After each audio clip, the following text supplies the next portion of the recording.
borgarstjórn Reykjavíkur þriðjudaginn 1. apríl klukkan 12:05. Við gerum ráð fyrir að ljúka efnislegri umræðu tillögur og umræður klukkan 6-leytið í kvöld og munum þá taka stöðuna á dagskránni. En fyrst gengið þá fyrir tekið fyrsta mál á útsendri dagskrá. Það tillaga borgarfulltrúa Samfylkingar, Pírata, Sósíalistaflokks Íslands, Flokks fólksins og Vinstri grænna byggðaþróun í Reykjavík til framtíðar og tekur þá fyrst til máls Heiða Björg Hilmisdóttir, borgarstjóri.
Fundi framhaldið klukkan 12:10 og tekur þá til máls Heiða Björg Hilmisdóttir, borgarstjóri.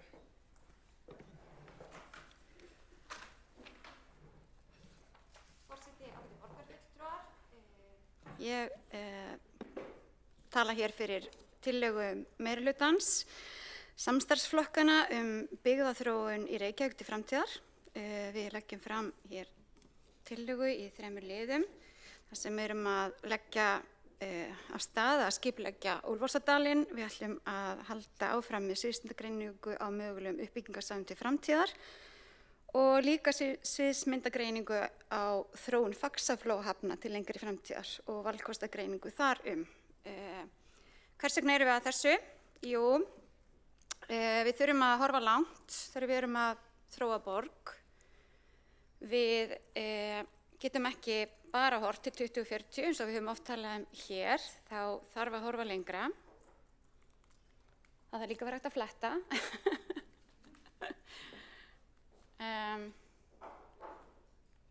Það var eitthvað hérna, ekkert mál. Við þurfum að horfa lengra og það eru mörg atriði sem kalla á það núna. Við þurfum að geta horft inn í framtíðina. Við erum auðvitað með Sundabraut, áhrif á byggðaþróun þar. Við erum með Faxaflóahafnir og áhrif mögulegar Sundabrautar á hana. Keldnahverfið, þar verða 3 ný skólahverfi. Við erum með iðnaðarsvæði Álfsnesi, þar sem hugsað er verið að skoða hvort að þar eigi að verða hringrásargarður eða endurvinnsla eða hvað við viljum að sé þar. Við þurfum að átta okkur á hvernig við viljum nýta Kjalarnesið. Borgarlínan á hraðri þróun og það verið að þróa leiðakerfi. Út frá því þurfum við að skoða byggðaþróun. Nú veitur og ýmislegt í kringum það. Veitur eru auðvitað þurfa að fylgja lögum og reglum og nú eru væntanlega líklega kröfur frekari hreinsanir. Reykjavíkurflugvöllur, það hefur tafist að finna nýjan stað fyrir hann og olíuhöfnin, við þurfum að skoða það til lengri tíma. Nú, það eru verið að greina náttúruvár og mögulega hraunrennsli og ýmislegt fleira sem að kalla á það að við endurskoðum staðarval og hvar við viljum byggja. Loftslagsmálin, auðvitað breytt veðurfar, við þurfum að vera viðbúin því að þurfa að fara bæði í svona viðbragðsáætlanir og undirbúa okkur fyrir, eins og bara var daginn, flóð og ýmislegt annað sem eru nýjungar og eitthvað sem við þurfum að vera undirbúin fyrir, þó sem við eigum að sjálfsögðu alltaf að vera að vinna gegn loftslagsbreytingunum.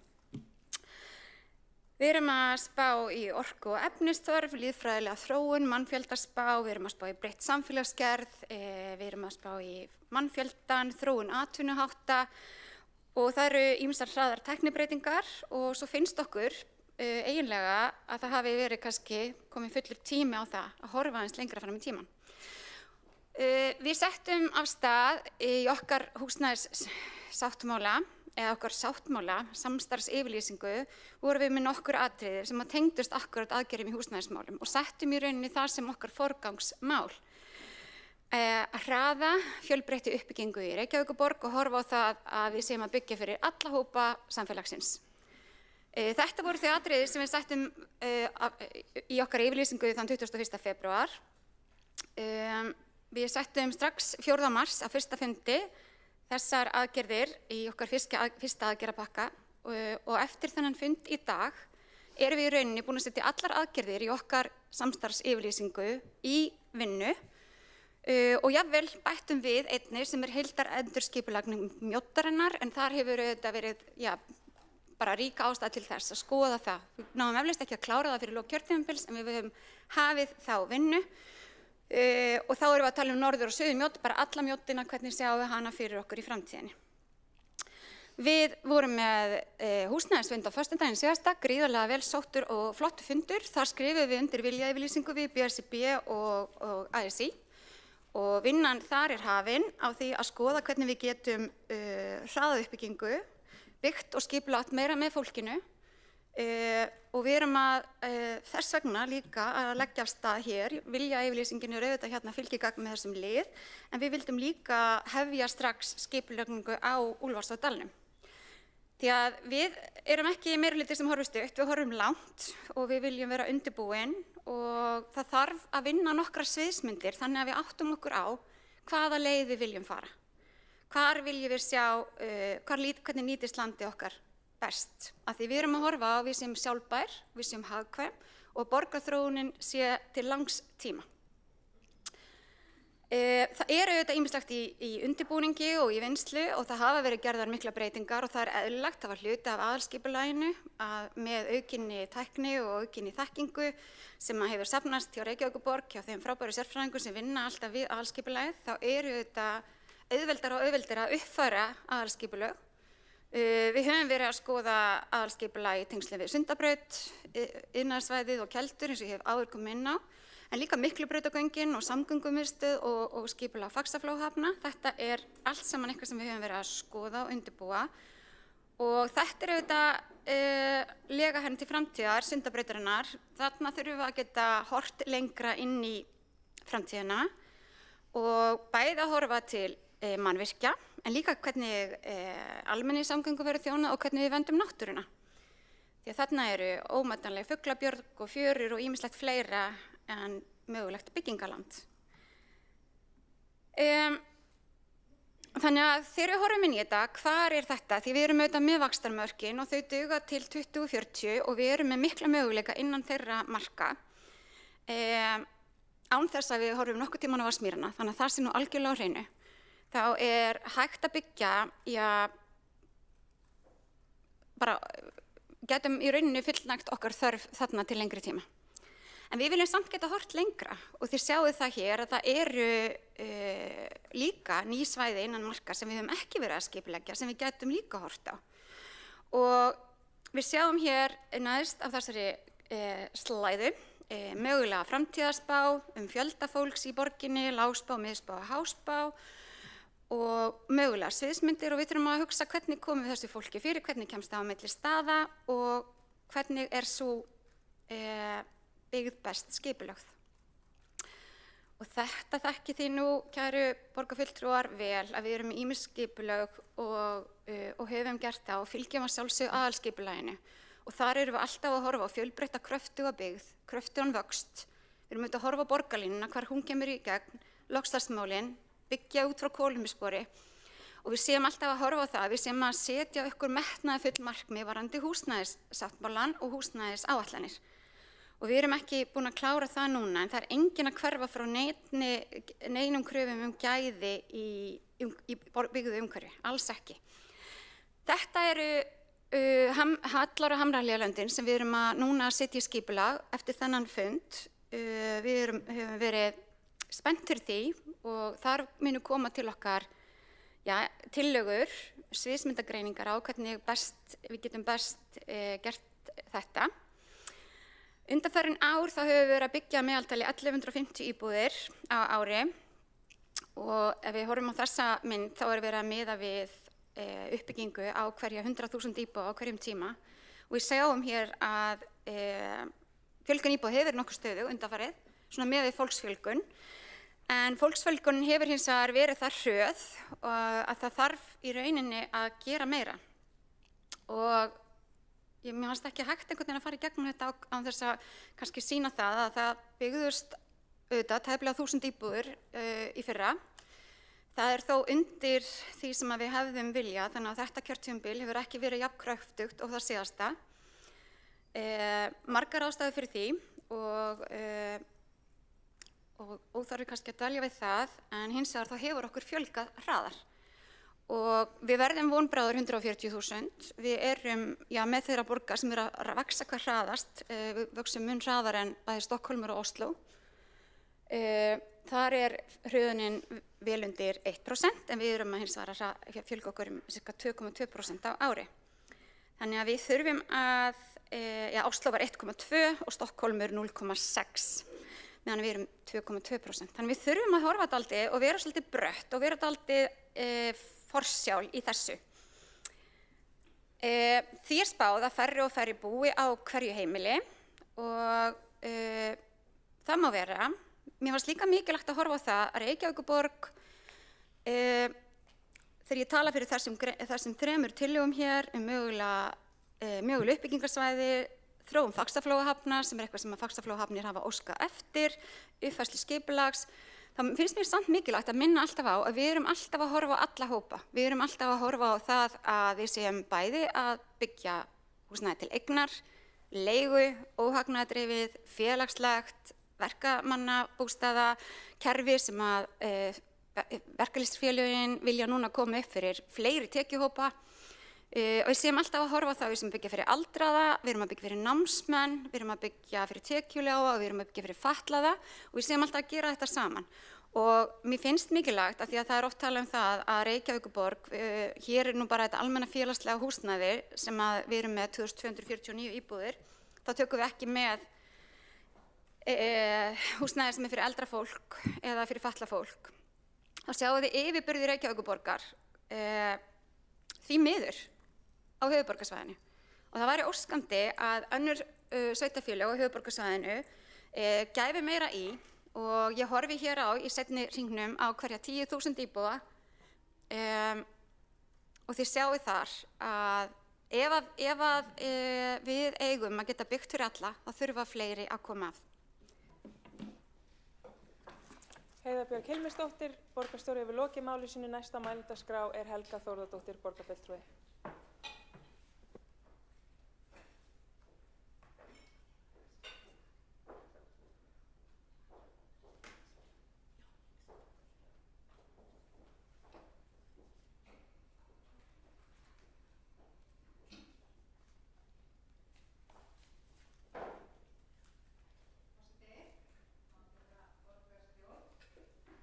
Um, 21.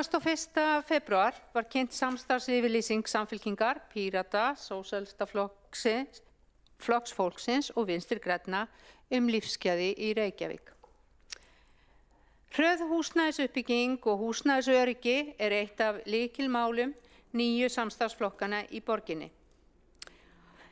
Og í samstarfsyfirlýsingunni lögðu við áherslu á að fara í sameiginlega vinnu Reykjavík og með verkalýðsfélögunum með það að markmiði að stofna félag þróun nýrra svæða og fara nýjar leiðir við skipulag, uppbyggingu innviða og fjármögnun þeirra. Nákvæmlega 36 dögum síðar skrifa Reykjavíkurborg undir viljayfirlýsingu ásamt Alþýðusambandi Íslands og BSRB aðgerðir til að auka framboð á húsnæði og flýta innviða uppbyggingu í Reykjavík. Það var afar ánægjuleg stund að vera vitni að undirritun þessarar viljayfirlýsingar síðastliðinn föstudag. Aðilar að þessari viljayfirlýsingu eru sammála að skoða nýjar leiðir til þess að auka framboð og hraða uppbyggingu íbúðarhúsnæðis í Reykjavík og þannig stuðla að auknu jafnvægi á fasteignamarkaði. Í því skyni verður starfshópur skipaður 2 fulltrúum frá hverjum þessara aðila og þeim falið að setja fram hugmyndir að verkefnum sem hægt að útfæra til að auka uppbyggingu húsnæðis í Reykjavík með það að markmiði að skapa sóknarfæri til uppbyggingar húsnæðis til framtíðar. Helstu verkefni starfshópsins að kanna hvort hægt sé að flýta uppbyggingu húsnæðis í Úlfarsárdal með aðkomu innviðasjóðs í eigu lífeyrissjóða. Einnig að kortleggja mögulega áframhaldandi uppbyggingu íbúðarhúsnæðis til næstu 10 til 15 ára. Starfshópurinn á að rýna árangur verkefnisins húsnæði fyrir ungt fólk og fyrstu kaupendur. Gera tillögur að hugsanlegum breytingum og finna ný svæði til lóðaúthlutana. Það er að leita allra leiða til að fjölga slíkum íbúðum. Starfshópurinn á að taka til starfa strax og stefnt að því að hann skili niðurstöðum í lok maí. Með því að hrinda þessu verkefni hratt á stað og kalla eftir niðurstöðu fljótt viljum við í samstarfsflokkunum sýna að við erum verkstjórn sem þorir að takast á við ný verkefni og nýjar áskoranir. Með þessari viljayfirlýsingu erum við að leita nýrra leiða í byggingu íbúðarhúsnæðis í Reykjavík í því skyni að hraða uppbyggingu og auka framboð og aðkoma innviðasjóðs í eigu lífeyrissjóða að verkefninu eru nýjung. Og vonandi verði þannig rofin ákveðin kyrrstaða með þróun byggingarsvæða í Úlfarsárdal og víða ef vel tekst til. Og ég vil leggja áherslu á að við erum að leggja áherslu á að við ætlum að vinna þetta hratt, þannig að nú var í gær 100 dagar ríkisstjórnarinnar og sennilega verður þetta kynnt vonandi í kringum 100 daga okkar, jafnvel fyrr. Við sjáum til, en allavega það hugur í okkur. Við ætlum að blása til sóknar því stjórnlausar verðhækkanir á húsnæðismarkaði hafa dæmt stóra hópa út af markaðnum. Almennt launafólk og ungt fólk getur ekki komið yfir sig þaki nema með stuðningi foreldra eða annara í fjölskyldunni. Í þessu tilefni má ekki gleyma því að stjórnlausar verðhækkanir þrýsta upp vísitölunni sem veldur verðbólgu og hækkun vaxta. Hækkun vaxta eykur skuldafjötra sem skerðir verulega lífsgæði almennings.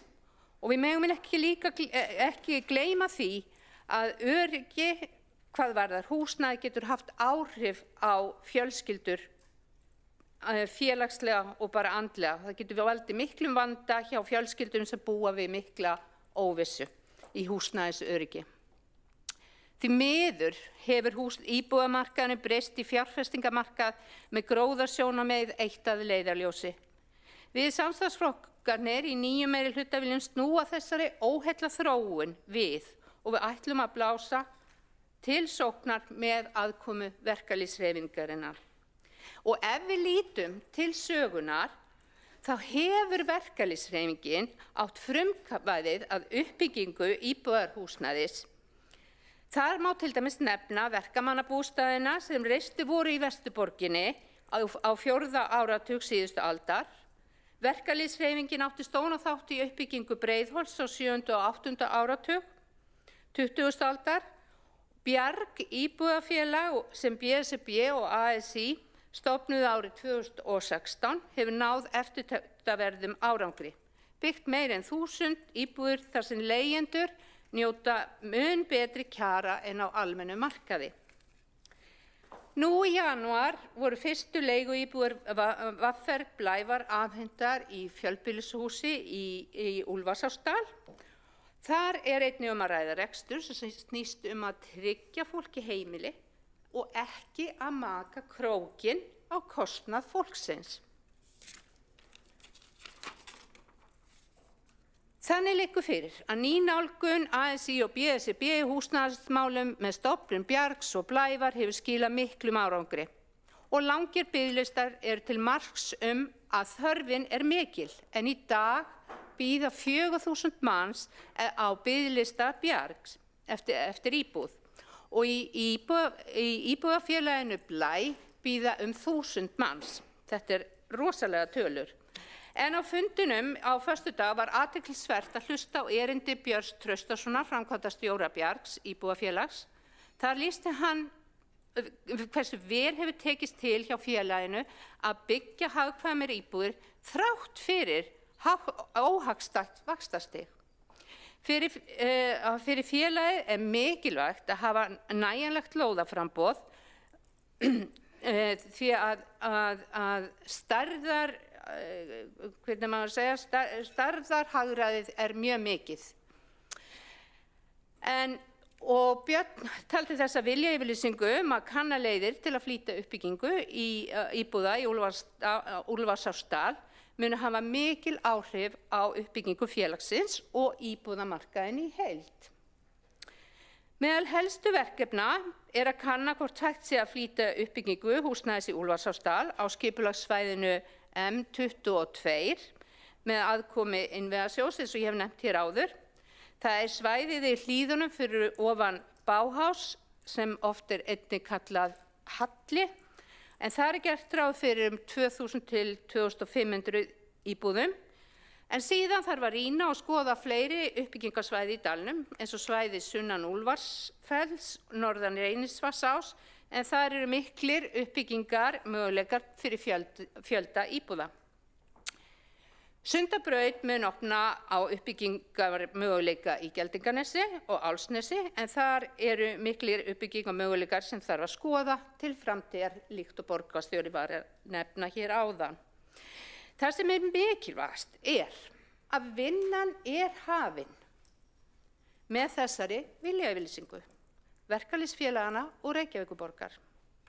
Vonandi þessi áfangi til marks nýja tíma og ef vel tekst til getur þetta valdið byltingu í uppbyggingu á íbúðarhúsnæði á höfuðborgarsvæðinu. Takk. Helga Þórðardóttir, borgarfulltrúi, hefur lokið máli sínu og tekur þá næst til máls Sara Björg Sigurðardóttir, borgarfulltrúi.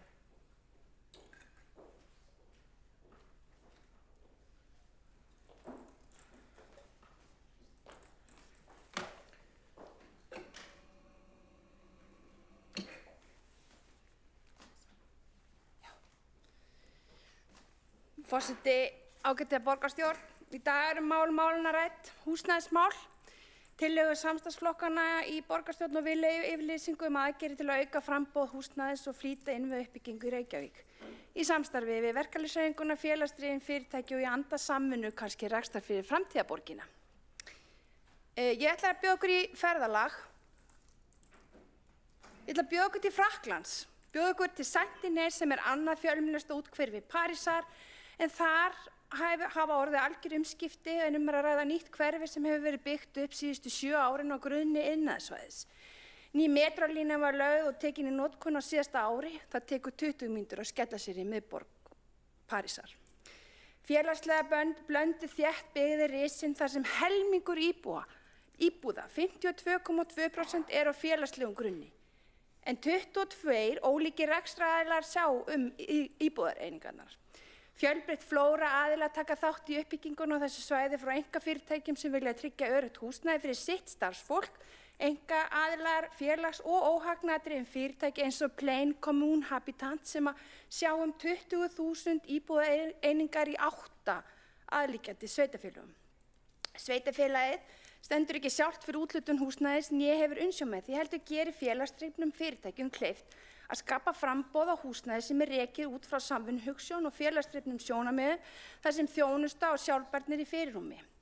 Það sem vakti athygli mína var alúðin og metnaðurinn sem lagður hefur verið í almannarýmin. Þessi opnu rými laða að sér íbúa þar sem torg, græn svæði og verksmiðja fengi nýtt hlutverk sem skapar límið í öllu nærsamfélaginu.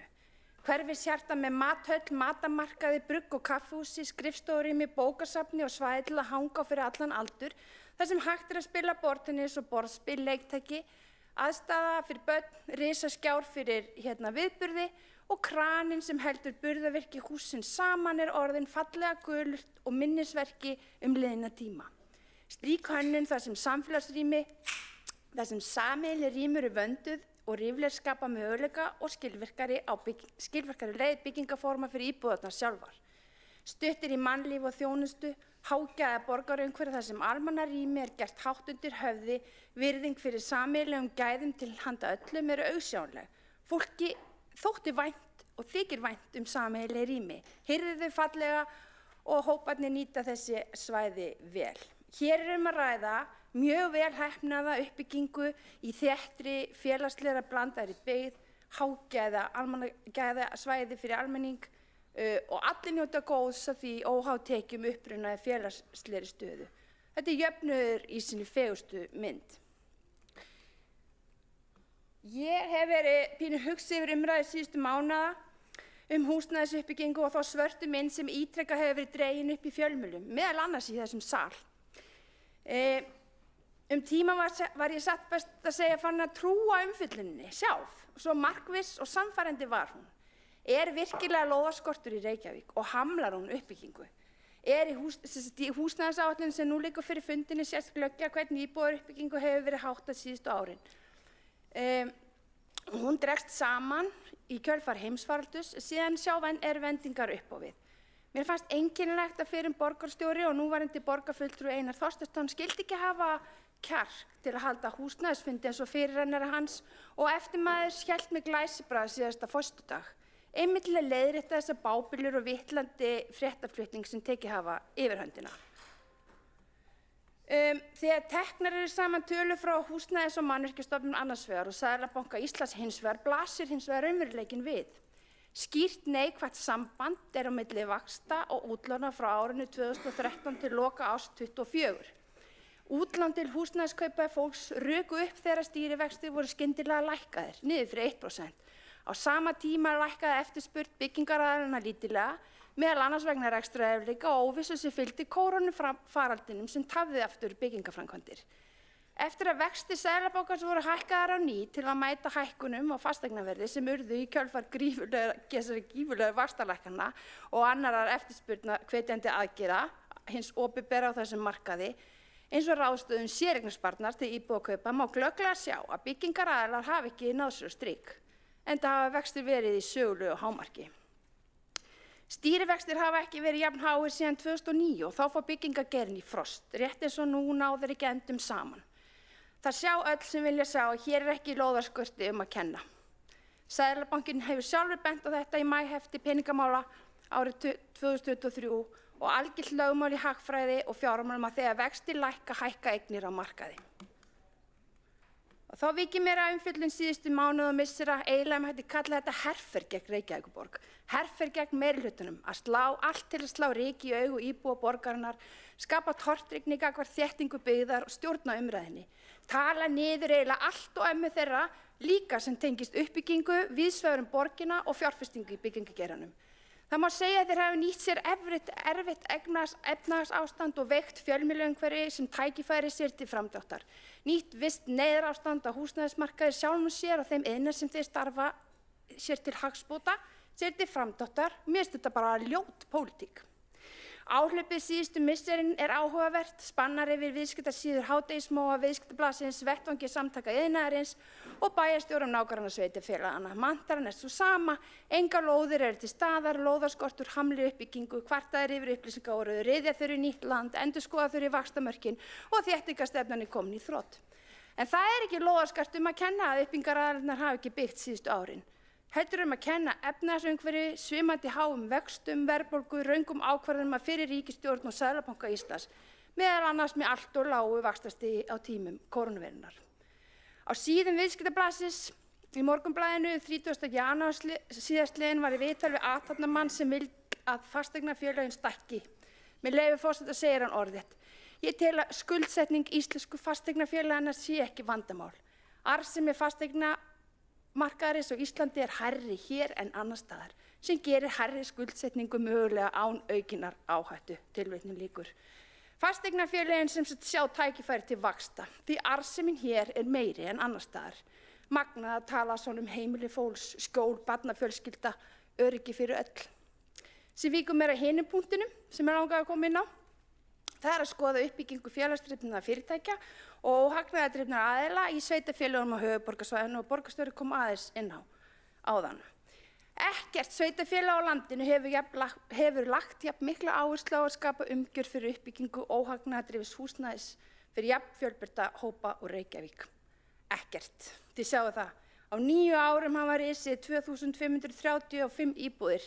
Á meðan í Kópavogi, Garðabæ, Hafnarfirði, Seltjarnarnesi og Mosfellsbæ hafa verið byggðar samtals 429 íbúðir. Skoðum aðeins hlutfallslega skiptingu sem líka mjög skemmtilegt að skoða. Það sést svart og hvítu hvað borgin leiðandi í að byggja í þágu fyrir öll. Margir kunna spyrja sig, var ekkert byggt í hinum sveitarfélögunum? Eru engar lóðir að finna þar? Ég ákvað því að skoða fjölda íbúða í fjölbýlum sem byggðar hafa verið á höfuðborgarsvæðinu síðustu 9 árin og bera saman við uppbyggingu í almenna íbúðakerfinu, það að segja fyrir stofnframlög. Hvert hlutfallið þeirra? Áhugavert. Síðustu 9 árin hafa tæplega þriðjungur eða 32% íbúða í Reykjavík í fjölbýlum verið byggð fyrir stofnframlög í almenna íbúðakerfinu í fjölbýlshúsum að meðaltali frá það þýðir að 67,8% eru byggð á hagnaðarforsendum.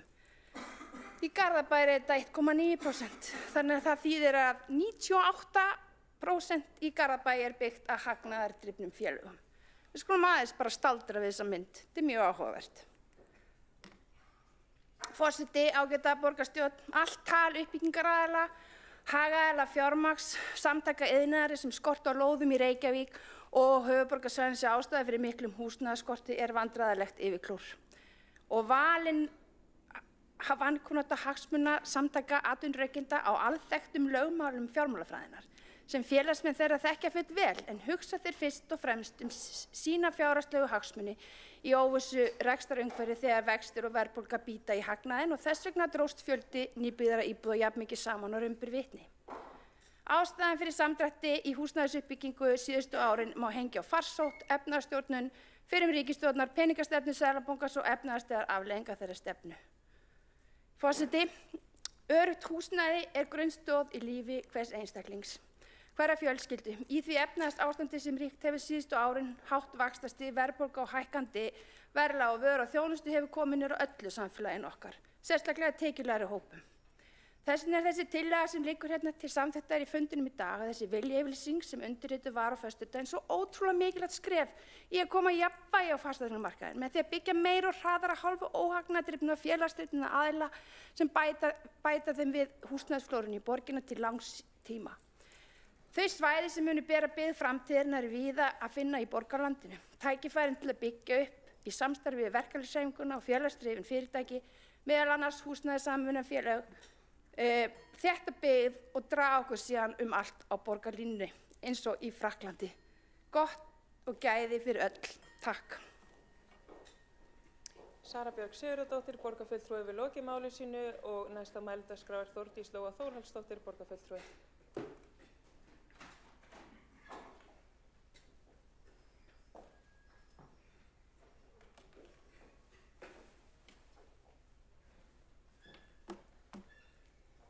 Forseti, ágæta borgarstjórn, mér langar að byrja á því að þakka borgarfulltrúanum Söru Björgu Sigurðardóttur fyrir hressandi og skemmtilega og góða ræðu og ágætis yfirferð yfir síðastliðin misseri og kannski sérstaklega þessa góðu mynd sem sýndi stöðuna og sú sem hér stendur er náttúrulega búin að segja ykkur svar við þessu mörgum sinnum. Kæru félagar, innganga í Evrópusambandið og upptaka evru er náttúrulega málið. Bara svo ég komi því á dagskrá þessa borgarstjórnar fundar. En takk fyrir þetta, kæri borgarfulltrúi. Og mér langar að óska samstarfsflokkunum til hamingju með samstarfsyfirlýsinguna og bráðfínan fund á föstudaginn síðasta. En ég verð að fá að segja samt sem áður að halda því fram að þessi samstarfsyfirlýsing sé 36 ára gömul en náttúrulega bara í besta falli bull. Það vitum við öll sem hér sitjum. Þetta samstarfsverkefni og samtali var löngu byrjað. Það byrjaði í haust og það var fínt. Það er gott að byggja á góðum grunni og ég er fylgjandi þessu samstarfi og hef verið það alveg frá upphafi. En mér langar samt að spyrja, hvers vegna eru lífeyrissjóðirnir ekki með? Var það aðkoma Flokk fólksins sem breytti því eða var eitthvað annað? Ég væri gaman að fá aðeins að fá að heyra það. Hvað var það sem gerði lífeyrissjóðina frá hverfa því að sitja við þetta borð?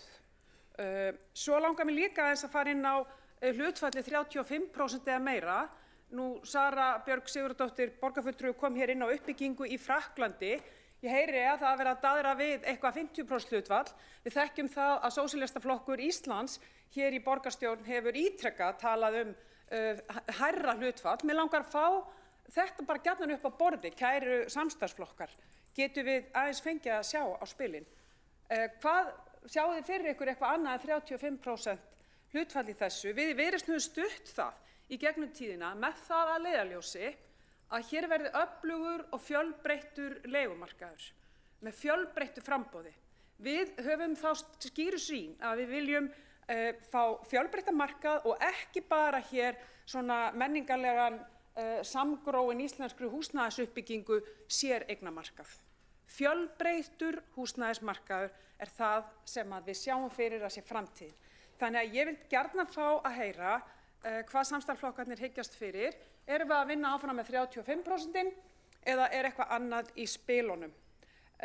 Við erum líka með risastórt mál í fanginu sem er lega Sundabrautar og nú eru svona að því fréttir að skoðun eða hvað það heitir nú sem dott úr mér, umhverfismat, kæra þakkir borgarfulltrúi Hjálmar, Sveinsson, umhverfismatinu sé að ljúka og því verði fljótlega skilað inn til Skipulagsstofnunar og við svona heyrum af því að mögulega gæti einhverjar niðurstöður af því komið í haust eða á þessu ári. Og það þýðir að við erum þá komin í nýjan fasa í uppbyggingu Sundabrautar og við höfum náttúrulega nokkur svona rætt þetta hérna.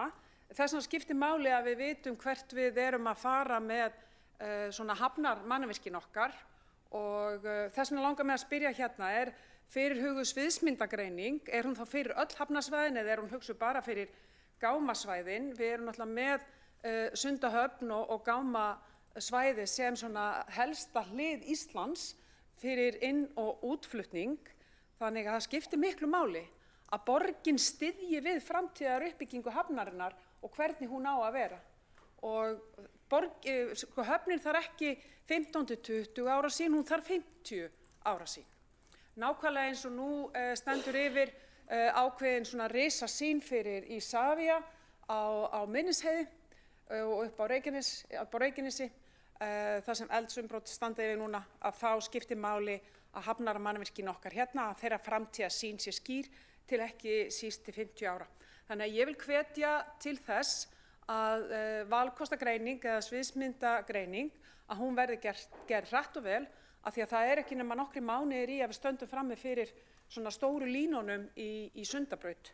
Þannig að ég bara óska eftir svona einhvers konar viðbrögðum frá samstarfsflokkunum með þessar hugleiðingar mínar, annars lýst mér bara ágætlega á sáttmálan eða sem sagt þessa tillögu í heild. Hún er svona ýmislegt, það er margt í mörgu tillaga, við höfum séð mikið af þessu áður, en allt er þetta í rauninni eitthvað sem við þurfum að gera og ég bara fagna því að það eigi að horfa umfram aðalskipulagið 2040. Við höfum verið mjög fylgjandi hugmyndafræðinni í aðalskipulaginu. Okkur finnst mikilvægt að horfa núna aðeins lengur.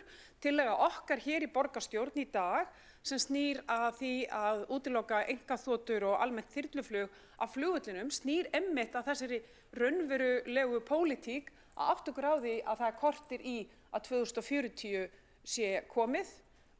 Mörg okkar hérna finnst við vera nýbyrjuð en við erum búin að vera samt hér í þessum sal í 7 ár og það er stutt í að það verði 10 ár.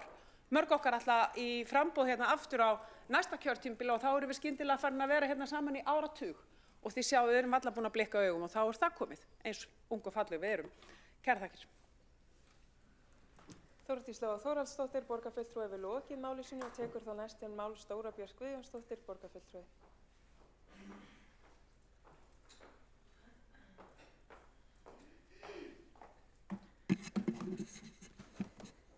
Forseti, þakki eru mannréttindi og þörfin fyrir meira húsnæði er brýn og þess vegna liggur fyrir þessum fundi mikilvæg tillaga í nokkrum liðum sem að varðar þessa þætti, að við hugsum svolítið stórt og til langrar framtíðar og hefjum strax undirbúning að því sem að koma skal næstu áratugina. Þannig að við ætlum bæði að fara af stað strax í samstarfi við verkalýðsfélögin og auðvitað vinna að því að fá að lífeyrissjóðina í þá vinnu og fara af stað með húsnæðisuppbyggingu upp í Úlfarsárdal innan vaxtarmarkana sem hægt er að fara af stað með strax og svo hugsa lengra til lengri tíma litið næstu áratugina. Og það er eðlilegt að gera það á þessum tímapunkti, það er verið að huga að tilkomu Sundabrautar, hún mun hafa áhrif á nærliggjandi svæði og við þurfum að vita hvernig þetta á allt saman að ganga hönd í hönd svo að við getum tryggt hagsmuni Reykvíkinga og Reykjavíkur til lengri tíma. Og að sjálfsögðu eru mikil tækifæri því að fá að lífeyrissjóðina og ég veit að það er mikil áhugi á því í hópnum sem að mun fara á stað með vinnu í kjölfar viljayfirlýsingarinnar sem að samþykkt hefur verið og undirrituð og vegna þess að þar eru gríðarmikil tækifæri og lífeyrissjóðirnir hafa auðvitað verið að fjárfesta í húsnæðismarkaði en geta gert meira. Þeir hafa mikla fjármuni undir en heildareignir íslenska lífeyrissjóða eru 8.000 milljarðar og þeir eru með 200 milljarða sem að þeir þurfa að fjárfesta í nýfjárfestingum ár hvert auk endurfjárfestinga og þetta eru ótrúlega miklir fjármunir sem að þeir þurfa að koma í vinnu og það er þá eitthvað sem að getur nýst í þessu samhengi bæði varðandi að fjárfesta í innviðum en auðvitað geta þeir líka fjárfest enn meira í húsnæði og ég vona að það verði skoðað hvernig hægt að rýmka fyrir því og það þarf að skoða lagasetningu líka í samhenginu. Og ég fagna því að við séum að leggja mikla áherslu á óhagnaðardrifna uppbyggingu. Auðvitað þarf að vera ákveðið jafnvægi þess á milli, það þarf að vera uppbygging fyrir hinn opna markað en líka óhagnaðardrifið til þess að tryggja að fólk sem er með mestu þörfina og hefur kannski takmarkað svigrúm til þess að fjárfesta í húsnæði sé í forgrunni og sé í forgangi. Það er mjög mikilvægt. Og við viljum byggja þannig fyrir fólk, við viljum gera það vel og við viljum hafa fólk í forgrunni og ekki fyrst og fremst fjárfesta þó að við viljum auðvitað líka huga að markaðssjónarmiðum og markaðurinn sé með okkur. Mér finnst mjög mikilvægt að við munum líka eftir gæðunum, við erum að vinna borgarhönnunarstefnu og við höldum áfram að þjóna íbúum með grænni borgarþróun í þá öryggis og velferðar fyrir okkar minnstu lungu og fætur sem og okkur hinn. Og við verðum að tryggja metnaðinn fyrir stóru smáatriðunum sem gera gæfumuninn og það eru gæðin. Og gæði í uppbyggingu eru mér jú hjartans mál, risastórt smáatriði sem skiptir öllu máli. Mér langar að nefna aðeins eitt sem er mikil nýlunda og spennandi í þessu og það er þessi sviðsmyndagreining þróun Faxaflóahafna til lengri framtíðar og þetta er eitthvað sem að fór að blasa við eða mér fannst liggja við að við yrðum að fara að tala meira vegna þess að Faxaflóahafnir voru þá farin af stað með ákveðna framtíðarsýn á eigin forsendum og alls konar verkefni í því samhengi eins og gríðarmiklar landfyllingar og þá fannst mér full ástæða til að við myndum stíga inn í þennan dans og setja okkar marka á verkið og skoða hver okkar sýn og hver okkar hugmynd framtíð Faxaflóahafna til lengri tíma litið út frá forsendum og bara borgarnar, okkar forsendum og okkar þörfum. Og það er auðvitað rosalega spennandi ef að við myndum finna annarkvort hluta eða allri starfsemi Faxaflóahafna nýjan stað eða hvernig sem það er svo sem búta niður, örugglega ekki allir starfseminni, að það væri hægt að nýta mikið af svæðinu í uppbyggingu húsnæðis og það væri þá á besta stað í borginni. Þannig að það eru ofboðslega mikil tækifæri í því og mér finnst bara rétt að áður en lengra er haldið í uppbyggingu Faxaflóahafna á núverandi stað til næstu áratuga að við stöldrum við, gerum greiningu, staðvalsgreiningu eða sviðsmyndagreiningu hvað er best fyrir höfnina að vera til lengri tíma litið. Nú á hluti af höfninni að fara upp í Álfsnes eða Bölkaskipin, ef ég fer rétt með, að þá eru auðvitað tækifæri til að skoða hvort að meira getur fylgt með annað hvort upp í Álfsnes eða Geldinganes þegar Sundabrautin kemur og það eru þá tækifæri því og svigrúm sem að myndi skapast á því svæði sem að nú er undir til dæmis við Sundahöfnina. Og það er bara eðlilegt að við gerum faglegt mat á þessu og leggjumst yfir þessa þætti. Ef að niðurstaðan er svo að þessi staður sé ótvírætt besti staðurinn til langrar framtíðar, að þá er það bara niðurstaðan en hún skal vera fagleg og með opin augu og með hagsmuni Reykvíkinga og Reykjavíkur í fyrirrúmi. Það er okkar hlutverk hér að standa vörð þá hagsmuni. En ég veit líka að þetta er mikilvæg hafnarstarfsemi og við viljum passa upp á hana líka og þetta eru allt þættir sem að þarf að taka inn í þetta mat við, og að það sé bara gert almennilega og að við fáum það niðurstöðu í það. Þannig að þetta er svolítið nýlunda og nýtt að við séum að segja að við viljum skoða þetta. Það var farið áfram með það að skoða Ártúnshöfðann og umbreyta Ártúnshöfðanum í atvinnustarfsemi yfir í íbúðastarfsemi eða blandaða byggð út af hugsjón og út af því að einhver tók af skarið með það að það væri mikið á því að græða fyrir íbúa og fyrir okkur sem samfélag og fyrir græna þróun borgarinnar. Þannig að svona umbreyting gerist ekki að sjálfu sér, hún gerist af því að einhverjum dettur í hug að það þurfi að skoða málið og skoða tækifæri. Og við erum hér að setja það á dagskrá að þetta er vegferð sem við viljum fara í. Ætti Sundahöfnin að verða blöndubyggð íbúðasvæðis til framtíðar? Það er stóra spurningin og mikilvæg spurning í samhenginu.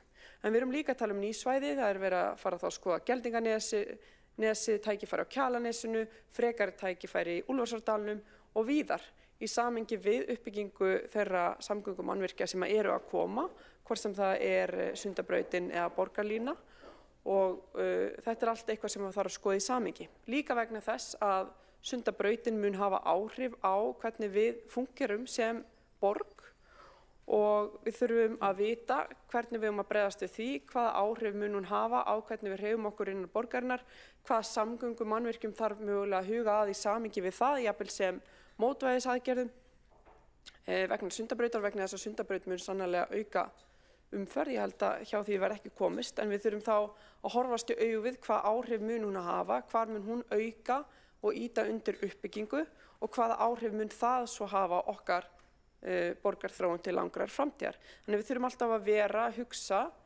nokkra áratugi fram í tíman vegna þess að þetta eru stór mál, þau hafa mikil áhrif, það tekur tíma að móta borgina í rétta átt og þess vegna þurfum við að stíga svona skref og vera alltaf að hugsa þetta til langrar framtíðar. Og það er kannski líka ákveðin sögn í þessu í dag að það er skref sem við erum að tala um að stíga og það er algjörlega í takt við nágranna borgir okkar erlendis sem hafa verið að hugsa alltaf eitt skref í einu en vita alltaf hvert næsta skref þar á eftir. Og það er auðvitað að vera faglega ákvarðanataka að baki því hvar við erum að byggja. Það á að vera byggt á innviðauppbyggingu og borgarþróun og sjálfbærni borgarinnar. Ekki bara eftir hendir sem í kjöruna fulltrúa eða hvernig þeim líður hverju sinni eða hvað hljómar best í hugum kjósenda. Það þarf að byggja á faglegri ákvarðanatöku. Og við erum að segja að það er það sem við viljum gera hér. Og því að það er alltaf verið að draga fram og tilbaka, geldingarins núna eða seinna, Úlfarsdalur núna eða seinna. Þetta á auðvitað að vera bara allt byggt á stálgóðum gögnum og það er það sem við viljum gera. Hvar eigum við að byrja, hvert eigum við svo að fara og koll af kolli. Þannig að í þessu þá er mikil framtíð, mikil tækifæri, mikil áhersla á faglega ákvarðanatöku, sjálfbærni borgarinn til lengri tíma. Það eru spennandi hugmyndir og ég er bara mjög peppuð. Takk. Dóra Björk Guðjónsdóttir, borgarfulltrúi við lokið máli sínu og næstur á mælendaskrá Kjartan Magnússon, borgarfulltrúi.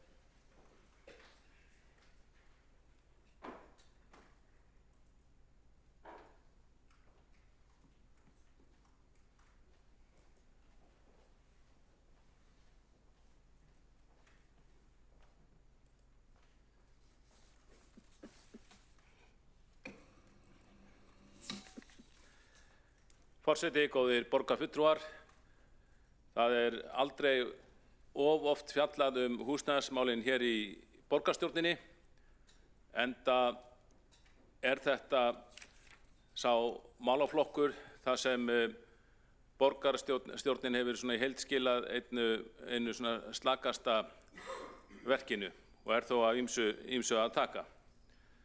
Það er slæmt ástand á húsnæðismarkaði í Reykjavík. Hann varð ekki til á einum degi, þetta er kannski uppsafnaður vandi sem á rekja mörg ár aftur í tíman, en í grunninn er vandamáli það að fólk sem vill komast í eigin húsnæði á mjög erfitt með það. Hlutverk okkar stjórnmálamanna og borgarstjórnar á að vera að bæta líf Reykvíkinga og gera þeim sem auðveldast við að elta draumar sína og láta þá rætast, svona eðlilega og heilbrigða drauma. Og svo sannarlega er húsnæði þar undir. Það er auðvitað í eðli sérhvers manns að hafa gott þak yfir höfuðið og flestir vilja eiga það. Það hefur miklum tíma verið eitt og miklum tíma finnst mér í að takast á að gagnrýna gamla séreignarstefnu sem Sjálfstæðisflokkurinn fylgdi á sínum tíma. Hún var þó ekki einhlít. Það var líka ýmislegt gert varðandi aðra húsnæðiskosti heldur en séreignamarkaðinn. Það var leitast á sínum tíma að koma á fót heilbrigðum leigumarkaði og auðvitað þarf þetta allt að þrífast hvert innan annað. Séreignamarkaður, leigumarkaður með ýmsum tilbrigðum og svo framvegis. Og besta leiðin til að ná þessu fram er að hafa sem mest frelsi á þessu markaði en svona sem minnst afskipti stjórnmálana. Að minnsta kosti ekki meiri afskipti heldur en þörf er á hverju sinni. Og það var eins og þannig í Reykjavík að það þurfti mjög lítið til þess að komast í húsnæði. Það var alþekkt að að unglingar í háskólum og jafnvel í fjölbrautaskólum eða framhaldsskólum, þeir kæmu sér þakki yfir höfuðið, þeir keyptu sér íbúð eða leigðu auðvitað íbúð, væru þannig komnir út á markaðinn og byggðu sig síðan kannski upp eftir það og stækkuðu síðan við sig eftir því sem tíma liðu og farið var að hlaða niður börnum.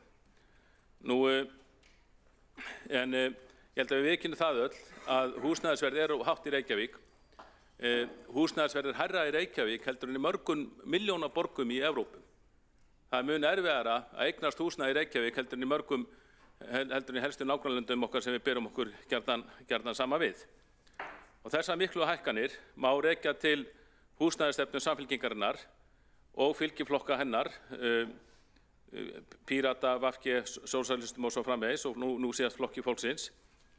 Og eins og ég segi, þetta var ekki til einum degi, en núna áratugaskeið þá hafa hækkanir á húsnæðisverði verið knúnar fram með lóðaskortstefnu, lóðauppboði, auknu flækjustigi í stjórnsýslu, hækkun gjalda og álagningu nýrra gjalda, til dæmis innviðagjalda. Og síðasta afrekið sem reyndar hefur ekki tekið gild ennþá, mun væntanlega gerast í sumar eða haust, er alltaf 90% hækkun gatnagerðargjalda sem auðvitað fer beint út í íbúðaverð og mun hækka íbúðaverðið enn frekar og gera fólki erfiðara fyrir að eignast íbúðir. Auðvitað er ekkert skilir að fólk eignist íbúðir en margendurteknar kannanir hafa sýnt okkur að 90% almennings vill helst eiga sitt húsnæði.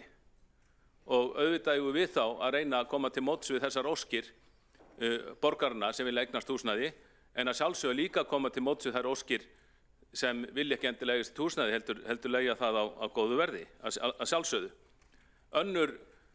Það eru margar lausnir á húsnæðismarkaði og ein lausnin útilokar auðvitað ekki aðra. Þrátt fyrir að það sé æskilegt að gefa fólki kost á að eignast sitt húsnæði, þá útilokar það auðvitað ekki það að það sé líka komið til móts við þá sem vilja ekki eiga heldur frekar leigja. En á sínum tíma þegar Sjálfstæðisflokkurinn var með hreina meirihluta í borgarstjórn, þá var þetta ástand allt annað. Það var ódýrum byggingarlóðum úthlutað millilega laust til einstaklinga og samtaka þeirra í stórum stíl. Og ég heyri að einn borgarfulltrúi Samfylkingarinnar hlær, en hérna er ég bara að lýsa staðreyndum. Og á þessum tíma þá var það nokkuð algengt að borgarfulltrúar vinstrimanna, þeir gagnrýndu Sjálfstæðisflokkinn fyrir að vera að gefa lóðir. Þeir töluðu gjöf en ekki sölu. Það var ekki alveg rétt. Það var miðað við það að lóðir voru oft á seldar á gatnagerðargjaldi í nýjum hverfum, ekki í grónum hverfum. Það var mjög algengt að söluverði stæði undir gatnagerð og lagnakostnaði, en því var aldrei mótmælt að það verði að frekar lágt. En það var líka haft lágt í því skyni að það væri auðvelt fyrir fólk að komast í sitt eigið húsnæði sem yngst. Og margir gerðu það þá í kringum tvítugt. Svo kemur auðvitað ýmislegt fyrir fólk í lífinu, það missir húsnæði, sumir missa húsnæði á miðjum aldri og vilja þá kannski komast aftur í húsnæði. En á þessum tíma sem ég vitna til, þá var algengt að lóðaverð, gatnagerðargjaldið næmi 4% af byggingarkostnaði nýra íbúðar. Og með þessari stefnu var 20.000 borgarbúa gert kleift að eignast húsnæði, enda var það markmiðið. Og með miklu og stöðugu framboði á ódýrum lóðum var eftirspurninni fullnægt. Og síðan breytist þetta með tilkomu R-listan sem var svona bandalag vinstri flokka í borgarstjórn, og þá var farið að takmarka lóðaframboð og síðan var tekin upp lóðaskortstefna. Það var að bjóða upp lóðir sem hækkaði verð þeirra gífurlega, og með því að fara að bjóða upp lóðirnar var í rauninni svona venjulegi borgarar, Jón og Gunnar, voru svona eiginlega verðlega það út af markaðnum í stórum stíl. Einfaldasta leiðin er náttúrulega að stórauka lóðaframboðið og gera það sem einfaldast fyrir fólk að eignast íbúðir. Og það er allt í lagi að leita eftir samstarfi ýmsa aðila að fara út í svokallega óhagnaðardrifin félög sem byggja íbúðir. En mér er samt svolítið furðuleg þessi áhersla á slíkt húsnæði. Það er eins og þessi draumur vinstrimanna að gera alla að leiguliðum, hafa sem flesta leiguliða, hafa sem flest fjölbýlishús, láta einstaklingi njóta sín sem minnst, og það finnst mér röng stefna. Í fyrra voru til dæmis af nýjum íbúðum sem voru teknar í notkun í Reykjavík í fyrra voru 99% í fjölbýlishúsum. Við vitum það öll að hugur mjög margra stendur til þess, þó það sé ekkert að því að búa í fjölbýlishúsi, þá stendur hugur mjög margra til þess að búa í sérbýli, einbýli eða raðhúsi, en þessi meirihluti og sá fyrir líka virðist vera ákveðin í því að hamla sem mest uppbyggingu á öðru húsnæði heldur en beinlínis fjölbýlishúsum. Nú, þetta liggur í þessu. Þessi lóðaskortsstefna vinstri meirihlutans í borgarstjórn á mestan þátt í að viðhalda ákveðnum vítahring sem umlykur húsnæðismálin og hefur gert langt skeið. Það þarf að rjúfa þennan vítahring með því að hverfa frá lóðaskortsstefnu og tryggja nægt framboð lóða á mun lægra verði en nú tíðkast.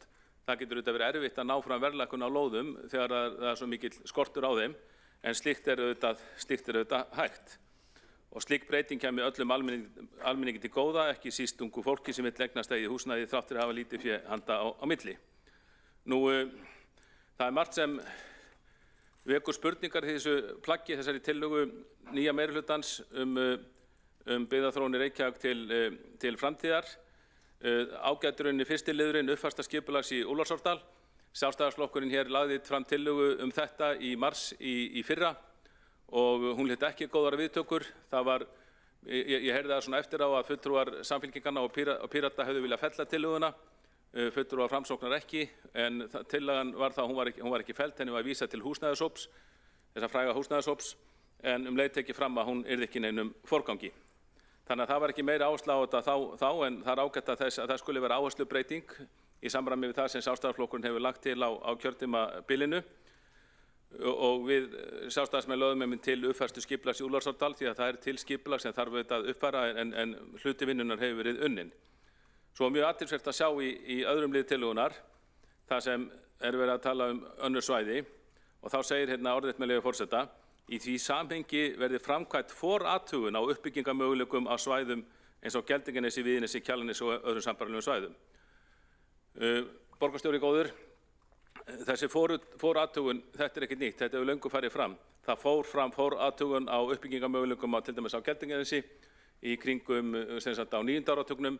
Það var skipulagssamkeppni sem lauk 1990 með ákveðnum tillögum og þessar skipulagstillögur hafa elst vel, þannig að forathugun hefur löngu farið fram, en það er eins og meirihlutinn hér sem er nýtekinn við, hann viti það ekki, hann átti sig ekki á því hér hefur leggjað til forathugun.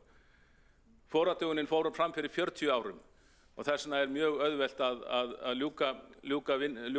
drífa í skipulagsvinnu varðandi Geldinganes og græja þann lóður innan nokkur ára.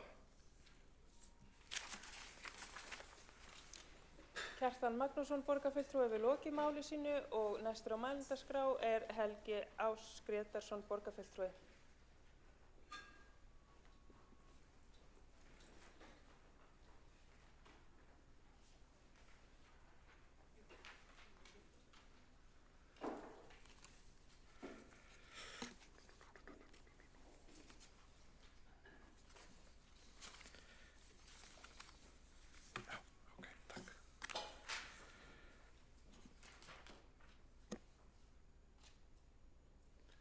Forseti, ágæta borgarstjórn. Ég kem hérna upp undir þessum lið til að fjalla málefni varðar Breiðholtið. Við erum hérna í Sjálfstæðisflokknum með umræðulið síðar á fundi borgarstjórnar. Það er sennilega ólíklegt að sá liður komist á dagskrá og til þess að fjalla það sem framkemur í gögnunum undir þessum lið er ég bara að fara yfir örfá verkefni sem framkoma í húsnæðisáætlun borgarinnar sem sagt á síðasta ársfjórðungi síðasta árs, en það gagn er hluti af gögnum málsins. Og umfjöllunarefnið hér þá í minni ræðu afmarkast af skipulagsverkefni sem er í Norður-Mjódd, Stekkjarbakka, svo í Suðurhólum og í Rangársseli.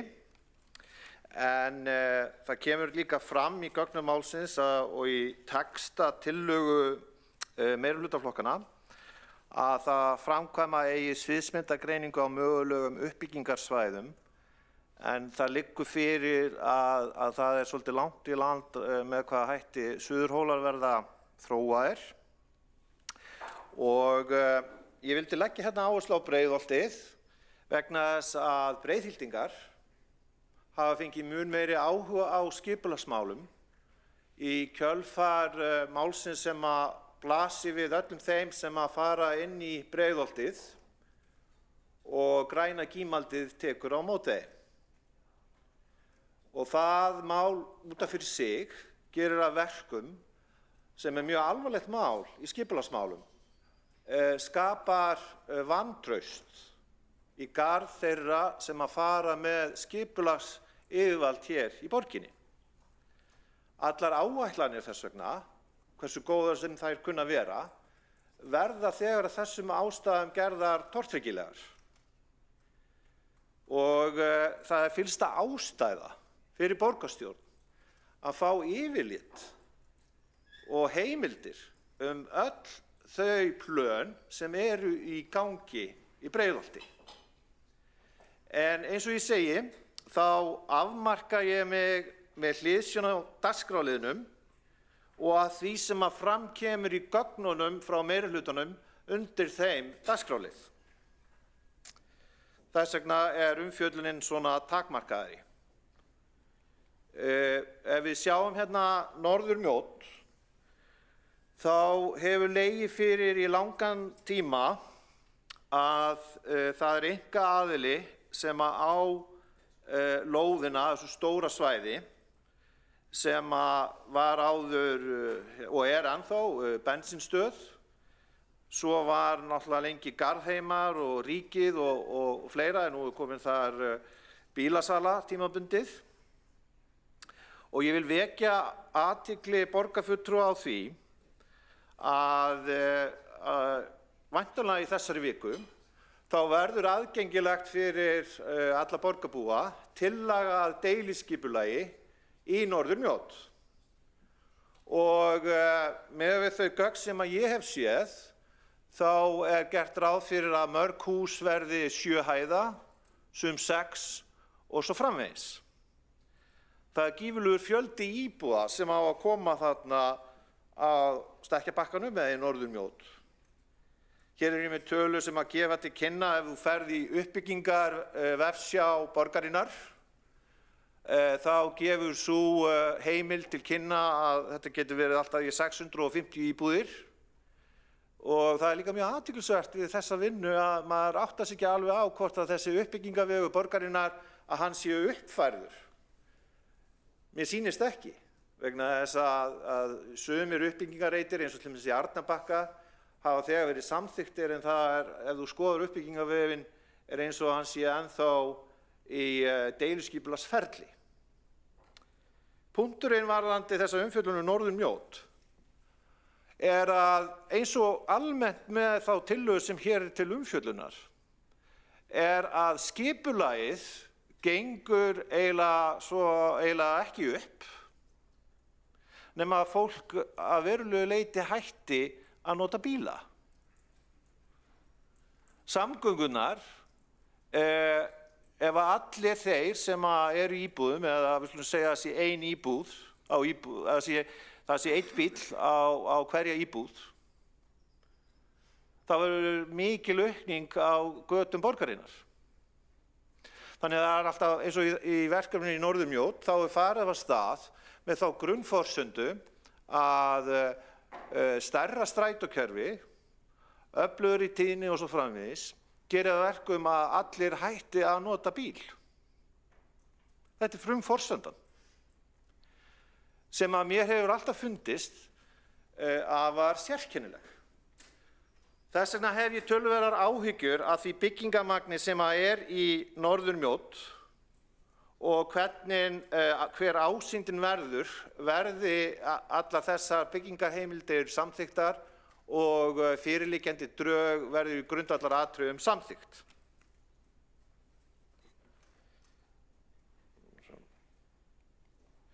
Næst eru það Suðurhólar og þar gert ráð fyrir 50 íbúðum og miðað við það sem að framkemur í uppbyggingarvefnum hjá borginni þá gert ráð fyrir að þetta geti verið 50 íbúðir og það liggur ekkert fyrir, það ekki skipulagslýsing eða neitt sem að liggur fyrir raun og veru þar. En þetta þá töluverður fjöldi þarna í Hólahverfinu í Breiðholtinu. Svo Rangárselið og þar gert ráð fyrir 100 íbúðum og væntanlega og miðað við þá töflu sem ég var með hér í upphafi að þá það í hendi borgarinnar sjálfrar að þróa það og aftur þá kemur sko kannski einhver leyti þessi heimild uppbyggingarvegu borgarinnar að þyrfti að huga því að færa hann til betri vegar og hafa hann alltaf uppfærðan að í þessari töflu sem kemur fram í húsnæðisáætluninni þá gert ráð fyrir 75 íbúðum en samkvæmt uppbyggingarvefnum eru íbúðurnar 100. Þannig að þetta töluverð vinna fyrir þann sem til dæmis ekki í umhverfis- og skipulagsráði að afla sér allar þessara gagna. Það útilokað. Það útilokað fyrir venjulegan borgara að fá yfirsýn yfir hvað sé að gerast í hverfi viðkomandi.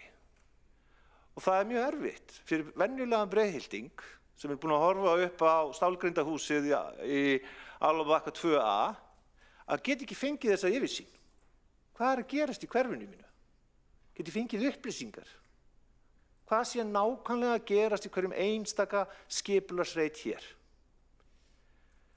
Þess vegna held ég að það sé mjög mikilvægt að það sé fjallað með kerfisbundnum hætti hér í borgarstjórn nánast öll hverfi borgarinnar til þess að þessi yfirsýn fáist og upplýsingar séu veittar. Í blálokin sem sagt þá áskorun að afla sér heimilda þéttingu byggðar í Breiðholtinu en hún umtalsverð, sérstaklega náttúrulega í Norðurmjódd, það líka að vera að breyta Arnarbakkanum, svo mikið að vera í Suðurfelli, 4 til dæmis og svo annar staðar í þróunarsvæðinu þar. Það gæti orðið töluverð þétting. Og að mínu mati hefur það verið almenn stefna Sjálfstæðisflokksins að þétting byggðar, ef hún heppnast vel, á við góð rök að styðjast og til farsældar. En það skiptir máli að það sé byggt í samræmi við þann anda eða þann staðaranda sem og að það sé ekki farið of geyst. Vandi náttúrulega líka ökonómist að það þarf að byggja svo margar íbúðir út af öllum félagslegum kvöðum sem borgin setur að húsin þurfa þá að vera ákveðin gerð og stærð til þess að þetta borgi sig fyrir uppbyggingaraðila. Þannig að varðandi öll þessi atriði sem koma hérna fram á síðustu glærunni vil ég bara segja við mat á stöðunni að mér finnst það vera mjög mikilvægt málefnalega að allar þessar forsendur svona mikla uppbyggingu hér og þar í borginni reist á því í raun og veru að venjulegur borgari hætti að nota einkabíl og fari í strætó.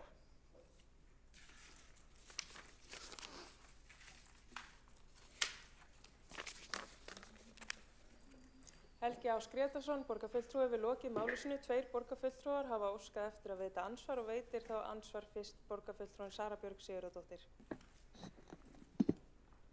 Forseti, mér langaði bara að minna á umsögn íbúðaráðsins í Breiðholti þegar íbúðaráðið lagði fram umsögn við skipulagslýsingu í Norðurmjódd, Stekkjarbakka, sem borgarfulltrúi Helgi Ás Grétarsson sat hjá í atkvæðagreiðslunni með umsögninni, en þar einmitt talað og kallað eftir að deiliskipulagið yrði unnið samhliða forhönnun borgarlínu upp í Mjódd, af því að í Mjóddinni verður stór og sterk skiptistöð og þess vegna þrífst þétt byggð í Mjóddinni. Og það má líka leggja áherslu á það að íbúðaráðið lagði fram í sömu umsögn að deiliskipulagið myndi taka mið af viðmiðunarhæðum húsa sem samþykkt í aðalskipulagi Reykjavíkur, sem einmitt 4 til 7 hæðir. Og það líka í aðalskipulaginu kveðið sérstaklega orðalagið að hæðir húsa taki mið af núverandi byggð, að hæðir húsa muni skalast af núverandi byggð í Norðurmjódd. Sara Björg Sigurðardóttir, borgarfulltrúi, hefur lokið við að veita andsvar. Svara þá andsvari borgarfulltrúinn Helgi Grétarsson. Afsakið. Forseti, ágæta borgarstjórn, ég þakka borgarfulltrúanum Söru Björg Sigurðardóttur fyrir þetta framlag og þessa áminningu. Ég vildi bara koma hérna fram með yfirlit yfir þessa byggingareiti, skipulagsreiti sem að liggja fyrir í gögnum málsins hér undir þessum lið, meðal annars Norðurmjót, og það verður án ef að tekist á það. Íbúar í nágrenninu Norðurmjót hafa lýst yfir áhyggjum hæð húsa og hvaða áhrif þetta hefur á skuggamyndum og annað. Og ég vil líka bara minnast að taka fram það grundvallaratriði að svona mikil þétting, ef hún á sér stað og breytir svona ásýnd staða, að ef það síðan gengur ekki upp, ef framkvæmdahraðinn við nýja strætókerfi verður eitthvað mjög langur og hægur, og gengur illa, að þá erum við að skapa mikla erfiðleika langt fram í tímann og það er bara ágætt að hafa þau varnaðarorði í huga.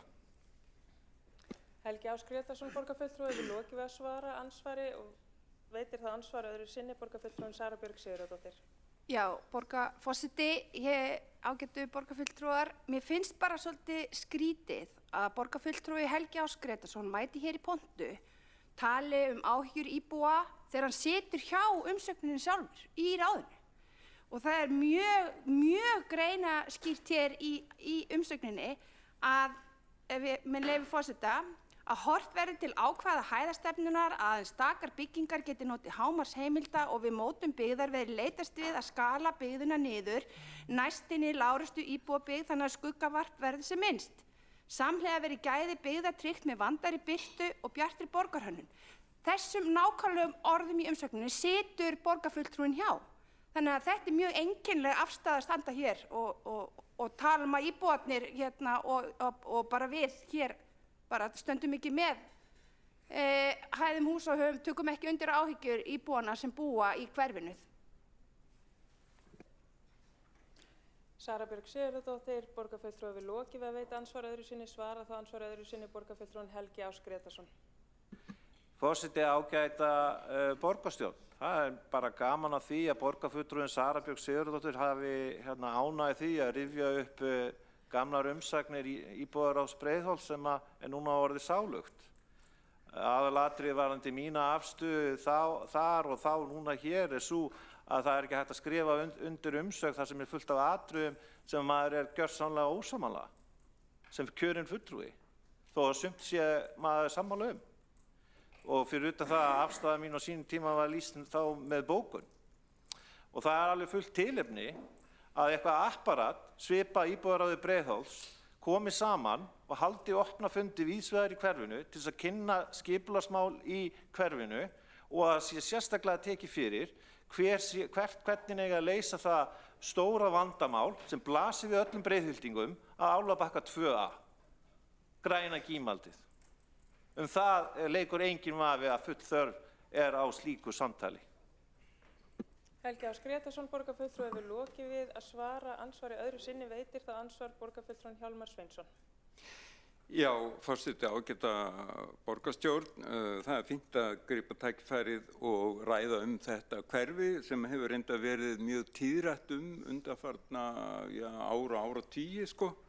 Og mér langaði að gera athugasemd við svona frasakend orðalag hjá borgarfulltrúunum að þetta fyrirhugaða uppbygging í Norðurmjót sem ég held að veri til mikla bóta byggi á því að allir hætti að nota bíl. Þetta er fáránleg innantómur frasi og ég vil líka benda á að það er svolítið tvöfeldni í þessum málflutningi þegar annars verður að segja að það þarf að byggja meira íbúðum á góðum stöðum. Og síðan er farið að segja að þessi verið að byggja allt og mikið íbúðum. Efast að borgarlínan komur svo framvegis. En þessi skipulagsmál í Breiðholti hvíla öll á mjög vönduðu hverfiskipulagi og sjálfur er ég ekki nokkurum vafa að þetta verður þessu góða hverfi mjög til framdráttar. Uppbyggingi í Norðurmjót, uppbygging á þessum stöðum sem voru nefndir hjá borgarfulltrúunum og það sýnir sig bara það sem að byggðin er þétt, hún er eftirsótt, Það sem byggðin er dreifð, þar er ekki nærri eins eftirsótt að búa. Þannig er það. Hjálmar Sveinsson, borgarfulltrúi, hefur lokið við að veita ansvar. Svara þá ansvari borgarfulltrúi Helgi Áss Grétarsson. Forseti, ágæta borgarstjórn. Ég þakka fyrir þessi orð borgarfulltrúans Hjálmar Sveinssonar. Það er alltaf áhugavert og málefnulegt að tala við hann skipulagsmál. Okkur greinir hins vegar á í grundvallaratriðum. Það stendur því ekkert í vegi að borgin stakki til austurs.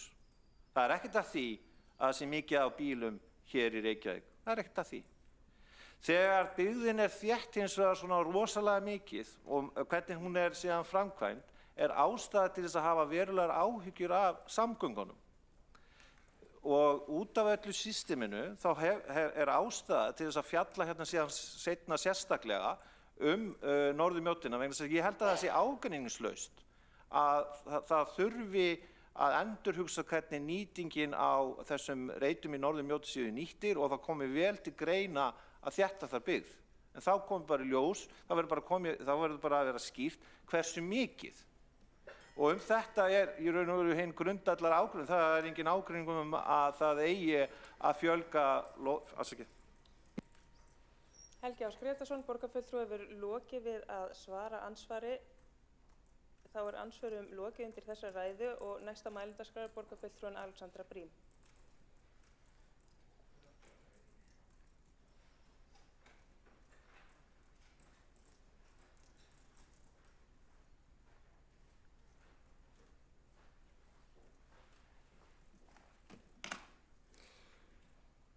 Forseti, borgarstjórn og aðrir áheyrendur.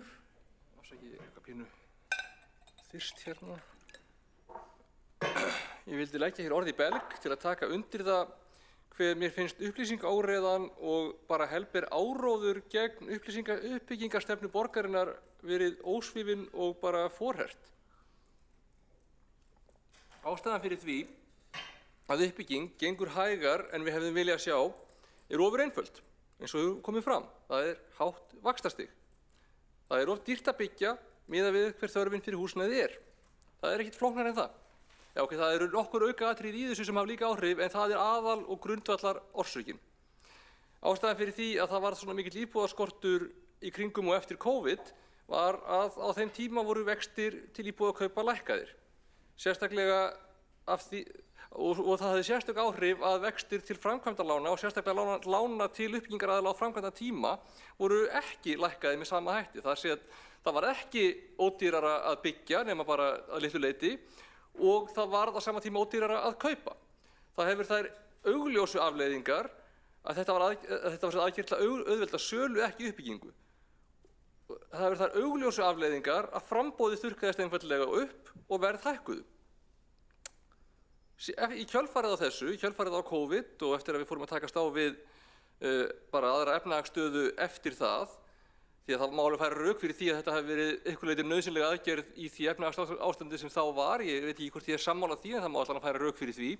En síðan þá hefur þurft að taka aðeins í taumana og við höfum verið að takast á við mjög hátt vaxtastig sem hefur verið tilraun til þess að ná niður stýrivöxt, ná niður verðbólgu, afsakið mig. Og það háa vaxtastig heldur aftur af uppbyggingu, gerir þetta dýrara að byggja og hækkar þannig verð á húsnæði. Þannig er það bara. Og það er ekkert flókið í sjálfu sér. Þetta er grundvallar orsök þess að það gengur hægt að byggja. Og allir sem að halda því fram að eitthvað annað sé grundvallar orsökin eru annaðhvort ekki með grundvallarskilning á hagfræði eða að ljúga. Það er líka, svo við höfum það í huga, ef við viljum skoða fleiri orsakir, það eru einbeittir hagsmunir uppbyggingar aðilana, verktakana og þeirra félaga sem að stunda húsnæðis uppbyggingu, að þeir vilja fá fleiri lóðir sem ódýrast fyrir sjálfa sig og þannig að það sé sem ódýrast fyrir þá að byggja. Þeir ætla samt ekki að byggja hraðar en svo að húsnæðisverðið haldi áfram að hækka. Þeir ætla samt að sitja á lóðunum eins lengi og þeir geta án þess að fara beinlínis að tapa peningum, láta á ganga kaupum og sölum sín á milli. Og þeir auðvitað vilja fá sem ódýrastar lóðir til þess að byggja á. Þeir vilja fá nýtt land af því það er ódýrara fyrir þá að byggja þar. Það eru þeirra hagsmunir, ég skil það alveg. Það er ekkert í sjálfu sér óheiðarlegt eða ljótt af þeim í sjálfu sér að vilja vernda sína hagsmuni. Þeir augljóslega vilja bara fá ódýrasta landið sem ódýrasta byggja og sem þeir geta selt á sem hæstu verði. Og það ódýrara fyrir þá vissulega að byggja á nýju landi, en það dýrara fyrir sveitarfélagin að byggja upp innviðina, vegina, skólana, lagnirnar á nýju landi heldur en í þéttingu, á þéttingarreitum, og það meiri kostnaður fyrir íbúana sem að þar komið til með að búa, sem þurfa að sitja lengur í umferð og halda úti fleiri bílum á hvert heimili. En þessir aðilar hafa hagsmunir af því að fá lóðirnar ódýr. Þeir hafa ekki sérstaka hagsmunir af því að byggja svo hratt að húsnæðisverð lækki. Þeir sitja á lóðum, þeir láta þær ganga kaupum og sölum sín á milli og þannig hækkar verðið á lóðunum án þess að neitt í rauninni gerist. Og þessi áróður mjög svæsinn. Það líður varla sá dagur án þess að fjölmiðlar birti greinar að það sé lóðaskortur. Það sem að greinar frá verktökum að tala að fjöldi lóða sem eru tilbúnar til uppbyggingar sé ekki nógu mikill eins og sú bið sé vegna seinagangs hjá borginni en ekki vegna þess einfaldlega að þeir aðilar sem að fengi þeim lóðum úthlutað eru ekki búnir að framkvæma þær aðgerðir sem þau þurfa að fara í til þess að gera lóðirnar tilbúnar. Þeir eru ekki býðið til okkur með það. Sjálfstæðisflokkurinn, bæði á þingi og í borgarstjórn, tekur fullan þátt í þessu, sakar okkur að reka sérstakar skortstefnu að vilja halda húsnæðisverði háu sem auðvitað fjarrilagi. Flokkurinn heldur því líka fram að við séum að neyða alla til að fara í strætó öllum sínum ferðum, sem líka fjarrilagi. Ég hef oft farið yfir. Þegar að fjölgar í borginni eina leiðin til að komast hjá því að takast á við þá fjölgun án þess að umferðarþungi vaxi úr öllu valdi að aðeins hærra hlutfall allra ferða séu farin gangandi hjólandi eða í almenningssamgöngum, að heimili reyna að komast upp með 0 til 1 eða kannski 2 bíla en ekki 2 til 4 bíla. Það vitað. En því samt ótrautt haldið fram að við viljum neyða alla til að vera bíllaus, eins og þeim strámanni sem það er. Sjálfstæðisflokkurinn hefur líka lagst gegn því að við innheimtum innviðagjöld af uppbyggingaraðilum, hefur lagst gegn því að lóðir og uppbyggingarheimildir séu boðnar út. Þeim finnst að við höfum bara afhenda þær annaðhvort ókeypis eða gegn málamyndagjaldi eins og gert var í mörg ár í borginni undir þeirra stjórn. Það vitað í hagfræðinni að þegar að takmörkuð gæði eru afhent undir kostnaðarverði, þá hyglir það þeim sem tekst að fá þau gæði á kostnað annarra sem tekst ekki að fá þau. Þá verður aðstöðumunur milli þeirra sem eru í stöðu til þess að fá þeim úthlutað til sín, þeirra sem að stjórna úthlutuninni og svo á móti þeim sem komast ekki þar að. Og þetta staða sem býður upp á það, og þá ekki að saka neitt það sérstaklega, ég bara segja hagfræðilegum og sakfræðilegum skilningi á slíkum aðstæðum, þá það mjög hættulegt ástand fyrir spillingu og sérhagsmunagæslu til að koma upp. Það sem að þeir sem að stýra því hverjir fá þessi takmörkuðu gæði og undirverði eru konur í mjög hættulega stöðu. Það einfaldlega sanngjarnara og réttlátara að bjóða út. Sveitarfélög sem hafa gert mistök að afhenda of mikið af ódýrum lóðum án þess að innheimta innviðagjald, án þess að passa innviðir séu skynsamlega nýttir, hafa iðulega lent í mjög harkalegum fjárhagserfiðleikum í kjölfarið. Eru einfaldlega komin á stöðu sitja uppi með allt of mikið af dreifðu landsvæði, með þarfir fyrir þjónustu og innviði sem að þau eiga ekki lengur peninga til þess að halda við eða byggja upp. Nýlegt og nærtækt dæmi sveitarfélagið Árborg. Gallinn við að bjóða út með þessum hætti að það getur orðið of mikil samþjöppun á markaði. Stór eignasöfn verða alltaf í betur og betri stöðu til að ná inn meiri og meiri eignum og stýra leið uppbyggingarhraðanum og verðinu eins og ég fór yfir. Og þau geta þá mjattlað inn íbúðum nógu hratt til þess að halda sínu fjárflæði en nógu hægt til þess að eignasafnið þeirra lækki ekki í verði og markaðsverð lækki ekki. Og við þurfum að brjóta það upp. Þess vegna erum við að fara í aðgerðir eins og þessa. Þess vegna viljum við fá inn nýja stóra aðila eins og stéttarfélögin, eins og lífeyrissjóðina, eins og ríkið, eins og önnur sveitarfélög með alls konar aðgerðum til þess að taka þátt í uppbyggingu, til þess að auka magn húsnæðis í umferð, til að fjölga þeim hagsmunaaðilum sem standa að uppbyggingu, sérstaklega þeim sem hafa aðra hagsmuni en bara að eignast sem mest sem þeir eiga á sem allra hæstu verði en borguðu sem allra minnst fyrir. Ný lög sem takmarka gildistíma uppbyggingarheimilda eru gífurlega mikilvægi í þessu samhengi, ég fagna þeim. Ég hef líka viljað skoða fleiri leiðir, sameignarfélög til dæmis. Það alveg satt að sá tími nokkurn veginn liðinn þegar fólk sem var að byrja sitt fjölskyldulíf gat eignast lóð og byggt sér þar upp einbýlishús, svona á eigin spýtum, og það alveg nokkuð sorglegt, ég er sammála því. Og það alveg stundum einbýlishúsalóðir í boði, en það eru ekki lengur þessi megin burðarás í uppbyggingu borgarinnar sem þær voru. Og við ættum að skoða fleiri leiðir til að ná því markmiði. Það nefnilega alveg satt að flestir Íslendingar vilja búa í eigið húsnæði, mun hærra hlutfall en á öðrum löndum, en það ekki vegna þess að Íslendingar séu með eitthvað séregna gen eða það sé eitthvað einstakt í menningunni sem gerur okkur að séregna þjóð. Það bara vegna þess að hér hefur verið rekin mjög harkaleg séregna stefna í marga áratugi. Réttindi fólks á leigumarkaði eru hrikaleg og neytendavernd slöpp. Það er einfaldlega mjög hræðilegt að vera á leigumarkaði miðað við að vera heimiliseigandi og þess vegna er það mjög skiljanlegt að næstum allir vilji eiga húsnæði. Það er ekki vegna þess að þannig séu við samsett, það er bara vegna þess að það er skelfilegt að vera á leigumarkaði. Þannig að það að vitna í þær tölur segir í sjálfu sér voða lítið. Það á að vera hægt að komast í eigin húsnæði. Leigumarkaður á líka að vera nothæfur. Það á að vera fjölbreytt dreifing eignarhalds, ekki bara örfá risastór hagnaðardrifin leigufélög. Og við getum gert meira, bæði til að búa til möguleika fyrir einstaklinga að eignast eigið húsnæði, til dæmis með að bjóða út smærri lóðir, kannski fyrir lítil fjölbýlishús, þar sem að fólk geti stofnað félög sín á milli að kaupa lóðir og byggja kannski 3 til 6 íbúða hús í sameiningu. Það er gert með góðum árangri í öðrum Norðurlöndum. Við getum líka barist fyrir lagabreytingum sem breyta hvötunum til þess að hafa húsnæði í skammtímaleigu eða sem breyta álagningu á leiguhúsnæði þannig að ef aðili sé með fleiri en 1-2 eignir í útleigu þá sé það skattlagt eins og atvinnuhúsnæði enda væntanlega hefur viðkomandi atvinnutekjur af því að vera með húsnæði í útleigu. Við erum ekki að reka skortstefnu, það er kjaftæði. Ástæðan fyrir því að uppbygging gengur ekki hraðar en hún gerir er vaxtastigið og brask með lóðir. Það er ástæðan. Borgarfulltrúinn Alexandra Briem hefur lokið máli sínu. 2 hafa óskað eftir að veita andsvar. Fyrstur tekur til máls Kjartan Magnússon, borgarfulltrúi veitir andsvar. Forseti, góðir borgarfulltrúar, ég vil þakka borgarfulltrúum Alexandru Briem fyrir ræðuna og það er alveg rétt sem kom fram hjá henni að við megum svo gjarnan ræða hagfræði oftar í borgarstjórn en við gerum. En ég hjó eftir því að í ræðunni þá var slæmt ástand á húsnæðismarkaði í Reykjavík að miklu leyti rakið til hárra vaxta. Borgarfulltrúinn sagði að það veri aðal og grundvöllur orsökin og það veri skýringin á því að hversu hægt gengi að byggja.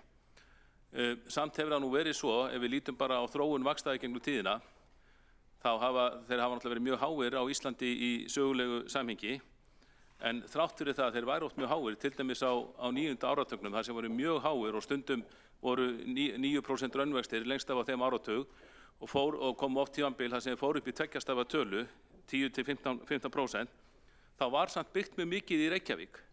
Það var byggt mjög mikið í Reykjavík, Sjálfstæðisflokkurinn réð, skaffaði nægar lóðir og þó það var erfitt að fá lán þá ekkert tókst fólki að fjármagna byggingar sínar og það var byggt að mikilli elju. Þannig að það er bara verið að finna einhverja skýringu til þess að afsaka frammistöðuleysi í húsnæðismálum að benda alltaf á vextina því að vextirnir eru ekki eins ráðandi þáttur eins og borgarfulltrúinn vill vera að láta. Kjartan Magnússon, borgarfulltrúi, hefur lokið við að veita ansvar. Svara þá ansvari borgarfulltrúinn Alexandra Briem. Ég ætla nú samt bara, forseti, að benda á það að húsnæðisuppbygging á síðari árum er miklu meiri heldur en á þessum tíma og það er samt og líka bara staðreynd að það voru mjög fáir sem að komast í þetta. Það var vissulega mjög fínt fyrir þá sem að komast í þessa aðstöðu og að geta gert þetta en þessi aðferðafræði skilar ekki sams konar húsnæðisuppbyggingu eins og að gera þetta með þeim hætti sem við höfum verið að gera síðan. Bæði getum við tryggt betri innviði og betri rekstrargrundvöll fyrir borgina og við getum byggt meira á hraðar heldur en hin aðferðin sem að þó eins og ég samþykki er mjög indæl fyrir þá sem að komast í þá stöðu. Alexandra Briem, borgarfulltrúi, hefur lokið við að svara ansvari, veitir þá ansvar öðru sinni borgarfulltrúinn Kjartan Magnússon. Forseti, góðir borgarfulltrúar, það er beinlínis rangt og eiginlega hlægilegt að lítið hafi verið byggt á þeim tíma sem við fjallaðum hérna til fortíðinni þegar raunvextir voru mjög háir, mun hærri núna. Þarna á 9. áratugnum þá voru raunvextir sennilega 3 sinnum hærri heldur en þeir eru núna, voru lengst af í kringum 9% og fóru í 2 stafa tölu. Og ég skora borgarfulltrúann og fleiri að kynna sér ársskýrslu byggingafulltrúa þar sem þessi þróun þar sem sagt frá hvað eru margar nýjar íbúðir teknar í notkun á hverjum tíma. Þessi skýrsla nær marga áratugi aftur í tíman. Þar kemur til dæmis fram að árið 1986 á tímabili mjög hárra raunvaxta voru 992 íbúðir teknar í notkun, 2024 935 sem var reynda mjög gott ár. Þannig að það er ekki þessu bara maður kenna og segja síðan að það hefur verið gott fyrir það sem komist í það en þeir hafa verið tiltölulega fáir. Það er líka alröng fullyrðing því að Sjálfstæðisflokkurinn lagði mikla áherslu á það að eyða lóðaskorti og skaffa nægilega lóðir þannig að allir gætu fengið úthlutað lóðum í nýjum hverfum þannig að það var farið frá lóðaskorti í það að allir gætu fengið lóðir þannig að því miður þessar fullyrðingar standast engan veginn hjá borgarfulltrúanum. Kjartan Magnússon, borgarfulltrúi, hefur lokið við að veita ansvar öðru sinni. Forseti minnir borgarfulltrúa að virða tímamörkin, veitir þá ansvar borgarfulltrúi Marta Guðjónsdóttir. Forseti, ágætu borgarfulltrúar, ég get tekið undir það með borgarfulltrúanum Alexandru Briem að byggingaverktakar hafa legið á lóðum og setið á lóðum sem hafa gengið kaupum og sölum og hækka húsnæðisverð. En það var rétt að borgarfulltrúin líti í eigin barm og áttaði sig á því hvers vegna svo er. Það er afleiðingin af þeirri stefnu sem hér hefur verið rekin, þessari offþéttingarstefnu, þar sem hefur verið byggt hér miðsvæðis á dýrum uppbyggingarreitum í eigu einkaaðila. Og á sama tíma hefur Reykjavíkurborg neitað að úthluta lóðum úr eigin landi sem hefði verið stór liður í því að lækka húsnæðisverð. Og ég spyr, er þetta viðhorfsbreyting hjá borgarfulltrúanum sem hann er að boða í sinni ræðu? Er hann að boða það að Reykjavíkurborg muni nú hefjast handa og fara að bjóða út lóðir í eigin landi? Marta Guðjónsdóttir, borgarfulltrúi, hefur lokið við að veita ansvar. Svarar þá ansvari Alexandra Briem, borgarfulltrúi? Forseti, ég verð bara svolítið að viðurkenna að ég fatt ekki alveg spurninguna. Við erum náttúrulega búin að vera að bjóða út lóðir til uppbyggingar af mikilli áfergju síðustu ár og tölur húsnæðisuppbyggingu eins og við sáum til dæmis bara húsnæðisfundi núna fyrir helgi bera þess vott. Bara þúsundir íbúða í undirbúningi í útboði tilbúnar til uppbyggingar á framtíðarreitum. Ég skil ekki spurninguna. Augljóslega ætlum við að halda áfram að bjóða út lóðir til uppbyggingar með sama hætti og helst bara meiri krafti með það sem við höfum verið að gera. Það er engin stefnubreyting þar. Alexandra Briem, borgarfulltrúi, hefur lokið við að svara ansvari, veitir þá ansvar öðru sinni Marta Guðjónsdóttir, borgarfulltrúi. Forseti, ágætu borgarfulltrúar, borgarfulltrúin Alexandra Briem ætti að kynna sér aðalskipulagið en það er gert ráð fyrir því að mestöll þétting eigi sér stað vestan Elliðaáa. Ég er að tala land í eigu Reykjavíkurborgar sem hæglega hefði verið hægt að úthluta og hefði átt að gera miklu fyrr. Við höfum bent á marga reiti og til dæmis Geldinganesið. 2017 kom ég með tillögu það að það yrði farið að skipuleggja byggð í Geldinganesi. Nú er árið 2025 og enn er ekki farið að byggja á því svæði en nú eru sýndar einhverjar glærur það að það er að skoða uppbyggingu hér og þar. Á Kjalarnesi og víðar eru tækifæri þar sem Reykjavíkurborg á land sem að myndi verða stór liður í því ef að það hæfist þar uppbygging og þessum lóðum yrði úthlutað til almennings að lækka húsnæðisverð. Marta Guðjónsdóttir, borgarfulltrúi, hefur lokið við að veita ansvar öðru sinni. Svarar þá ansvar öðru sinni Alexandra Briem, borgarfulltrúi. Já, forseti, við augljóslega, eins og við ræddum á síðasta borgarstjórnarfundi, erum að fara í kortlagningu á framtíðarsvæðum og hvernig er best að skipuleggja framtíðaruppbyggingu Reykjavíkur, þar sem meðal annars eru þessi svæði sem borgarfulltrúi nefnir undir. Ég ætla samt að taka það fram að við höfum verið opin fyrir því í tíð síðasta meirihluta að byggja meira til dæmis í Úlfarsvárdal í kringum Leirtjörn og á Kjalarnesi, en eins og borgarfulltrúanum ætti að vera ljóst þá ákveðum við að fara til að gera rólega af stað með ákveðin uppbyggingarsvæði bara til þess að sjá hvernig þeim svæðum er tekið og hvernig svo uppbygging gengi og erum með fleiri svæði tilbúin til þess að, eða vorum með fleiri svæði tilbúin til þess að bæta við eftir því hvernig það gengi upp. Ég er síðan farin úr umhverfisskipulagsráði, ekki alveg inn í nýjustu vendingum þar en við vorum allavega ekki eitthvað sérstaklega mótið því að byggja á Kjalarnesi eða þannig og erum eins og þekktir orðið að bæta töluvert í hvað við ætlum að byggja í Úlfarsvárdal og víðar, þannig að það snýst bara líka að draga inn fleiri hagsmunaaðila og fá stéttarfélögin og fleiri inn til þess að tryggja að dreifingin af eignarhaldi sé dreifðari og með fleiri hagsmuni heldur en bara hagnað.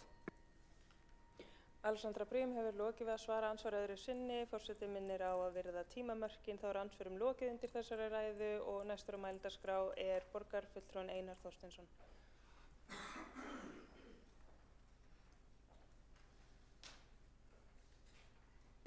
Forseti, ágæta borgarstjórn, ég ætla nú að koma hérna upp og svona í grunninn lýsa yfir ánægju minni með þessar tillögur.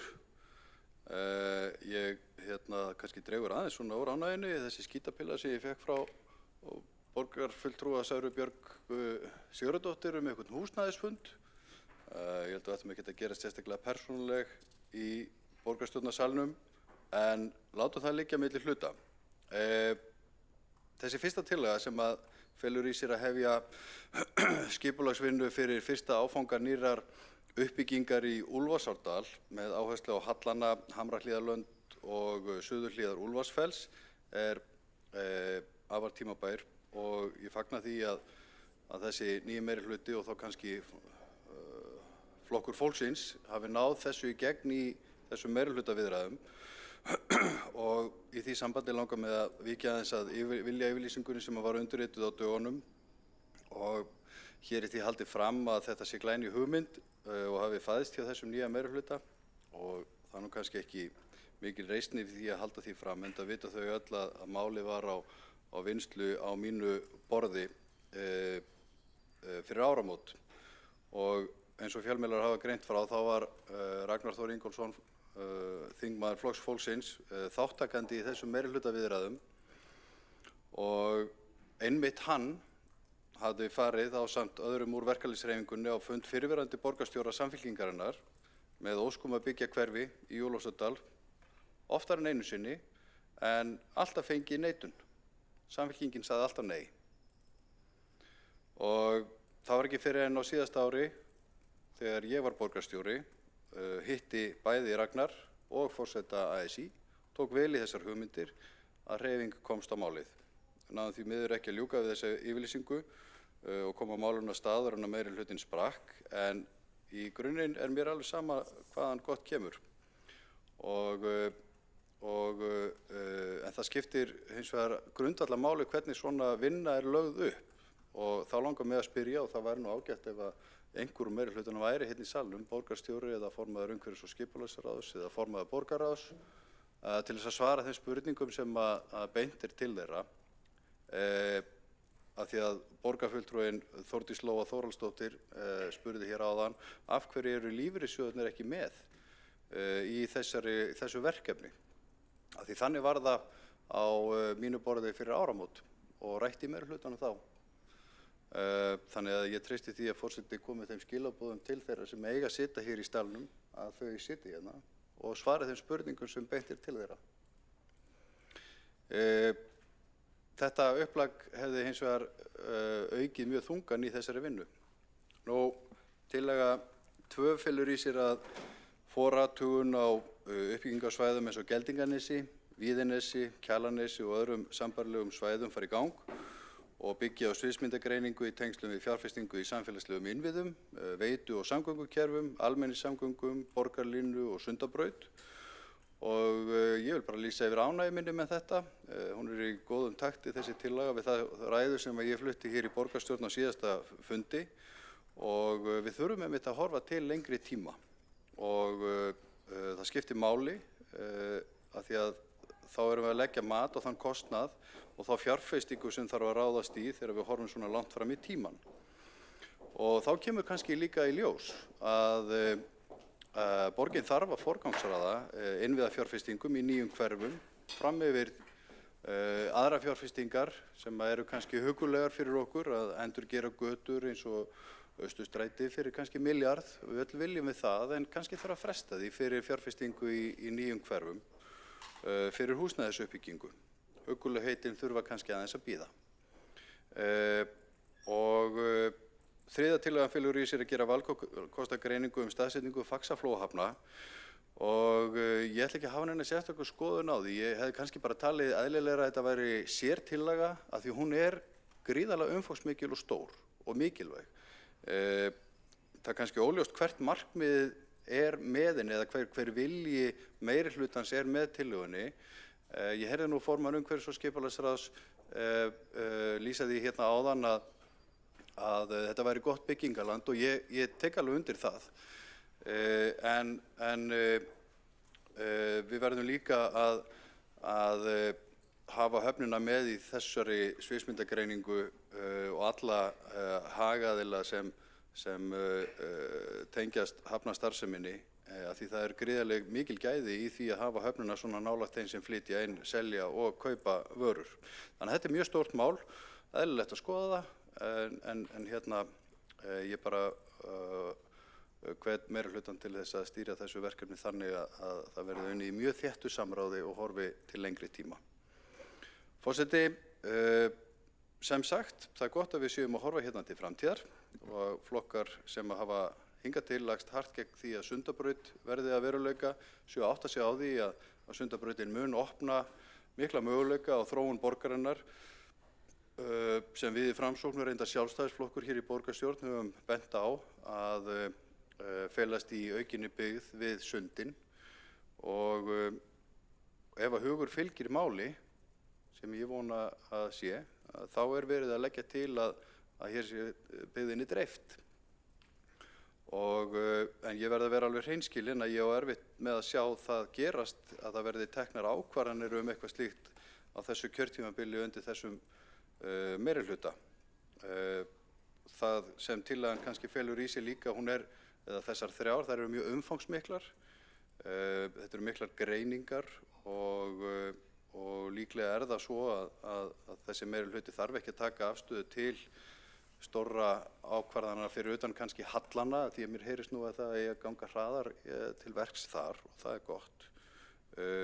En aðrar stórar ákvarðanir bíða kannski næsta kjörtímabils og kannski til þess leikurinn gerður að fresta því að taka slíkar ákvarðanir, en það er alveg ljóst að það eru skiptar skoðanir í meirihlutanum svona það hvernig borgin á að þróast og kannski eðlilegt, enda stór og breiður meirihluti. En svona heilt yfir þá bara fagna ég þessari tillögu og gott að það sé verið að setja hana, fleita þessum málum áfram. Takk. Einar Þorsteinsson, borgarfulltrúi við lokið máli sínu. Forseti minnir á að hljóð frá fundinum heyrist í aðliggjandi herbergjum. En tekur þá næsti máls borgarfulltrúan Hildur Björnsdóttir.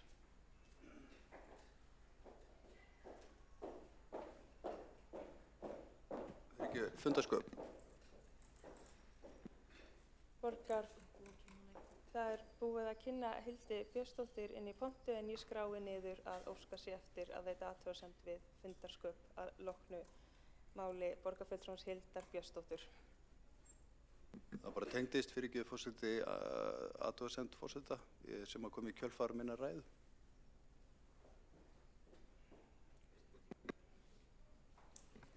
Það er búið að kynna borgarfulltrúa Hildi Björnsdóttur í pontu, þannig hún verður að fá að fylgja máli sínu eftir. Mér finnst sjálfsagt að þú fáir að gera athugasemd við fundarsköp leið og borgarfulltrúa Hildur Björnsdóttir hefur fengið að ljúka máli sínu. Ljómandi.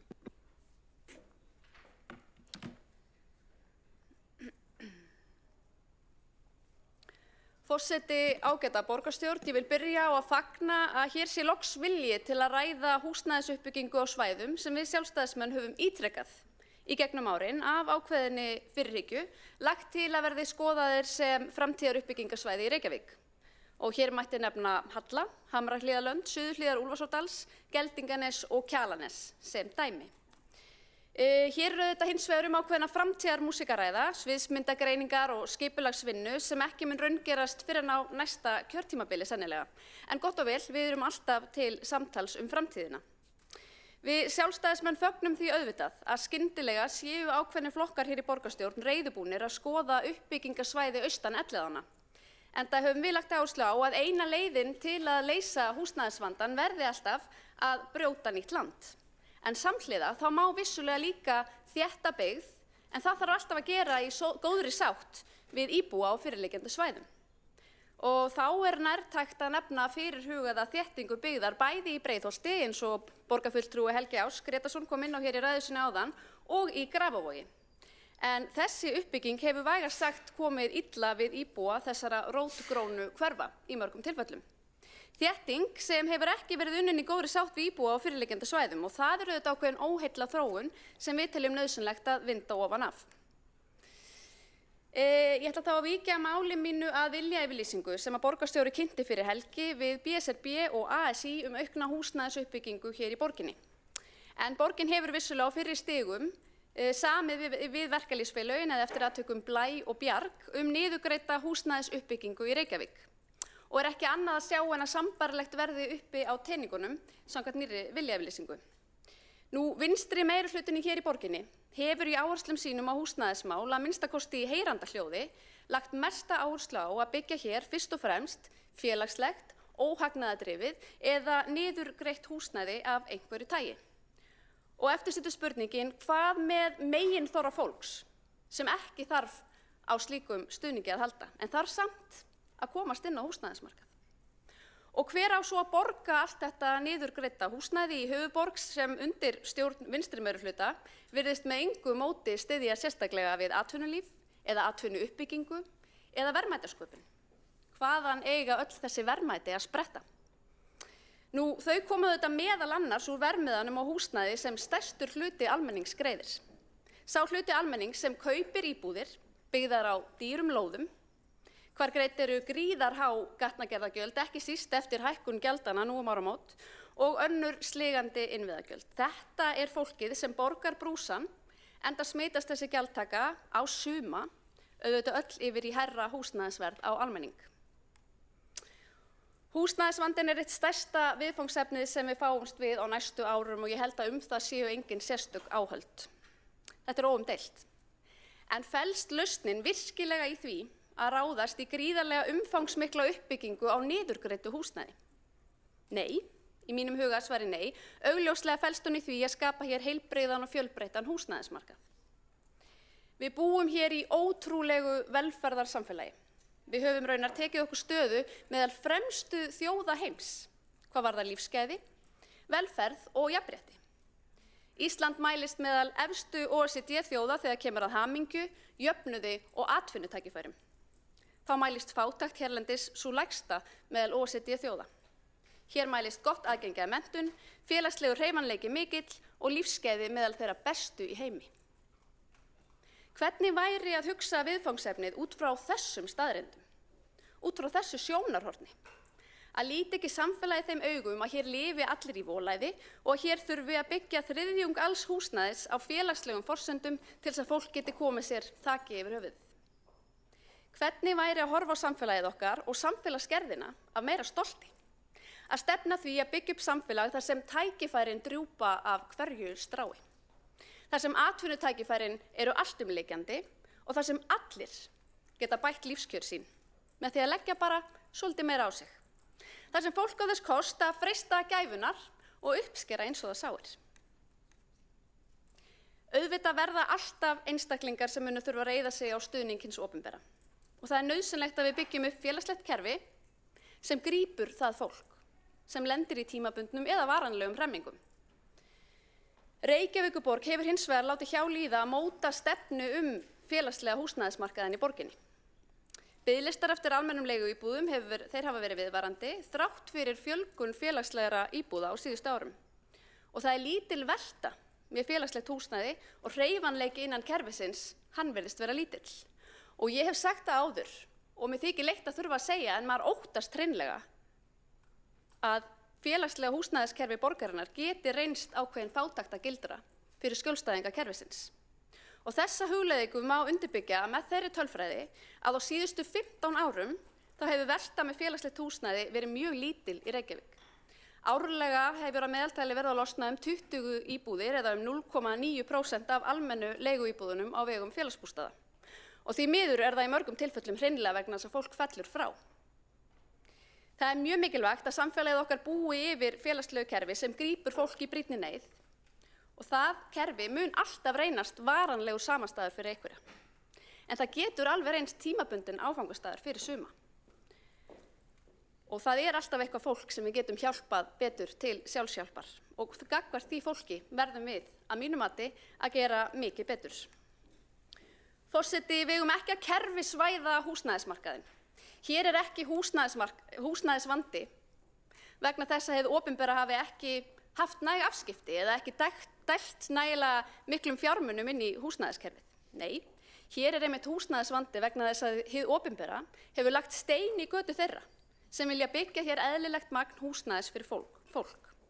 Hér hefur verið lóðaskortur, kerfisvæðing og þung stjórnsýsla. Byggjum frekar upp heilbrigðan, frjálsan húsnæðismarkað með fjölbreyttum lausnum sem hæfa ólíkum búsetuformum og fjölskyldumynstrum. Vanmetum ekki getu fólks til að standa á eigin fótum. Festum ekki fólk í kerfum. Treystum fólki til að freista gæfunar og leita hamingjunar á sínum eigin forsendum. Sköpum umgjörðina og samfélagið þar sem hver sem sama hvaðan hann kemur eða úr hvaða bakgrunni, getur bætt lífskjör sín og orðið sinnar eigin gæfusmiður. Hildur Björnsdóttir borgarfulltrúi hefur lokið máli sínu. Óskað hefur eftir að veita stutta athugasemd borgarfulltrúin Einar Þorsteinsson. Stutta athugasemd við fundarsköp. Takk, forseti. Mér langaði bara því að ég var hér að lenda í þeirri leiðilegu aðstöðu hérna áðan að ég var að ávarpa halda utan skipulagsmálin hérna áðan og stjórn borgarinnar og það var ekkert þeirra í salnum. Forseti bent á það að það væri hægt að hlusta á ræðurnar í öðrum sölum en við höfum 2 borgarfulltrúar komið hér upp og spurt ákveðna spurninga en ekki fengið svör við, þannig að mér fannst rétt að benda á það að borgarfulltrúar geta ekki svarað úr öðrum sölum. Þau geta aðeins svarað hér úr ræðustóli. Borgarfulltrúin Einar Þorsteinsson hefur lokið við að veita stutta athugasemd við fundarstjórn og næstur á mælendaskrá borgarfulltrúin Hjálmar Sveinsson.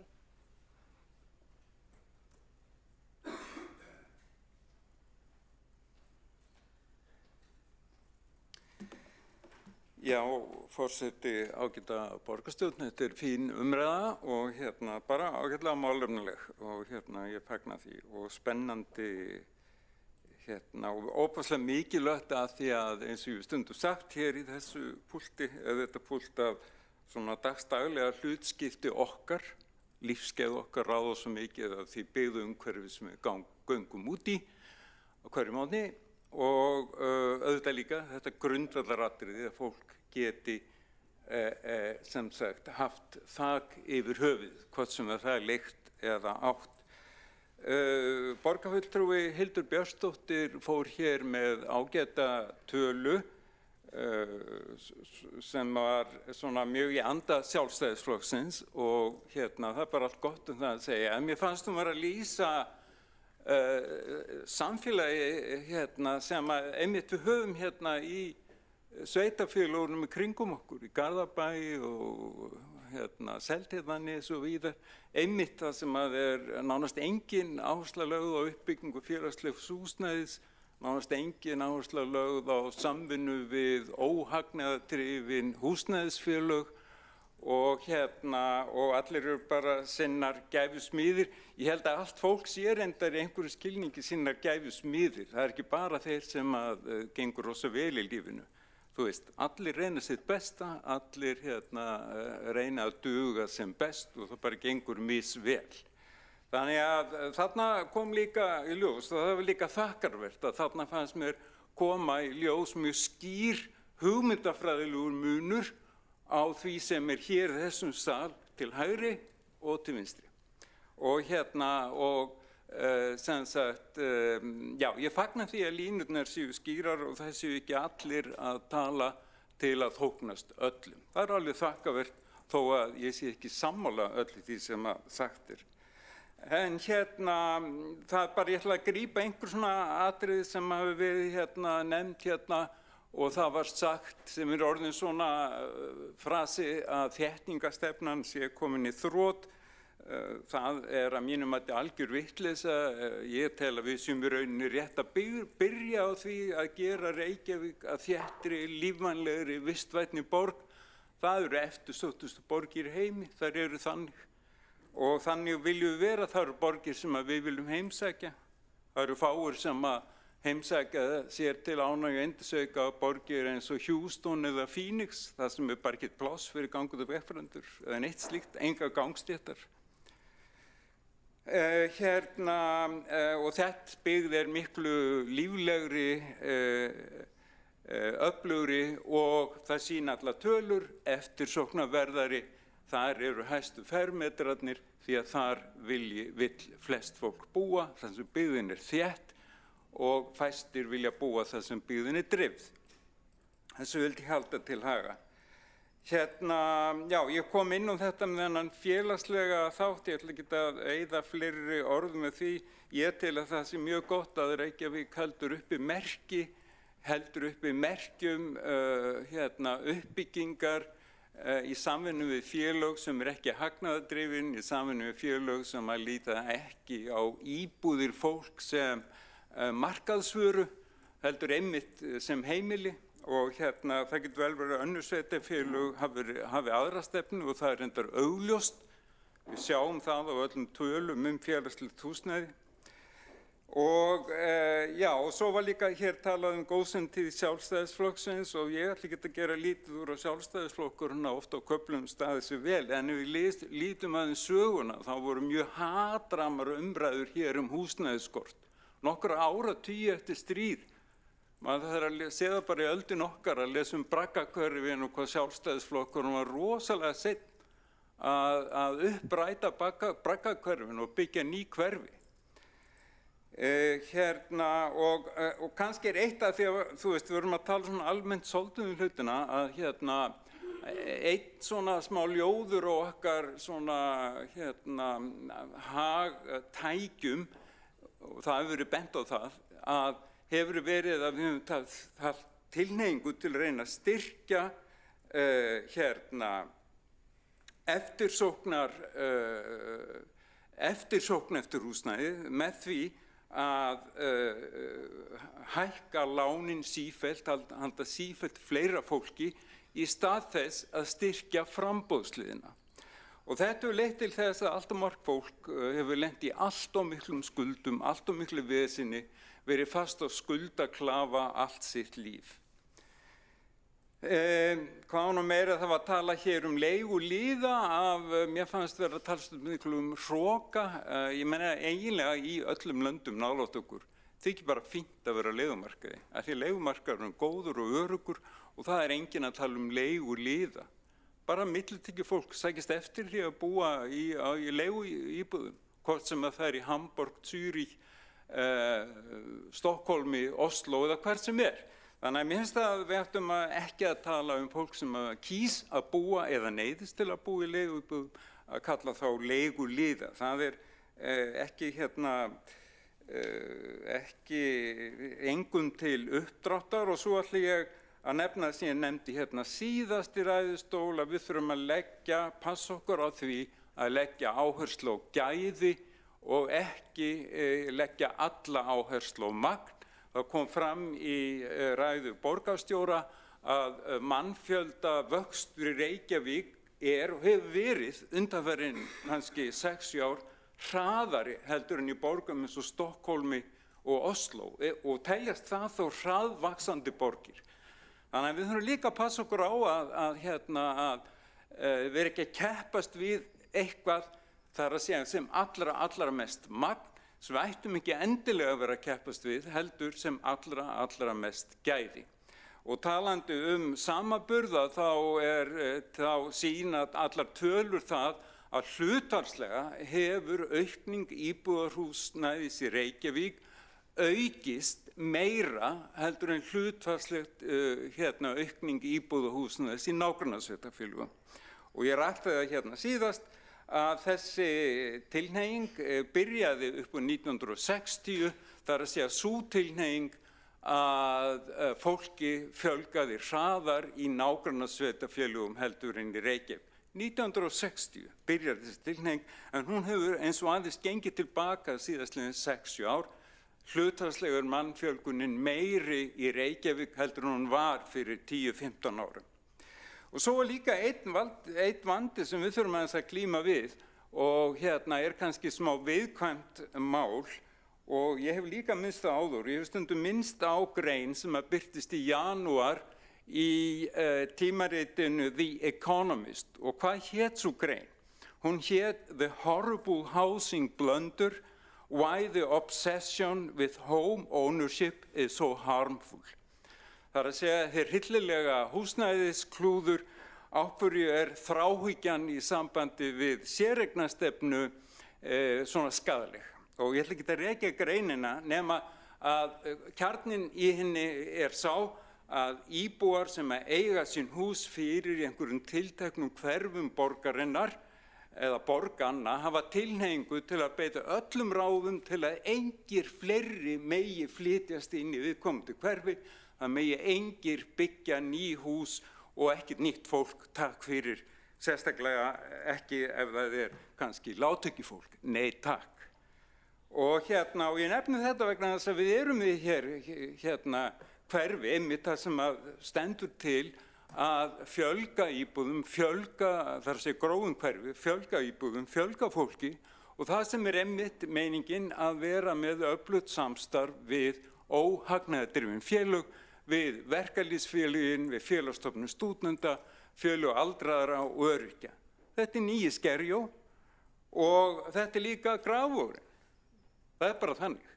Og samt hafa risið hér upp raddir í þessum sal sem að segja nei takk, alls ekki.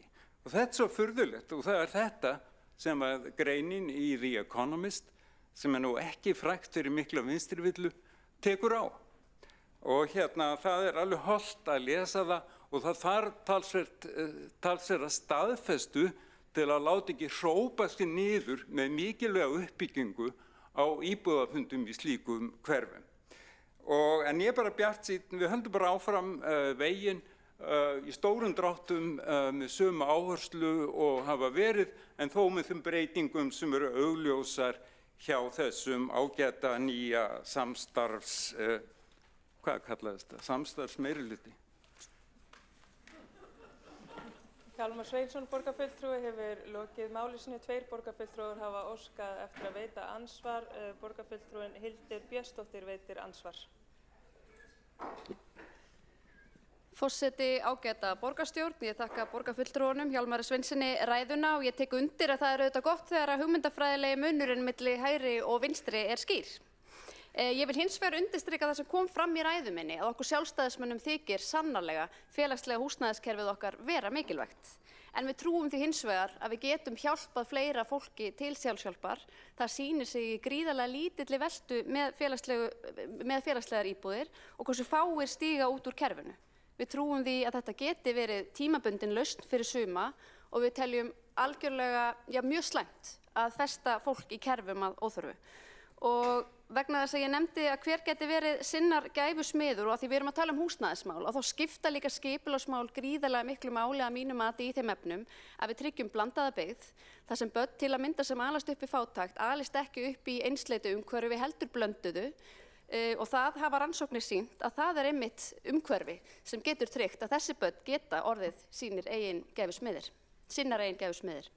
Hildur Björnsdóttir, borgarfulltrúi, hefur lokið að veita ansvar. Svara það ansvari borgarfulltrúin Hjálmar Sveinsson. Já, forseti, ágæta borgarstjórn. Ég mörgulegt alveg sammála því sem að borgarfulltrúin sagði. Við viljum ekki að fólk festist í einhverjum fátæktargildrum sem að gerist til að mynda í nágrannalöndum okkar eins og Bretlandi og Bandaríkjunum. Rannsóknar og því sem er kallað social mobility sýnir það að það fólk fast í fátækt, öfugt við Norðurlöndin.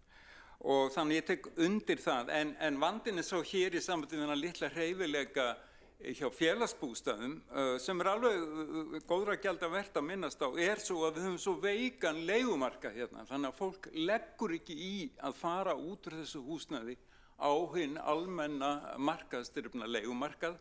Þess vegna held ég, það mín skoðun, það sé okkar verkefnum meðal annars að byggja upp öflugri og öruggari leigumarkað. Og það held ég skynsamlegt líka í hagfræðilegu tilliti að hafa ekki öll eggin í einni körfu, það að segja séreignarkörfunni. Hjálmar Sveinsson, borgarfulltrúi, hefur lokið að svara ansvari. Veitir það ansvar öðru sinni borgarfulltrúin Hildur Björnsdóttir. Forseti, ágæta borgarstjórn, ég vil nú bara taka undir það að hér mikilvægt að það sé öflugur leigumarkaður og maður tekur eftir að líka nýjar kynslóðir hafa kannski stundum aðra sýn á það hvernig búsetu það vill velja sér, þessar kynslóðir vilja velja sér. Það hins vegar þannig að okkar mati, okkar sjálfstæðismanna, að sú skortstefna sem hefur verið rekin hér í borginni hefur leitt til þess að hér hefur ekki verið byggt nægilega mikið húsnæði og þegar það framboðsskortur, mikið minna framboð heldur en eftirspurn, þá knýr það auðvitað upp húsnæðisverð og það hefur verið ein Helsta breytan og skýringin í því að húsnæðisverð hér hátt. Ef við hins vegar byggjum meira og förum í meiri sókn í húsnæðismálum, þá getur það haft gríðarlega jákvæð áhrif á húsnæðisverð. Og ofan á allt þetta má telja gríðarlega gjaldtöku borgarinnar á húsbyggjendur sem leggst ofan á húsnæðisverðið. Hildur Björnsdóttir, borgarfulltrúi, hefur lokið við að veita andsvar öðru sinni. Svara þá andsvar öðru sinni borgarfulltrúin Hjálmar Sveinsson. Já, forseti, bara að því að minnst hér áðan á gjöld og gatnagerðargjöld, en Reykjavík var að hækka gatnagerðargjöldin sín til jafns við gatnagerðargjöld í nágrannasveitarfélögum. Það var ekki róttækara skref og það verður liður í því að minnka niðurgreiðslur. Af því að í rauninni þessi lágu gatnagerðargjöld sem hér voru liður niðurgreiðslu húsnæðis. Nú erum við komin í raunverulegu markaðsverði eins og ríkisstjórnin ætlar að gera í samtíð við nýtingu af auðlindana.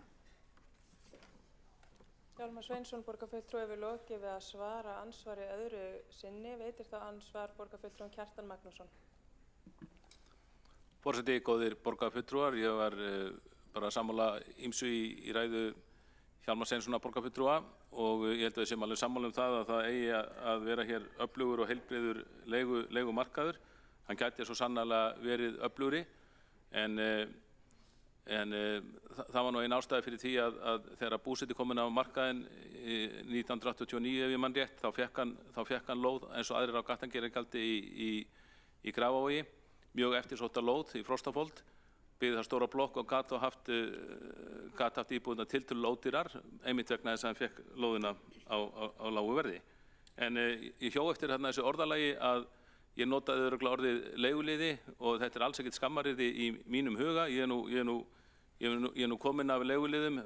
Afi minn var nú, foreldrar hans voru leiguliðar og það nota orðið í þessu samhengi, það alls ekki niðrandi, síður en svo ég vona engin misskilja það þannig. Liði þetta forskyti sem notað mjög víða í íslensku máli. Fyrir nokkrum vikum voru ég hér með ungmennaráðsliðum, þar er ungliðar, skólaliðar, sjúkraliðar, landgönguliðar, hamarsliðar, vafkiliðar og röskuliðar, alls konar svona, ég vona að enginn skilja þannig þegar við notum þetta forskeyti liðar eða liði, að við séum með þeim hægt að tala með niðrandi hættum viðkomandi hóp, ekki heldur leiguliða. Kjartan Magnússon, borgarfulltrúi, hefur lokið við að veita ansvar. Svara þá ansvari borgarfulltrúi Hjálmar Sveinsson. Já, forseti, mér finnst gott að heyra það verður ekki meint í neikvæðri merkingu, þó það orð hafi kannski aðeins þann blæ í þessari umræðu. En þess vegna vil ég stinga upp á því þá að bara nota þá frekar orði leigjendur. Það engin misskilningur sem felst í því orði. Leigjendur fínt orð. Hjálmar Sveinsson, borgarfulltrúi, hefur lokið við að svara ansvari. Veitir þá ansvar öðru sinni borgarfulltrúin Kjartan Magnússon. Forseti, góðir borgarfulltrúar, mér finnst ég þakka Hjálmar Sveinssyni borgarfulltrúi fyrir ábendinguna. Mér finnst bæði orðin vera ágæt og mjög íslensk og vera bæði bara hvort sem leigjandi eða leiguliði, mér finnst bara bæði vera hlutljós og ég held að svo verði áfram. Kjartan Magnússon, borgarfulltrúi, hefur lokið við að veita ansvar öðru sinni og þá næst á mælendaskrá borgarstjóri Heiða Björg Hilmisdóttir.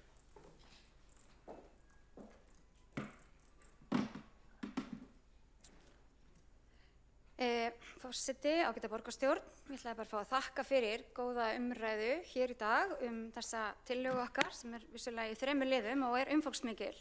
En það hér komin í vinnusamur meirihluti sem kallar sig samstarfsflokka, samstarfsmeirihluta og ýmislegt vegna þess að við höfum gaman og okkur finnst skemmtilegt að vinna saman og við erum að skila á okkur mörgum verkefnum og hér tillaga það að við horfum til framtíðar í byggðaþróun. Við erum auðvitað að horfa áfram á sjálfbæra vistvæna lifandi borg þar sem fólk vill búa og við erum þakklát og glöð hve margir vilja koma hingað.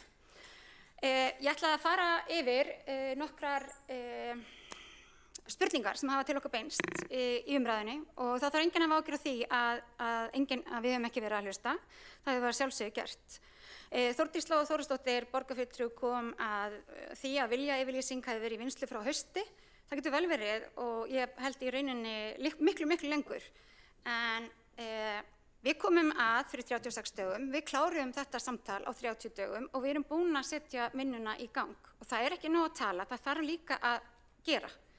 Og það verða núna skoðar nýjar leiðir til þess að auka framboð og hraða uppbyggingu íbúðarhúsnæðis og Þar á meðal verður skoðuð hvort að aðkoma lífeyrissjóðanna, hvernig aðkomu lífeyrissjóðanna og hvaða innviða fjárfesta við gætum fengið að borðinu. Þetta gerum við með verkalýðshreyfingunni og við sjáum líka fegurinn í því að skipuleggja með fólkinu og verkalýðshreyfingin jú fulltrúar fólksins. Við erum líka að skoða fyrstu kaupendur. Okkur fannst mikilvægt að bæta því við, þannig að við getum líka verið að horfa á það og það enginn að segja að það sé bara verið að byggja upp byggð bara með húsnæði fyrir félagslegt húsnæði, bara almennt húsnæði. Þetta auðvitað þessi fjölbreytta, fallega byggð sem við erum svo stolt af. Það kom líka fram spurning varðandi Faxaflóahafnir. Við erum auðvitað stolt hafnaborg. Við erum viljum tryggja að höfnin okkar verði hér áfram og finni stuðning. Ég átti fund með framkvæmdastjóra sem að formaður Faxaflóahafna hafi ekki tök á að mæta á, en við héldum engu að síður og þar ræddum við þetta og að það væri mikilvægt að það færi fram valkostagreining varðandi starfsemi hafnarinnar bara til framtíðar. Þannig við værum á sama tíma og við erum að skoða uppbyggingarsvæði borgarinnar, bæði fyrir atvinnulíf og íbúabyggð, að þá séum við að skoða líka bara hvernig og hvar, hversu mikið rými þarf höfnin og hvar væri henni mögulega best komið til framtíðar. Þannig að við vorum ásatt það að það væri fínt að setja þá vinnu í gang. Séreignarstefnan, Kjartan Magnússon borgarfulltrúi hafði miklar áhyggjur af uppbyggingu í Reykjavík og hún auðvitað meiri en áður. Hún meiri en annars staðar. En séreignarstefnan, hún hefur ekki hopað mikið. Við höfum auðvitað lagt meiri áherslu á félagslegt húsnæði og leiguhúsnæði og það þannig að það auðvitað skapar þetta jafnræði á húsnæðismarkaði. Það eru fleiri sem að geta þá fundið sér sinn stað og eignast öruggt heimili. En ef að sveitarfélögin hérna í kring, ef við sjáum hérna samanburðinn á félagslegu húsnæði á milli sveitarfélaga, ef að sveitarfélögin hérna í kring varu að fjárfesta í sama takti og við í félagslegu húsnæði, í húsnæði fyrir eldra fólk, í húsnæði fyrir fatlaða, það væri ekki þessi biðlisti sem einhvern veginn verður alltaf verkefni okkar að vinna með af því að við berum hag allra fyrir brjósti. Það eru ekki allir sem að vilja kaupa, það ekki allir sem vilja eiga og sumir geta það ekki. Alveg sama hvað þeir leggja mikið á sig, alveg sama hvað þeir reyna að sá af því þeir geta ekki uppskorið. Og þannig það bara staðan. Og Reykjavíkurborg hefur undanfarin ár verið í algjörri forystu hvað þetta varðar og ég mjög stolt af því. Og það arfleið fyrir meirihluta, það arfleið Dags B. Eggertssonar í borgarstjórasætinu og það líka ástæða þess að fólk á Íslandi, það almennt hamingjusamara. Það gengur betur, það öruggara eins og borgarfulltrúi Hildur Björnsdóttir kom inn á. Það vegna þess að leigumarkaðurinn hefur þróast í Reykjavík, húsnæðismarkaðurinn hefur þróast í Reykjavík og við höfum verið að byggja aukinn stuðning og meiri tækifæri fyrir bara fólk óháð uppruna getu, hæfileika, menntunar og allra þeirra þáttar sem við teljum almennt upp. Nú ætlum við að ganga þetta lengra. Verkalýðshreyfingin finnur að það mikill áhugi á því að leigja hjá þeim. Fólki finnst það þægilegt. Það eru þúsundir manna á biðlista og sveitarfélögin í kringum okkur mættu gjarnan líka koma inn í það verkefni að finna fyrir þau lóðir og hafa þar framtíðarsýn þannig að þau geti undirbúið fjárfestingu og sagt fólki hvað framundan. Þetta ætlum við að byrja að gera strax núna í Úlfarsárdalnum og það auðvitað fáránleg söguskýring að segja að Samfylkingin hafi nokkuð tímann verið á móti því. Það auðvitað tilbúið þarna skipulag sem við munum núna fara yfir. Þetta hægt núna vegna þess að við erum að sjá það að það opnast þessi samgöngusáttmáli, samgönguás með samgöngusáttmálanum í gegnum borgin okkar. Við erum auðvitað líka að sjá það á öðrum svæðum, Sundabrautin opnar aðra möguleika og það hefur alltaf legið fyrir og verið kynnt í samráðshópi Sundabraut fyrir síðasta ári að það þyrfti þá að skoða legu Sundabrautar út frá mögulegum uppbyggingarsvæðum. Það ekki eitthvað sem ég fann upp á þessi meirihluti eða síðasti meirihluti. Helgi tók upp stöðu húsnæðisáætlunar á 4. ársfjórðungi síðasta árs. Ég fór vel yfir þetta á opnum fundi á föstudaginn síðasta. Þetta niðurstaðan áramót, ekki svo sem niðurstaðan núna. Það hins vegar í opinni kortastjá ef þið sjáið Reykjavík /húsnæði. En þar kemur fram hver staðan Konur geta talað saman, þær geta myndað meirihluta. þær þurfa enga kalla til og það er vandræðalegt að halda öðru fram og svona dylgjur og söguskýringar finnst mér ekki eiga heima í þessum sal. Það er ekki sæmandi fyrir okkur að vera með slíkar söguskýringar sem eiga sér enga stjóð í raunveruleikanum. Hér eru 5 öflugar konur sem að fara fyrir meirihluta sem hefur sett fram skýra framtíðarsýn, hefur sett fram margar tillögur og hefur sett þær í vinnu. Við vitum að markaðurinn er ekki að fara að leysa þetta allt saman. Við vitum að afsláttur, við vitum að það er ekki nóg að vilja, að það er ekki nóg að langa, það er ekki nóg að leggja sig allan fram. Samfélagið, það er það sem að þarf að búa til velferðarkerfið, það er undirstaða verðmætasköpunarinnar, það er undirstaða þess að fólki líði vel og vilji búa í Reykjavík. Borgarstjóri Heiða Björg Hilmisdóttir hefur lokið máli sínu. Einn borgarfulltrúi hefur óskað eftir að veita andsvar. Borgarfulltrúinn Helgi Ásgrétarsson. Forseti, ágæta borgarstjórn. Ég ætlaði bara í nautum að borgarstjóri vísaði í nafnið Helga og það var ekki neitt meira, það kom ekki fullt nafn eða hvaða stöðu þessi Helgi gegndi, en ég reikna með það sem ég er eini Helgin að þá sé það ég, að því að svo stuttu seinna var verið að fjalla eitthvað sem að varðaði að það séu konur sem að mynda meirihlutann. Ég talaði held ég ekkert það en ég vona að, ég veit ekki hvort að einhver annar hafi gert það, ég ætla ekki að fjalla neitt það, en ég vildi bara koma þessari ábendingu áleiðis að ég í mínu erindi var að fjalla fyrst og fremst ákveðna reiti í Breiðholtinu og sem að koma fram í húsnæðisáætlun og sem að liggur fyrir í gögnum málsins.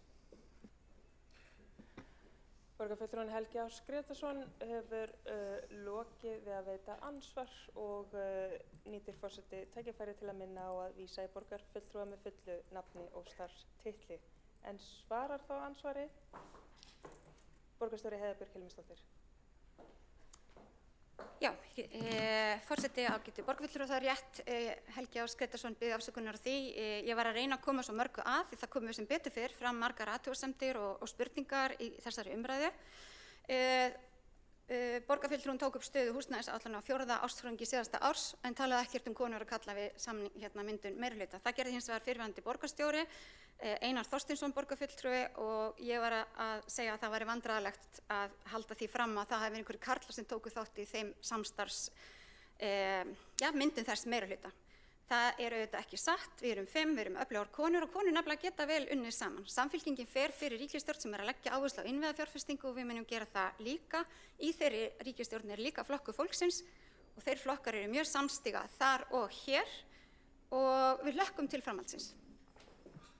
Heiða Björg Hilmisdóttir borgarstjóri hefur lokið við að svara ansvari og veitir það ansvar öðru sinni borgarfulltrúinn Helgi Ásgrétarsson. Forseti, ágæta borgarstjórn, ég þakka fyrir þessar skýringar borgarstjóra varðandi hvernig var verið að vísa.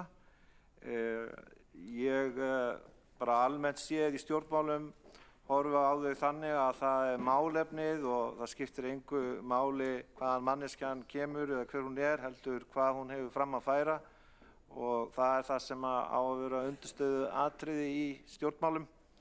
En ég ætlaði ekkert að hafa þetta mikið lengra og það verður bara spennandi að halda áfram að fjalla húsnæðismál á meðan að þessi samstarfsflokkar eru við völd hér í Ráðhúsinu. Helgi Ásgrétarsson borgarfulltrúi hefur lokið við að veita ansvar. Svarar það ansvari borgarstjóri Heiða Björg Hilmisdóttir. Já, forseti ágætu borgarstjórn. Ég ætla bara að fá að taka undir það með borgarfulltrúa Helga Ásgrétarssoni að það skiptir ekki máli hvaðan gott kemur og við erum öll hér að vinna fyrir Reykvíkinga og leggjum okkur öll fram og ég skal vanda mig að bera fram fullt nafn. Mögulega finnst mér Helgi svona, af því bróðir minn heitir Helgi og afi minn heitir Helgi og þetta er mjög algengt nafn í kringum mig, þannig að mögulega hafi það áhrif en ég passa að það gerist ekki aftur. Heiða Björg Hilmisdóttir borgarstjóri hefur lokið við að svara ansvari. Borgarfulltrúinn Einar Þorsteinsson hefur óskað eftir að veita stutta athugasemd við fundarsköp eða bera af sér sakir. Forseti, mér langaði að bera mig sakir. Ég átta mig bara ekkert á því hvað borgarstjóri að fara þegar hann vísar í það að ég hafi í ræðu minni verið að tala kynjasamsetningu í þessum meirihluta. Ég bara kom ekkert inn á það. Nefndi hvergi að það þyrfti karl til þess að koma að gerð svona viljayfirlýsingu. Ég held að færi betur á því að borgarstjóri væri bara í salnum og hlustaði sjálfur á ræðurnar til þess að geta metið það hvað fer fram hérna í borgarstjórnarsalnum. Þetta er bara ómaklega með vegið og eiginlega alveg furðuleg ræða. Einar Þorsteinsson, borgarfulltrúi, hefur lokið við að veita stutta athugasemd í því formi að bera af sér ámæli og veitir þá stutta athugasemd Heiða Björg Hilmisdóttir, borgarstjóri. Já, forseti, ágæti borgarfulltrúar, það kom fram í ræðu borgarfulltrúans að nafngreindur maður, Ragnar Þór, hefði tekið þátt í viðræðum og myndun þessa meirihluta og ég er bara að segja það að ég mótmæli því og borgarfulltrúin verður bara að hlusta á sína eigin ræðu. Þó borgarstjóri sé ekki alltaf inn í salnum, þá er hann að hlusta á ræður og það sem hér framfer. Þetta er gríðarlega mikilvægt mál og ég hvet bara borgarfulltrúin til að hlusta á ræðina sína og fara yfir hvort að honum finnst það til sóma að vera að halda því fram að aðrir en þeir 5 oddvitar flokkana sem hér starfa saman af heilindum hafi eitthvað sérstaklega verið að taka þátt í því. Við gerum það, við fengum fullt af fólki í heimsókn, fullt, enda erum við að fara að vinna hraðar og betur og við erum þegar búin að gera meira heldur en borgarstjóri Einar Þorsteinsson gerði á sínu ári sem borgarstjóri. Borgarstjóri Heiða Björg Hilmisdóttir hefur lokið við að veita stutta athugasemd. Ég get boðið borgarfulltrúnum Einar Þorsteinsson að fara mælendaskrá. Er óskað eftir því? Þá tekur til máls borgarfulltrúi Einar Þorsteinsson.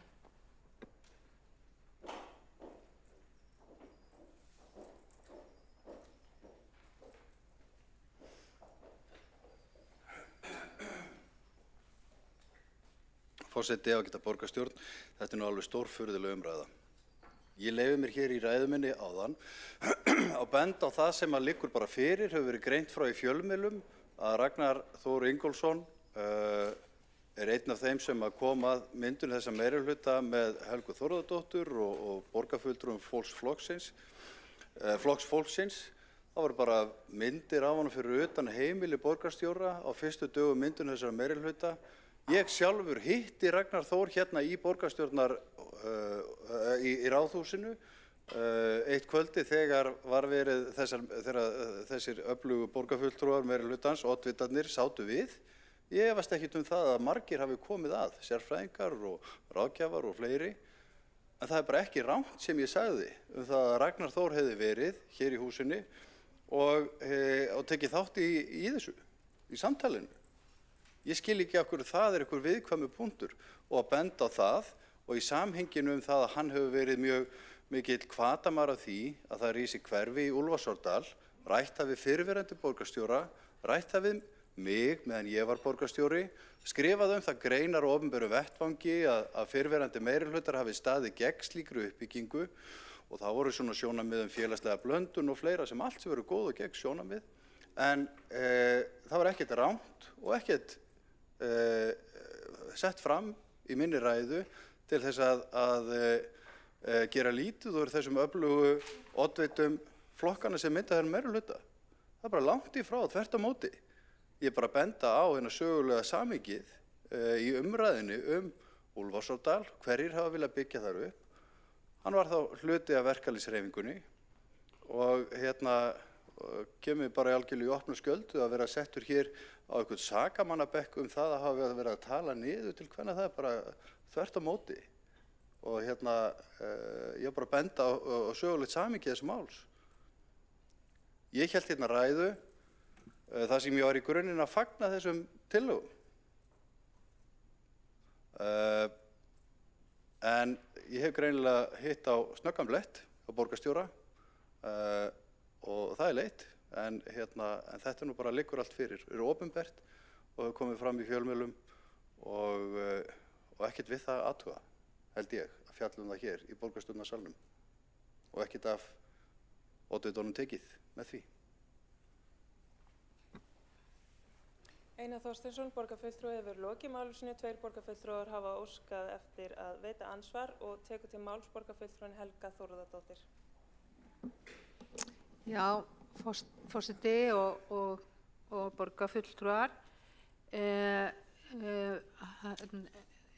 Borgarfulltrúin Einar Þorsteinsson talar að Ragnar Þór, vinur minn, hafi tekið þátt eða eins og ég verða fyrst að viðurkenna, ég heyrði ekki ræðuna, átti samtali hér við annan borgarfulltrúa, missti af ræðunni, en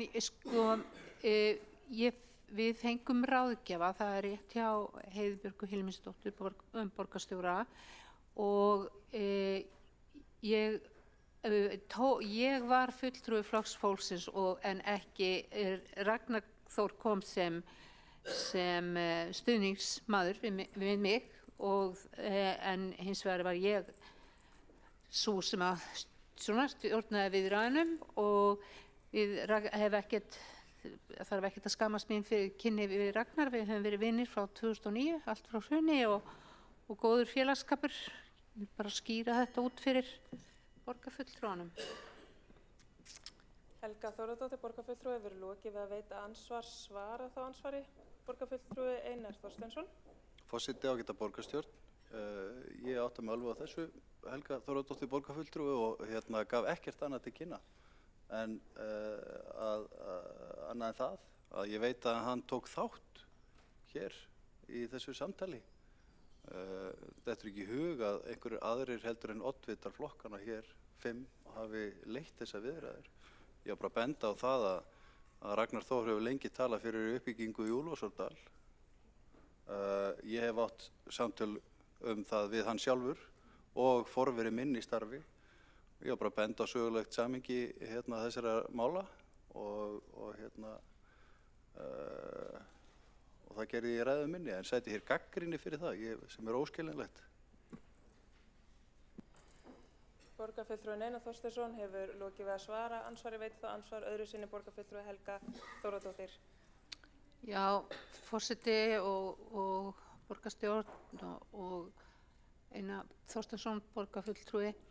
Það er þannig að ég er búin að þekkja Ragnar Þór það lengi að hann hefur nú ekki bara talað fyrir íbúðauppbyggingu í Úlfarsárdal. Þess vegna er hann mikill hugsunarmaður bara betri húsnæðismarkað og það er alltaf gott að leita til annarra sem er hugsunarfólk þegar maður stendur í svona stórræðum og eins bara leituðum við til og hlustuðum á alla sviðsstjóra og fengum mörg góð ráð og við bara þökkum fyrir það. Borgarfulltrúi Helga Þórðardóttir hefur lokið við að veita ansvar. Öðru sinni svarar þá ansvari. Öðru sinni borgarfulltrúi Einar Þorsteinsson. Forseti, það gleður mig að borgarfulltrúi Helga Þórðardóttir lítur þetta ekki sömu augum og borgarstjóri að ég hef verið að tala niður til hennar. Það er bara mikið, það er gott. Það var alls ekki ætlun mín. Borgarfulltrúi Einar Þorsteinsson hefur lokið við að veita ansvar og veitir ansvar. Borgarfulltrúi Alexandra Briem. Já, forseti, ég ætla kannski nú bara að hvetja okkur til þess að gefa hvert öðru aðeins meira svigrúm.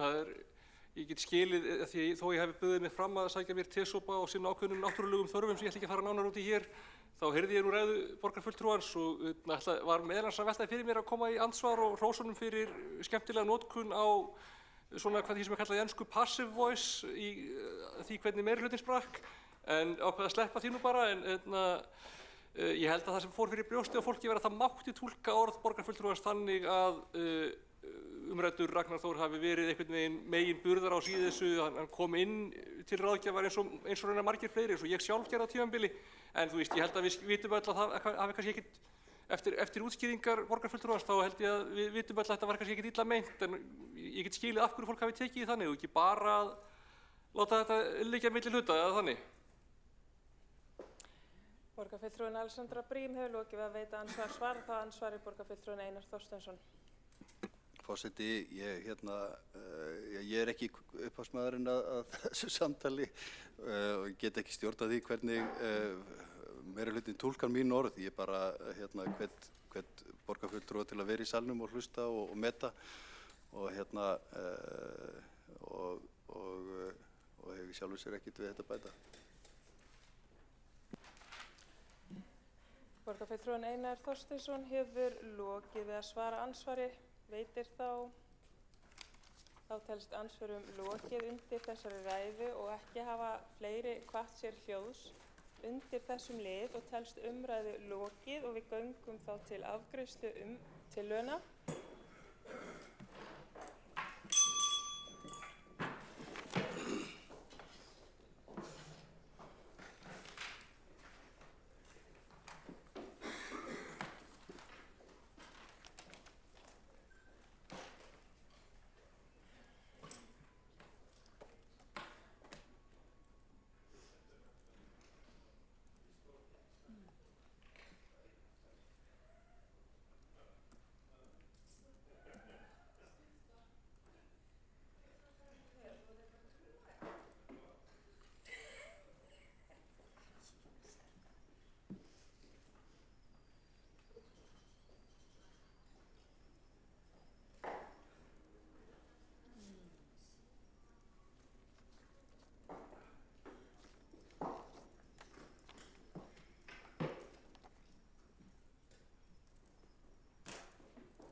Þá gengið til atkvæðagreiðslu tillögu borgarfulltrúa Samfylkingar, Pírata, Sósíalistaflokks Íslands, Flokks fólksins og Vinstri grænna byggðaþróun í Reykjavík til framtíðar. Þau sem að samþykkja tillöguna vinsamlega skefið merki. Þau sem að móti kunna vera. Tillagan samþykkt með 15 atkvæðum borgarfulltrúa samstarfsflokkana, Framsóknar og Viðreisnar. Borgarfulltrúar Sjálfstæðisflokksins sitja hjá við afgreiðsluna. Þá gengið til næsta liðar á dagskrá sem tillaga borgarfulltrúa Sjálfstæðisflokksins jarðgangagerð í Reykjavík. Og fyrst tekur til máls borgarfulltrúi Hildur Björnsdóttir.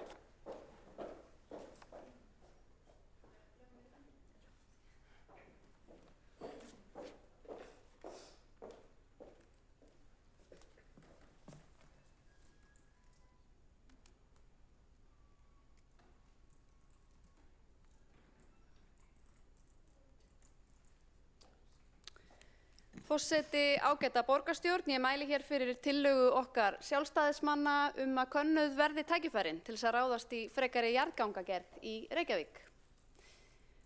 Tillaga okkar gerir ráð fyrir því að borgin leiti samstarfs við Vegagerðina að hefja rannsóknir á möguleikum til frekari jarðgangagerðar í Reykjavík. Að fjölbreyttir möguleikar verði kannaðir en það verði sérstaklega litið til fjölfarinna þjóðvega í þéttbýli sem skera sundur íbúðahverfi. Og þá erum við auðvitað að tala þessa vegi sem að skera í sundur hverfin þar sem börn þurfa að fara yfir þungar umferðargötur til að sækja skóla eða tómstundir eða íþróttir eða hvað eina annað. Við leggjum til að samhliða verði umhverfis- og skipulagssviði falið að greina tækifærin til að skapa mannvænna umhverfi á yfirborði þar sem stofnvegir hafa verið færðir neðanjarðar. Við uppfærslu samgöngusáttmálans í síðasta haust þá var tekin ákvörðun að setja Miklubraut í jarðgöng fremur en stokk líkt og áður hafði verið áformað. Og þar verður að ræða 2,8 km löng jarðgöng undir Miklubraut milli Snorrabrautar og austur fyrir Grensásveg. Og við auðvitað fögnum þessu skrefi því með því auðvitað stigið fyrsta skrefið í jarðgangagerð í Reykjavík. Nú auðvitað, bíðum við eftir að fá umhverfismatsskýrslu Sundabraut og allt ákvarðanaferlið sem fylgir í kjölfarið. En áður en hægt verður að fara í útboðsferli Sundabrautar, þá verður nauðsynlegt að taka pólitíska afstöðu til þess hvort Sundabraut skuli þvera Kleppsvík á brú eða í göngum.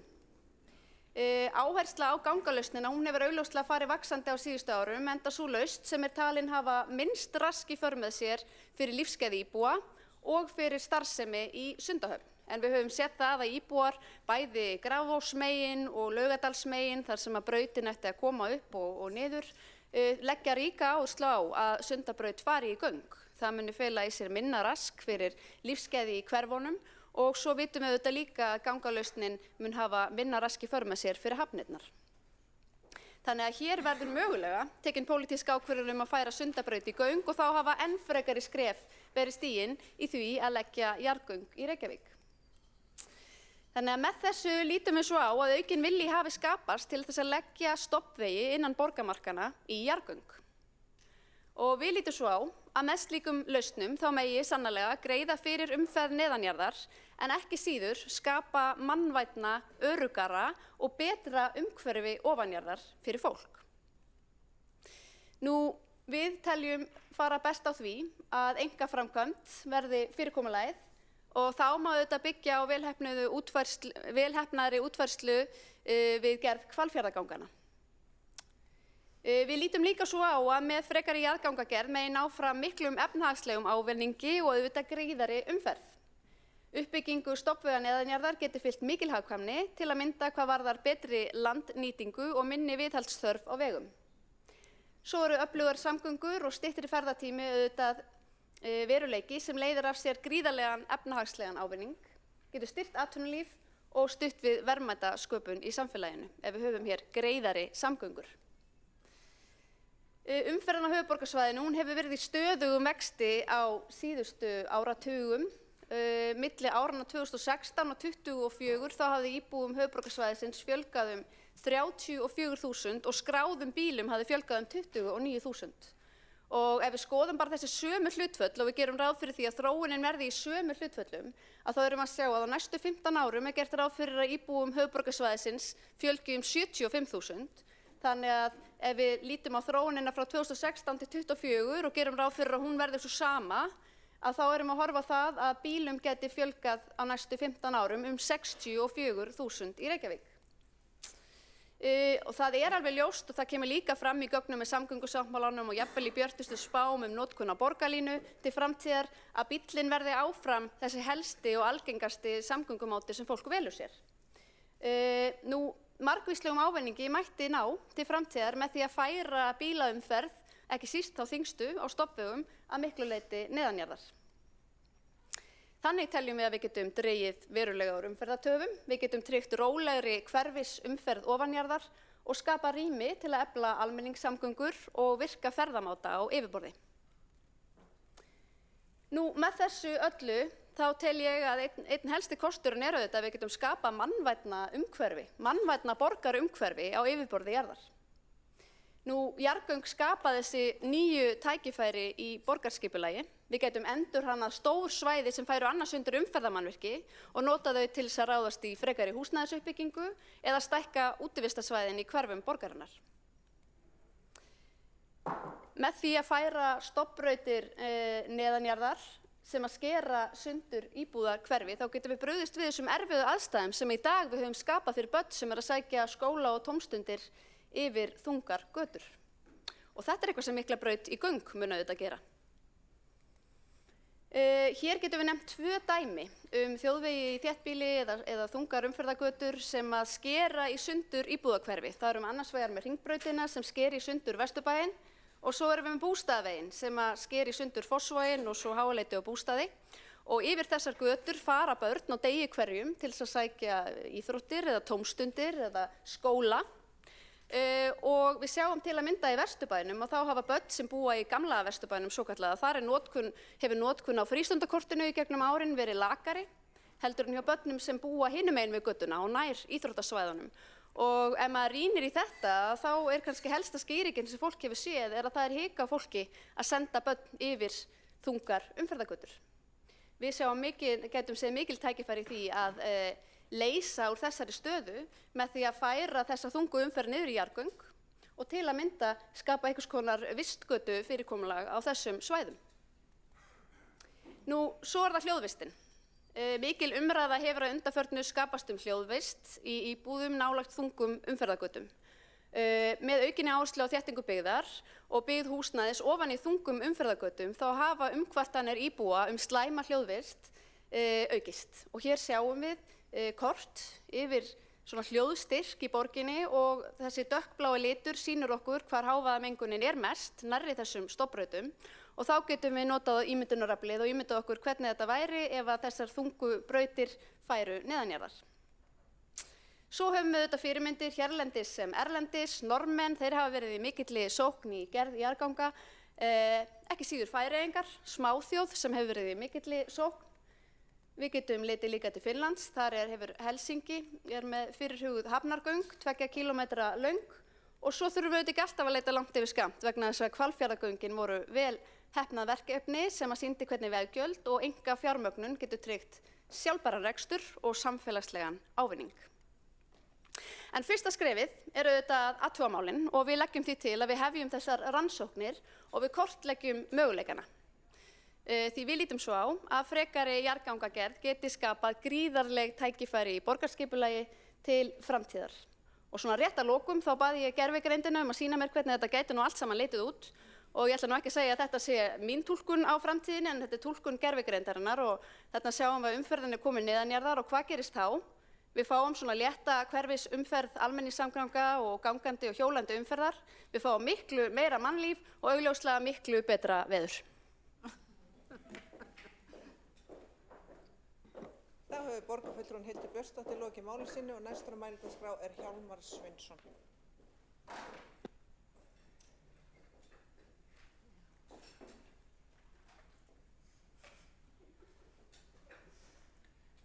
Já, forseti ágæta borgarstjórn, ég viðurkenni það að ég á í smá vandræðum með þessa tillögu sko og það var kannski ekki síst sú hugmynd sem að reyndar fleiri sjálfstæðismenn hafa komið með og var reyndar held ég samþykkt 15-0 í borgarstjórn árið 2005 held ég að Sundabraut svokölluð færi í göng.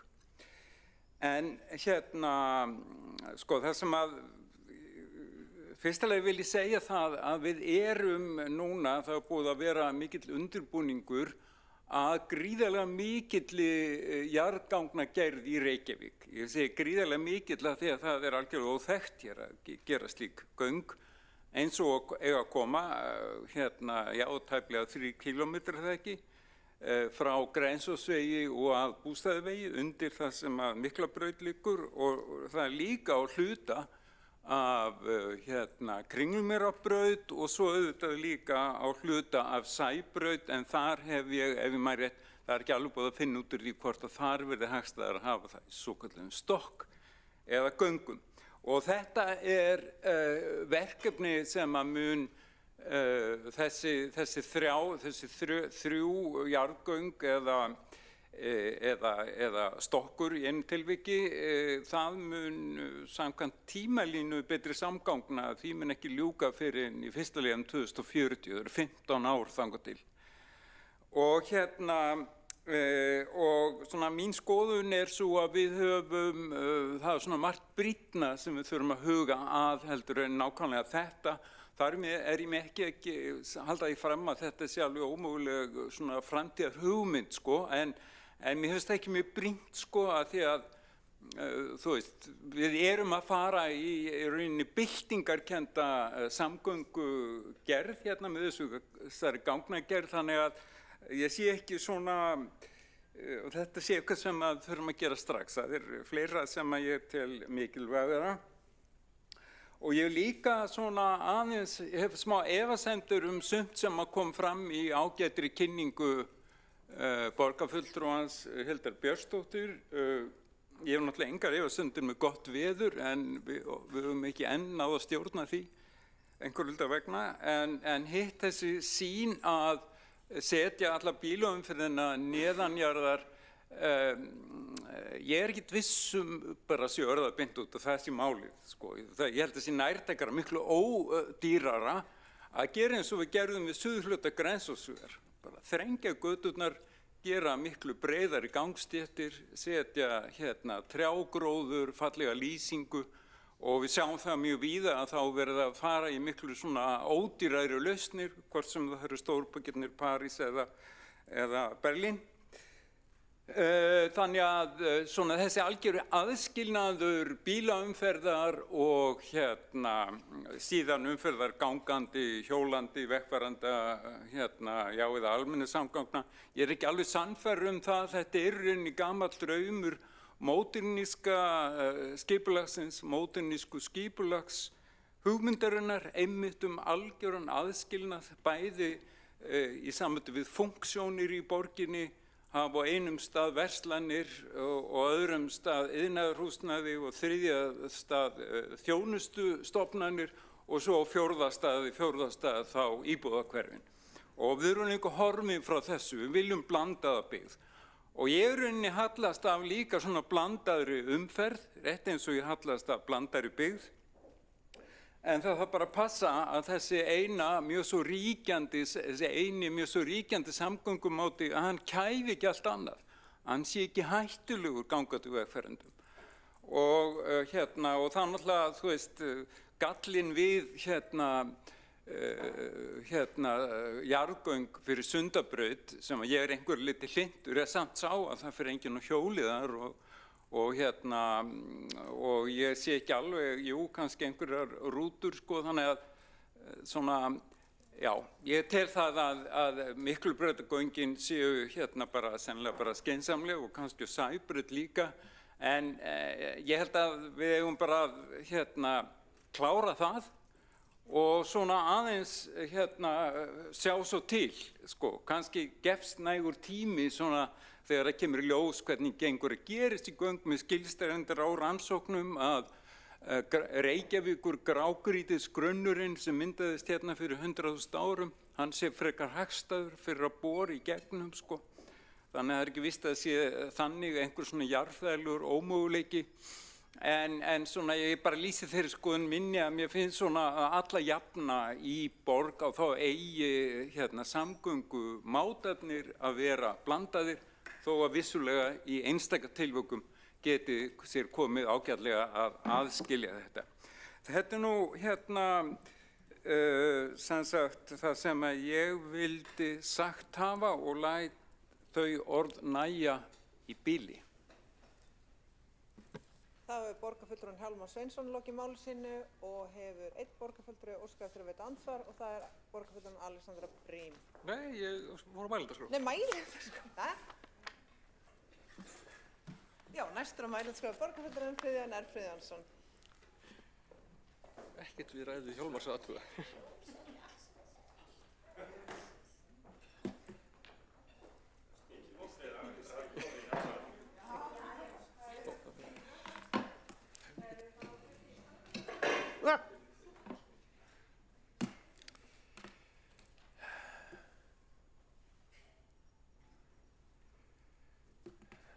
Forseti, þannig að byrja á því að nefna það við ágætan borgarfulltrúa Hjálmar Sveinsson að það nú bara til löng hjóla og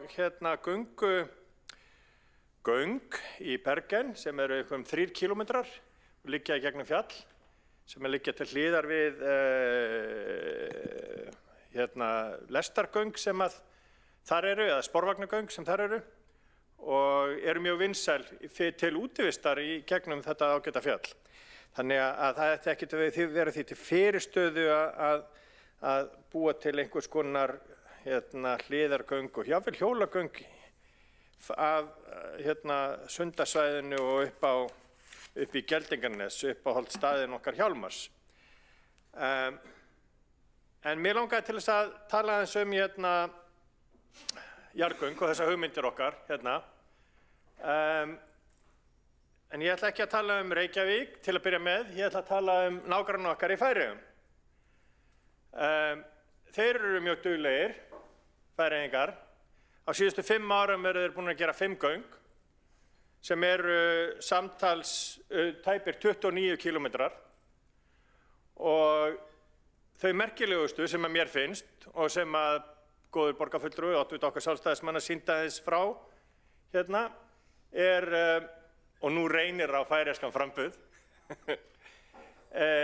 Eysturoyatunnelinn.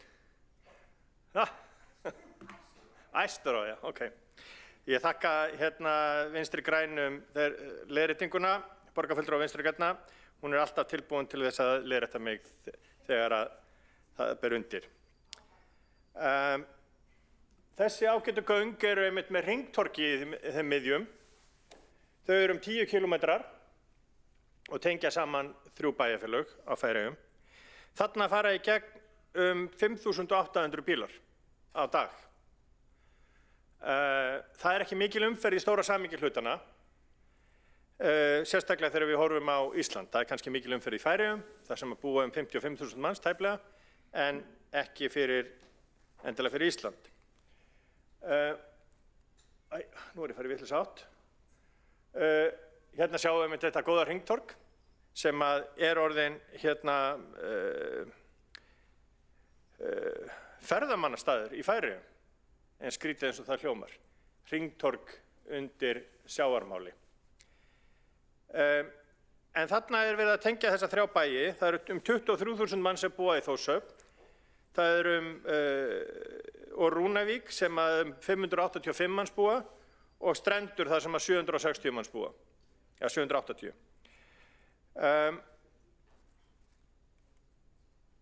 En þeir eru svolítið hagkvæmir og röskir frændur okkar í Færeyjum.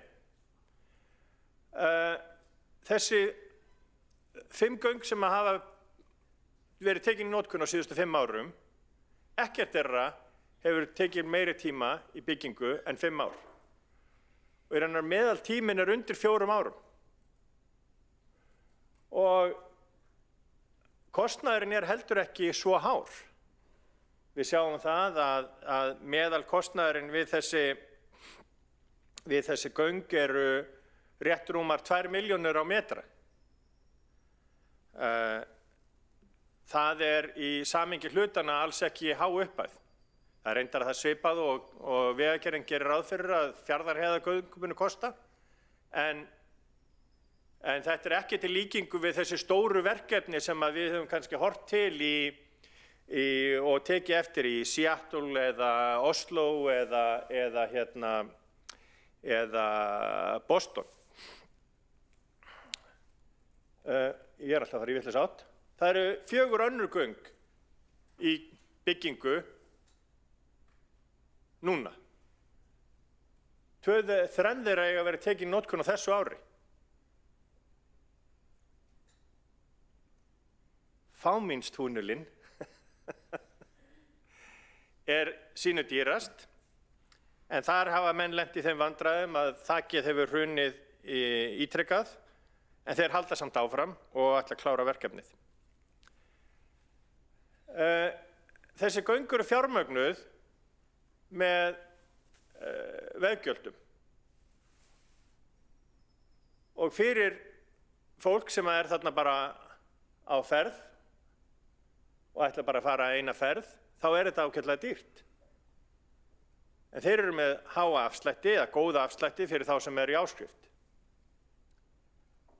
En þó að Austurvegatunnelinn kosti 1.500 krónur, að þá er hann samt sem áður keyrður tæplega 6.000 sinnum á dag. En þeir eru líka með fyrir túrista og það er hærra verð. En ferðamenn í Færeyjum eru bara 130.000. Á Íslandi eru þeir 2 milljónir, rúmlega.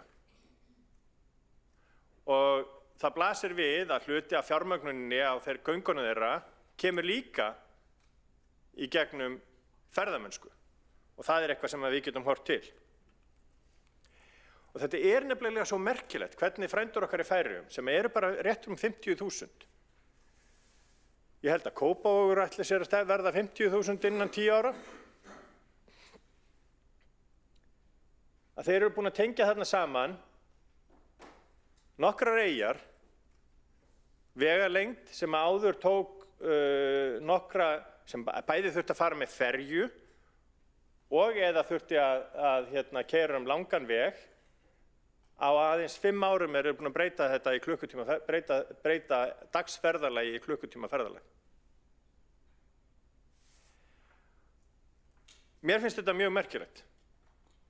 Mér finnst það merkilegt hvernig þessi litla þjóð á þessum litlu eyjum út í Atlantshafi er megn að framkvæma þetta. Í Reykjavík umferðin aðeins meiri. Þar sem að oddviti okkar benti á í góðri ræðu áðan og talaði mögulega Vesturbæjargöng, þarna úti við Ánanaust 17.500 bílar sem keyra daglega. Á Sæbrautinni vestan Snorrabrautar eru tæplega 30.000 bílar sem keyra daglega. Bústaðaveginn 40.000 bílar daglega. Bústaðaveginn þar sé við Perluna.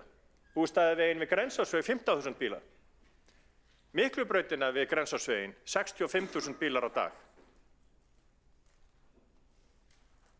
Þetta gefur tækifæri til þess og síðan að lokum vegna þess að ég vil ekki skilja eftir vini okkar í Grafarvogi.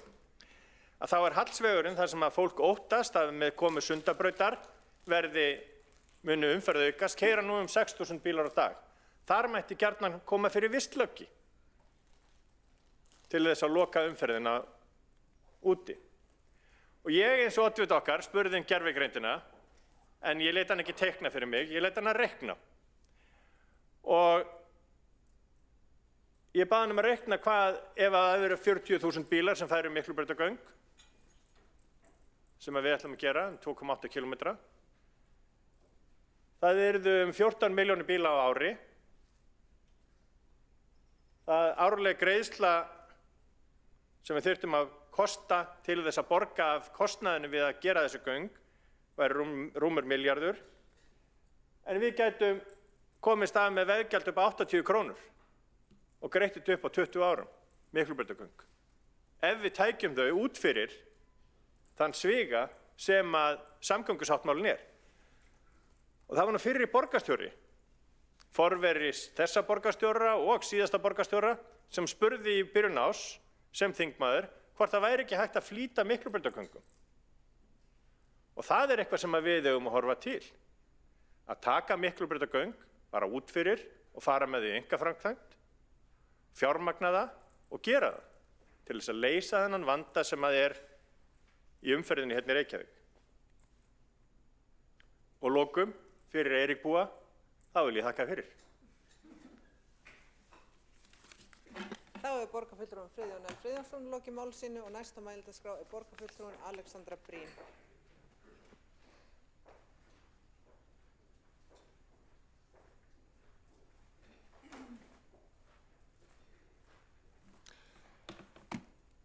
Forseti, borgarstjórn, aðrir áheyrendur, þetta ekkert galin tillaga þannig. Ég held að við séum öll sammála það að göng eru oft góður að gjalda verð í þessum aðstæðum og eins og við vitum öll þá erum við með í undirbúningi Miklubrautargöng og mér finnst ekkert ósennilegt að Sundabraut verði að minnsta kosti að töluverðum hluta í göngum þó að síðan þá verði eitthvað aðeins að útfæra það. Og það bara oft skynsamlegt og gott miðað við aðra kosti. Sérstaklega hefur verið nefnt með Miklubrautina að miðað við stokk þá getum við með göngum farið undir alls konar lagnir sem þyrfti annars að taka í sundur og svona. Aðstæður eru stundum þannig og það vill líka svo til að töluverður hluti af leiðinni væri þá undir hæð sem að myndi geta í rauninni hjálpað okkur að komast hjá þessum lögnum. Aðstæður á þeim stað eru þannig. Ég samt svona þannig séð ósammála því að við eigum að fara í eitthvað svona sérstakt átak fyrir því að leggja götur í göng. Og það kannski aðalega vegna þess að þetta til að gera dýr framkvæmd, allan að miða við yfirborðsvegi og það þarf að vera ansi mikið á því að græða til aðgerðin sé þess virði. Aðkoman inn og út úr göngum líka svona til að gera plássfrek miðað við önnur gatnamót, ef við lítum þannig á það. Og ég myndi segja að það þurfa að vera töluvert á göngunum að græða með tilliti til umferðarþunga til þess að réttlæta það. Og gallinn við göng að þau virka mjög vel fyrir þann hluta umferðar sem á leið milli endastöðva ganganna eðlilega en duga verr fyrir þau sem eru að fara til eða koma af stöðum sem liggja þar á milli. Þannig að það yfirleitt betra að velja göngum stað þar sem við erum að tala aðalega A og B en ekki eitthvað A og K þar sem eru B, C, D, E eitthvað á milli. Þannig að það ekkert allt of oft sem það umferðin úr úthverfum og niður í bæ þannig sé gott dæmi þetta. Þess vegna Miklubrautagöngin einn af þeim hlutum sem verið að skoða. Umferðin sem að Sundabraut tekur við annað dæmi og sérstaklega því að þar eins og við vitum sjór á milli sem að getur verið erfitt að vera með yfirborðsgötur á. Þannig að við augljóslega skoðum þetta þar sem þetta meikar mikið sens. En það skiptir máli að velja réttu lausnina fyrir hverja staðsetningu. Markmiðið samt miðað við ræðu Hildar Björnsdóttur borgarfulltrúa bara mjög jákvætt og ég held við séum bara til að gera sammála það. Bara betri hljóðvist, meira öryggi, meira af opnu, grænu, nothæfu landi fyrir íbúa og yfirborði. Já, ég held að við séum bara sammála það, en ég held að það sé yfirleitt til að ná þessu markmiði betra að nota stokka eða svokölluð vistlok. Vistlok sem sagt í rauninni stokkur nema þar sem að svæði sem kemur ofan á meira grænt svæði, útivist, leiksvæði, kannski með göngu og hjólastígum, en stokkur frekar sem sagt kannski með tengivegum, almenningssamgöngum, jafnvel einhverja húsnæðisuppbyggingu ef aðstæður bjóða upp á. Þannig að það svona almennt séð nærtækara myndi ég segja í flestum þessum tilfellum þar sem við erum að horfa til þess að til dæmis umferðargata að skera í sundur hverfi eða eitthvað svoleiðis frekar heldur en að horfa strax til jarðgangna. Svo kannski nefni það að hvorugt af þessu heldur ókeypis, oft ódýrara og heppilegra en göng, auðveldara líka að búa til hliðartengingar út frá þeim heldur en ef maður göng að ræða, ef maður vill þjónusta einhver millisvæði. Þannig að ég held að við svona frekar að horfa til þeirra. Svo þurfum við líka bara að líta til þess hver áhrifin af svona aðgerðum sem við förum í geta verið. Göng geta verið umferðarhvetjandi. Ef að fólk til dæmis sér eitthvað, þarna komin göng á milli, fer að kannski upplifa það að bíll sé aftur orðinn betri leiðin til að komast niður í bæ eða komast milli hverfa eða komast á einhvern stað, þá vill fólk kannski frekar fara þangað aftur með bíl, en ef að staðsetningin sem á hinum endanum með sinn eigin flöskuháls, eins og bara í miðbænum vitum við að það eru þröngar borgargötur og erfitt fyrir það svæði að taka við of mikill auka trafík, þá getur það búið til vandamál. Þess vegna erum við að horfa mjög sterklega til þess að vera með bílastæðahús við endan á Miklubrautargöngum. Það mér skipta máli. Þannig að fólk geti þá svona komið og lagt og farið svo með öðrum leiðum dýpra inn í miðbæinn þó að það komi með göngum á staðinn. Og svona til þess að réttlæta alla þá hluti þá þarf að vera svona til að gera mjög afgerandi dæmi og ég myndi telja að Miklubrautin alveg mjög afgerandi dæmi. Það eru örugglega fleiri dæmi þar sem að göng eru réttasta leiðin og ég held að við séum öll sammála það, þá bara skoðum við það og þá bara gerum við það. Ég held að það sé enginn hérna eitthvað hugmyndafræðilega bara eitthvað, nei, aldrei göng. En á sama tíma held ég ekki að við eigum eitthvað að vera sérstaklega ákveða að nú séu göngmálið. Núna séu þau bara einhvern veginn það sem við horfum einhvern veginn fyrst til. Ég held að við bara höldum áfram því sem við höfum verið að hugsa sem jú, stundum göng, stundum yfirborðsvegir, stundum vistlok, stundum stokkur og kannski, eins og ég segi, horfum frekar til þess að fara að stokka og vistloka leiðina þar sem að það fljótlegra, ódýrara og yfirleitt að ná betur utan þessar þarfir sem við erum að ræða þarna um. Og svo vil ég kannski nefna eitt í viðbót sem við þurfum að passa okkur á, það að ef við förum gangnaleiðina eða stokkaleiðina að vera búin að ná utan hvað sé markmiðið og hvaða áhrif framkvæmdin hafi. Því eins og ég segi, það geta verið umferðarhvetjandi og geta gengið gegn í rauninni markmiðunum og í rauninni ýtt undir umferðarvanda á sitthvorum endanum ef við pössum okkur ekki. Það hætta á því að göng eða stokkur verði í rauninni á endanum bara fleiri akreinar nema bara í öðru plani.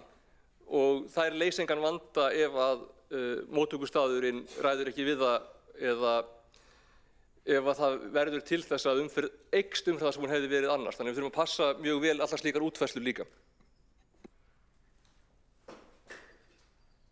Þá borgarfulltrúinn Alexandra Briem lokið máli sínu og einn hefur óskað eftir andsvar og það borgarfulltrúinn Friðjón R. Friðjónsson.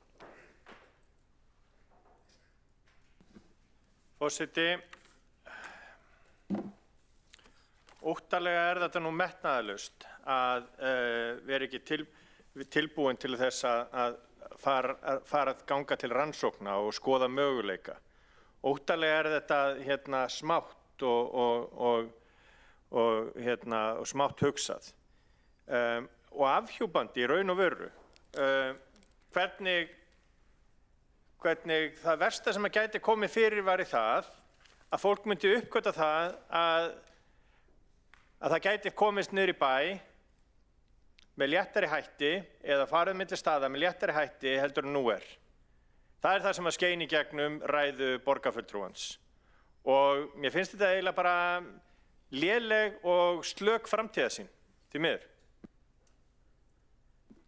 Þá er borgarfulltrúinn Friðjón L. Friðjónsson lokið að veita andsvar og svara þá andsvari borgarfulltrúinn Alexandra Briem. Forseti, já. Er ekki nú leitt að borgarfulltrúinn hafi svona lágt mat á minni framtíðarsýn eins og ég fór nú yfir í minni ræðu, þá erum við nú þegar með á áætlun allavega ein og mögulega tvenn göng og svo stokk sem að myndu ná yfir umferðaræðar niður í miðbæ frá austurhluta borgarinnar eða þar að segja Sundabraut, Miklubrautargöng og Sæbrautarstokk.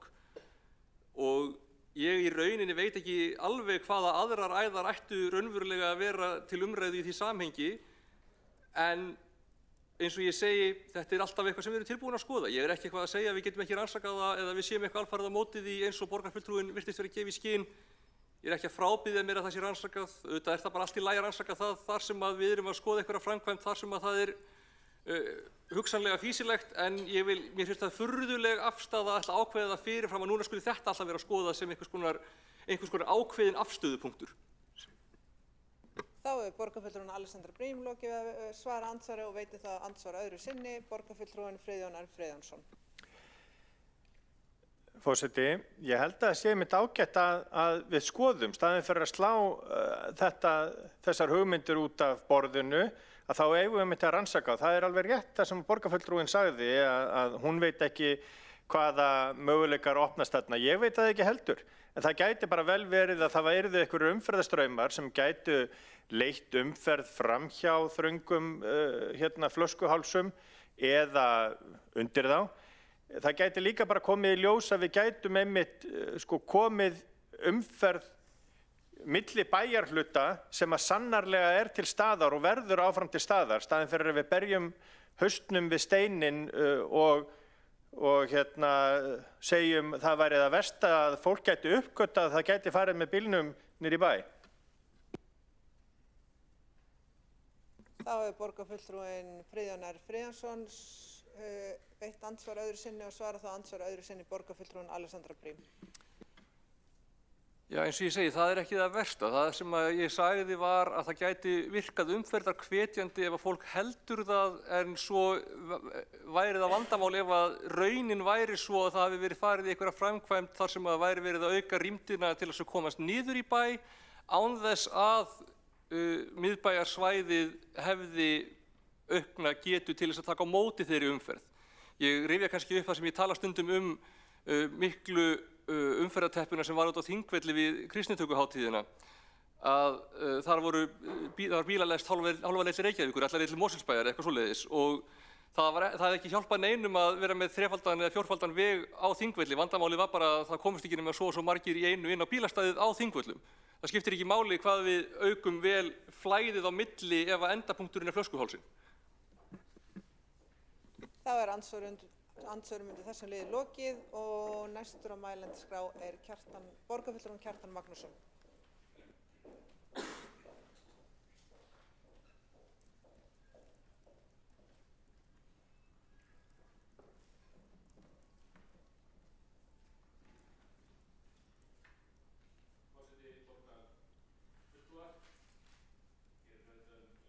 Stórt mál að ræða sem gætu bætt umferð í borginni til framtíðar. Þetta er mikil framtíðarpæling og ég get nú ekki séð að það sé mjög fyrirhafna mikið eða útgjalda mikið fyrir borgina, borgarstjórn að samþykkja þessa tillögu. Eins og hér hefur verið getið þá er einungis verið að fjalla um rannsóknir og við vitum að nú þegar þá er ákveðnir starfsmenn Vegagerðarinnar að skoða þessi mál í samhengi við Sundabraut sem verður nú líklega í göngum og það hafa í því sambandi hafa berglögin undir borginni verið skoðuð nokkuð mikið veit ég og sjálfsagt að skoða þetta betur. Þetta með því að samþykkja svona tillögu þá fæli það í sér svona viljayfirlýsingu að borgarstjórn myndi vilja skoða þessi mál betur og ég hef ekki trú öðru en að Vegagerðin sem bara að mínu mati með betri opinberum stofnunum myndi fara að skoða það alvarlega og meira hvar kostir varu á slíku í Reykjavík. Og eitt af því sem þyrfti auðvitað að skoða í þessu samhengi er kostnaðurinn, en það alveg ljóst að hann er mikill. Nú gangatillögur og stokkatillögur ekki nýjar að nálinni í borgarstjórn.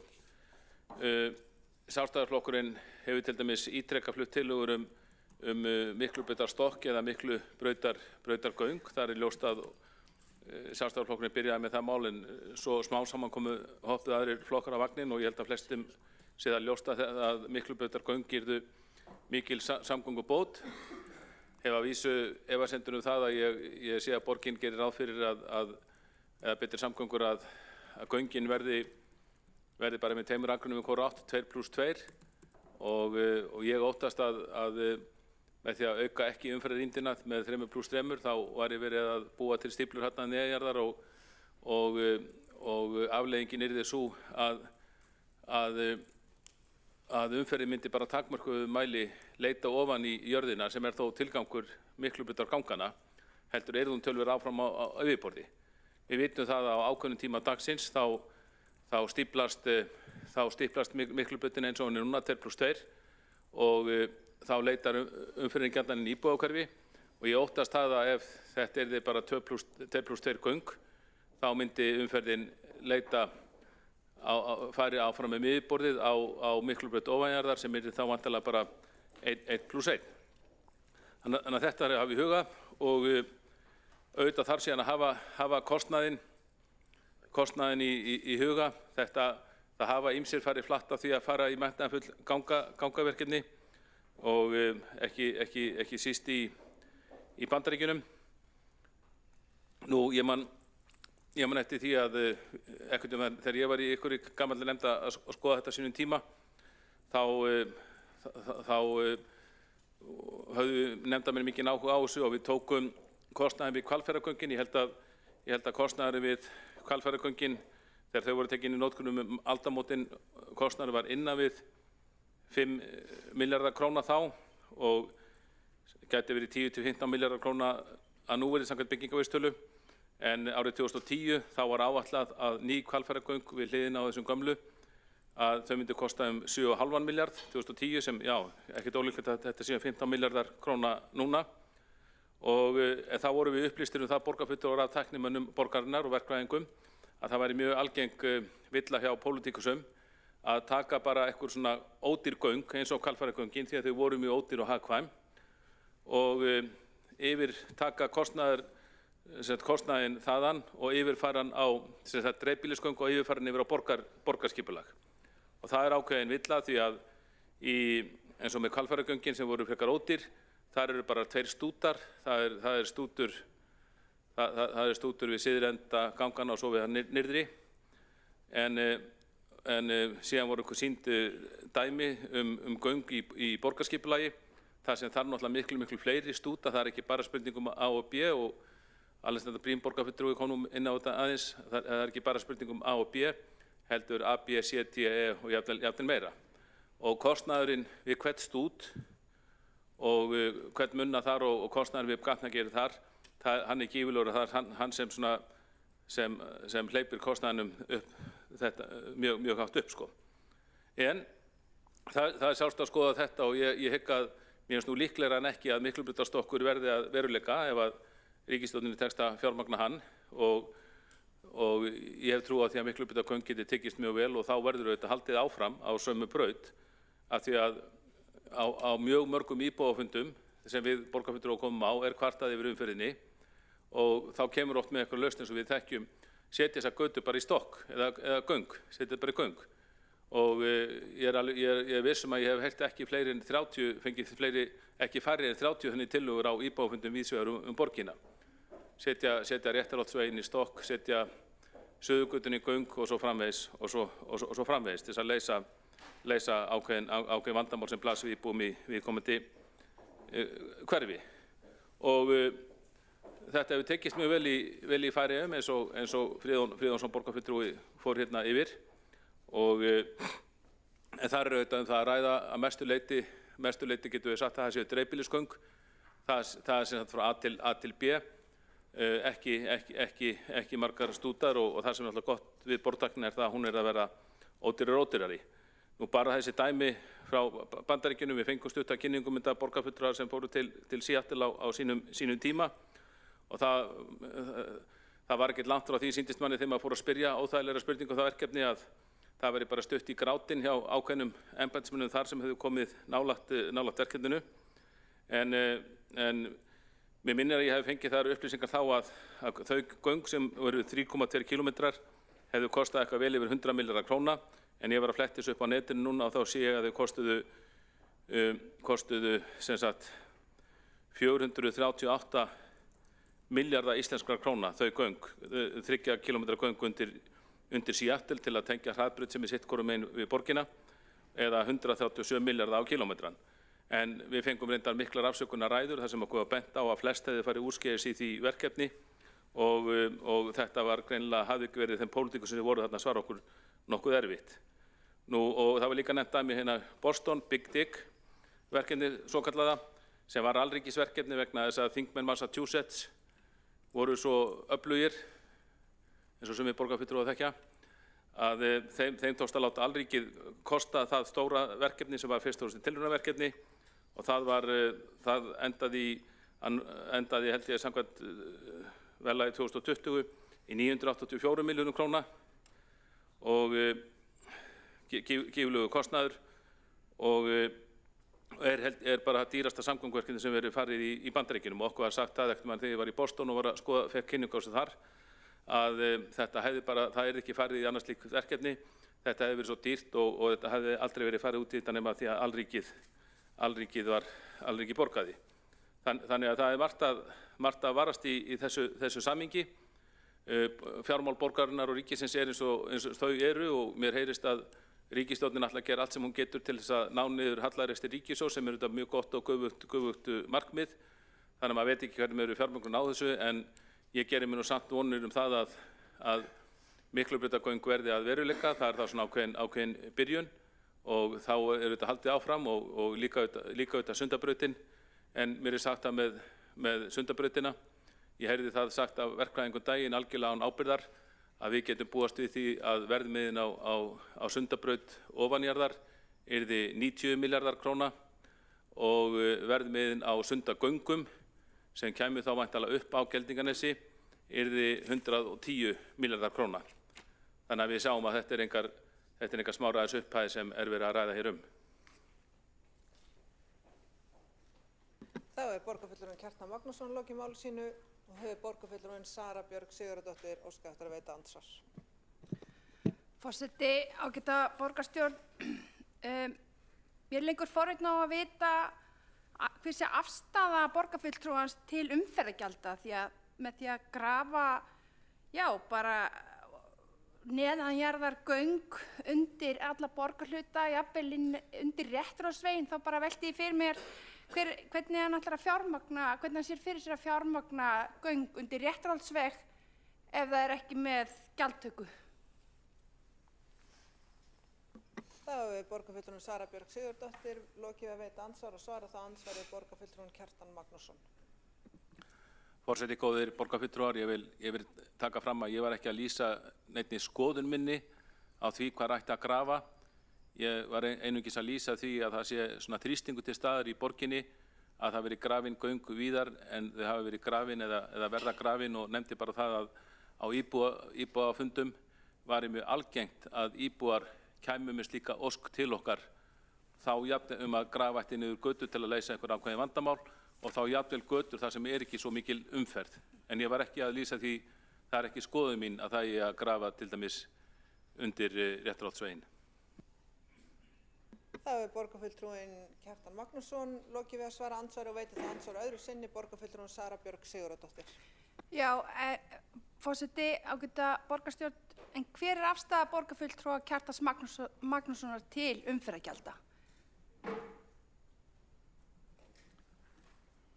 Þá hefur borgarfulltrúinn Sara Björk Sigurðardóttir lokið við að veita andsvar öðru sinni og svara það andsvar öðru sinni borgarfulltrúinn Kjartan Magnússon.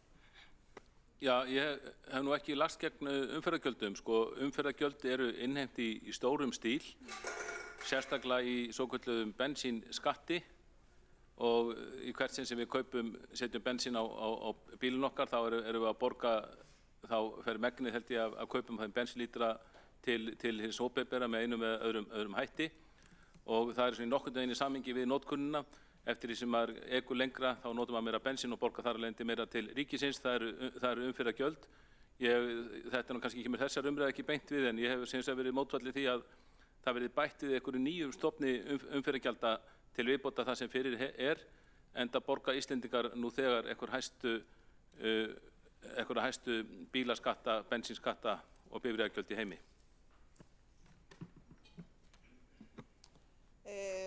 Þá telst andsvar undir þessum lið lokið og ekki hafa fleiri hvatt sér hljóðs undir þessum lið og varst þú komin? Næsta mælendaskrá er borgarfulltrúinn Hildur Björnsdóttir.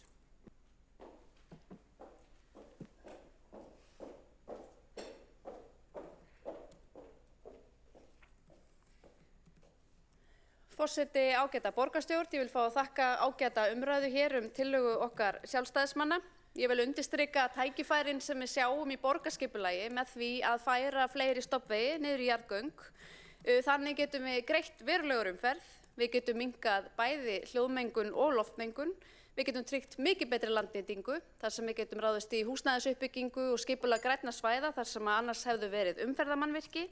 Við getum tryggt mannvænna umhverfi og yfirborði fyrir fólk og skapa meira pláss líka á yfirborði fyrir almenningssamgöngur og virka ferðamáta. Tækifærin eru að mínu mati alveg óþrjótandi. Mér langar að bæta einu við sem að mér láðist að nefna í ræðu minni hér áðan, en til að mynda vegna þess að ég nefndi Hringbrautina sem dæmi. Ef við myndum tryggja öflugri stofnbraut út úr Vesturbænum sem jafnframt myndi þjóna Seltjarnarnesinu, þá gætum við líka skapað leið út úr Örfirisey sem við sjálfstæðismenn lítum á sem framtíðarsvæði til húsnæðisuppbyggingar. Og þegar við höfum kynnt þær hugmyndir og talað fyrir þeim í gegnum árin, þá hafa andsvörin oft verið á þá leið hvernig eigum við að koma öllum íbúafjöldanum í gegnum samgöngukerfið út úr hverfinu. Nú það væri hægt að leysa einmitt með jarðgöngum eins og við nefndum þá. Við nefnum það aftur núna og þau göng gætu leyst samgönguvandann fyrir Örfiriseyna, fyrir allt Seltjarnarnesið og líka fyrir Vesturbæinn og skapa tækifærin í því að einmitt umbreyta hluta Hringbrautar í einhvers konar vistgötu íbúum Vesturbæjar til mikillar ánægju ég viss um.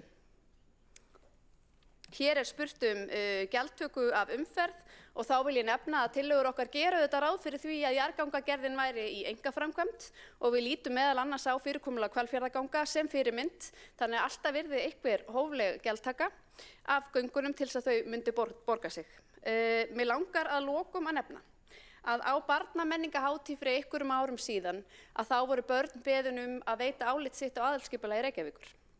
Og þar komu börn sem að sögðu að bílar væru að þvælast fyrir þeim í borgarumhverfinu. Þau voru hrædd, þau voru út að leika sér og upplifðu sig kannski ekki örugg og foreldrarnir alltaf að segja þeim að vara sig og þeirra draumur væri að umferðin færi neðanjarðar. Og börn eru að mínu mati eitthvað klárasta fólk sem að býr í þessu samfélagi og þau eiga auðvitað framtíðina og ég skora á meirihlutann að samþykkja þessa tillögu. Ekki að fleiri hvatt sér hljóðs undir þessum lið og gengið til atkvæða. Það ekki einhvern í salinn? Jú.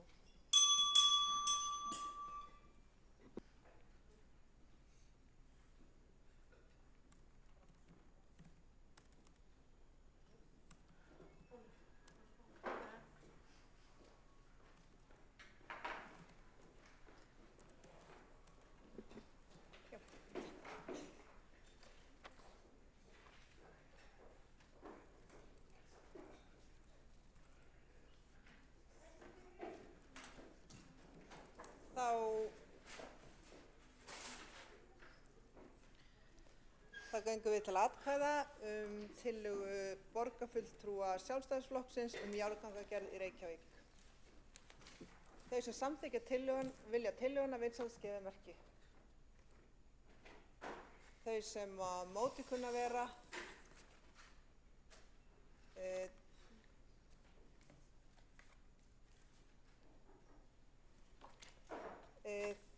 tillagan er þá felld með 11 atkvæðum Framsóknarflokksins, Viðreisnar og Sjálfstæðisflokksins.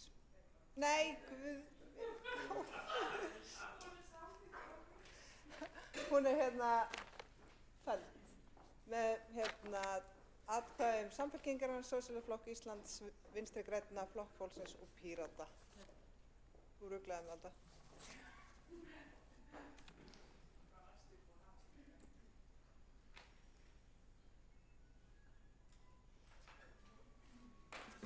Forseti tekur 15 mínútna kaffihlé.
Fundi borgarstjórnar er áfram haldið og næsta er mál 3 á útsendri dagskrá. Það er tillaga borgarfulltrúa Samfylkingar, Pírata, Sósíalistaflokks Íslands, Flokks fólksins og Vinstri grænna hugmyndasöfnun betri nýtingu á tíma og fjármunum í rekstri Reykjavíkurborgar. Og fyrst til að taka til máls er borgarfulltrúin Líf Magneuðdóttir.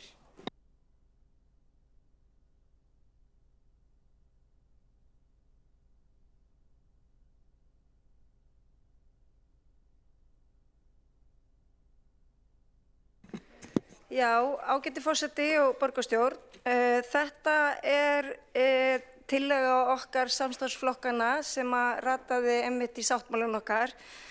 Og lætur strangt til tekið lítið fyrir sig fara en skiptir máli vegna þess að þarna ætlum við að vera í samtali við starfsfólk Reykjavíkurborgar og líka íbúa, það bætist við, hugmyndaleit að fólk sendi okkur allskyns hugmyndir sem að getur bæði sparað þeim tíma í vinnunni en gæti líka leitt til aukins hagræðis á vinnustöðum eða bara almennt í kringum okkur í borginni.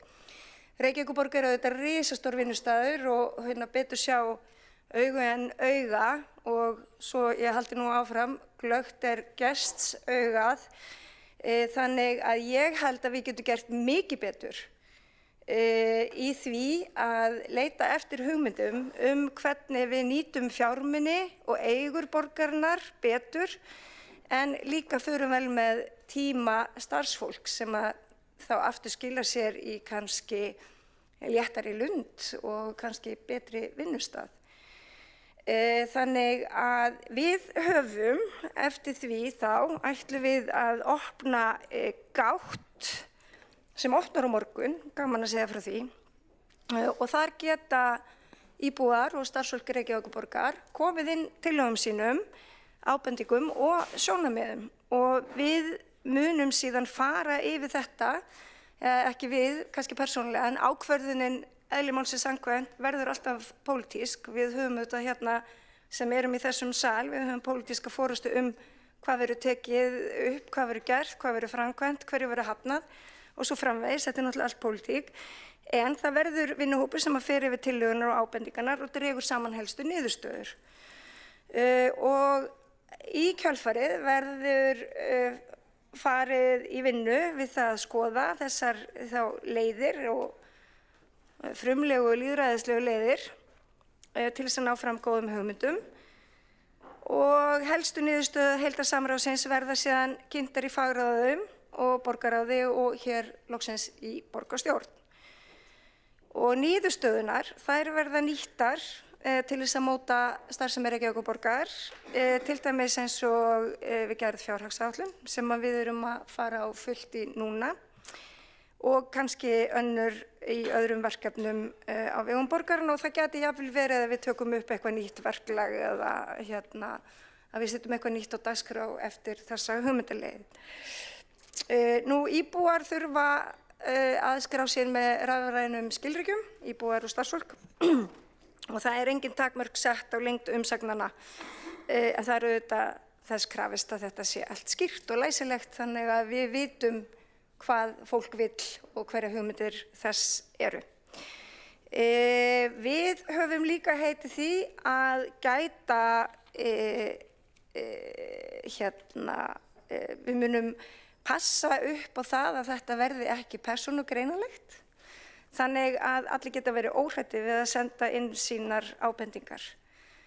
Ég man samt eftir því einhvern tíma þegar við vorum að gera svona eitthvað mat á störfum okkar í borgarráði einhverju sinni og borgarráðsfulltrúar gátu komið með gagnlegar ábendingar til formanns vinnunni framundan og það var alveg augljóst hver sendi stundum inn af ábendingum, svo ég segi það líka. En við erum auðvitað mörg í Reykjavík, það eru margir starfsmenn undir, það eru margir íbúar, þannig að við pössum upp á það að hver og einn getur sáttur sett inn sína hugmynd eða ábendingu og við munum fara vandlega með það og skoða. Það er ekkert of lítið, það er ekkert of stórt í þessu og ég bara hvet eindregið okkur öll sem hér erum að senda inn og svo mun vinnan leiða í ljós hvað verður. Þannig að ég hlakka til að fá þetta í fangið á sínum tíma.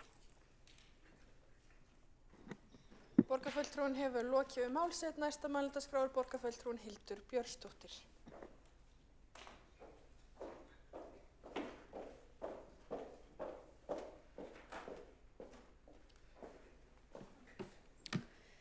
Forseti, ágæta borgarstjórn, ég kem hér upp og lýsi því yfir að það er auðvitað ágætt að heyra af því að samstarfsflokkarnir hyggist leita leiða til að nýta fjármuni og tíma starfsfólks með betri hætti. Mér þætti tillagan hins vegar betur úr garði gerð ef á henni væru einhver tímamörk. Við værum með svona mælanlegri nálgun á tillöguna og leggi því til breytingatillögu. Ég legg til að aftan við tillöguna komi eftirfarandi setning og hún er svohljóðandi: hugmyndasöfnun ljúki eigi síðar en 22. maí 2025 og frumniðurstöður verði kynntar borgarráði eigi síðar en 5. júní 2025. Lestri lokið. Þetta ætti að gefa sæmilega ríflegan tíma til þess að opna þessa hugmyndasöfnun og kalla inn hugmyndir með sambærilegum hætti og ríkisstjórnarflokkarnir hafa gert. Ég gerir ráð fyrir að hugmyndin sé sótt þangað. Og 2 vikur gefist svo til að draga saman einhvers konar frumniðurstöður til kynningar í borgarráði.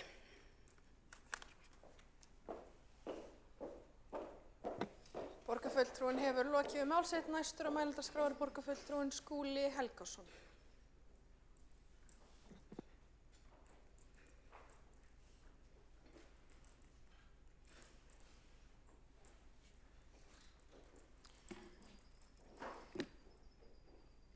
Forseti, ágæta borgarstjórn. Ég vildi bara koma hér upp og fagna þessu framtaki. Ég tala að það sé eitt mikilvægasta hlutverk okkar kjörinna fulltrúa hér í borginni eins og svo sem annars staðar í stjórnsýslu hins opinbera að fara vel með það fjármagn sem okkur er treyst fyrir að úthluta í hin ýmsu viðfangsefni. Við sinnum lögbundinni þjónustu, menntun barna og ungmenna, velferðarþjónustu við borgarbúa á öllum aldri, styðjum við bakið á íþróttastarfi, ekki síst barna og ungmenna í öllum hverfum borgarinnar, stöndum dyggan vörðum fjölbreytt menningar og listastarf sem að gerir borgina skemmtilegri og eftirsóknarverðari fyrir íbúana og ferðamenn og svo mætti áfram telja.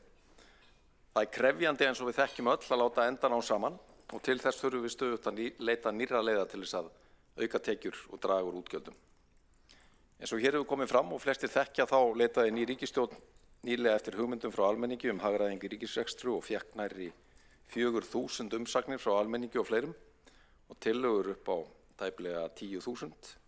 Þær voru flokkaðar og tæpar 60 settar strax í formlegan farveg sem tillögur til hagræðingar í ríkisrekstri.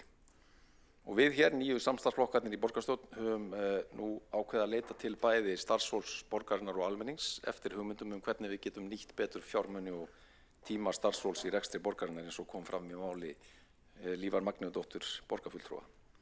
Ég fagna mjög þessu framtaki. Ég fer sjálfur fyrir menningar- og íþróttaráði og þar hefur frá upphafi verið lögð mikil áhersla á það að fara einmitt vel með fjármagnið sem við sækjum í sameiginlega sjóði borgarbúa. Það er sérstakt metnaðarmál okkar á því sviði að skila því í jafnvægi, réttu megin við núllið. Þar er vissulega ekki þung lögbundin þjónusta á undir en málaflokkar sem að skipta miklu fyrir bæði velferð og lífsgæði borgarbúa og mikilvægt að við séum stöðugt á þessari vakt fyrir leiðum til þess að nýta fjármunina betur. Hugmyndaleitin mun vonandi skila mörgum tillögum að leiðum til þess að nýta betur fjármagnið og líka vinnutíma okkar starfsfólks út allt borgarkerfi. Þar er sannarlega mörgu að taka í rekstrinum. Við erum langstærsta sveitarfélag landsins og veltum tæpum 200 milljónum króna á hverju ári. Það má nefna ýmislegt sem hefur verið gert.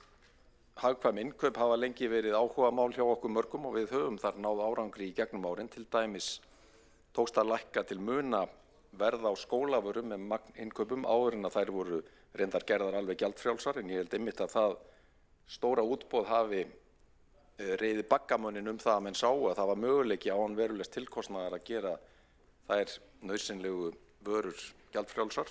Ég nefni líka aðgerðir til þess að mæta mönnun leikskóla. Þar þurfum við að gera ennþá betur og við þurfum að leita allra leiða til þess að hækka faghlutfall starfsfólks sem mundi klárlega skila sér í minni starfsmannaveltu og þar af leiðandi minni kostnað við ráðningar, lækka veikindahlutfall sem er borginni eins og fleiri opinberum aðilum afar þungt og gríðarlega dýrt.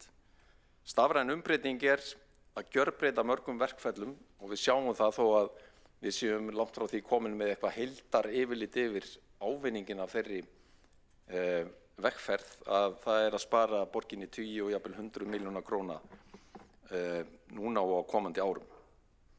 En af því að við erum að tala fjármál borgarinnar og leiðir til betri stöðu þá hlýtur maður líka staðnamast við stærsta hagsmunamáli sem að byggja upp sanngjarnari tekjuskiptingu ríkis og sveitarfélaga.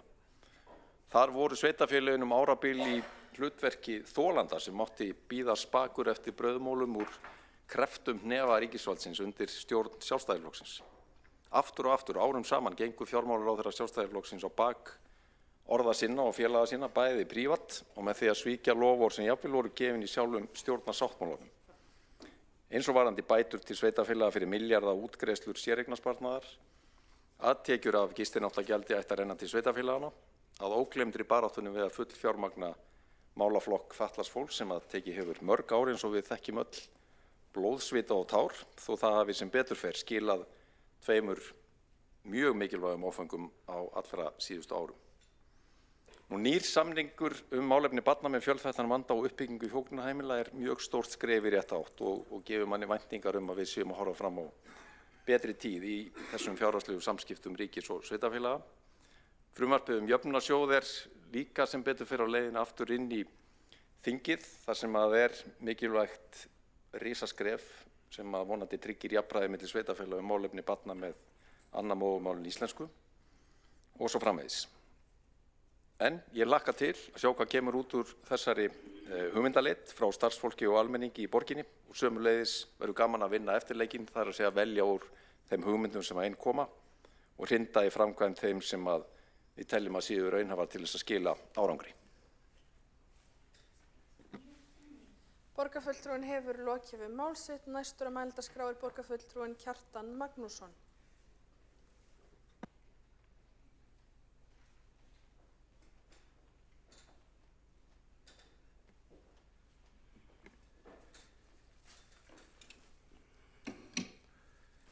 Forseti, góðir borgarfulltrúar, ég vil hrósa nýjum meirihluta eindregið fyrir þessa tillögu til að þetta sé mjög gott innlegg í þá vinnu að reyna að halda borgarsjóði gangandi sem við vitum öll að erfitt og ég vona svo sannarlega að þetta beri árangur. Það er til fyrirmyndar að leita eftir slíkum hugmyndum frá starfsfólki og eins og Hildur Björnsdóttir borgarfulltrúi fór hér yfir og kynnti breytingartillögu okkar, þá sjálfsagt að færa þetta út og gera eins og ríkisstjórnin sem að færa, sem gaf öllum kost á að senda inn ábendingar og eins og þið vitið þá komu þúsundir ábendingar frá almenningi og margar þeirra góðar. Og hér stendur í tillögunni hvernig nýta má fjármuni og tíma starfsfólks. Ég gerir ráð fyrir að það sé að nýta fjármuni borgarinnar og tíma starfsfólks til að ná sem bestum árangri. Vona það, en það hefur verið ráðst í svona vinnu áður rétt eftir hrun. Þá var leitað eftir ábendingum að minnsta kosti frá starfsfólki og þá komu manni 100 tillagna sem voru margar góðar. Ég held nú að algengasta uppástungan hafi verið sú að hætta ferðalögum borgarfulltrúa.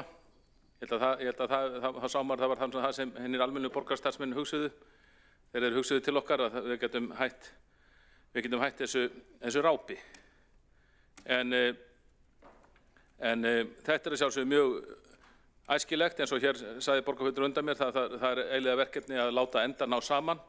Og það verður að segjast eins og að endar hafa eiginlega ekki náð saman hjá borginni síðan vinstrimenn komust til valda 1994. Það hefur kannski komið eitt og eitt stakt ár til þess að þrisvarsinnum á þessu tímabili, en því miður borgarsjóðurinn hefur verið rekinn með meira og minna með halla frá árinu 1995 og það er auðvitað ekki gott því að það þýðir ekki að byggja neinn rekstur endalaust á lánum og þessi með því með því að við dugum ekki til þess að láta endan á saman, því það hefur borgarstjórn svo sannlega ekki gert, þá erum við auðvitað að leggja byrðar á börn okkar og barnabörn, því að endanum þá mun Reykjavíkurborg þurfa að borga þessar skuldir, þrátt fyrir að við getum alveg láta okkur dreyma að það gerist ekki fyrir einhvern tímann eftir að við verðum farin úr borgarstjórn. Og það getur verið erfitt og vonandi, ég held nú samt að margar hugmyndir sem komið fram hafi alveg heyrst áður. Skúli Helgason borgarfulltrúi fjallaði eins og þetta, talaði hér svikin loforð og í stjórnarsáttmálum og víðar. Ég held að sé nú alveg ljóst að ef ríkisstjórnin stendur við stórorðin að ná árangri í ríkisfjármálum og hætta hallarekstrinum sem ég vona svo sannarlega að takist, þá býst ég við að það verði meðal annars gert með því að skammta höfuðborginni og sveitarfélögum almennt áfram úr nefa. Ég geri mér engar grillur það að nú allt í einu opnist ríkisfjárhirslurnar og með peningum til okkar. Og svo er þannig með þessa stjórnarsáttmála að því að borgarfulltrúinn gerði þá sérstaklega að umræðuefni og talaði svik þar, þá eru náttúrulega stjórnarsáttmálar, þeir eru almennar viljayfirlýsingar, ekki einhver loforð sem hægt er að byggja á, ólíkt kosningaloforðum þegar menn getur líka bara farið kerfisbundið yfir þau kosningaloforð sem Samfylkingin og fleiri flokkar hafa gefið í gegnum tíðina, til dæmis í dagvistarmálum. Þá er aldrei settur neitt fram neitt fyrirvari. Þetta eru loforð sem menn ætla að standa við og svo er þetta alltaf svikið. Ég held nú að stjórnarsáttmálar séu almennar viljayfirlýsingar, þetta eru löng plögg og kannski sem betur fer aldrei staðið við allt í þessum stjórnarsáttmálum, frekar en landsfundarsamþykktum stjórnmálaflokkana, því þá var ríkið löngu farið á hausinn.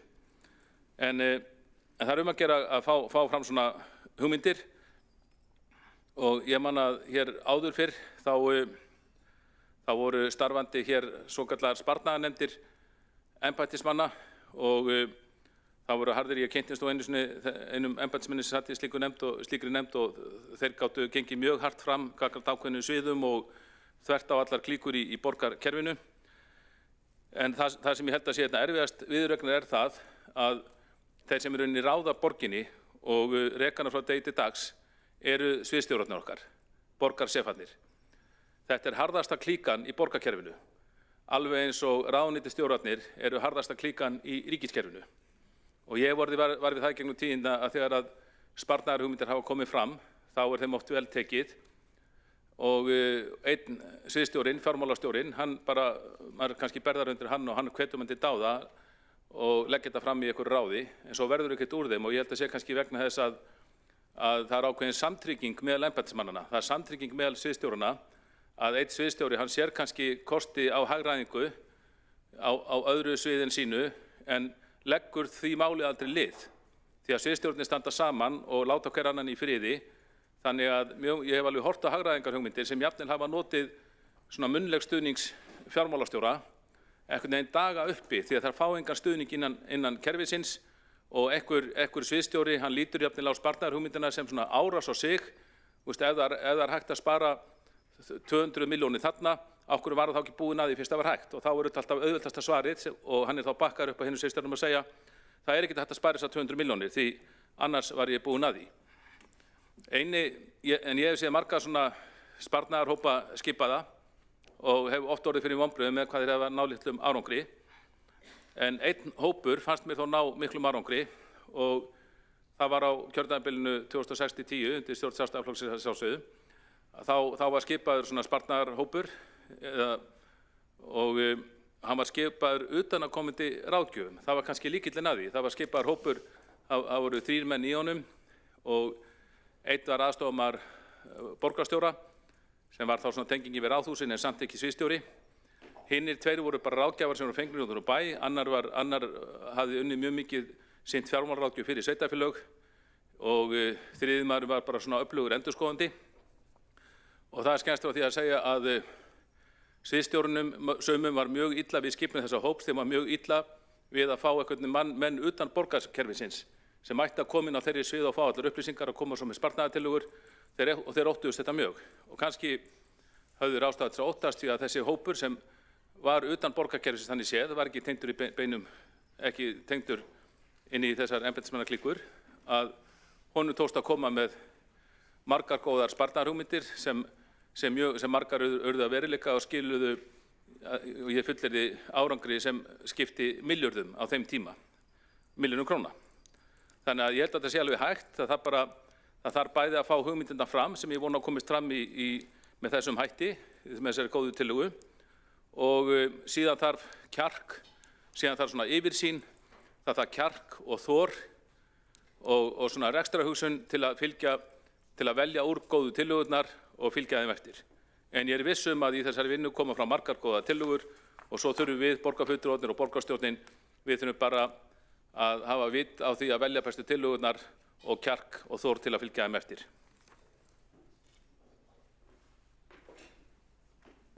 Borgarfulltrúinn hefur lokið máls sitt. Einn borgarfulltrúi óskar eftir að veita andsvar. Það borgarfulltrúinn Alessandra Briem. Forseti, ég kannski þakka fyrir hrósið fyrir tillöguna, en við erum að passa að það hljómar svo að hafa verið pínu misskilningur þarna og tala svolítið harkalega sviðsstjóra sem starfsstétt. Það er auðvitað ástæða fyrir því við erum að fara í þetta. Það er að þau sem eru að reka standa stundum of nálægt til þess að sjá einhver ákveðna hluti eða hafa ekki kannski sýnina í gegnum alla ferlana, þannig að það getur verið mjög mikilvægt að fá bæði utanaðkomandi sýn og frá þeim sem eru að vinna kannski á gólfinu eða nær notandanum eða þannig. En það er ekki þannig að sviðsstjórar séu einhvern veginn þannig að þeir vilji bara alls ekki spara og séu bara andstæðingar allra hagræðinga og eitthvað svoleiðis. Þau hafa einmitt verið bara alveg ofboðslega dugleg í að leita allra leiða í gegnum bara frekar mögur ár og í gegnum alls konar hagræðingar kröfur sem við höfum gert á því í gegnum tíðina, og skulum bara passa hvernig við tölum starfsfólk og embættismenn borgarinnar. Þetta er, eins og ég segi, kann að meta góðan hug borgarfulltrúans Kjartans Magnússonar, en passum hvernig við tölum, því að mér fannst þetta ómaklega vegið að góðu starfsfólki. Borgarfulltrúinn hefur lokið við að veita andsvar. Forseti minnir borgarfulltrúa að virða tímamörk og svarað á andsvari borgarfulltrúinn Kjartan Magnússon. Forseti, góðir borgarfulltrúar, ég held að ég hafa nú alveg gætt orða minna. Ég held að sviðsstjórnarnir sem eiginlega allir bara gott fólk, þetta eru æðstu stjórnendurnir innan kerfisins og hafi í rauninni meiri völdum við allan til lengri tíma litið, því að þeir eru flestir æviránir á meðan að okkur er bara skóla burt með baðvatninu eins og ekkert sérstundum. En auðvitað er þetta gott fólk sem þarf að tala vel en við þurfum líka að ræða hér í borgarstjórn af hreinskilni og hispursleysi þessi ákveðin vandamál sem við stöndum frammi fyrir í rekstri kerfisins, og þetta er ekkert sér reykvíst eða sér íslenskt vandamál. Þetta er bara í stjórnenda, í bókur sem eru skrifaðar opinber stjórnkerfi, þá er mjög mikið komið inn á þetta vandamál sem ekki bara við eigum við að glíma á Íslandi, heldur bara út allan heim. Og ég vona þessi til að bera góðan árangur, en fyrst að skrifa þetta í að bæta hér vinnubröðin og koma rekstrinum úr halla, eru þá þetta að við gerum okkur grein bæði fyrir kostum og göllum kerfisins og hvernig við ætlum að vinna með þá. Borgarfulltrúinn hefur lokið við að svara andsvari og veitir þannig andsvar borgarfulltrúinn Alessandra Briem. Forseti, já, eins og ég segi, ég skil það alveg og þetta hefur auðvitað verið með ýmsum hætti gegnum söguna, og það er auðvitað líka þannig að sviðsstjórar og skrifstofustjórar og ráðuneytisstjórar og fleiri hafa væntanlega bara líka áhyggjur af sínu starfsfólki, því hvort þau geti sinnt þeim verkefnum sem þeim falið að sinna og ýmislegt fleira, og við getum stundum kannski missa sjónar af stærri myndinni. Á sama tíma þá er gott að fá ytra sjónarhorn og frá starfsfólki og notendum og íbúum og fleirum, en við þurfum líka að hafa í huga að það fólk getur skort stóru yfirsýnina og eru kannski ekki að taka til greina eitthvað í sínum tillögum sem að maður getur séð að myndi kannski verða vandamál þegar maður er að skoða stóru myndina líka. Við þurfum að taka þetta allt til greina þegar við skoðum þetta. En eins og ég segi, það hefur ekki verið mín reynsla að sviðsstjórar og skrifstofustjórar séu í grunninn á mótið í að hagræða í rekstri. Þau bara, já, gallin er kannski einmitt að þau kannski sjá það of mikið út frá hagsmunum sinna starfsstaða og stundum virkar eins og það skarist á við heildarhagsmuni borgarinnar, og þess vegna þurfum við að skoða þetta heildrænt. Borgarfulltrúinn hefur lokið að veita andsvar öðru sinni og svarað þá andsvar öðru sinni borgarfulltrúinn Kjartan Magnússon. Forseti góður borgarfulltrúar, ég alveg sammála því að við að sjá þetta allt saman heildrænt, heildstæðum hætti og allt það, og það á alls ekki að alhæfa og ég alls ekki að alhæfa og held að sé ekki rétt að tala að sviðsstjórar eða skrifstofustjórar séu eitthvað sérstök manntegund. Þeir eru bara mannlegir eins og við vinna sín störfu þetta, en það kom samt og minnst ekki rétt þegar við tölum umrunni galla á kerfinu að þá taki menn sér bessaleyfi til að móðgast fyrir hönd annara og tala eins og maður hafi verið að ráðast þarna á jafnvel einhver ákveðna persónur eða eitthvað starfstétt, ég held að svo sé ekki. Og sjálfur fjallaði borgarfulltrúinn það sem alveg dæmigert auðvitað fyrir svona kerfi að þeir sem embættismenn ráða, þeir verja sína starfsstaði. Það kannski bara því að þeir þekkja persónulega allt starfsfólki sem að viðkomandi starfsstöðum, en það auðvitað eitt af því sem að. Við höfum hér sameinað starfsstaði, til dæmis á tómstundasviðinu fyrir nokkrum árum, þar sem tók alveg 10-20 ára að sameina og loksins þegar búið að sameina þá spurðu allir af hverju voru ekki löngu búin að þessu. En það var auðvitað vegna innri tregðu í kerfinu og auðvitað þurfum við að ræða allt slíkt af hreinskilni og hirðspursleysi hér í borgarstjórn. Borgarfulltrúinn hefur lokið við að svara andsvöru öðru sinni og telst á andsvörum undir þessari ræðu lokið. Næstur mælendaskrá borgarfulltrúinn Kristinn Jón Ólafsson.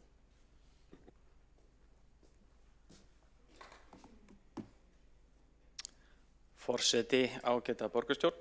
Ég er komin hér upp til þess að fagna þessu skrefi og biðja sérstaklega starfsfólk Reykjavíkurborgar, bæði núverandi og fyrrverandi, til þess að taka þátt í þessu með okkur. Einnig kalla ég eftir frumkvöðlum og sprotafyrirtækjum að koma með ábendingar hvernig við getum mögulega nýtt vinnutíma og fjármuni borgarinnar enn betur. Öllum íbúum Reykjavíkur að sjálfsög velkomin að leggja orð í belg inn á samráðsgáttinni okkar frá með morgundeginum. Það má alltaf gera betur. Sérstaklega á tímum þar sem tækni nýjungar í veldisvexti. Við þurfum þó að gefa okkur tíma í að staldra við í amstir dagsins, hugleiða og spyrja okkur spurninga hvernig það megi mögulega gera hlutina enn betur. Skilvirkari, auðveldari og hagkvæmari. Á sama tíma og við betrumbætum þjónustuna. Stafræn umbreyting borgarinnar hefur einmitt hingað til sýnt okkur árlegan sparnað upp á 100 milljónir króna. 100 milljónir króna og við erum rétt að byrja að taka þessa tölur saman. Ný tækni þó ekki alltaf svarið, en hún getur þó sannarlega aðstoða okkur í mörgum tilfellum. Þið, kæra starfsfólk, fyrrverandi starfsfólk, frumkvöðlar, sprotafyrirtæki, þið eru sérfræðingarnir að hafi bestu þekkinguna á daglegum rekstri og yfirsýn yfir hvar nýjustu tækifærin liggja í tækninni. Hlökkum til að heyra hugmyndir ykkar allra og íbúa. Takk fyrir. Borgarfulltrúinn hefur lokið við mál sitt. Ekki hafa fleiri óskaptir því að taka til máls undir þessum dagskrárlið og því göngum við til atkvæða greiðslu. Og nú vantar einn borgarfulltrúi í sal.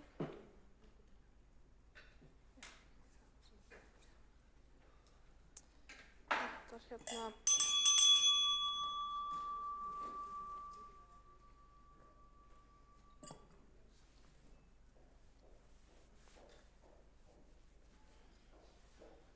Ekki með þessa tillögu.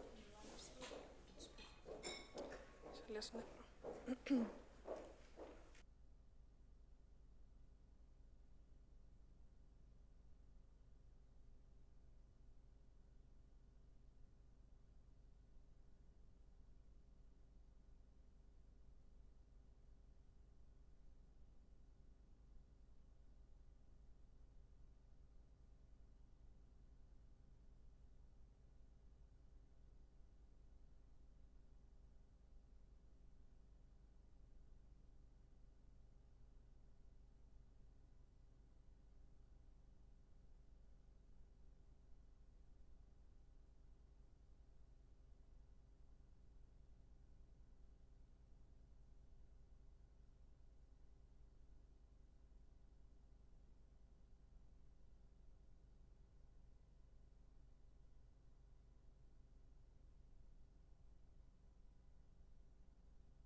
Sjálfstæðisflokkur, Framsóknarflokkur og Viðreisn voru samþykk. og þá göngum við til atkvæðagreiðslu tillöguna eins og var send út á 3. liði dagskrár. Þeir sem eru sammála þeirri tillögu vinsælast gefi þess merki. Bið borgarfulltrúa að fylgjast með þeir sem eru samþykkir tillögunni eins og var send út á 3. dagskrárlið, útsendir dagskrárlið sem gefa þess merki og þeir sem að móti kunna að vera. Og tillagan er samþykkt með atkvæðum meirihlutans, Framsóknarflokksins og Viðreisnar, Sjálfstæðisflokkur situr hjá. Og þá er umræðum þennan dagskrárlið lokið og við verðum að eiga forsetaskipti hér.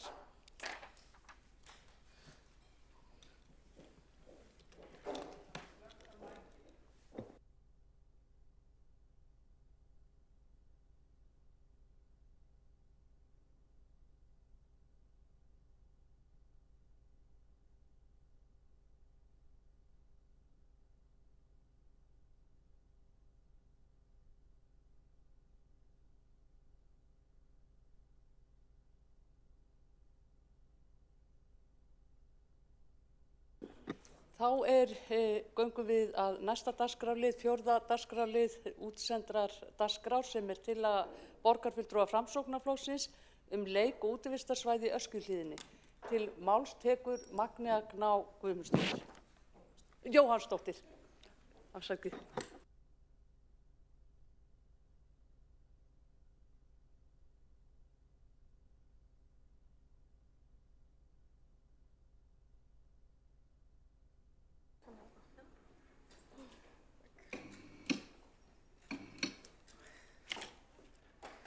Forseti, ágæta borgarstjórn, hér ræðum við framtíð Öskjuhlíðarinnar.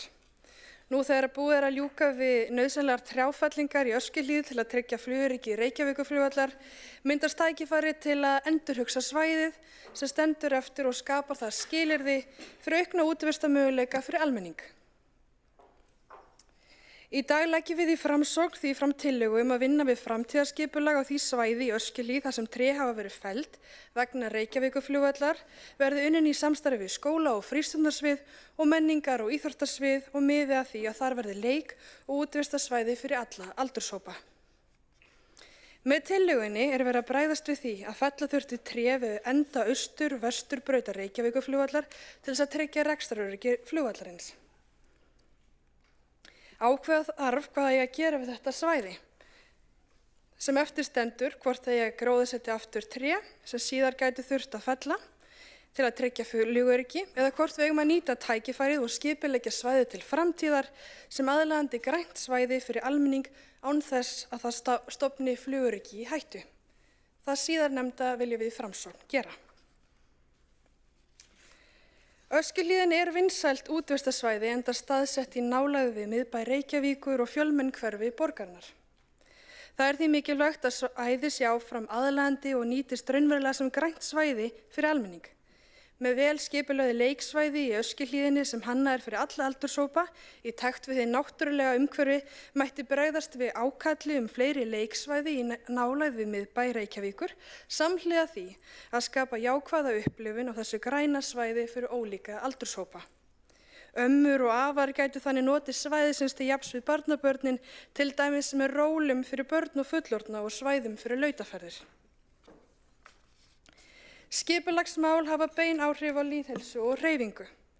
Gott aðgengi að grænum svæðum eykur útivist og góð aðstaða til hreyfingar eykur hreyfingu.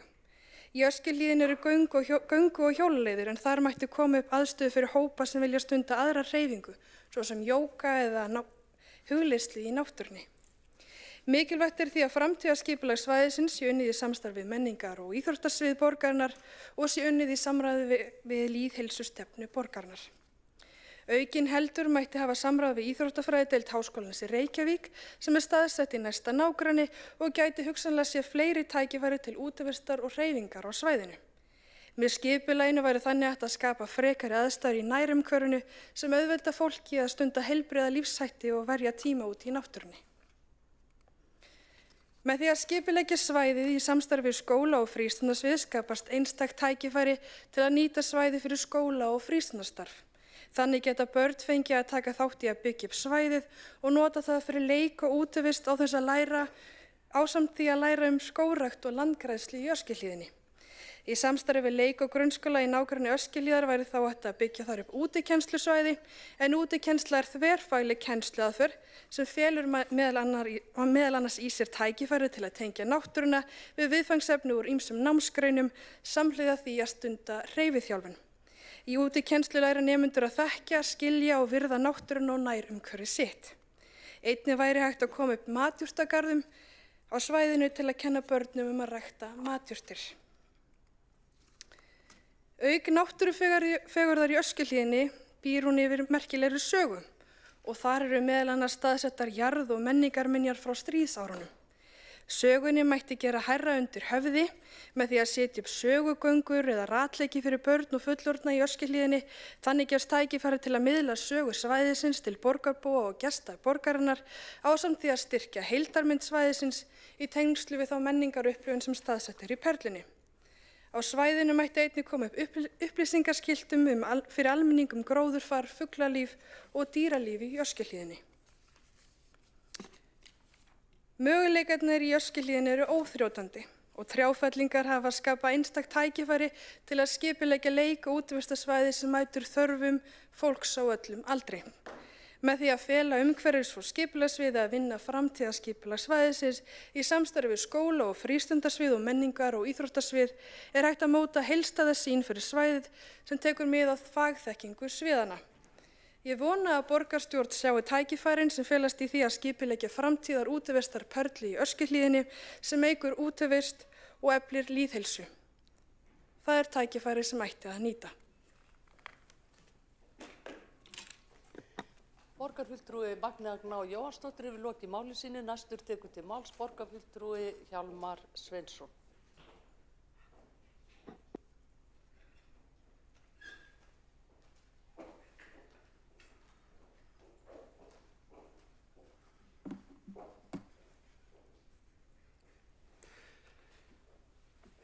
Forseti, ágæta borgarstjórn, ég var búinn að senda hérna inn glærur, eins og menn gera stundum nú til dags, þó ég hef gert lítið af því, að því ég trúi svolítið á því talað orð. En það sem að ég vildi sagt hafa í rauninni eftirfarandi. Það í gangi áætlun uppbyggingu Öskjuhlíðarinnar sem útivistarsvæðið og við sjáum það þarna á myndum og þannig mál með vexti að fyrir nokkurum árum 2013 og þá var efnt til samkeppni það hvernig mætti gera Öskjuhlíðina að betra og meira útivistarsvæði. Og þá samkeppni vann hinn frábæra landslagsarkitektastofa landslag og mig langaði aðeins að sýna hér nokkrar myndir og við sjáum hérna mynd frá þessari samkeppni og þessi góða stofa vann með hugmynd sem þeir kalla perlufesti og eins og við sjáum þarna á texta sem að fylgir tillögunni að þá megin inntak hennar að bæta aðgengi að Öskjuhlíð og Perlunni með tengingu við ytra umhverfið sem þarna allt í kringu þetta og að tengja allar hlíðar Öskjuhlíðarinnar saman með sem að þau kalla upplifunarhring ofarlega í Öskjuhlíð og auka þannig á útivistarmöguleika og við sjáum það á þessari mynd að þarna þessi hringur sem á að koma og það þegar byrjað að undirbúa hann, það raunin ekkert langt í það að hann verði tilbúin ef að fæst til þess fjármagn og hann eins og krans eða perlufesti utan hábungu Öskjuhlíðarinnar. Og þetta var allt mjög vel unnið og nákvæmlega unnið, pælt mjög mikið í sjónásum, pælt mjög mikið í því hvernig var hægt að gera þetta sem aðgengilegast fyrir flesta. Og hérna sjáum við það sem að til stendur, þarna þessi Perlufestin og við sjáum þarna dæmi útsýnis og áfangastaði á Perlufestinni og það rétt að taka fram og við sem að förum oft í Öskjuhlíðina, annarkvort gangandi eða skokkandi eða jafnvel hjólum vitum að það búið að vera heilmikil stígagerð þarna og það allt svona stórum dráttum samkvæmt þessari tillögu sem að kom fram þarna frá landslagi. Þannig að það verið að vinna að þessu og vinna eftir þeirri sýn sem að þarna kom fram. Þannig að í rauninni eiga allir að geta farið þennan hringstíg, hringinn í kringum hábunguna og með þessum útsýnisstöðum eða áningastöðum og eins og þið kannski vitið að þá hefur landslag oft unnið til verðlauna einmitt í því að búa til áningastaði hér og þar út í náttúrunni. Þannig að sú stofa nú afskaplega fær í svona hönnun.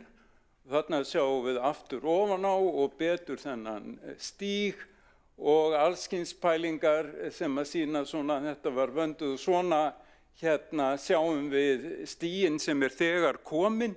Snjóbreiddur stígur sem þarna í svona norður- og austurhlíð Öskjuhlíðarinnar og annað dæmi að því að þetta verður náttúrulega ekki bara malbikað, heldur fyrst og fremst pallar eins og við sjáum og síðan verður þarna aðgengilegt í þessu öllu saman bæði stríðsminjar sem þarna býsna merkilegar en ekki síður ísaldarminjar því að Öskjuhlíðin var hulin ísaldarjökli sem að fór að hopa fyrir 10.000 árum og það má á nokkrum stöðum sjá mjög merkilegar minjar það og samkvæmt þessari tillögu sem byrjaði að vinna eftir þá á einmitt það alltaf verða greinilegra og aðgengilegra. Og þarna sjáum við geirann þar sem að skógurinn var ruddur og því miður verð ég að segja ef við erum að tala útivistarsvæði þá það miður og í því samhengi rétt að taka fram að nú þegar hafin vinna við það hvernig megi fella þennan geira, þennan trjáfellingargeira inn í þær hugmyndir sem að tillagan fól í sér. Tillöguhöfundur Þráinn Hauksson sem að rekur þessa stofu, hann sem sagt kominn að þeirri vinnu ásamt Þórólfi Jónssoni, garðyrkjustjóra Reykjavíkur og þannig að þessi vinna byrjuð. Og það kannski eitt sem að ég vil taka fram að því að ég ráðfærði mig aðeins í gær við þessa menn sem þekki það gjörla að eitt sem að vera miður í þessu mikla óðagoti sem að fór á stað og fólst í því að fella sem allra hraðast tiltölulega mikinn fjölda af trjám það að hefðu þeir fengið að ráða þá hefðu trén verið kurluð niður og notuð á staðnum í stígagerð. Það svona ákveðin tegund af hringrásar hugsun en nei, það var ekki gert heldur, það var tekið þarna einhverju tilboði og þannig að þeir sem að felldu þetta nótaðum að þeir fengu að hirða trjábólina og fara með á skipi held ég austur á land. Þannig að þetta var svona og og það sem að ég vildi þá sagt hafa að vinnan sem að þarna verið að kalla eftir, hún hafin og að því leyti sé ég ekki þörf á því að fara í þessa vinnu sem að hér stungið upp á og ég vil líka nota tækifærið og aðeins rifja upp þessa furðulegu atburðarás sem að fór á stað. Að því mér finnst hún alveg umhugsunarefni fyrir okkur sem sjálfstætt sveitarfélag sem að ræður yfir sínum útivistarsvæðum, sem að setur sín plön hvað byggt og hvað útivistarsvæði og ég verð að segja það að mér fannst fyrstu skref fyrrverandi borgarstjóra mjög góð þegar hann hljóp ekki til 1, 2 og 3 í panik og skipaði feld strax 3000 tré, heldur baðum meiri skýringar og það gekk eftir en síðan einhvern veginn kom einhver svona panik í mannskapin og þetta var gert á no time og og ég veit allt sjúkraflug og allt svoleiðis en mér fannst við í borginni vera beitt ákveðnu ofbeldi. Við fengum ekki að ráða okkar málum sjálf. Og mér finnst það umhugsunarefni og mikilvægt fyrir okkur að láta ekki panikina stjórna okkar gjörðum. Ekki mikið meira það en þannig að ég legg til að og ég ætla að lesa bókun sem ætti fylgja okkar afstöðu. Unnið hefur verið að því, lesa það með leyfi forseta, unnið hefur verið að því í nokkur ár að gera Öskjuhlíðina skemmtilegra, að enn skemmtilegra og aðgengilegra útivistarsvæði fyrir borgarbúa. Stígar hafa verið lagðir og upplifunarhringur fyrir fótgangandi vegfarendur í kringum hábunguna hefur verið undirbúinn. Í vinnunni lögð áhersla á að gera ísaldarminjar og einnig minjar frá hernáminu á síðustu öld sýnilegar og aðgengilegar. Leiðarljós þessa starfs sigurtillaga arkitektastofunnar Landslag frá 2013 sem kallast Perlufestin. Skoðun á því hvernig trjáfellingargeirinn sem ruddur var að kröfu Samgöngustofu og Ísavía verður útfærður þegar hafin. Þessi vinna þegar hafin. Ég legg til að tillagan verði felld. Borgarfulltrúi Hjálmar Sveinsson hefur lokið máli sínu. 2 borgarfulltrúar hafa óskað eftir að koma upp í andsvörum. Fyrst það borgarfulltrúin Magnea Gná Jóhannsdóttir. Já, forseti, ég vil þakka borgarfulltrúnum fyrir sína ræðu en ég vil segja það að ég hafna algjörlega því að borgin hafi verið beitt ofbeldi þegar kemur þessum trjáfellingum. Ég þakka aftur fyrir þessa yfirferð á þessari tillögu frá 2013, það gagnlegt að fá það og Öskjuhlíðin auðvitað mjög mikilvægt útivistarsvæði sem ég og aðrir hafa svo sannarlega nýtt okkur. En nú þessi hluti í Öskjuhlíðinni sem stendur eftir auður eftir trjáfellingar og enn og eftir ákveða hvað að gera við það svæði. Ef að vinna við það hefur hafin þá áhugavert að vita hvar það var samþykkt að hefja slíka vinnu þetta svæði. Ég man ekki eftir því að það hefur verið rætt á vettvangi borgarstjórnar eða í ráðumanefndum borgarinnar. En hérna lagt upp með það að þessi vinna verði gerð í samráði við skóla- og frístundasvið og menningar- og íþróttasvið þannig að fagþekkingsviðana komi inn í þessa vinnu og þarna verður þetta skipuleggja heildstætt svæði sem að þjónar þá betur þörfum borgarbúa og skólana í borginni til framtíðar. Þetta einstakt tækifæri sem við eigum að nýta okkur.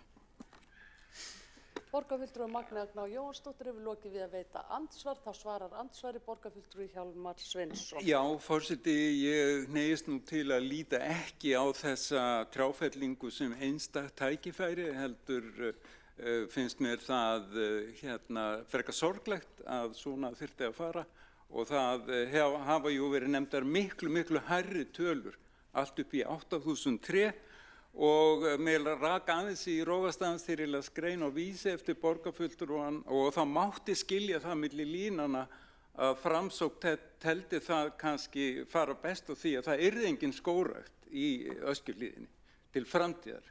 Það voru nefndir 2 valkostir og ég verð þó leiðréttur að við rangt fyrir mér en ég líka benda á að Öskjuhlíðin með öllum þessum dimma skógi hefur verið mjög vinsælt útivistarsvæði. Það mikið af krökkum alltaf að leika þarna, mikið af unglingum sem eru í svona torfæruhjólum, þannig að það ekki eins og þetta hefur áður verið ómögulegt en sé núna orðið frábært eftir öll trén voru felld. Borgarfulltrúi Hjálmar Sveinsson hefur lokið við að svara andsvari, þá veitir andsvar öðru sinni. Borgarfulltrúi Magnea Gná Jóhannsdóttir. Já, forseti, þakka fyrir andsvari. Ég held að það svona aðeins verið að miskilja mín orð í þeirri grein sem vitnað til. Þá lagt upp með 2 valkosti, vissulega 2 spurningar sem má spyrja sig hvort eigi aftur að planta trjám á þann stað sem að þau voru felld, sem að gæti þá þurft að fella aftur seinna, eða hvort að við eigum að endurhugsa svæðið upp á nýtt og það er tækifæri því. Auðvitað er það ekkit endilega frábært að þurfa að fella tré en það þurft að gera vegna flugöryggis. En þarna er þá aukt svæði sem hægt er að hugsa og tækifærin felst í því að það er hægt að skipuleggja leik- og útivistarsvæði sem að gagnast borgarbúum og það hefur verið mikið ákall það að það komi frekari leiksvæði nálega við miðbæinn, þannig að þarna sé ég tækifæri til þess að við hugum að þessu svæði þannig að gagnist samfélaginu. Og auðvitað er það þannig að Öskjuhlíðin hefur nýst sem útivistarsvæði en þarna er kannski tækifæri til þess að gera enn betur og búa til ennþá meira aðlaðandi svæði sem nýtist fleiri hópum, til dæmis útivistarhópum eða íþróttahópum sem að vilja nýta Öskjuhlíðina sem íþróttasvæði. Borgarfulltrúi Magna Gná Jóhannsdóttir hefur lokið við að veita andsvar öðru sinni. Óskar borgarfulltrúin eftir að svara? Þá veitir andsvar borgarfulltrúi Einar Þorsteinsson. Gjörðu svo vel. Já, forseti, mig langar að þakka báðum ræðumönnum fyrir sína ræður. Ég verð nú eiginlega að hafna því samt að það hafi verið eitthvað panik, það var vissilega mikil tímapressa vegna þess að flugbrautinni hafi verið lokað og það var mikilvægt að bregðast hratt og örugglega við. Mér veist þetta orðalag ofbeldi, mér veist það allt og sterkt þetta mál. Og alls ekki við hæfi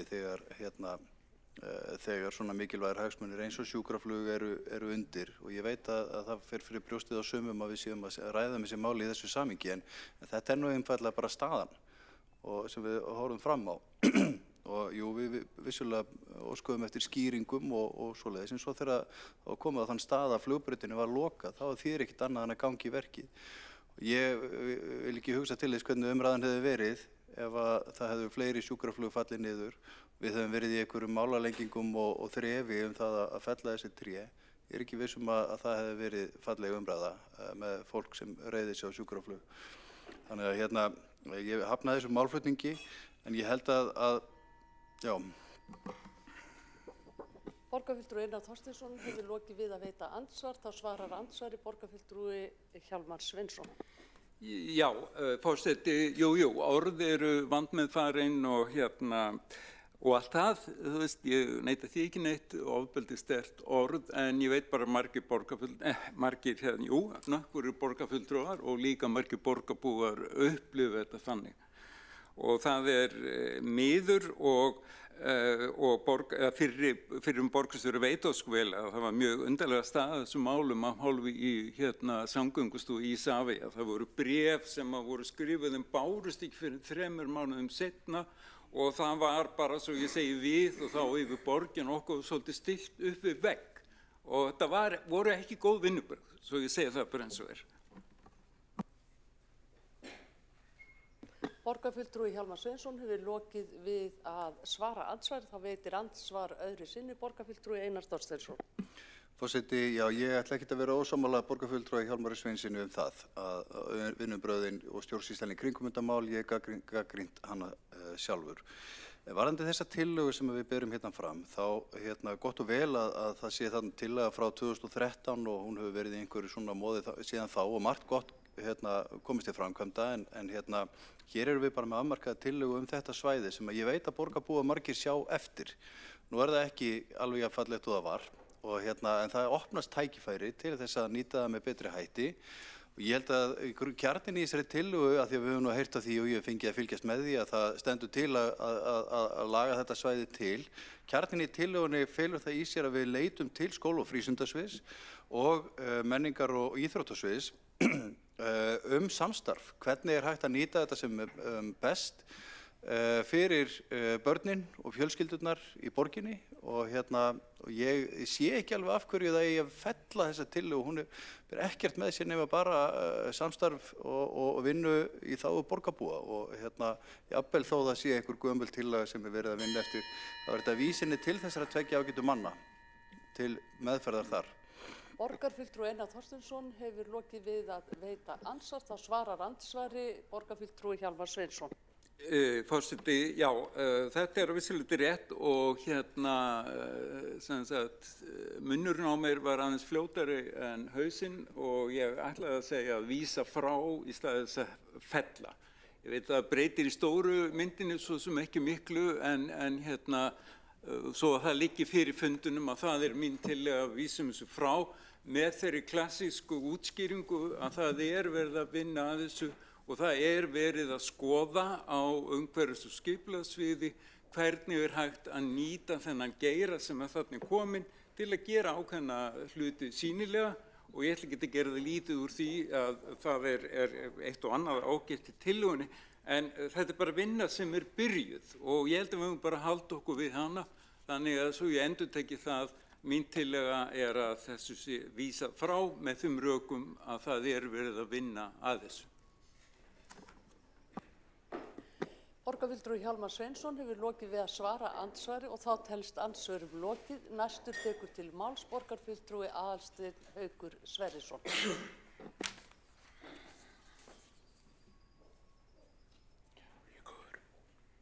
Forseti, ágætu borgarfulltrúar, kæru Reykvíkingar. Tillaga okkar Framsóknarfólks skipulagningu leik- og útivistarsvæðis í Öskjuhlíðinni með leyfi forseta no-brainer, afsakið enskuslettuna. Eftir nauðsynlegar aðgerðir til að tryggja rekstraröryggi Reykjavíkurflugvallar með niðurfellingu trjáa tekið undir þeim sjónarmiðum að skapast hefur einstakt tækifæri til að búa til fallegt og fræðandi útivistarsvæði á einum besta stað í Reykjavík. Svæði þetta myndi nýtast breiðum hópi fólks eins og borgarfulltrúi Magnea Gná Jóhannsdóttir fór skilmerkilega yfir hér áðan. Nýtum tækifæri núna til að gera Öskjuhlíðina enn álitlegri sem útivistarsvæði, ná skemmtilegri tengingu skólendis í Öskjuhlíð við strandumhverfi í Nauthólsvíkinni. En með þeirri tengingu skapast möguleikar til að búa til heildstætt útivistarsvæði Öskjuhlíðar og Nauthólsvíkur sem eflir lýðheilsu og fjölbreytileika í útivist. Að þessu sögðu þá langar mér aðeins að koma inn á út af því að hér var verið að vísa í að vinna væri hafin við tillöguna. Ég verð nú að segja að ég bara finnst það stórmerkilegt að vita framtíðarsýn borgarinnar 2013 og hafa vita að þessi reitur skildi koma og verða auður til þess að geta skipulagt 12 árum seinna. Þannig að ég get eiginlega ekki fallist á þau sjónarmið og þeirri röksemdafærslu að þessi vinna sé hafin á þessum tímapunkti. Takk fyrir. Borgarfulltrúi Aðalsteinn Haukur Sverrisson hefur lokið máli sínu. Einn borgarfulltrúi hefur óskað eftir að koma upp í andsvörum, Hjálmar Sveinsson. Já, forseti, ég ætla nú ekki að orðlengja þetta en borgarfulltrúin bara verður að trúa orðum mínum þegar ég segi að sem sagt fólk á vegum umhverfissviðs og einnig þeir sem reka stofuna landslag, þau eru byrjuð á því að skoða, þetta búið að gert og hvað getum við gert til þess að þetta verði ekki svona eins og söðu sár, heldur verði svona bara áhugavert og skemmtilegt svæði og það sjálfu sér kannski sama inntak og í þessari tillögu en það ástæðulaust að samþykkja tillögu eitthvað sem þegar í gangi og það eru okkar færasta fólk sem einmitt að pæla í þessu. Hvernig getum við gert þetta þannig úr garði að þetta sé einhver svona sómi að, svo ég orði það bara þannig. Borgarfulltrúi Hjálmar Sveinsson hefur lokið við að veita andsvar, þá svarar andsvari borgarfulltrúi Aðalsteinn Haukur Sverrisson.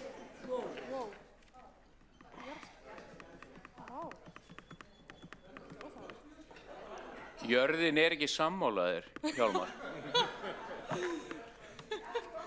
Hún var ekki sátt við þessi en já, ég bara þakka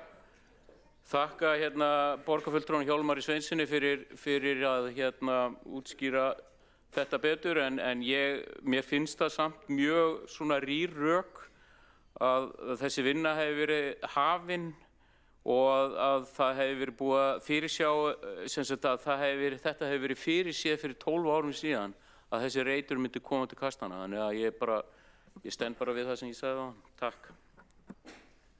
Borgarfulltrúi Aðalsteinn Haukur Sverrisson hefur lokið við að svara andsvari. Þá veitir andsvar öðru sinni borgarfulltrúi Hjálmar Sveinsson. Já, ágæti forseti, þetta náttúrulega bara svona smá útúrsnýningur hjá ágætum vinni mínum Aðalsteini. Auðvitað sá enginn þetta fyrir. Þetta búið að gert, þetta var ekki í gær, það smá liðið og það byrjað að skoða hvað gerum við í málinu. Það mergur málsins.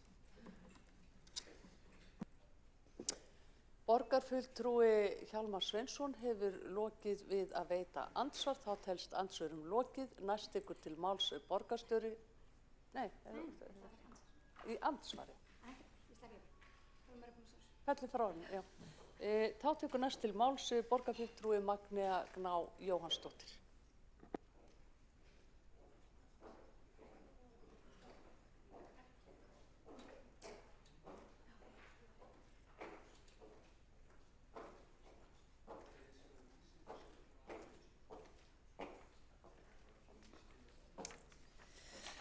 Forseti, ágæta borgarstjórn, jörðin skelfur. Ég ætlaði nú ekki að tala um það. En hér við í þessari tillögu að reyna að sjá tækifæri í þeirri stöðu sem uppi og horfa til framtíðar. Við þurftum að fella tré til að tryggja flugöryggi og eftir stendur svæði sem óákveðið framtíð þess. Við erum að leggja til að svæði verði skipulagt í samstarfi við skóla- og frístundarsvið og menningar- og íþróttasvið svo að þau fagsvið geti miðlað sinni fagþekkingu inn í þetta starf, inn í þetta skipulag og skipulagt svæðið betur fyrir framtíðina, fyrir borgarbúa. Við sjáum tækifæri til þess að skipuleggja þarna leik- og útivistarsvæði fyrir alla aldurshópa, þar sem sérstaklega horft til þess að vera með aðstöðu fyrir börn og fullorðna, leiksvæði, útivistarsvæði, svæði sem hentar til hreyfingar, ekki bara hjóla- og göngustíga. En ef að vinnan hafin, þá væri gott að vita hvar og hvenær ákvörðun þessa vinnu var tekin og hvar það var samþykkt og hvort það væri þá ekki betur á því að vísa þessari tillögu inn í þá vinnu. Ég trúi því ekki að meirihlutinn sé raunverulega móti því að haft sé samráð við skóla- og frístundasvið og menningar- og íþróttarsvið við þessa vinnu.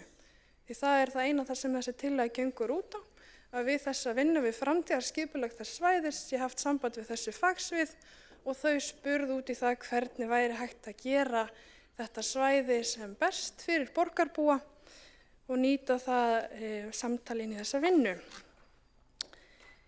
Og ég vil svo taka undir með Aðalsteini Hauki Sverrissyni borgarfulltrúa að ég tel það rýrök að vísa til vinnu sem hófst árið 2013 þetta svæði þegar ekki lá fyrir að þetta svæði yrði autt eins og það í dag. Þannig ég trúi því ekki að það sé hafi þá verið hafin vinna við þetta svæði og það tekið inn í það skipulag sem átti sér stað þá. En það auðvitað hægt að fá þessi ágætu fyrirtæki í landslag, eða landslög, ég man ekki alveg hvað það hét, sem að borgarfulltrúinn Hjálmar Sveinsson vísaði til, ef að það svona ágætt fyrirtæki og með góða framtíðarsýn á þetta svæði inn í þessa vinnu og vinna þetta með umhverfis- og skipulagssviði, skóla- og frístundasviði og menningar- og íþróttarsviði svona heildstætt. Og svo vil ég bara segja það að ég fagna því að Hjálmar Sveinsson hafi þó borgarfulltrúi einhver leyti tekið undir tillöguna með því að vísa til þeirra stríðsminja sem eru þar og tækifæri til fræðslu á svæðinu. Það auðvitað rétt að þarna tækifæri til þess að fræða almenning betur þetta svæði og sérstaklega gesti borgarinnar og börn og tengja við perluna eins og tillagan frá 2013 svolítið gengur út að búa til heildstætt svæði á þessu svæði, eða svona heildstæða sýn á þetta svæði.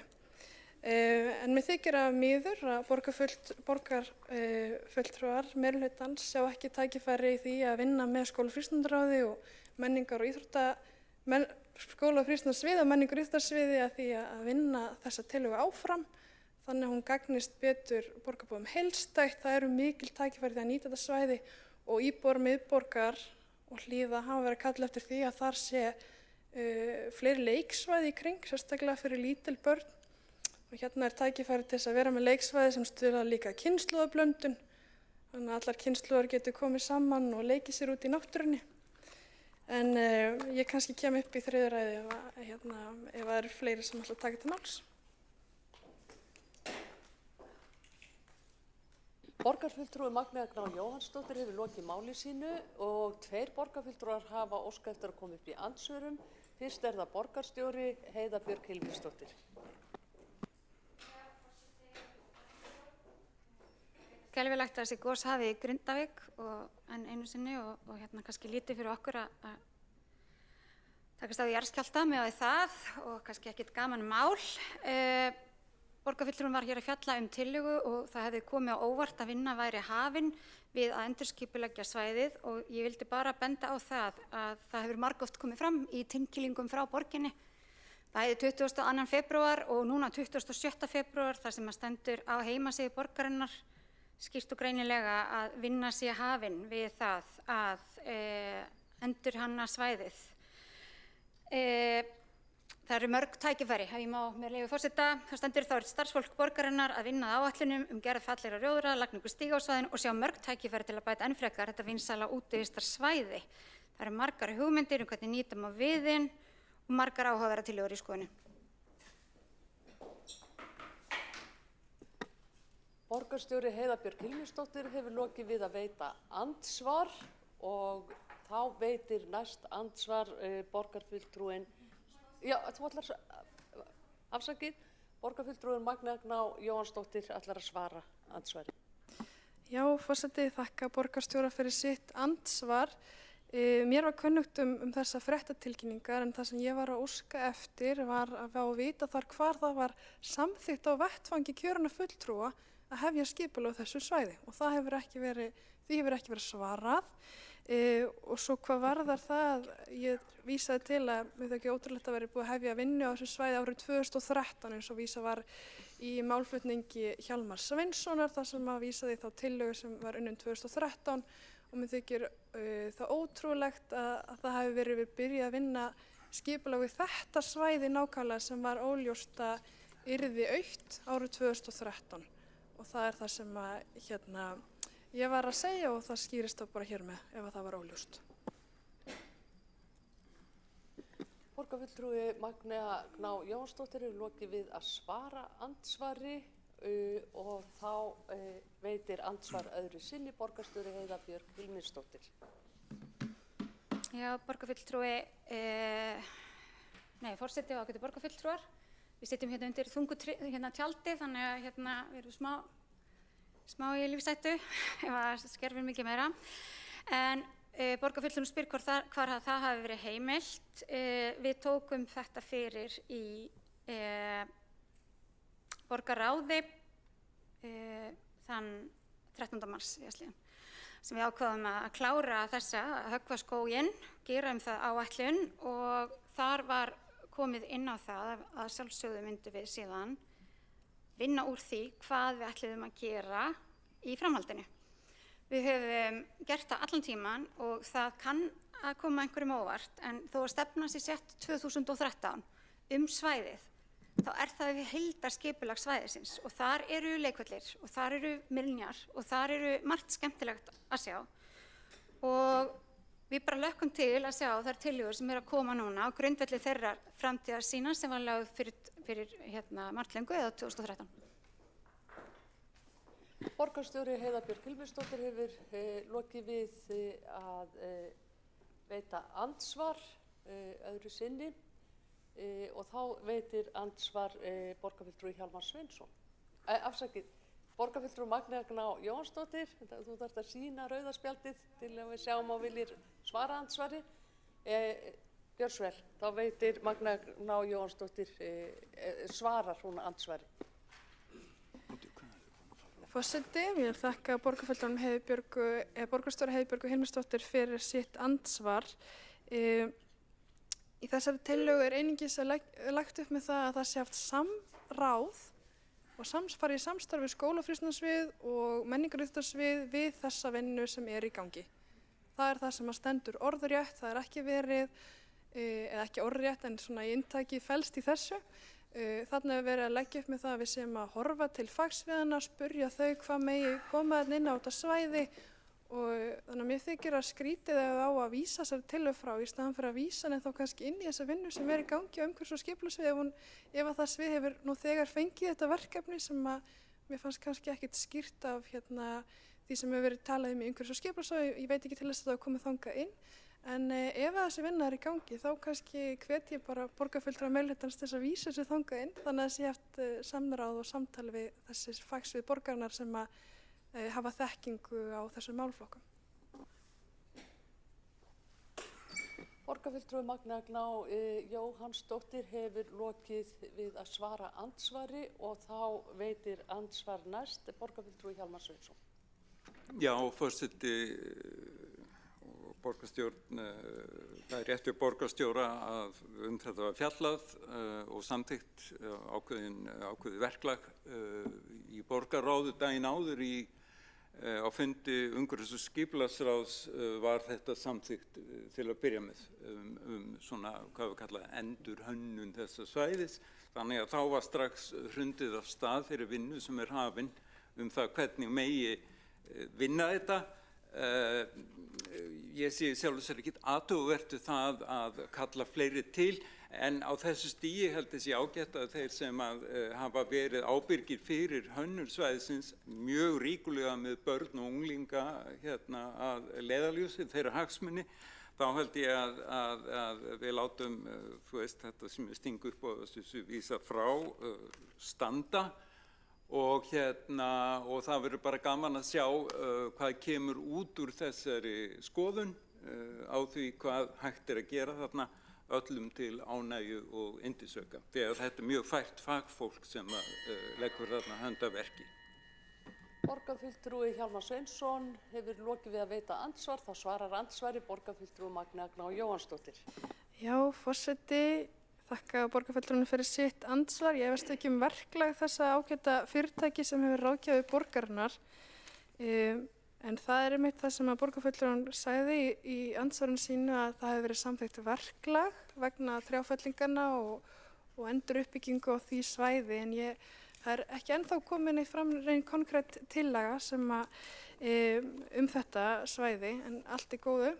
En hér segir borgarfulltrúin að meirihlutinn sé ekki að móti því að það sé átt samtal við skóla- og frístundasvið og menningar- og íþróttasvið og ef að það þá borgarfulltrúin raun og veru að taka undir þessa tillögu og því spyr ég aftur hvort það verður ekki eðlilegra að vísa þessari tillögu inn í þessa vinnu af því að í raun og veru felur hún það í sér og ef það á að gera það þá allt í lagi eins gott að bara samþykkja í borgarstjórn og hafa þá bara pólitíska forystu og allra borgarstjórnar þetta og pólitíska, ég ger ráð fyrir þessi ákveðin þau pólitísk sátt þetta að þetta fari í þetta skipulag og ef á að hafna þessu þá finnst mér raun og veru bara að vera að hafna ykkur bara þegar það kemur frá minnihluta því að hér búið að segja að það sé vilji til þess að eiga þetta samtal og samráð.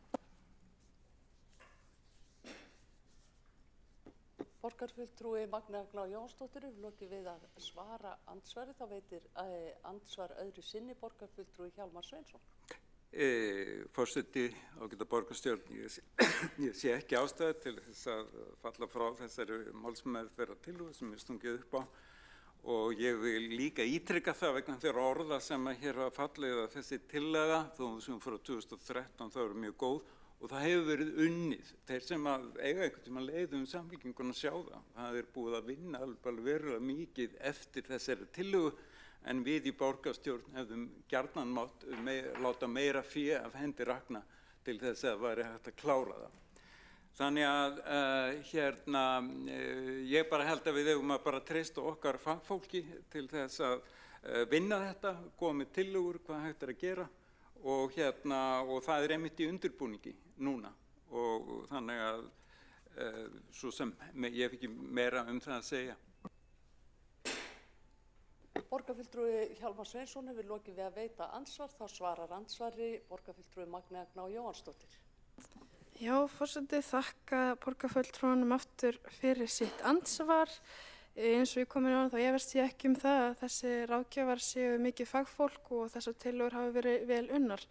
Hér aftur á móti búið að bætast við svæði sem við þurfum að ákveða hvað við ætlum að gera við og mér þætti eðlilegt að við treystum okkar fagfólki eins og borgarfulltrúin sagði og leitum samtals við okkar fagsvið sem eru okkar sérfræðingar í borginni sem við höfum ráðið inn til þess að sinna þessu hlutverki og vera okkur til ráðgjafar og vinna þessum málaflokkum í borginni innan skóla- og frístundasvið og menningar- og íþróttasvið. Þannig að hér tækifæri til þess að einmitt treysta okkar fagfólki.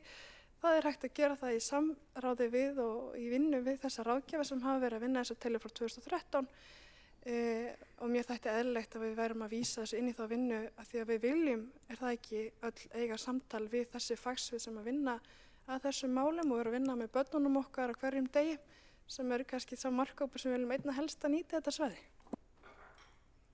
Borgarfulltrúi Magnea Gná Jóhannsdóttir hefur lokið við að svara andsvari og þá telst andsvörum lokið en forseti hefur ákveðið að gera stutt fundarhlé.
Ha? Já, það er bara svona.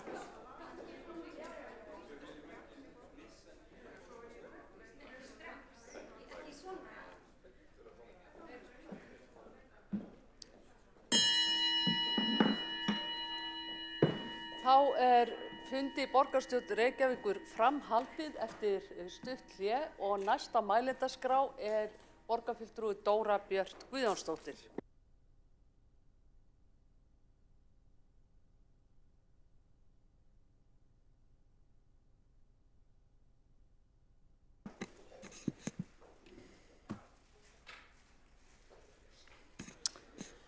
Forseti, enn og aftur erum við hingað komin til þess að ræða trjáfellingar, Öskjuhlíð og flugvöll.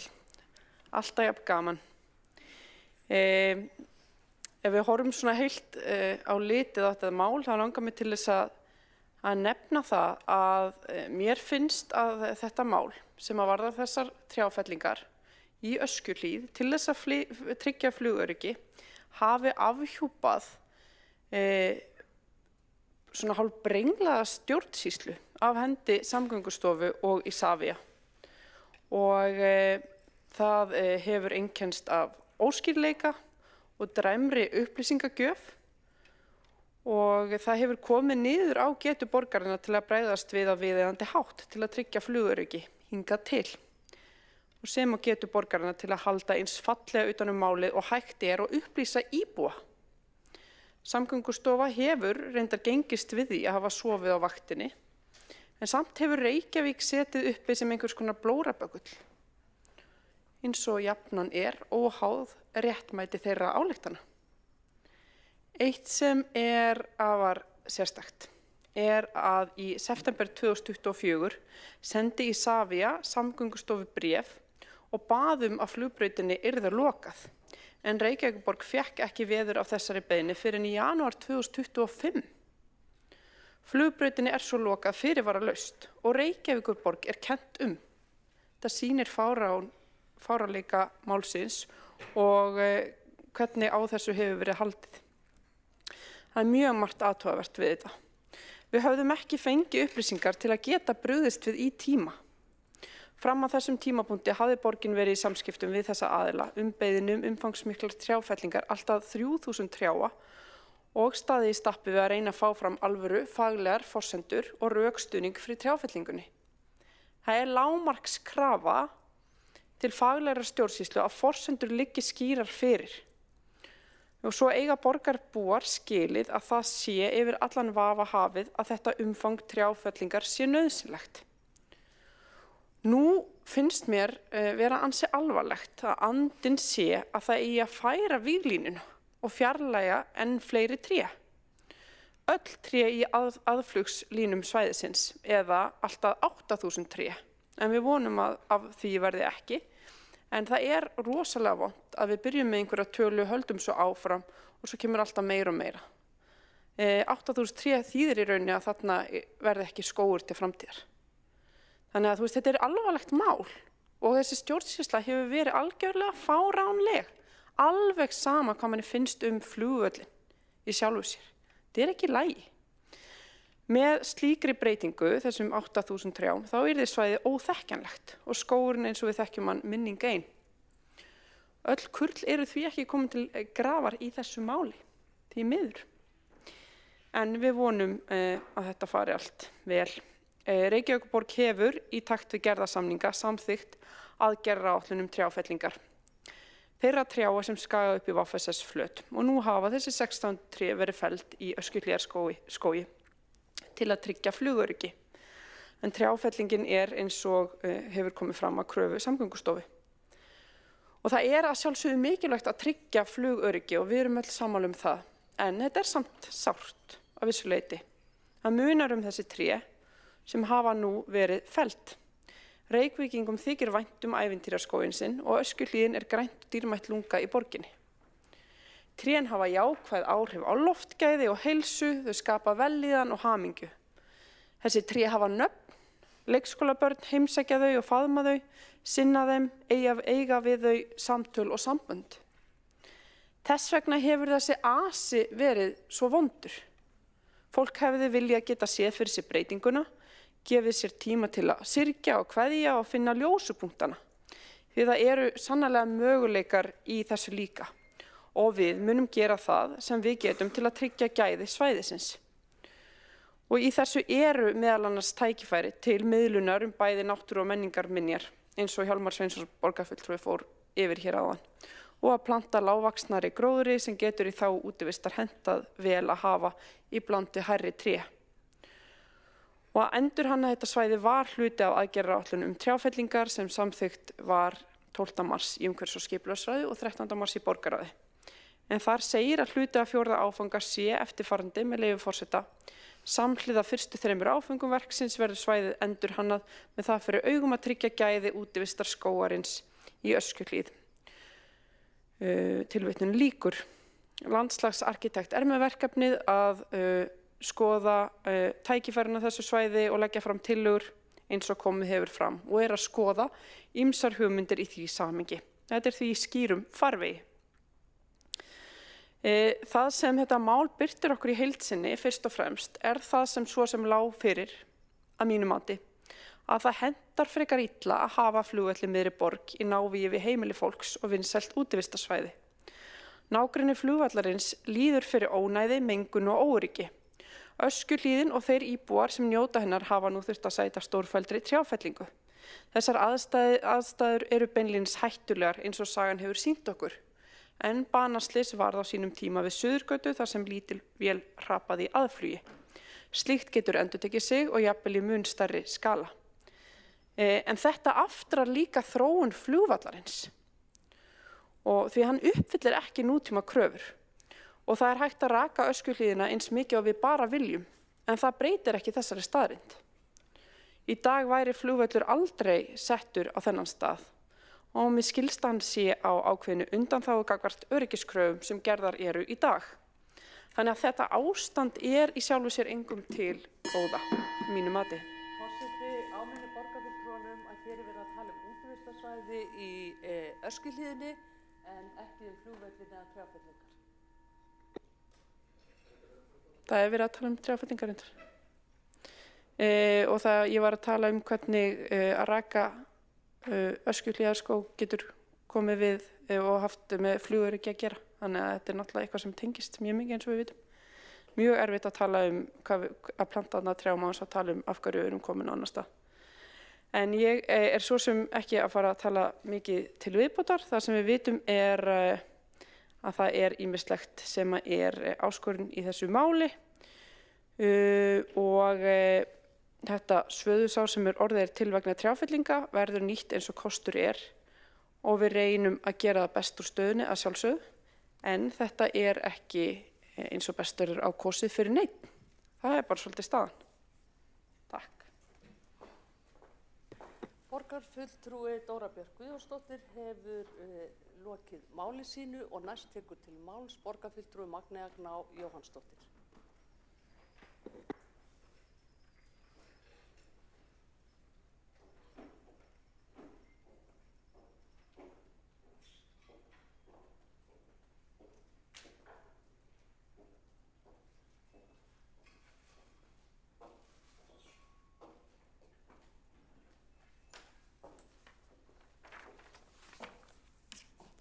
Forseti, ágæta borgarstjórn. Ég þakka fyrir þá umræðu sem átt sér stað hér í dag, þó ég hefði gjarnan vilja fá frekar umræðu þetta svæði. Hér hafa borgarfulltrúar eytt sínum ræðutíma í að ræða trjáfellingar, auknar trjáfellingar í Öskjuhlíðinni, rekstraröryggi flugvallarins sem að þessi tillaga snýst ekki beint heldur hvaða framtíðartækifæri sjáum við í Öskjuhlíðinni. Hvað viljum við gera við þetta svæði? Og mér þykir það kannski frekar leitt að borgarfulltrúar hafa ekki tekið þetta tækifæri og rætt það, hvað við viljum sjá þarna. Það eins og að ég bara að fela einhverjum ráðgjafa út í bæ, sem kannski mjög hæfur og allt það, ég efast ekki það, að ræða þetta án þess að við tökum umræðinu hér þegar tillagan á dagskrá. Og mér þykir það frekar augljóst og hér verið að hafna þessar tillögu og vísa henni frá vegna þess að hún kemur frá minnihluta. Er þetta vinnubrögðin sem að nýr meirihluti er að leggja upp með? Eigum við von á svona vinnubrögðum þegar það kemur tillaga sem að borgarfulltrúar meirihlutans meira að taka fram hér í þessum sal að þeir séu sammála? Þeir eru sammála því að það sé rætt við skóla- og frístundasvið og menningar- og íþróttasviðin er ekki tilbúin að samþykkja tillögu þess efni eða jafnvel vísa henni í þá vinnu sem að er núna í gangi. Sem að reyndar enginn veit hvar ákvörðun var tekin um.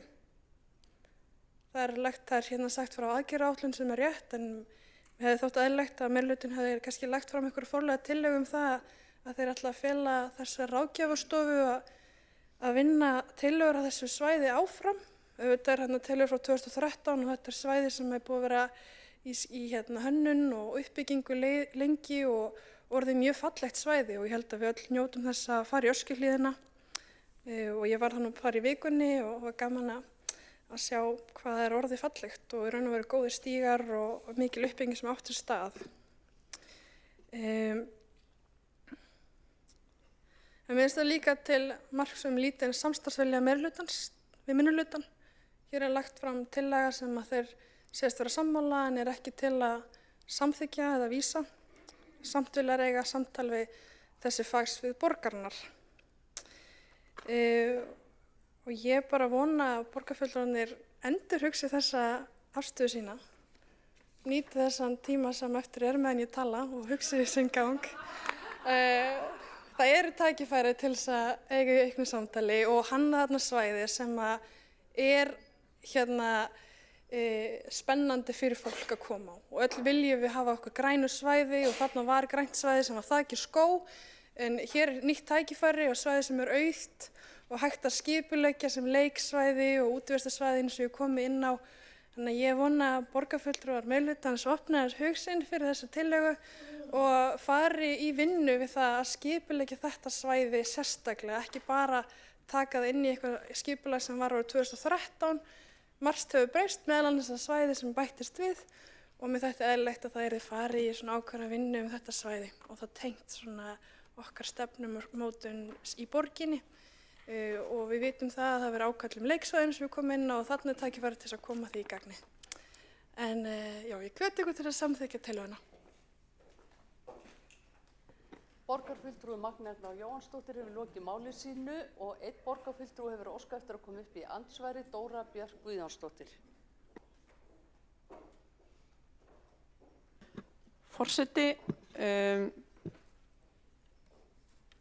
það var verið að spyrja hvar þetta hafi verið samþykkt og ég nefndi það einmitt í ræðu minni að endurhanna svæðið var hluti af aðgerðaáætlun trjáfyllingar sem samþykkt var 12. mars í umhverfis- og skipulagssvæði og 13. mars í borgarráði.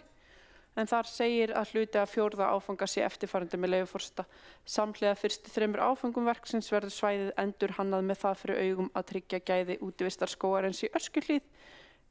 Tilvitnun lýkur. Það er kannski ekki endilega hlutverk kjörinna fulltrúa að segja að það verði að fela einhverjum ráðgjafa að vinna verkið. Ef það er einhver innan sviðsins sem að vill vinna verkið þá er það auðvitað alltaf möguleiki. En við svona leyfum kannski okkar stjórnsýslu að meta það hvernig þetta er nákvæmlega unnið við ákveðum meira hvað, ekki alltaf hvernig. En auðvitað verða unnar tillögur og það verður auðvitað lagt fyrir á einhverjum tímapunkti. Og við getum haft skoðun á því og sendum góða strauma og alltilega sendum góða hugmyndir og bara að gera það. Hvet borgarfulltrúan til að senda bara e-mail. Borgarfulltrúi Dóra Björk Guðjónsdóttir hefur lokið við að veita andsvar, þá svarar andsvari borgarfulltrúi Magnea Jóhannsdóttir.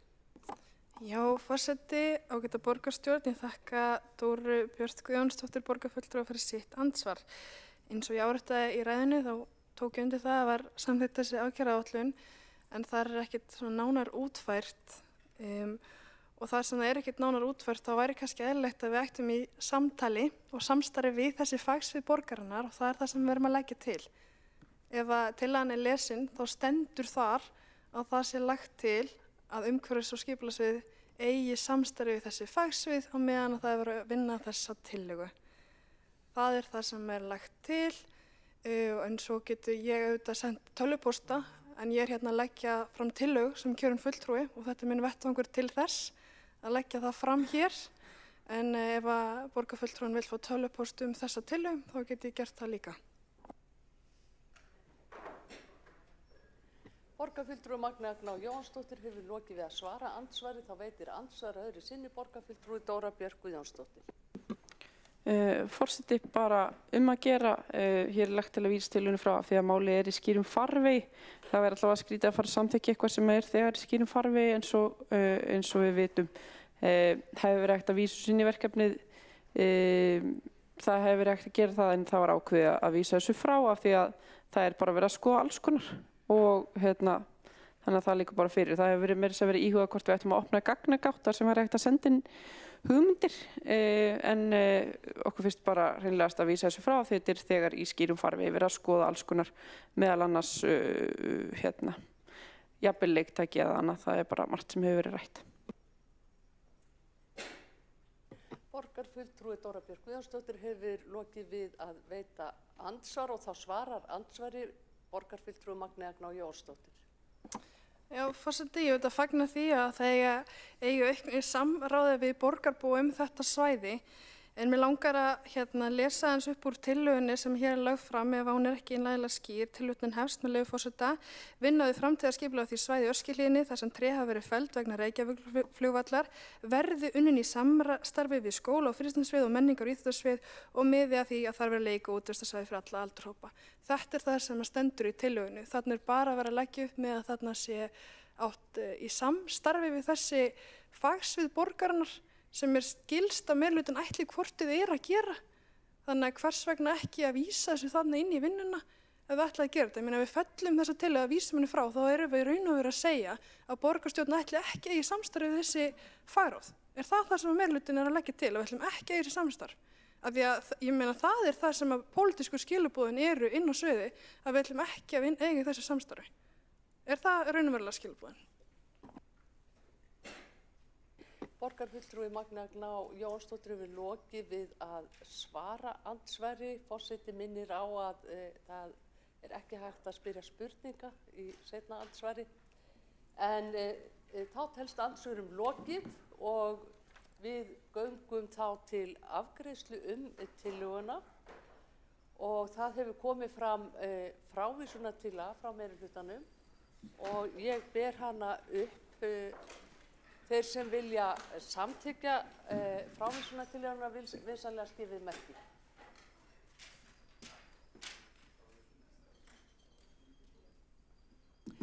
Þeir sem á móti kunna vera vinsamlega skrifið merki. Er ekki allir í salnum örugglega? Jú.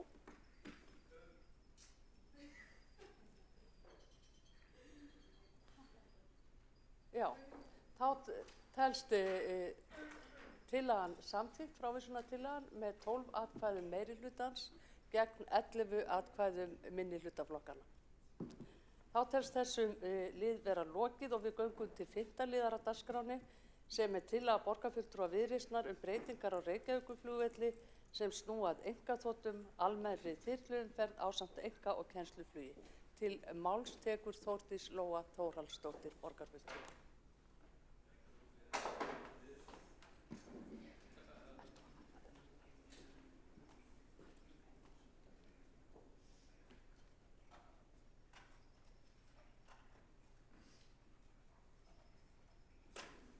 Forseti, það er náttúrulega bjartsýniskast að setja einu tillöguna flugvöllinn nánast síðast á dagskrá, verð ég að segja. Því að það er mín reynsla að þegar rætt flugvöllinn í þessum sal, þá fyrir alltaf flug.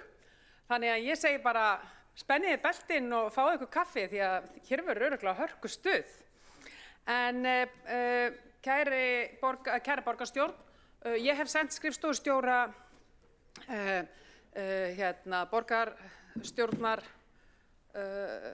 skrifstofu ásamt forseta breytingatillögu sem að ég hef unnið í samstarfi við samstarfsflokkana og legg hana fram og óska eftir að hún verði send á alla borgarfulltrúa í salnum. En breytingartillagan hljóðar svo á okkar eigin tillögu. Lagt er til að borgarstjóra verði falið að beita sig fyrir því að færa umferð einkaþotna og almennt kennslu- og þyrluflug frá Reykjavíkurflugvelli hið fyrsta og taka aftur upp samtal við ríkið á samkomulagi sem gert var 25. október 2013 sem undirritað var af þáverandi borgarstjóra og innanríkisráðherra. Í því stendur meðal annars að innanríkisráðuneytið og Isavia hafi forgöngu kennslu og einkaflugi verið fundið nýr staður í nágrenni borgarinnar. Markmið tillögunnar er að skapa sátt þá umgjörð áætlunar og sjúkraflug á Reykjavíkurflugvelli sem þar til nýr staður er fundinn leið og draga úr mengun, slysahættu og ónæði fyrir íbúa í nágrenni flugvallarins. Þannig að svona hljóða breytingartillagan við tillögu Viðreisnar. Það eru þarna nokkrar orðalagsbreytingar sem að þið kíkið á. En markmið með tillögunni er í rauninni að skapa sátt áætlunar, sjúkraflug og landhelgisgæslu næstu árin á Reykjavíkurflugvelli og tryggja þá umgjörð sem þarf til að draga úr mengun, og það þá bæði loftmengun, slysahættu, hávaðamengun og ónæði fyrir íbúa í nágrenni flugvallarins. Það hefur verið stefna Viðreisnar langt skeið að innanlandsflugvelli verði í framtíðinni fundinn annar staður. En það er hins vegar alveg ljóst að það verður ekki gert á næstunni miðað við það jarðhræringar sem við þekkjum og það sem við stöndum hér í dag erum við að upplifa 11. eldgosið í þessari löngu hrinu. Það er því alveg ljóst að það verður ekki byggður flugvöllur í Hvassahrauni í bráð, allavega ekki stór innanlandsflugvöllur eða varaflugvöllur. Sannarlega væri hægt að fara einhverja millileið, ég ætla ekki að segja til það, en það hefur ekki verið fundið nýtt stæði fyrir innanlandsflug og því erum við í þessari stöðu sem við þekkjum öll. Við verðum því að draga þá ályktun að sjúkra- og áætlunarflug muni verða á Reykjavíkurflugvelli næstu árin þangað til nýjum innanlandsflugvelli verður fundin nýr staðsetning. Og það er mjög mikilvægt að tryggja þá umgjörð og tryggja það sátt og bara framtíðarsýn. Og það er allt í lagi að gera framtíðarsýn fyrir 10 til 15 ár, hvort sem það er til 2040 skemur eða lengur. Mér langar kannski aðeins að bregðast við hvers vegna við erum að fara nákvæmlega í þessa tillögu og hún er ekki nýja nálinni hér. Vinstri græn lögðu fram mjög svipaða tillögu hér fyrir ári síðan. Ég veit að fyrir 2 árum síðan.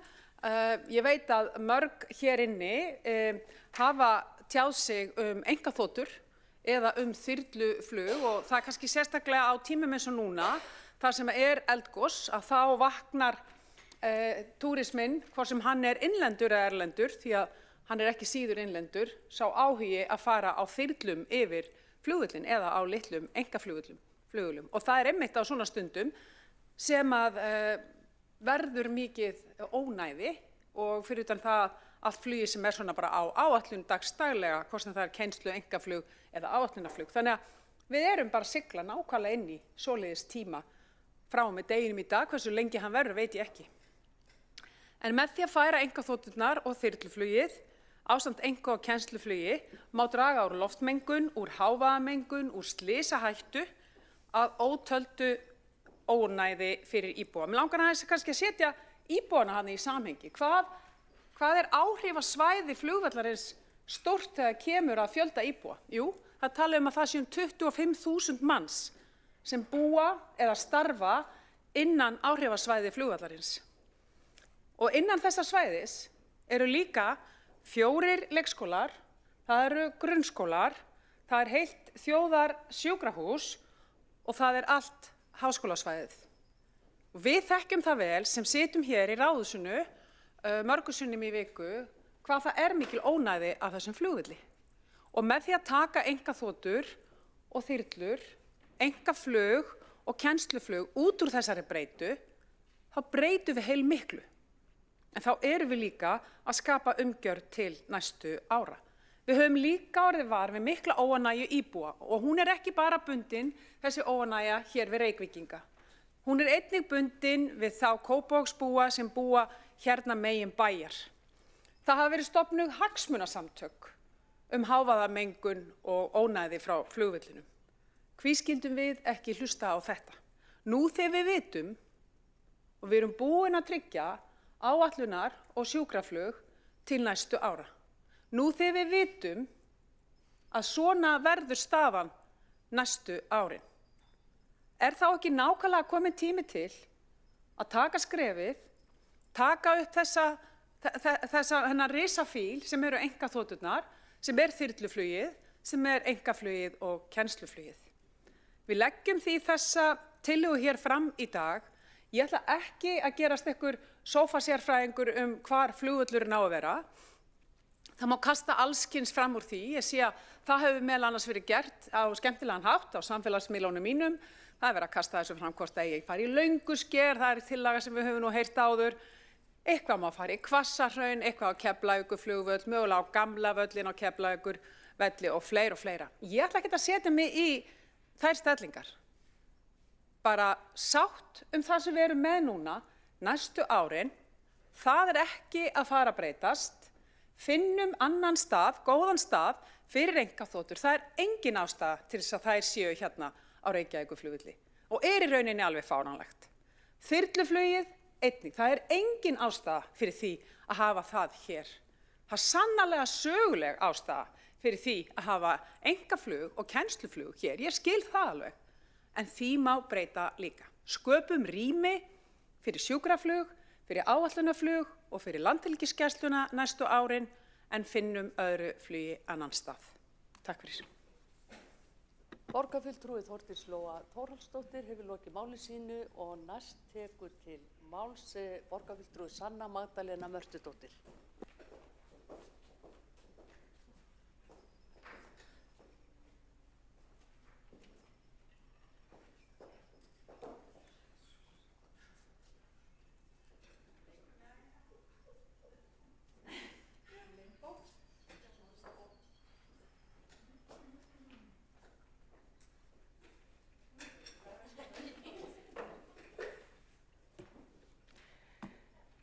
Forseti, borgarstjórn og öll sem að hlusta. Hávaðamengun skilgreind sem hávaði sem veldur ónæði og óþægindum og hafa íbúasamtökin Hljóðmörk verið að fjalla slíkt í sínu nærumhverfi. Að baki samtökunum standa íbúar úr Hlíðum, Vesturbæ Reykjavíkur og Kársnesi og eitt af áherslum samtakanna að óþarfa flug hverfi frá vellinum. Og líkt og við vitum þá skiptist flugumferð vellinn í nokkra flokka og það verður að standa vörð áætlunar og sjúkraflug, en eðlilegt að finna umferð einkaþotna og almenns kennslu og þyrluflugs frá Reykjavíkurflugvelli annan stað hið fyrsta. Íbúar hafa greint frá mikilli hávaðamengun meðal annars í formi þyrluumferðar og útsýnisflugs með ferðamönnum og í fjölmiðla umfjöllun í gegnum tíðina hefur verið fjallað þessa stöðu og meðal annars bent á að með auknum straumi ferðamanna hingað til lands og eldgosum á Reykjanesskaga hafi hávaði frá þyrlum og einkaflugvélum stór aukist með tilheyrandi ónæði fyrir íbúa tveggja sveitarfélaga, stóran hluta sólarhringsins.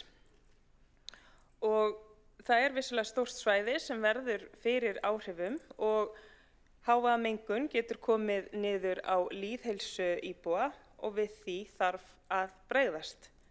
Lengra var það ekki að sinni. Þá hefur borgarfulltrúi Sanna Magdalena Mörtudóttir lokið máli sínu og næstur á mælendaskrá Skúli Helgason. Borgarfulltrúi Skúli Helgason.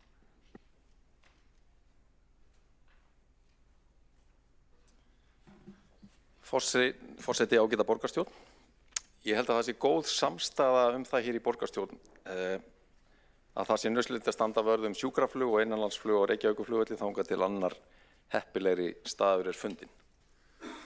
Óskandi væri að ríki og borg næðu saman nýtt flugvallarstæði á allra næstu árum svo að hægt væri að leysa þetta afgamla deilumál í eitt skipti fyrir öll, mál sem að sannarlega hefur klofið þjóðina í herða niður.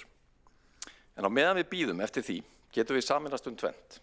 Flugöryggi og rekstraröryggi flugvallarins í Vatnsmýri annars vegar og hins vegar að beina óþarfa flugumferð annað eins og hér lagt til. Ég vil þakka Þórdísi Lóu Þórhallsdóttur borgarfulltrúa Viðreisnar fyrir að leggja þessa tillögu fram og segi strax að ég styð hana heils hugar. Ég sakna þess vissulega að í tillögunni eða greinargerð hvergi minnst á baráttu íbúasamtakanna Hljóðmörk sem að hafa vakið verðskulda athygli undanfarna mánuði fyrir mjög málefnalega baráttu. Þau komu fram síðastliðið haust, létu skýrt koma fram að þau gerðu ekki athugasemd við sjúkraflug eða áætlunarflug á Reykjavíkurflugvelli en hafa vakið máls á því baráttumáli fjölmargra íbúa í Vesturbæ, Skerjafirði, Vatnsmýri, Þingholtum og Kársnesi að mikilvægt sé að losna við ónæði af sérstaklega þyrluflugi, einkaþotum, kennslu og æfingaflugi sem að fer Reykjavíkurflugvöll en ætti betur heima annar staðar en beint ofan í þéttri íbúabyggð. Markmið samtakana er að lífsgæði og öryggi íbúa séu höfð að leiðarljósi í tengslum við starfsemi flugvallarins í Vatnsmýri. Ég tek eftir því að það er stundum talað hljóðmörk eins og þar séu eingöngu íbúar í Skerjafirði og nágrenni á bakvið en svo er auðvitað alls ekki. Það eru líka Kópavogsbúar þar, ekki síst íbúar í Kársnesi sem að sendu einmitt bæjarstjóra Kópavogs í febrúar bréf þar sem óskað var eftir því að Kópavogsbæjar beitti sér sérstaklega fyrir því að tryggja lífsgæði íbúa í Kópavogi með því að þyrluumferð sem að ekki tengist sjúkraflugi eða landhelgisgæslu hyrfi frá vellinum.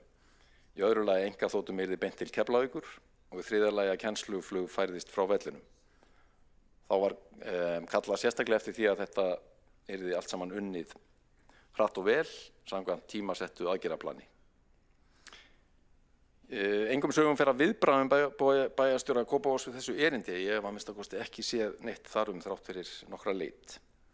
Ég þekki það sjálfur sem íbúi í Skerjafirði að flugumferð hefur aukist þar stórum undanfarin 10–15 ár, sérstaklega umferð einkaþotu og þyrluflugs, þar á meðal í tengslum við endurtekin eldsumbrot á Reykjanesskaganum hinn allra síðustu ár. Og við þekkjum það, í morgun fór að gjósa í 11. sinn á aðeins 2 árum í nágrenni Grindavíkur.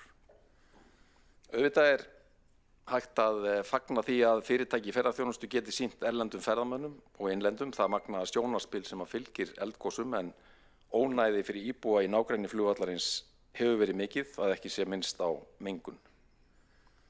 Ég held að flestir viðurkenni að í dag myndi enginn setja niður flugvöll á þessum stað í hjarta miðborgarinnar. Staðsetningin er arfur frá landtöku breska hersins árið 1940 í heimsstyrjöldinni síðari fyrir 85 árum og auðvitað er löngu tímabært að frelsa þetta frábæra byggingaland til afnóta fyrir ungt fólk í húsnæðisleit og aðra sem vilja búa í nágrenni háskólasamfélagsins og miðborgarinnar.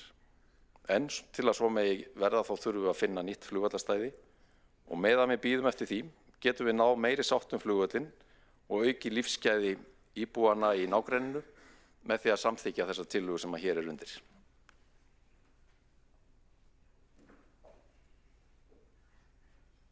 Þá hefur borgarfulltrúinn Skúli Helgason lokið máli sínu og næsta á mælendaskrá er borgarfulltrúinn Alexandra Briem.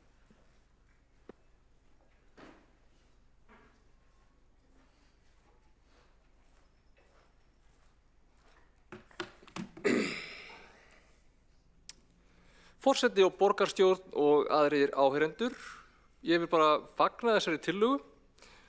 Það er eins og við vitum í gildi samkomulag að finna að nýjan stað fyrir æfingaflug, kennsluflug og einkaflug sem auðvitað inniheldur líka útsýnisflug. Það á að finna því annan stað og það er í sjálfu sér voða lítill ágreiningur. Sama hvað okkur kann svo að finnast staðsetningu innanlandsflugsins og sjúkraflugsins í Vatnsmýrinni í heild sinni, sem ég veit að við erum ósammála þá er þetta eitthvað sem við ættum öll að geta verið sammála Þetta flug flækist í raun fyrir annarri umræðu flugvöllinn.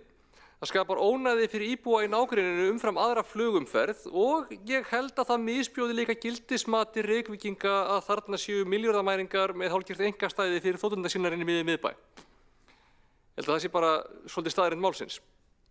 Ég tel ekki að það sé íþyngjandi að færa þetta flug aðeins út fyrir bæinn á einhverja heppilega staðsetningu og ég held að það er engin sérstaklega aðkallandi ástæða fyrir því að það ætti að þurfa að vera í miðbæ. Ég veit ekki eins og til þess að þeir sem standa að því finnist þau þurfa að vera niður í miðbæ. Ég held að þau myndu fagna því að fá sína sér aðstöðu einhvers staðar á betri stað. Reyndar er ég persónulega alveg ósammála því að hugmyndur Hvassahraun sé eitthvað sérstaklega út úr myndinni, svona miðað við skýrsluna sem var unnin. Mín skoðun á því er þekkt. En ég skil líka að fólki skuli ekki langa sérstaklega til að byggja þar eða treysta sér til að setja pólitískt kapital í að berjast fyrir því miðað við bara hvernig tilfinning fólks er fyrir því. Mér finnst það vera rangt mat, en ég skil það alveg af hverju fólk endaði þar. Ég svona eiginleg, ég ætla ekki að segja ég beri virðingu fyrir því en ég skil það. Mér finnst fólk svolítið vera að hlaupast undan, en það er bara þannig. Ég er enda persónulega alveg sama, þannig séð. Ég vil að innanlandsflugið fari. Mín vegna þarf það ekkert að vera í Hvassahraun. Það má vera hvert sem er. Það svo ekki sé það bara góð staðsetning. Og þetta eigum við ekki að ógna fluginu þar sem það er fyrr en að það er komin í staðsetning. Ég vil bara geta haft traust á því að það sé í alvörunni verið að leita þeirri staðsetningu.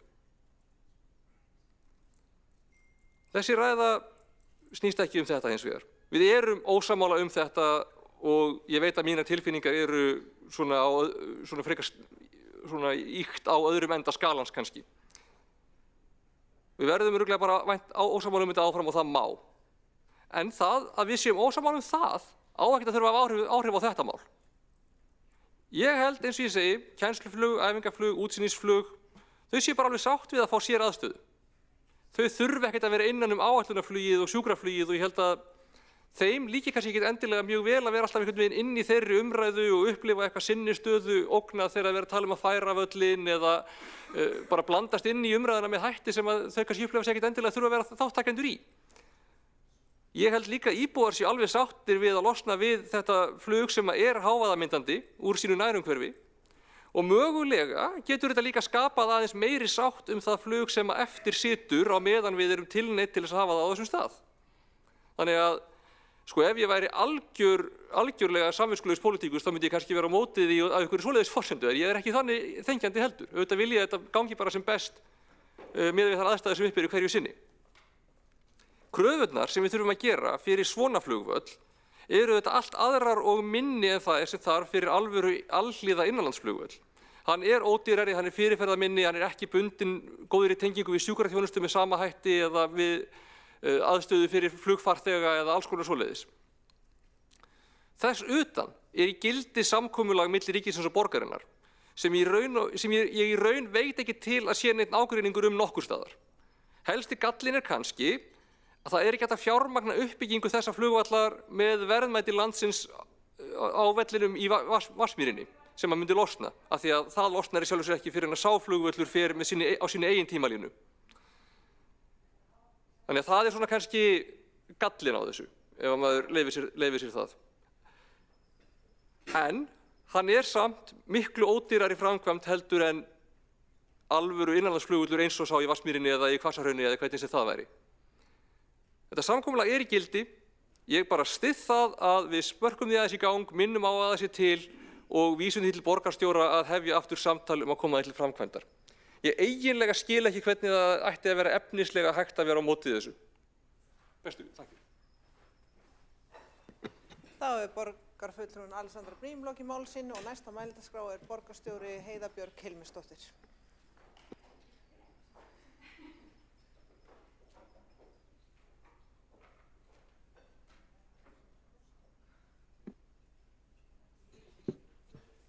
Já, forseti, ágæta borgarstjórn. Ég ætlaði nú bara að koma hér upp og þakka fyrir þessa fínu tillögu. Ég gerir ráð fyrir að tillöguflytjandi vilji fylgja henni eftir. En eins og hefur komið fram margoft hérna í umræðunni, þá gerðum við Reykjavíkurborg, þar að segja, samkomulag við ríkið það að flytja allt æfingakennslu og einkaflug. Frá Reykjavíkurflugvelli yfir á annan flugvöll 25. október 2013 og þá var verið að tala það að það þyrfti að minnka ónæði fyrir íbúa atvinnulífi í miðborginni og nágrenni og auka öryggi.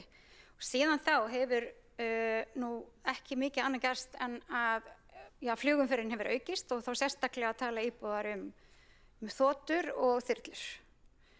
Við erum auðvitað byggðum þetta, mér skilst að borgarstjóri og ríkið hafi líka bókað svipaða afstöðu 1999 og í samkomulagi sem Íslenska ríkið og Reykjavíkurborg gera 29. október eða 28. október 2019 þá er talað það að þetta fyrra samkomulag standi og að Isavia muni hafa forgöngu að kennslu og einkaflugi verið fundin annar staður í nágrenni Reykjavíkur og síðan sendi Reykjavíkurborg bréf hérna 8. júlí 2020 og myndi á það að það hefði lengi verið sameiginleg sýn Íslenska ríkisins og Reykjavíkurborgar að flytja æfinga og kennslu og einkaflugi á nýjan stað og Og þetta hefði í rauninni, þetta byggir í raun á greiningum sem fóru fram af vegum samgönguráðuneytis, sem að einhver skýrsla sem að var lögð fram sem heitir Sambúð flugs og byggðar og var gerð árið 1991. Þannig að, og þá fengum við svar þar sem að lýst var því að meðan að væri verið að skoða annan flugvöll, það væri verið að skoða fjárfestingu á Hvassahrauni á nýjum flugvelli, þá þætti ráðuneytinu ekki líklegt að það væri gott að fjárfesta sérstaklega í þessu fyrir en að það væri full kannað.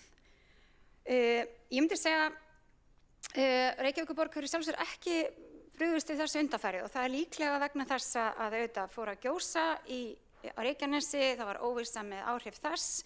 Skýrslan kom auðvitað út, nú hefur ríkið gefið út að það verður ekki byggður flugvöllur á Hvassahrauni svona í náinni framtíð og þá finnst mér eðlilegt að Reykjavíkurborg haldi þessum samningum og skuldbindingum á lofti gagnvart ríkinu með formlegum hætti og finnst þessi tillaga því afar góð og tímabær. Þessi samningsskylda hvílir á herðum Íslenska ríkisins og hún í gildi og ég held að sé bara ekki síst í ljósi þess að ónæði hefur aukist og íbúar eru í sífellt meira mæli að kvarta yfir því að sérstaklega þá þyrlur og einkaflugið trufli þeirra bara daglega líf og næði og skerði lífsgæði og þá bara förum við í þetta. Hins vegar erum við auðvitað að standa alltaf við þann hluta samkomulagsins að Reykjavíkurborg gerir ekki athugasemdir við það innanlandsflug og sjúkraflug standi og enda höfum við sýnt það núna að við höfum gengið og undanfarin ár reynt að standa með því samkomulagi og flugvöllurinn eftir sem áður í aðalskipulagi en okkur finnst eðlilegt að ríkið efni líka sinn hluta af samkomulaginu og það bara mér ljúft og skylt að fylgja þessu eftir. Þá borgarstjóri Heiða Björk Hilmisdóttir lokið máli sínu og næsta mælendaskrá borgarfulltrúinn Einar Þorsteinsson.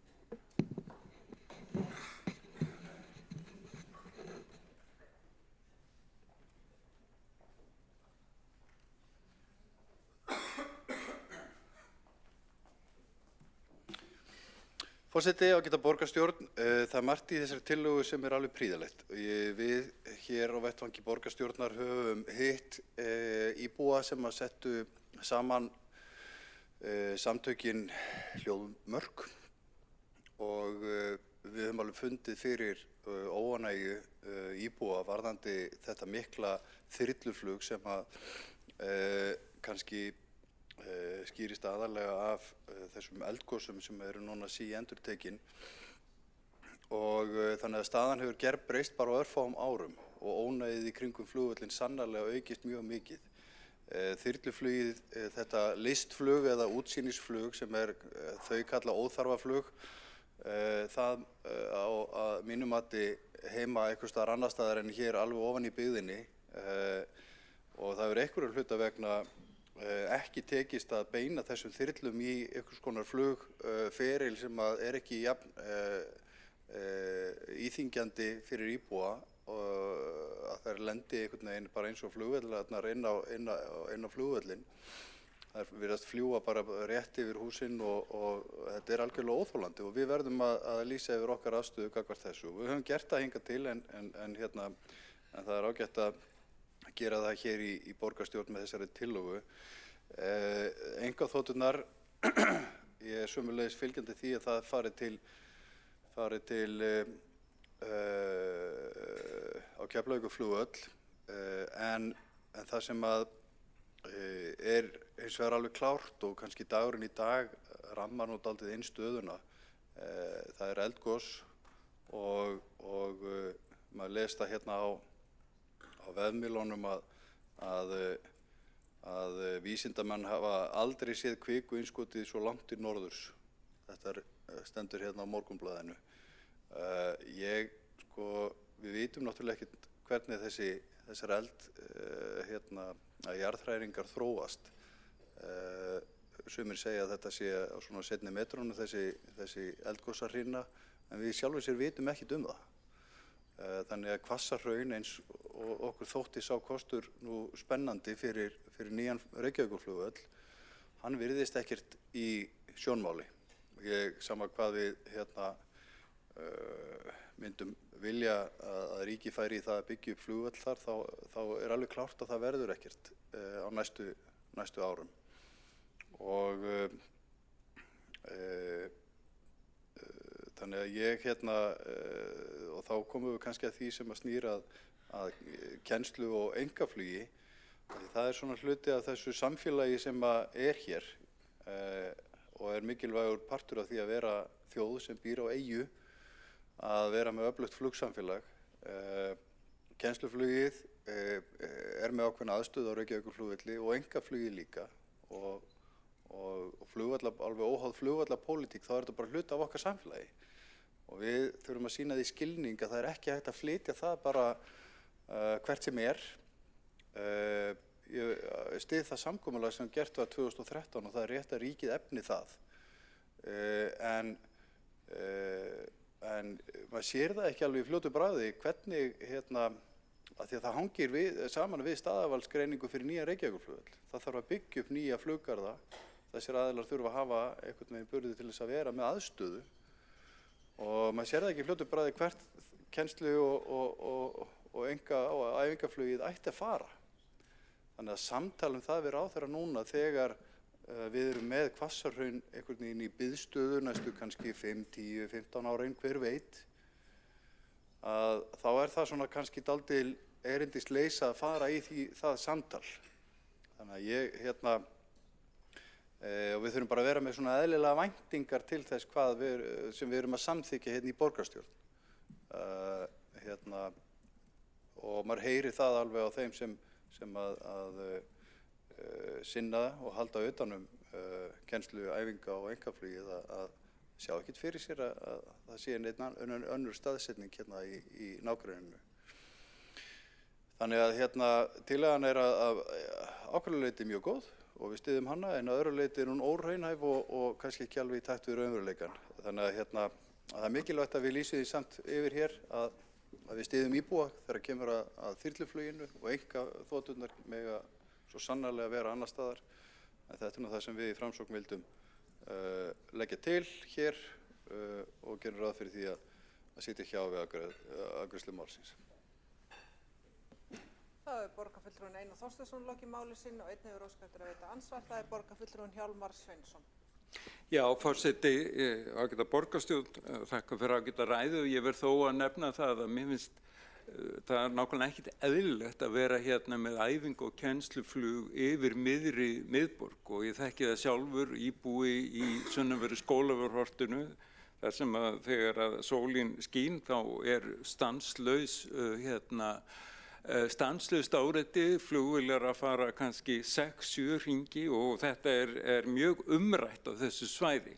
Svo ég segi það nú bara, þannig að mér finnst þetta ekki vera einhvern veginn eðlilegur hlut af okkur samfélagi, einlega þvert á móti. Þetta að mínum að þetta aðskota hlutur sem að þarf að finna einhvern annan stað fyrir og því miður hefur ríkið heykst á því að standa við sinn þátt í samkomulaginu þó 2013 og ég hef tilfinningunni að það sé ekki bara einhvern veginn alveg ástæðulausu, ég held að tilfinningunni að það ekki vilji til þess að standa við gerða samninga þar á bæ, því miður.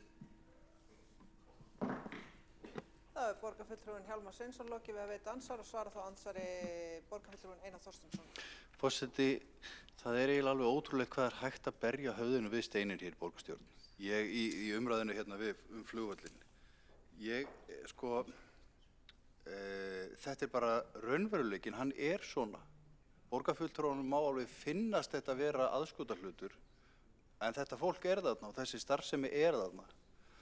Og nú lag fyrir borgarfulltrúa Samfylkingarinnar að höfða til ríkisstjórnarinnar að finna þessu annan stað. Það gott og vel, mér sýnist þessi tillaga að verði samþykkt svona breytt og ég hlakka til að sjá nýjan innviðaráðherra og nýja ráðherra í þessari ríkisstjórn sem borgarfulltrúinn hefur svona mikla trú á að því að hann talar það að það þurfi bara vilja til þess að leysa málið að finna allir í þessari starfsemi nýjan stað hratt og örugglega og fylgjumst spennt með.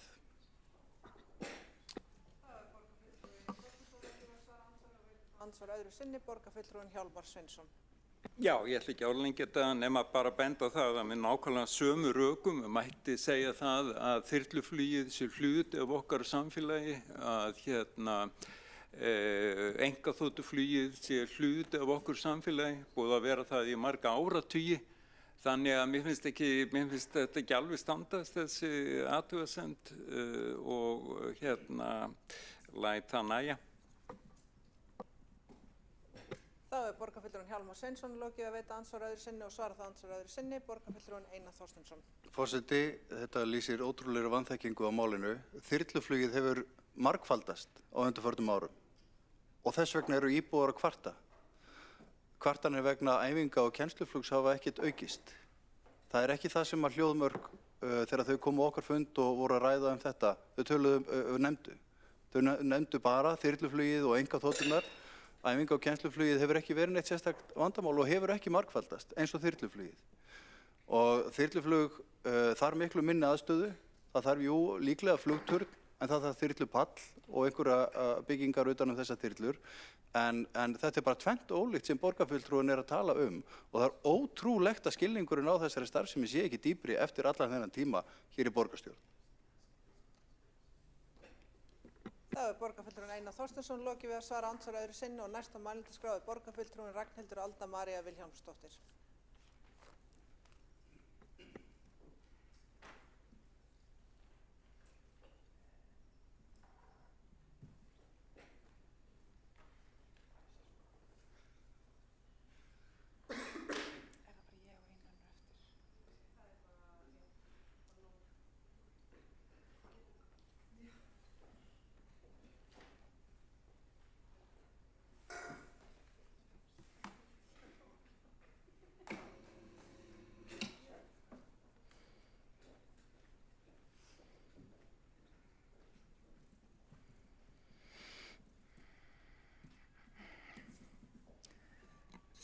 Ágæti forseti og borgarstjórn.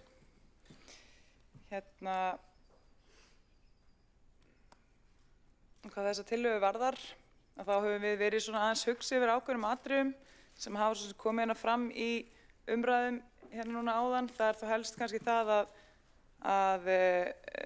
atriði sem koma fram í tillögunni, það er til dæmis eins og það að kennsluflug hefur minnkað til muna. Einnig hefur bæði Isavia haft forgöngu að finna þyrlufluginu annan stað en það hefur eitthvað með strandað á sveitarstjórnunum og það hefur ýmislegt verið rætt í þessum efnum og þá einu tímapunkti þá stóð nú til að færa mikið af enga þyrluflugi yfir á Hólmsheiðina en eitthvað meginn varð ekkert úr því heldur. Okkur finnst almennt ekki heppilegt þegar að það er verið að handvelja hvaða fyrirtæki mega vera og hvaða fyrirtæki mega ekki vera með starfsemi á Reykjavíkurflugvelli vegna þess að það er náttúrulega bara mismunandi eftir vélum hver hávaðinn í þeim og þar leiðandi kann að vera að ákveðnar vélar sem eru kannski þyrlufluginu séu ekki þær sem að hafa mesta hávaða í kringum sig heldur einhverjar eins og landhelgisþyrlurnar sem eru mun stærri og þekktar fyrir að hafa vera með sem meiri hávaða. En við höfðum í hyggju að leggja fram breytingatillögu við þessa tillögu sem væri þá á þann veg að stofnaður yrði starfshópur þyrluflug í Reykjavík og bara þessi mál. Þar sem að Isavia hefði aðkomu og einnig heilbrigðiseftirlit Reykjavíkur. Þá kann einhver að rifja upp að það hafi verið skýrsla gefin út varðandi miðstöð þyrluflug en sú skýrsla fjallaði nú aðalega skoðun á Hvassahrauni og eins og ég sagði Hólmsheiði og við reyndum nú að færa flugið yfir á Hólmsheiði og það gekk ekki eftir og ekki er hægt að skoða en allavega niðurstaða líka skýrslunar sem ræði tala að Hvassahraun væri besti valkosturinn og eins og við vitum alltaf jarðhræringurinn sem núna þá er það líklegast ekki að ganga upp. Þannig að það er alveg fullt tilefni til þess að skoða þessi mál nánar og skoða kannski þá einhverja aðra staði og gera það bara í samvinnu við fyrirtækin og við Isavia og reyna að finna einhverja lausn sem hentar öllum aðilum. og þess vegna vildum við leggja til að slíka breytingatillögu þess efnis hér. Takk. Sem við ætlum að boða hér með. Þá hefur Ragnhildur Alda María Vilhjálmsdóttir lokið máli sínu og næsta mánudagskrá er Þórdís Lóa Þórhallsdóttir.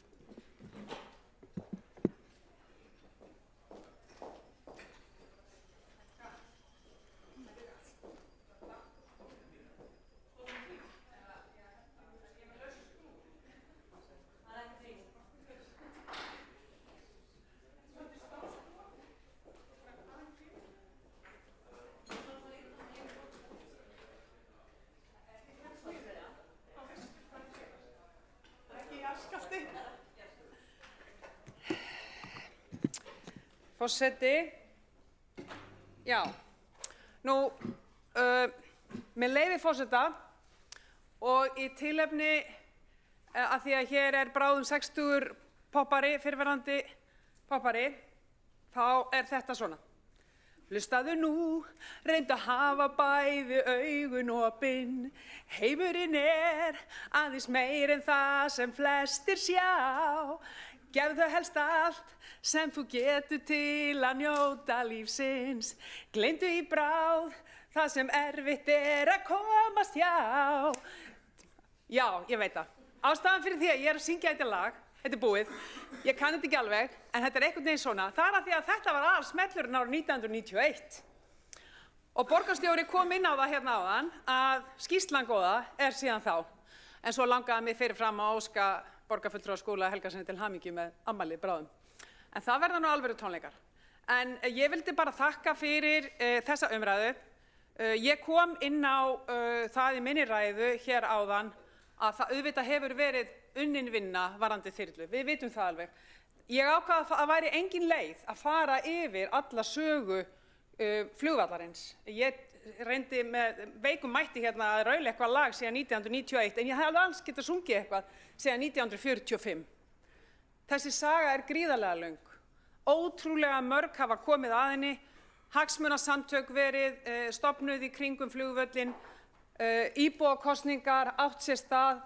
Þetta hefur verið rætt hér ótal sinnum. Þetta hefur verið rætt inn á þingi ótal sinnum og á örugglega eftir að gera það áfram. Ástæðan fyrir því að okkur fannst mikilvægt að ræða þetta hér í dag var kannski til þess að draga fram stöðuna sem við erum nákvæmlega í út af þessu ferli sem við fórum í hérna út af lokuðum flugbrautarinnar og út af því að við vitum núna nokkurn veginn hvernig næstu árin verða. Þannig að takk fyrir umræðuna. Ég geri ráð fyrir því að fá senda þessa breytingatillögu sem Sjálfstæðisflokkurinn hefur boðað. Við tökum afstöðu til hennar. Það liggur fyrir breytingatillaga sem er þá breytingatillaga Viðreisnar og samstarfsflokkana. Það er orðalagsbreyting á upprunalega tillögunni. Ég þakka fyrir umræðuna og svo segi ég bara upp og áfram. Takk fyrir. Þórdís Lóa Þórhallsdóttir, borgarfulltrúi, hefur lokið máli sínu.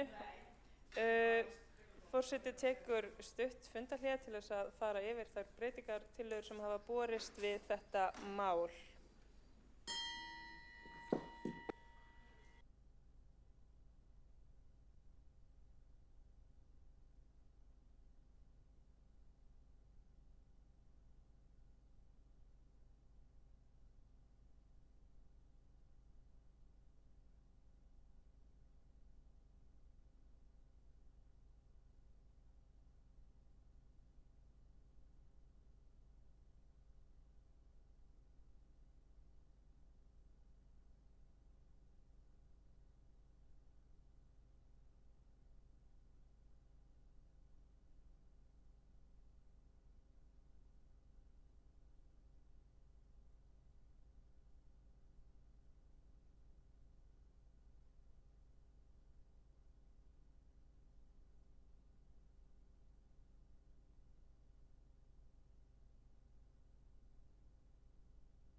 Þá er fundi framhaldið í borgarstjórn klukkan 18:51 og Ragnhildur Alda María Vilhjálmsdóttir borgarfulltrúi hefur óskað eftir að taka til máls.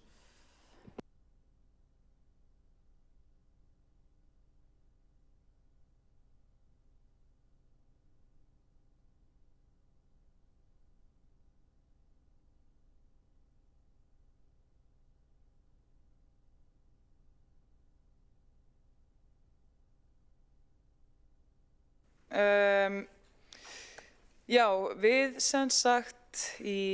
við borgarfulltrúar Sjálfstæðisflokksins höfðum huga á að senda inn breytingatillögu við tillögu Viðreisnar sem nú til umræðu. Hins vegar fengum við ágætis ábendingar að réttara væri að leggja fram það var réttast að leggja hana fram sem inn með afbrigðum. Þannig að við munum óska eftir því seinna meir á fundinum í dag að tekin verði inn með afbrigðum tillaga að stofnað verði starfshópur þyrluflug með þátttöku fulltrúa Isavia, Reykjavíkurborgar og Heilbrigðiseftirlits Reykjavíkur. Þannig að mín ræða hér fjallar það í dag að taka af allan misskilning, ljósið þess að breytingar verðu milli ræðina frá mér. Já, meira var það ekki að sinni. Takk fyrir. Ragnhildur Alda María Vilhjálmsdóttir borgarfulltrúi hefur lokið máli sínu ekki hafa fleiri hvassi hljóðs og þá gengið til afgreiðslu. Borist hefur breytingar tillaga Viðreisnar og samstarfsflokkana við tillögu breytingar á Reykjavíkurflugvelli sem snúað einkaþotum, almennri þyrluumferð ásamt einka- og kennsluflugi. Breytingartillagan hefur borist ykkur í tölvupósti. Þau sem eru samþykkt breytingartillögunni vinsamlega skifið merki.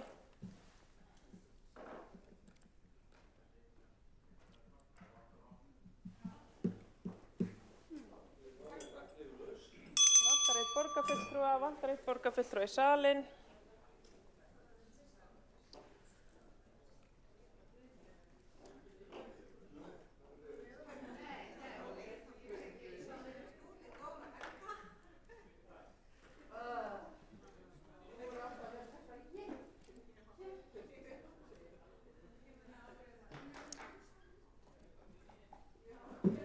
Þá er gengið til atkvæðagreiðslu.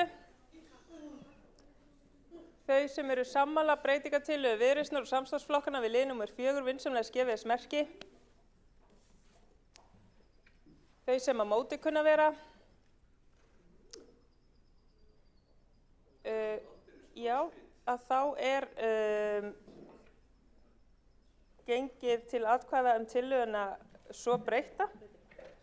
Já, breytingartillagan er samþykkt og þá er gengið til atkvæða tillöguna svo breytta. Þau sem eru samþykkt vinsamlega skefið merki. Þau sem að móti kunna vera. Þá er tillagan samþykkt með 13 atkvæðum samstarfsflokkana og borgarfulltrúa Viðreisnar gegn atkvæðum borgarfulltrúa Sjálfstæðisflokksins og borgarfulltrúar Framsóknarflokksins sitja hjá við þessa afgreiðslu. Þá leggur forseti til að málum nr. 6 og 7 á útsendri dagskrá verði frestað. Telst það samþykkt ef enginn hreyfir andmælum.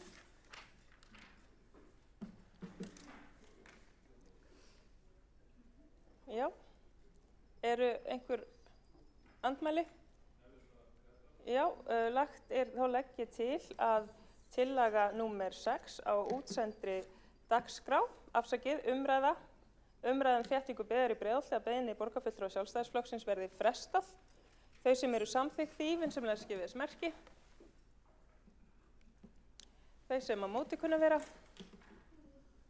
Þá er samþykkt að fresta máli nr. 6 með 13 atkvæðum borgarfulltrúa samstarfsflokkana og Viðreisnar, borgarfulltrúa Sjálfstæðisflokksins greiða atkvæði gegn og borgarfulltrúar Framsóknar sitja hjá við afgreiðslu málsins. Þá er lagt til að tillaga borgarfulltrúa Framsóknarflokksins stefnumótun Reykjavíkurborgar í rafíþróttum tillaga nr. 7 á útsendri dagskrá verði frestað. Þau sem eru samþykkt vinsamlega skefið þess merki. Þau sem að móti kunna vera.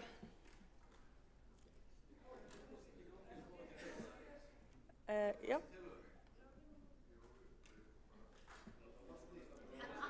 Ég ætla að endurtaka þetta. Ég ætla að endurtaka atkvæðagreiðslu og bið borgarfulltrúa vinsamlega að fylgjast vel með. Þau sem eru samþykkt því að fresta máli nr. 7 á útsendri dagskrá vinsamlega skefið þess merki.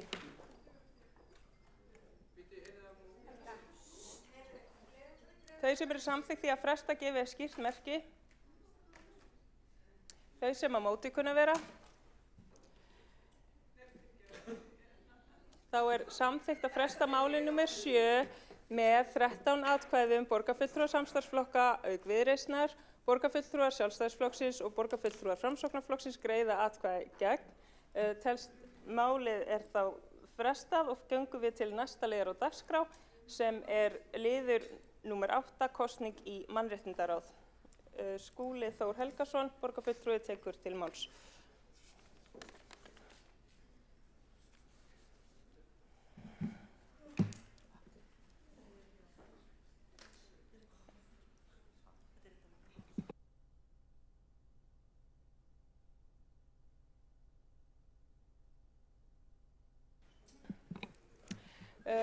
Forseti mun taka lið nr. 8 og 9 saman í umræðu, það er kosning í mannréttindaráð og 9 kosning í menningar- og íþróttaráð.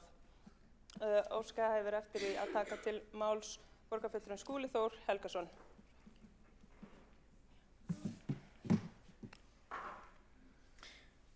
Já, forseti ágæta borgarstjórn. Það er í sjálfu sér hversdagslegu gjörningur hér í borgarstjórn að við kjósum nýtt fólk í fagráð borgarstjórnar og þykir yfirleitt ekki frásögu færandi.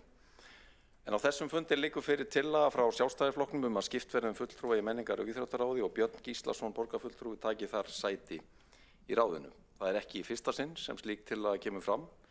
Þetta er reyndar í þriðja sinn á þessu kjörtímabili sem að slík tillaga kemur fram og á síðasta kjörtímabili rámar mig að sambærileg tillaga hafi verið lögð fram. Í öllum tilvikum hafa komið fram í stjórnsýslunni sterk rök meint vanhæfi borgarfulltrúans á þeim forsendum að hann er og hefur verið í undanfarin 14 ár formaður fylkis, eins af stóru íþróttafélögunum í borginni og hæfi hans til að taka þátt í umræðum og ákvörðunum á vettvangi fagráðs íþróttamála málefni fylkis og annarra íþróttafélaga í borginni hefur verið dregið í efa svo ekki sé fastar að orði kveðið. Til að veita álit sitt á spurningunum meint vanhæfi tóku skrifstofustjóri borgarstjórnar og borgarlögmaður saman ítarlegt minnisblað dagsett 7. mars 2023 í framhaldi af erindi frá Hildi Björnsdóttur, oddvita Sjálfstæðisflokksins. Þar kemur meðal annars fram að markmiðið með hinum sérstöku hæfisreglum sveitarstjórnarlaga eins og annarra hæfisreglna sé að draga úr hættu á að persónulegir hagsmunir einstaklinga í stjórnsýslunni hafi áhrif á niðurstöðu máls. En ekki síður til að auka traust almennings á stjórnvöldum. Með því er jafnframt stuðlað að vandaðri ákvarðanatöku, trúverðugleika og því að stjórnsýsla sveitarfélagsins sé hlutlæg og málefnaleg auk þess að vera í samræmi við lög. Í minnisblaðinu kemur fram að kjörinn fulltrúi sem tekur sæti í menningar- og íþróttaráði og er falið samkvæmt samþykktum þess að sinna meðal annars eftirliti með rekstri íþróttamannvirkja sem eru ýmist í eigu Reykjavíkurborgar eða njóta styrkveitinga af hálfu borgarinnar getur ekki á sama tíma gegnt stöðu formanns aðalstjórnar íþróttafélags sem annars rekstur slíks íþróttamannvirkis. Þannig getur borgarfulltrúinn Björn Gíslason vart talist vera hæfur til að sinna almennu eftirlitshlutverki sem nefndarmaður í menningar- og íþróttaráði gagnvart íþróttafélaginu fylki, þar sem hann er formaður félagsins og telst vera í fyrirsvari fyrir það. Niðurlag minnisblaðsins er afar skýrt en þar segir með leyfi forseta: Borgarfulltrúinn Björn Gíslason telst sem formaður íþróttafélagsins fylkis vanhæfur til að taka sæti í menningar-, íþrótta- og tómstundaráði á grundvelli sérstakra hæfisreglna þar sem ráðinu ber að hafa eftirlit með rekstri mannvirkja á sviði íþrótta- og tómstundamála sem er í eigu Reykjavíkurborgar eða Reykjavíkurborg hefur veitt styrk til. Tilvitnun endar. Í kjölfari segir í álitinu með leyfi forseta: Borgarfulltrúinn Björn Gíslason telst einnig vanhæfur til að taka sæti í menningar-, íþrótta- og tómstundaráði á grundvelli óskráðrar meginreglu almennt neikvætt hæfi þar sem hann er sem formaður íþróttafélagsins fylkis í fyrirsvari fyrir félagið og gætir hagsmuna þess. Af því leiðir að borgarfulltrúinn er ekki einungis vanhæfur til að fjalla mál félagsins, heldur einnig mál sem varða önnur íþróttafélög sem stunda sömu atvinnustarfsemi og íþróttafélagi fylkir, enda teljast þau þá vera í samkeppni við hvert annað. Tilvitnun endar. Loks segir í álitinu með leyfi forseta: Taki borgarfulltrúinn Björn Gíslason sæti í menningar-, íþrótta- og tómstundaráði og þátt í afgreiðslu máls á vettvangi ráðsins sem hann er vanhæfur til að fjalla telst hlutaðeigandi ákvörðun vera haldin annmarkaða lögum. Verði talið að sé að ræða verulegan annmarkaða lögum kann það að leiða til ógildingar stjórnvaldsákvörðunar sem getur haft í för með sér skaðabótaskyldu fyrir Reykjavíkurborg að þar tilgreindum skilyrðum uppfylltum. Tilvitnun endar. Skýrara getur það varla verið og ég vek sérstaka athygli á því að samkvæmt áliti skrifstofustjóra borgarstjórnar og borgarlögmanns þá borgarfulltrúinn Björn Gíslason ekki bara vanhæfur til að fjalla málefni félagsins sem hann í forsvari fyrir, heldur einnig mál sem varða öll önnur íþróttafélög í borginni. Það þýðir í raun að ef borgarfulltrúinn tekur sæti í ráðinu og tekur þátt í afgreiðslu mála í því sem hann vanhæfur til að fjalla þá geta þær ákvarðanir reynst ógildar sem getur skapað Reykjavíkurborg skaðabótaskyldu. Þannig að, samandregið, mikil ábyrgð sjálfstæðismanna í þessu máli. Þeir virðast vera tilbúnir að standa þannig að málum með þessari skipan að grafið verði undan allri ákvarðanatöku menningar og íþróttaráðs málefni allra íþróttafélaga í Reykjavík. Það myndi í reynd gera ráðið óstarfhæft í þessum málaflokki og þannig setji í uppnám íþróttastarf fjölda félaga alla borg með skýrum afleiðingum fyrir börn, ungmenni og fjölskyldur í öllum hverfum borgarinnar. Þannig málið vaxið. Nú rétt og ég vil taka það sérstaklega fram að þessi sjónarmið beinast á engan hátt að persónunni Birni Gíslasyni sem hinn vænsti maður eins og við þekkjum. En við höfum þær skyldur að virða stjórnsýslulög, þar með talin vanhæfis ákvæðin og verðum að sjálfsögðu að rækja þær skyldur af fremsta megni. Af þessum sökum getum við félagar í samstarfsflokkunum 5 ekki stutt þessa tillögu.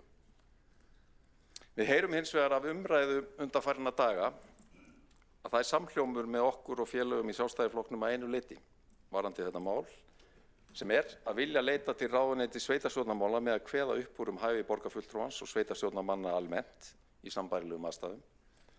Og því leggjum við til þá málsmeðferð sem ég kynni að borgarstjórn leiti eftir áliti innviðaráðuneytisins á hæfi Björns Gíslasonar í menningar- og íþróttaráð og afgreiðslutillöguna verði frestað þar til álit ráðuneytisins liggur fyrir.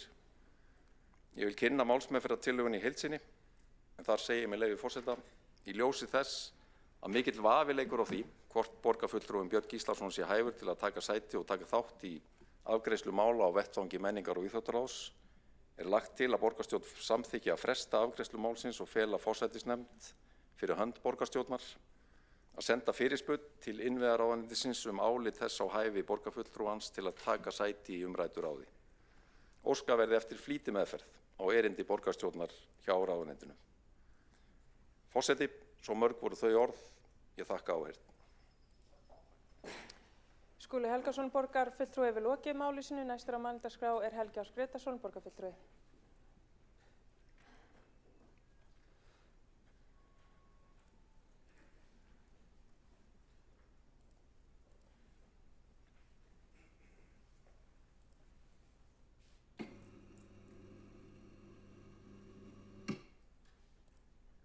Forseti, ágæta borgarstjórn.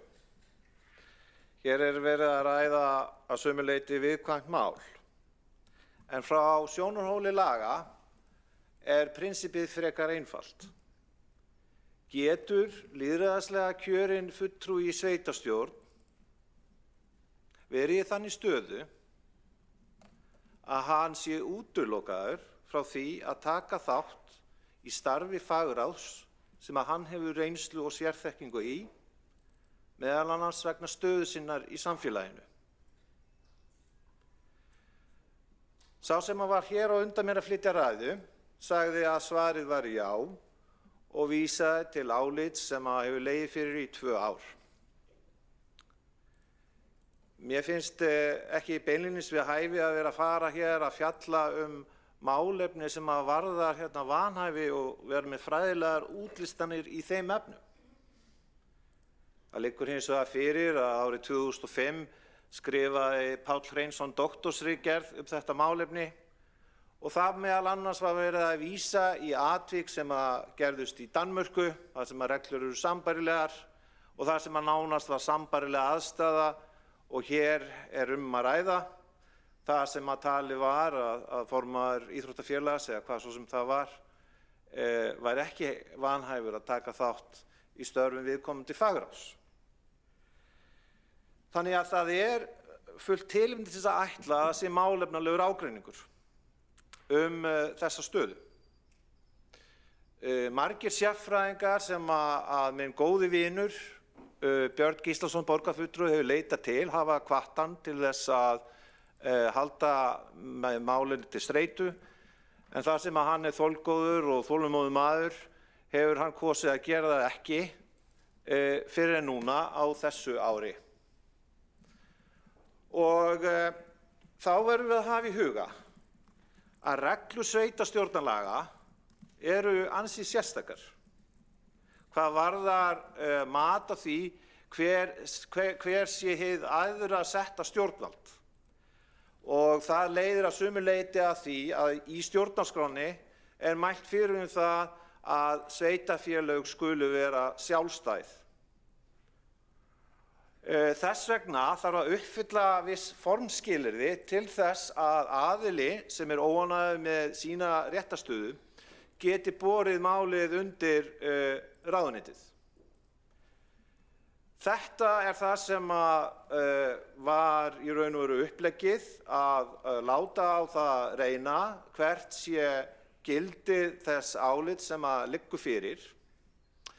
Og það er fyllilega óeðlilegt að mínu mati að hér sé sett fram málsmeðferðartillaga þar sem að réttur kjörins fulltrúa að sé verið að reyna ekki bara að hindra það að hann sitji í því fagráði sem að hans flokkur og hans kjósendur og hann sjálfur hefur hug á að sitja í, heldur eigi líka núna að taka af honum þann rétt og valkost að skjóta málinu sjálfur til innviðaráðuneytisins. Og ég satt best að segja sé ekki alveg í svipinn á hvaða lagagrundvelli það myndi geta gengið upp að borgarstjórn ákveði þessa málsmeðferð og að ráðuneyti tali sig hafa lögsögu þá í málinu.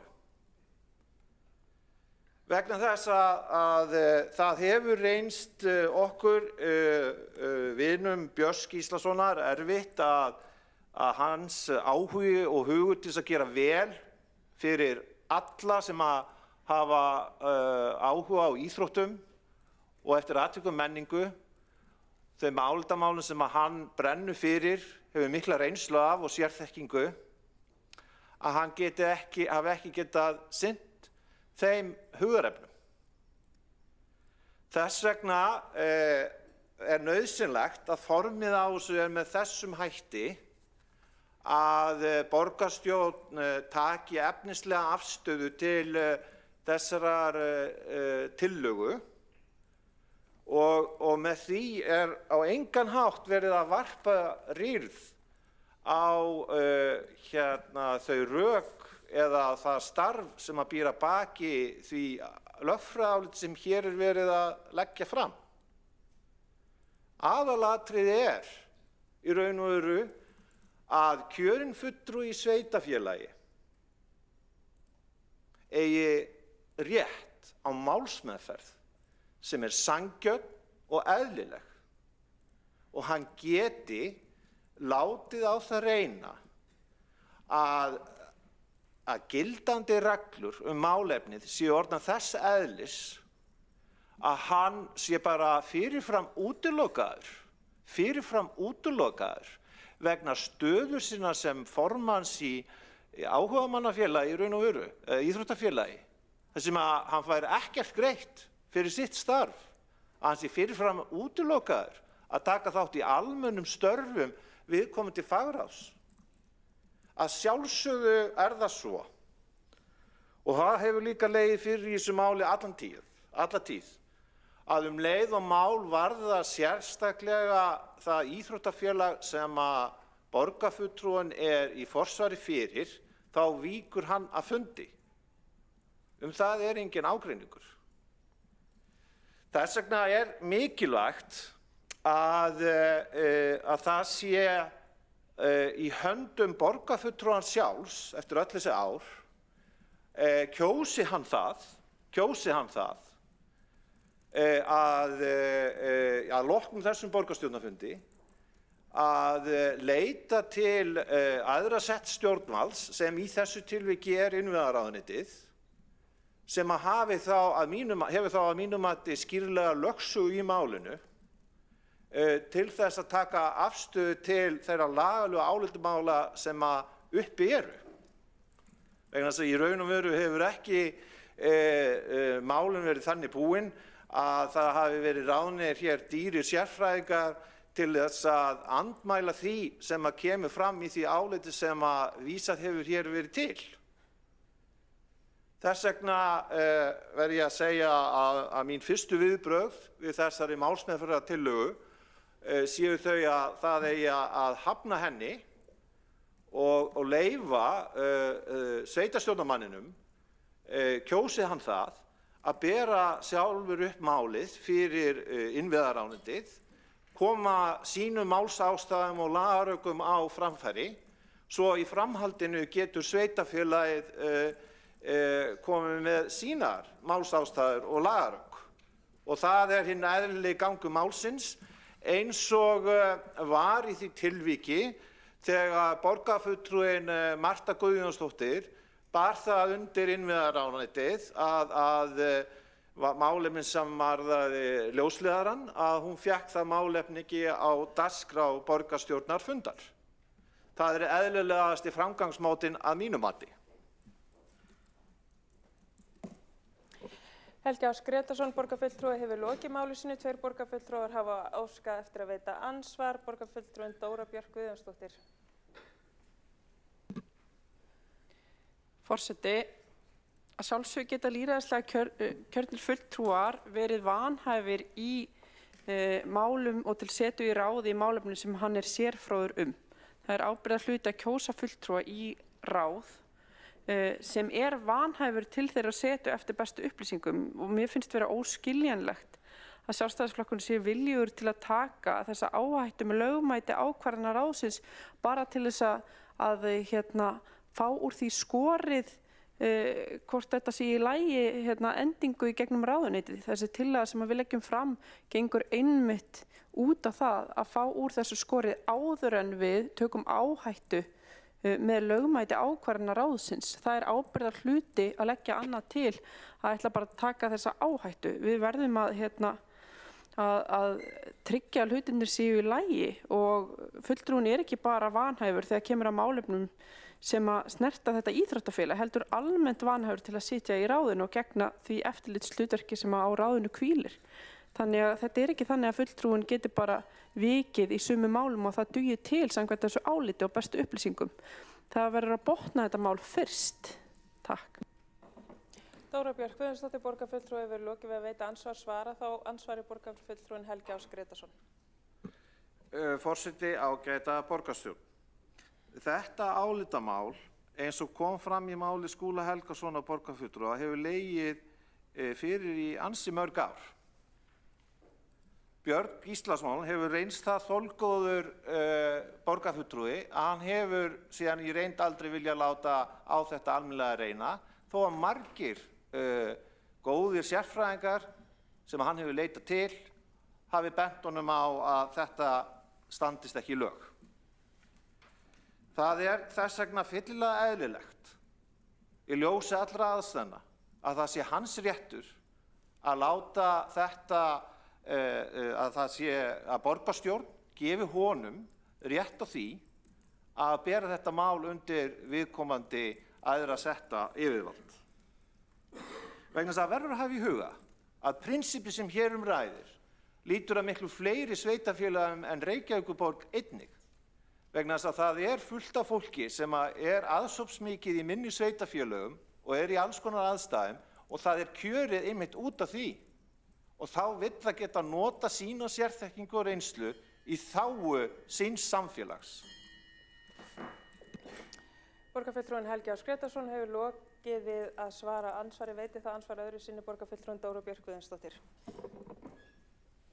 Forseti, í umræddu áliti talað viðmið umboðsmanns Alþingis skipan í nefndarsæti og að ekki skuli skipa það menn til nefndarsætu sem annaðhvort fyrirsjáanlegt að verði oft vanhæfir til meðferðar einstakra mála eða gegna stöðu sem vegna ákveðna tengsla við nefndina veldur sjálfkrafa þeir geti ekki talist hæfir til að fjalla sömu mál. Hverju svarar borgarfulltrúinn varðandi þetta? Af hverju finnst borgarfulltrúnum ásættanlegt að víkja bara frá þessu og að þetta gildi ekki í þessu máli? Af hverju þörf Sjálfstæðisflokksins til þess að fá úr þessu skorið mikilvægari en að tryggja lögmæti ákvarðana ráðsins og trausta okkar stjórnsýslu?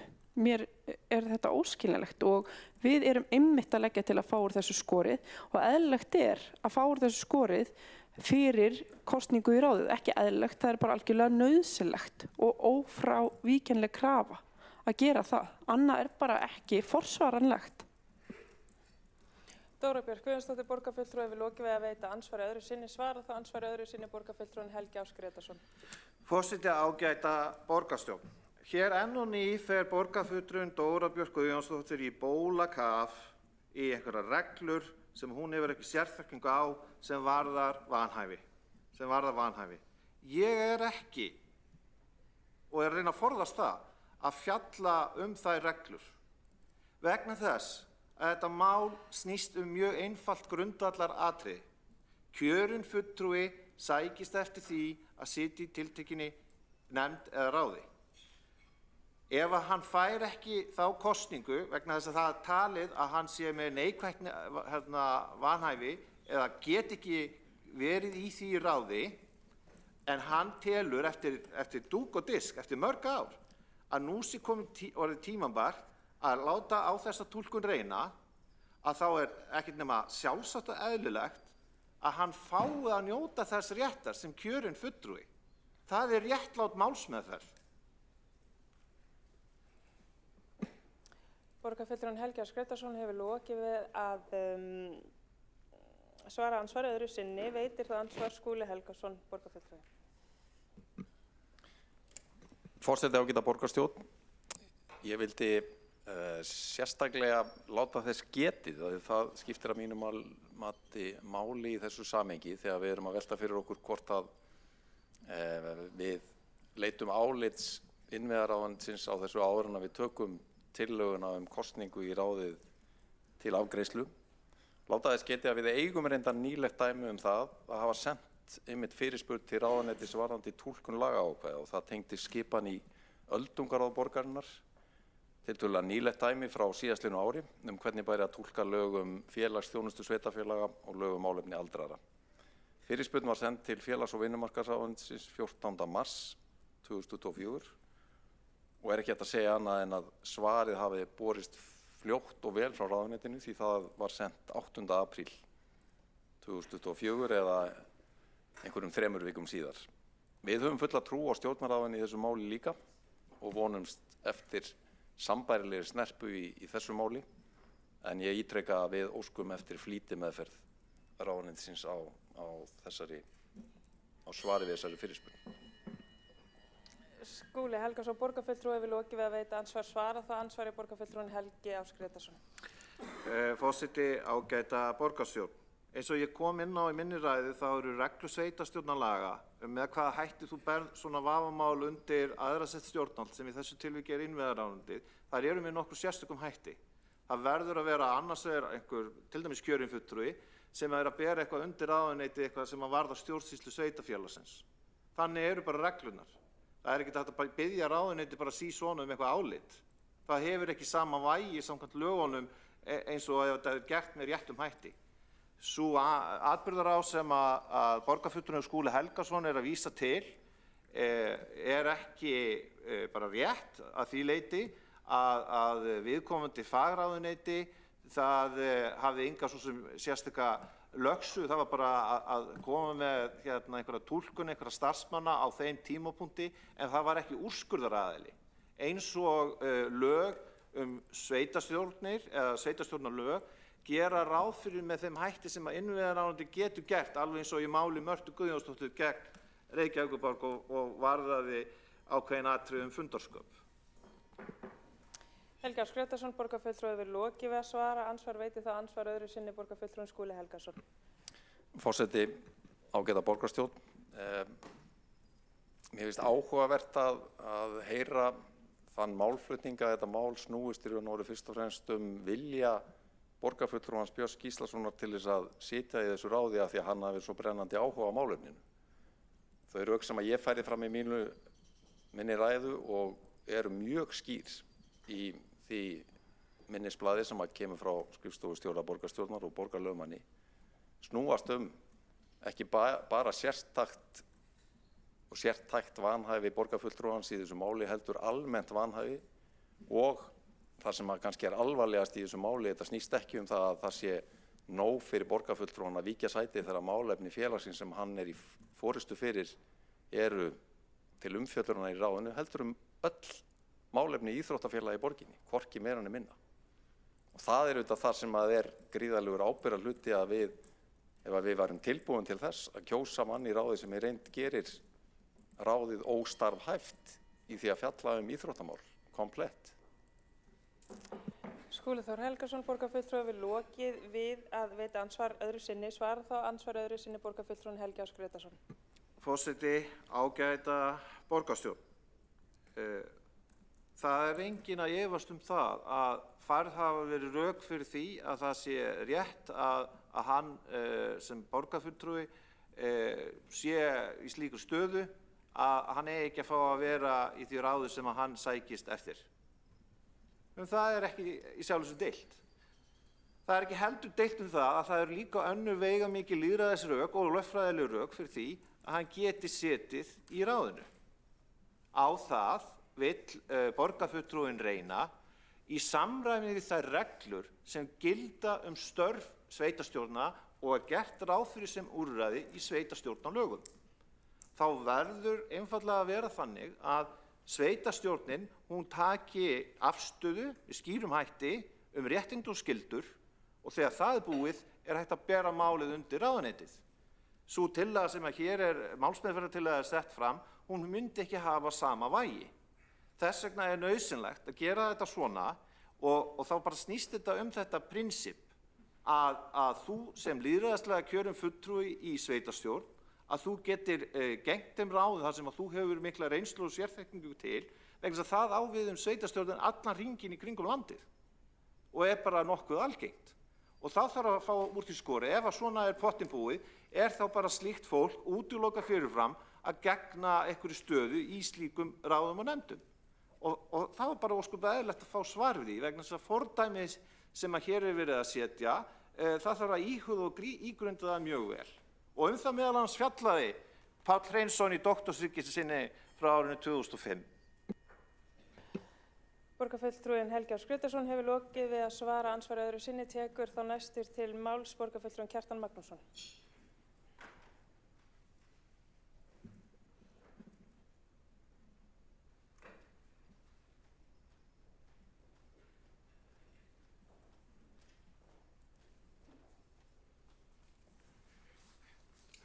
Forseti, góðir borgarfulltrúar.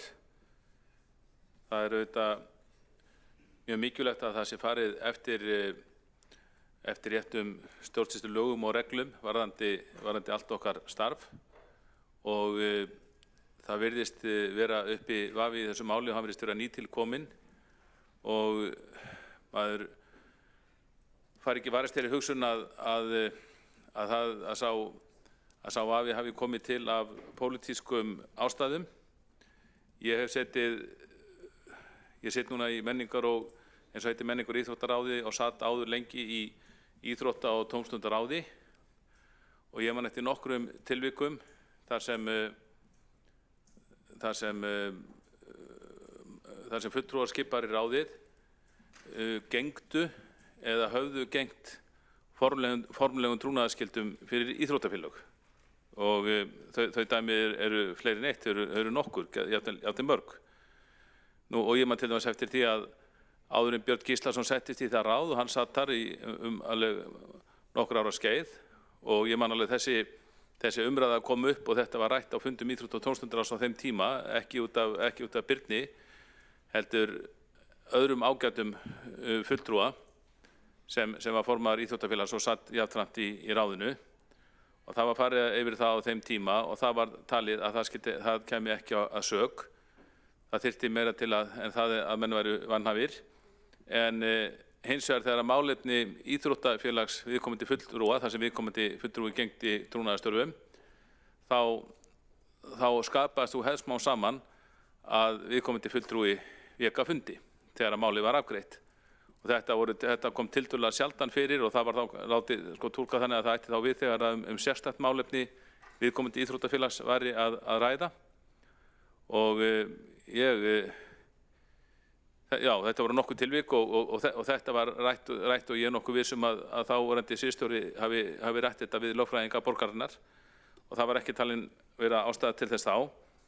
Ég held að þessi umræðum að það veri óeðlilegt að Björn Gíslason sæti þarna hafi komið svona frekar upp í pólitíkinni heldur en hjá lögfræðingum borgarinnar og ég veit ekki til þess að hæfisreglur, stjórnsýslulögin voru nú sett á 10. áratugnum og mér er ekki kunnugt að hæfisreglum hafi verið breytt þannig á þeim tíma síðan í liðin frá þegar þessir ágætu menn sátu í ráðinu að reglurnar hafi verið hertar en ég vil þá vanta leiðréttur með það.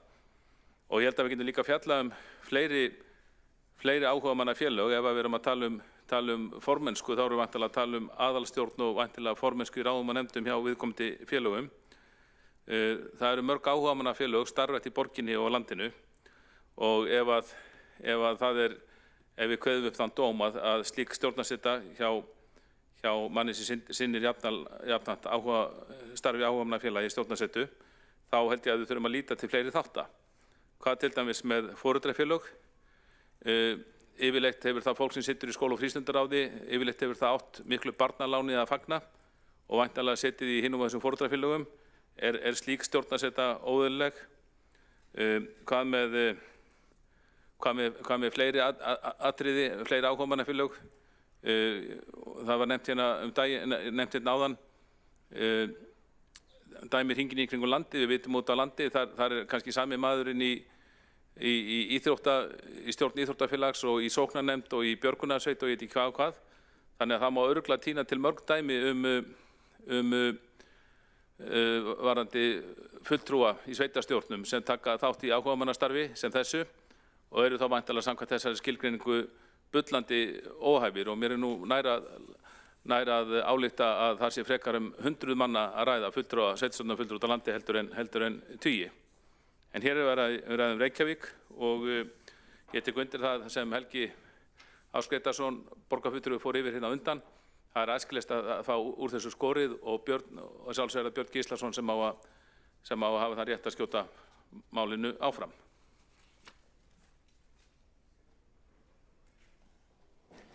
Kjartan Magnússon borgarfulltrúi við lokið máli sinni. 2 borgarfulltrúar hafa óskað eftir að veita andsvar. Veitir andsvar borgarfulltrúinn Skúli Helgason.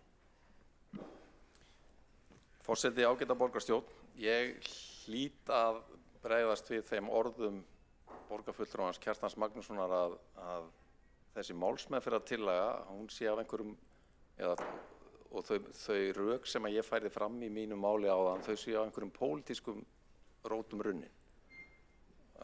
Og verð hér að taka upp hanskan fyrir bæði skrifstofustjóra borgarstjórnar og borgarlögmann sem hafa sett fram mjög afdráttarlaust og skýrt álit sem ég rakti í mínu máli vanhæfi borgarfulltrúans Björns Gíslasonar í þessu máli.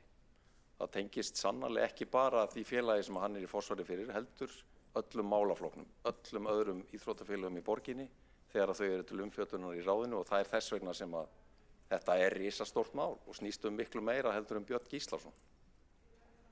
Þannig að það komi fram. Ég vil líka koma því á framfæri að því að hér er verið að vísa í dæmi annars staðar af landinu það að einstaklingar sé í forsvari fyrir íþróttafélögin siti í fagráðinu, að í mörgum tilvikum út á landi er kannski bara eitt íþróttafélag.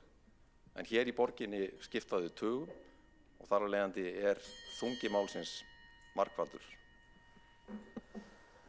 Skúli Þór Helgason, borgarfulltrúi við lokið við að veita andsvar. Minni ég borgarfulltrúa á að vera tímamörkin og svara þá ansvari borgarfulltrúi Kjartan Magnússon. Forseti, góði borgarfulltrúar, ég þakka Skúla Helgasyni fyrir andsvarið. Nú, ég sé ekki að það sé eðlismunur í sjálfu sér hvort það sé bara eitt íþróttafélag starfandi í einhverju sveitarfélagi eða mörg og þungin aukist eða mörg.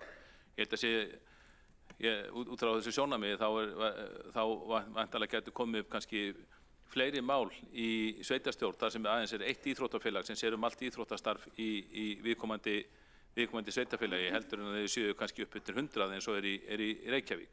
Það eru 10 hverfis íþróttafélög.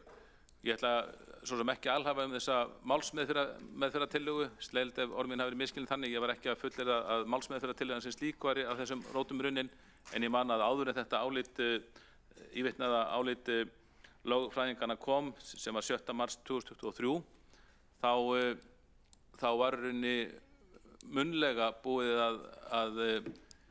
að taka fyrir það að Björn Gíslason geti tekið sæti þarna. Og það fannst mér, það var svona orðræða sem hófst áður en álitið kom og mér fannst sú orðræða frekar að vera pólitísk. Kjartan Magnússon, borgarfulltrúi, hefur lokið að svara andsvari, veitir þá ansvar öðru sinni? Borgarfulltrúi Skúli Helgason. Forseti, ágæta borgarstjórn, bara örstutt. Þetta mál snýst grjótharða lögfræði. Það snýst ekki einhverja pólitík. Skúli Helgason, borgarfulltrúi, hefur lokið við að veita ansvar öðru sinni. Svarar þá ansvari öðru sinni borgarfulltrúi Kjartan Magnússon.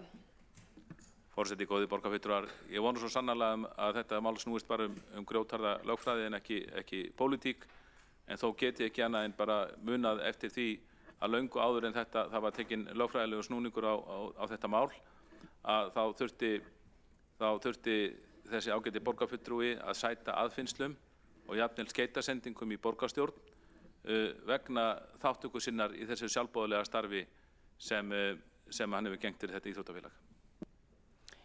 Kjartan Magnússon, borgarfulltrúi, hefur lokið við að svara ansvari öðru sinni, veitir þá ansvar borgarfulltrúin Líf Magnúsdóttir. Já, ágæti forseti, nú erum við að taka ákvörðun að skjóta þessu erindi til innviðaráðuneytisins og mér langar bara að halda því til haga hér að Björn Gíslason, borgarfulltrúi, hann aðili máls og getur þar með komið öllu að sem hann vill að komi fram í því máli og það gildir einu hvort það sé borgarstjórn sem skýtur þessu eða hann sjálfur. Og það eru til fordæmi fyrir þessu eins og farið hefur verið yfir hérna, meðal annars í máli Skúla Þórs Helgasonar borgarfulltrúa. Þannig að þetta ekkert einkennileg málsmeðferð eða tillaga þetta hæfi Björns Gíslasonar borgarfulltrúa. Það mikið í húfi, það lögmæti ákvarðana og mér finnst dálítið undarlegt að vera að þvæla hérna óskyldum málum eitthvað foreldri í einhverju foreldrafélagi eða það að eiga börn vegna þess að það einstaka vanhæfi og þú víkur að fundi. Hér erum við að tala almennt vanhæfi borgarfulltrúans á meðan hann formaður fylkis. Líf Magnúsdóttir, borgarfulltrúi, hefur lokið að veita ansvar. Svarar þá ansvari borgarfulltrúi Kjartan Magnússon. Forseti, góðir borgarfulltrúar, ég held að hér sé ekki verið að rugla óskyldum málum saman, að það geti allt eins kallað vanhæfi ef að fulltrúi hér myndi taka þá væntanlega með virkum eða mikinn þátt í starfi félags sem var í sambarlegt við íþróttafélag sem svo mörg félög eru, til dæmis fórnarfélögin í borginni. Og varðandi málsmeðferðina þá vísa ég nú bara til góðrar ræðu Helga Áss Grétarssonar, borgarfulltrúa hér áðan, en hann er jafnframt lögfræðingur og hefur sinnt lögfræðikennslu á háskólastigi. Þannig að ég held að hann týndi til rök hér áðan sem ég held varðandi málsmeðferðina sem ég held að séu mjög þungvæg. Kjartan Magnússon, borgarfulltrúi, hefur lokið við að svara ansvari, veitir þá ansvari öðru sinni Líf Magnúsdóttir, borgarfulltrúi. Forseti, nú eru borgarfulltrúi Sjálfstæðisflokksins fólk sem kynni sér hlutina og vel að sér í mjög mörgu og reynslu mikið og ég held að það þurfi að vera hafið yfir allan vafa að Björn Gíslason borgarfulltrúi hæfur til þess að taka ákvarðanir á þessum vettvangi sem Sjálfstæðisflokkurinn vill kjósa hann í og ég myndi ekki vilja taka og axla þá ábyrgð að skapa tortryggni í garð hans eða þær ákvarðanir sem hann tekur í að taka á þessum vettvangi sem hefur verið farið yfir hérna, getur verið bara einfallega dæmdar ólögmætar og það mjög alvarlegt og við sem erum hérna í þessari stjórnsýslu, við berum ábyrgð á því að það sé rétt farið og farið eftir lögum og reglugerðum. Þannig að ég held að það, eins og svo staða kemur upp í þessu ráði, að það eru send trúnaðargögn frá öðrum íþróttafélögum og ég held að þeim líða ekkert vel með það að Björn Gíslason sitji þarna sem formaður fylkis í ráðinu og sé við þessi trúnaðargögnum annarra íþróttafélaga. Þetta er bara ábyrgðarhluti að við séum ekki að kjósa mann sem liggur fyrir álitum að þessi vanhæfur. Líf Magnúsdóttir, borgarfulltrúi, hefur lokið við að veita ansvar öðru sinni. Svara þá ansvar öðru sinni borgarfulltrúin Kjartan Magnússon. Forseti, góðir borgarfulltrúar, varðandi þennan þátt málflutningsins að einhvern veginn starfi ráðsins sé stefnt í hættu við það að maður með slíkt hæfi taki þátt í störfum þess. Þá velti ég bara fyrir mér fortíðinni.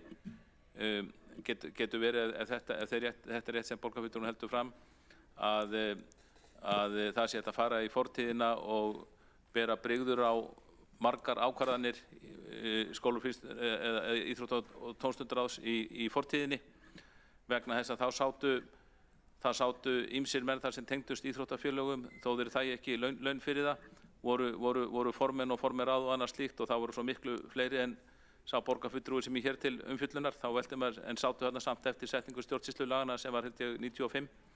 Þannig að maður veltir í fyrir sér hvort að ákvörðu brást á okkar góðu lögfræðingar ekki við þá, og var þetta bara allt meira og minna ruglu stjórnsýsla það hjá okkur í þessu ráði frá þeim tíma og fram til þess tíma að Birni var tilkynnt að hann gæti ekki tekið þetta sæti.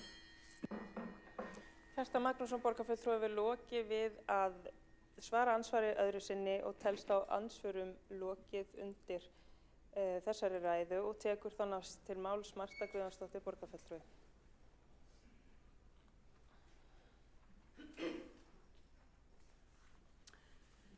Forseti, ágæta borgarstjórn, ég ætla að lesa upp bókun frá okkur borgarfulltrúum Sjálfstæðisflokksins í þessu máli sem hér er til umræðu, sem er algjörlega með ólíkindum og umræðan ekki þaðan að síður með ólíkindum, þar að segja af hálfu meirihlutans. Og þá hefst lesturinn. Sú framganga meirihlutans að koma í veg fyrir kjör Björns Gíslasonar borgarfulltrúa í menningar- og íþróttaráð Reykjavíkur er hæpinn. Það er slæmt fordæmi að meirihlutaflokkarnir hlutist til val fulltrúa minnihlutaflokkana í ráð og nefndir. Björn er formaður Íþróttafélagsins Fylkis og af því leiðir að hann býr yfir sérþekkingu á sviði íþróttamála. Af þeim ástæðum er eðlilegt að hans flokkur vilji njóta krafta hans í fagráði sem fjallar íþróttamál.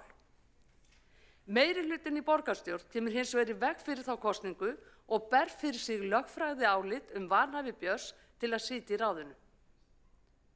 Nauðsynlegt er að láta reyna á þær forsendur sem fram koma í álitinu, en Björn er í sjálfboðaliða starfi fyrir fylki og hefur því hvorki tekjur né framfærslu af því starfi sem hann sinnir þar.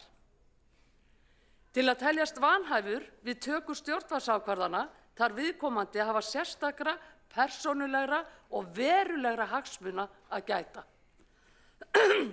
Því er ekki til að dreifa í þessu tilviki.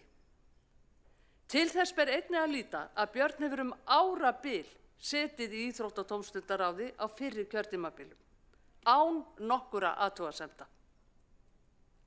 Þá getur ákvörðun að meina Birni að taka sæti í ráðinu haft víðtæk fordæmisgefandi áhrif, svo sem á minni sveitarfélög.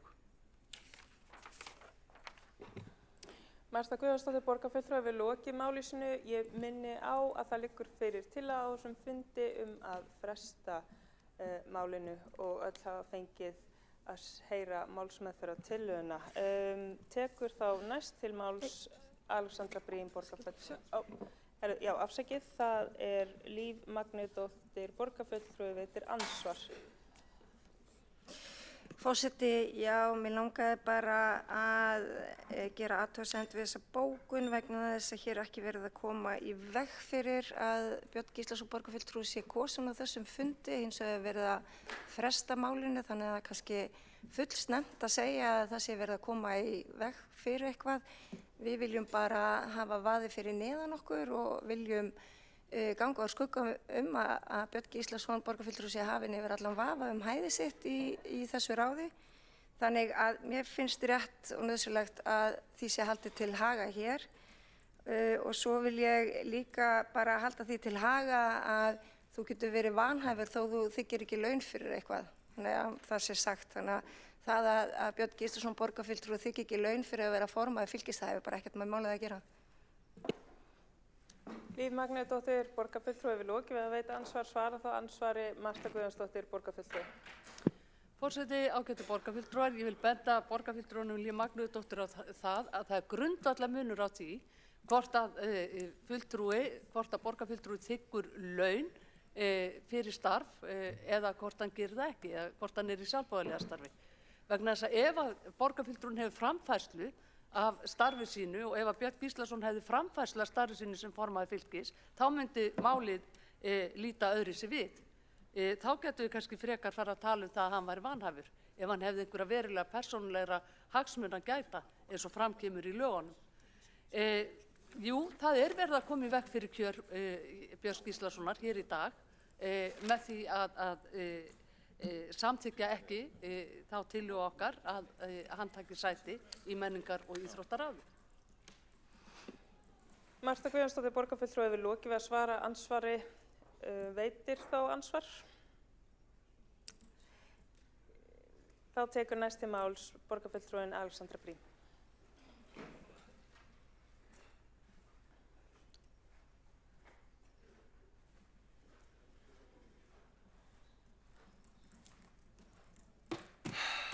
Forseti, borgarstjórn og aðrir áheyrendur.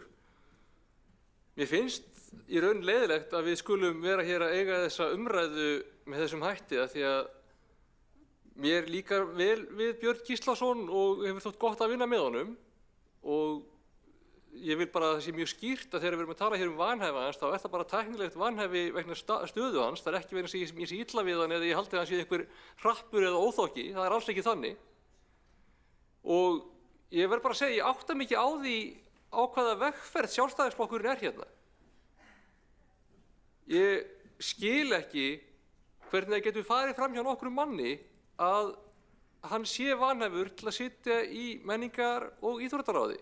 Hann er formaður stjórnar fylkis. Og við erum með alveg skýlaust álit bæði borgarlögmanns og skrifstofustjóra skrifstofu borgarstjórnar sem segir okkur að þessi ágæti borgarfulltrúi sé vanhæfur til að sitja í menningar- og íþróttaráði.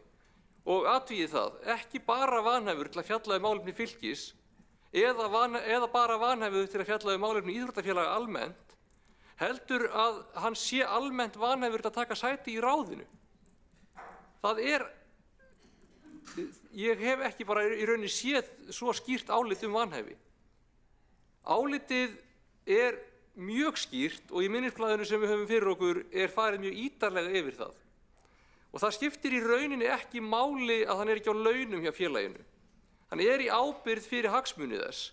Félagið er með fjárhagslega hagsmuni og samninga gagnvart Reykjavíkurborg sem hann myndi þurfa að hafa eftirlit með. Félagið er í samkeppni við önnur íþróttafélög í borginni. Hann ber ábyrgð á áætlanagerð, umsóknum, samningum. Hann hefur tekið að sér fyrir félagsfólk að gæta hagsmuna félagsins og ber ábyrgð á því. Mér þætti það í sjálfu sér ekkert mikið tiltökumál þó hann væri almennur starfsmaður félagsins. Kannski ekki ef hann væri framkvæmdastjóri eða í augljósu stjórnendarhlutverki, en ef hann væri sjálfboðalið í unglingastarfinu eða leikmaður í fyrstu deild eða eitthvað svoleiðis, þá þætti mér það í rauninni ekki samskonar mál. En hann er þarna formaður stjórnar félagsins. Ef hann væri bara starfsmaður, þá væri það ekkert öðruvísi heldur en kannski að kennari væri í skóla- og frístundaráði eða forritari í stafrænaráðinu. En það að hann er beinlínis formaður stjórnar, helsti drifkraftur í félagsstarfinu og leiðtogi í þeirra stefnumótun og áætlanagerð og bara sá sem að væntanlega situr innst í búri þegar verið er að ræða hvernig að beita sér í umsóknum eða samkeppni eða hvernig að snúa félaginu í hinu og þessu sem að blasir við þeim. Það er allt annað heldur en að vera bara starfsmaður á plani. Ef hann situr í þessu ráði, þá hefur hann þar ekki bara mögulega ákvarðanavald sem að snýr að félaginu sínu og öðrum félagum sem eru í samkeppni við það, jafnvel þó að hann myndi víkja fundi undir þeim liðum, þá hefur hann sem fulltrúi í ráðinu aðgang að trúnaðarupplýsingum frá öðrum íþróttafélögum, þá beiðnum frá þeim eða þeirra framtíðar áformum. Hann hefur líka aðgang að upplýsingum framtíðar áform borgarinnar í þessum málum eða væntingar sem geta nýst félaginu hans með það ósanngjörnum hætti. Og fyrir utan það, jafnvel þó við gefum okkur að hann myndi beita fyllstu grandverðni sem að ég svo sem efast ekkert að hann myndi gera, þá væri það eðlilegt og skiljanlegt að önnur íþróttafélög upplifðu að sér væri orðið erfitt að treysta menningar- og íþróttaráði fyrir sínum upplýsingum eða umsóknum eða framtíðar áformum eða afgreiðslu sinna mála. Þau gæti ekki lengur treysti fullkomlega að það væri ekki verið að lesa þær einhverjir sem ætti ekki að hafa aðgang þar að. Ég ætla að taka það fram að á síðasta kjörtímabili, 2018-2022, þá var á endanum með ákveðnum semingi samþykkt að Björn Gíslason gæti setið í þá menningar-, íþrótta- og tómstundaráði með því skilyrði að hann og þeim skilningi að hann sagðist að myndu hætta í stjórn Fylkis. Hann sagði borgarfulltrúum það að það stæði ekki til að vera það áfram eftir aðalfund sem þá var á döfinni. Og það var þá samþykkt.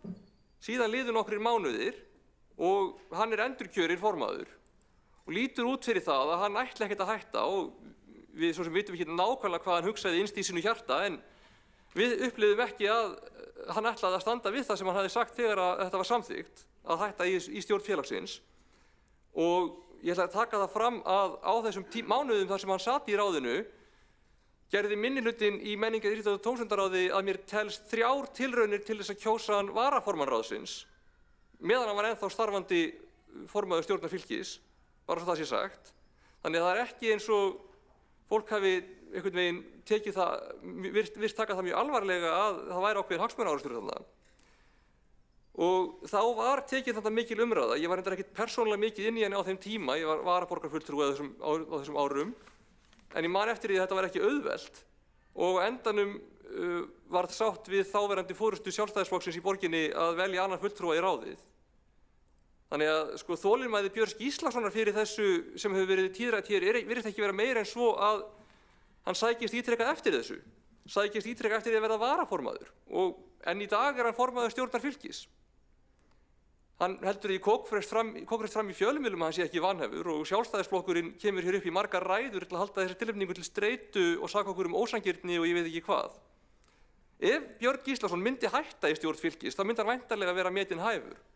Ég tel reyndar að fólki myndi kannski einhvers staðar þarna úti þykja það einhvers konar, hann væri kannski hallur undir Fylki og það þætti einhvers konar típískt íslenskt fúsk með leyfi forseta, en það væri samt bara orðræða, það væri ekki held ég beinlínis vanhæfi og þá væri mér í sjálfum sér sama að láta bara Sjálfstæðisflokkinn eiga það við sig hvernig skipuðu.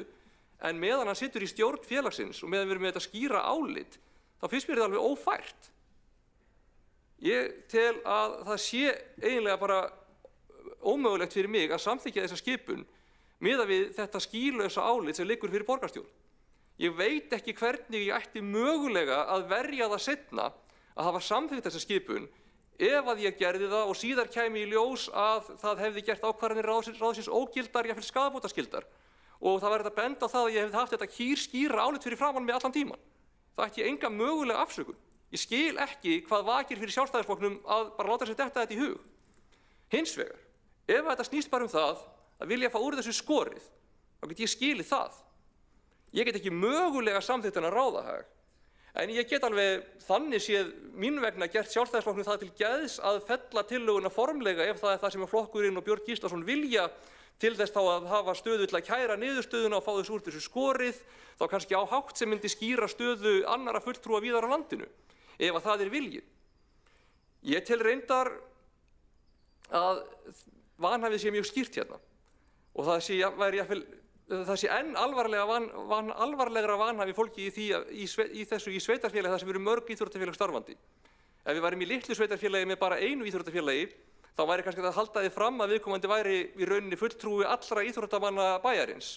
Ég held reyndar að þá væri viðkomandi samt alveg bullandi vanhæfur, en það væri þá meira vegna hagsmunagæslunnar sem að sveitarfélagið á að vera með gagnvart íþróttafélaginu en ekki líka vegna hagsmunagæslu milli íþróttafélaga.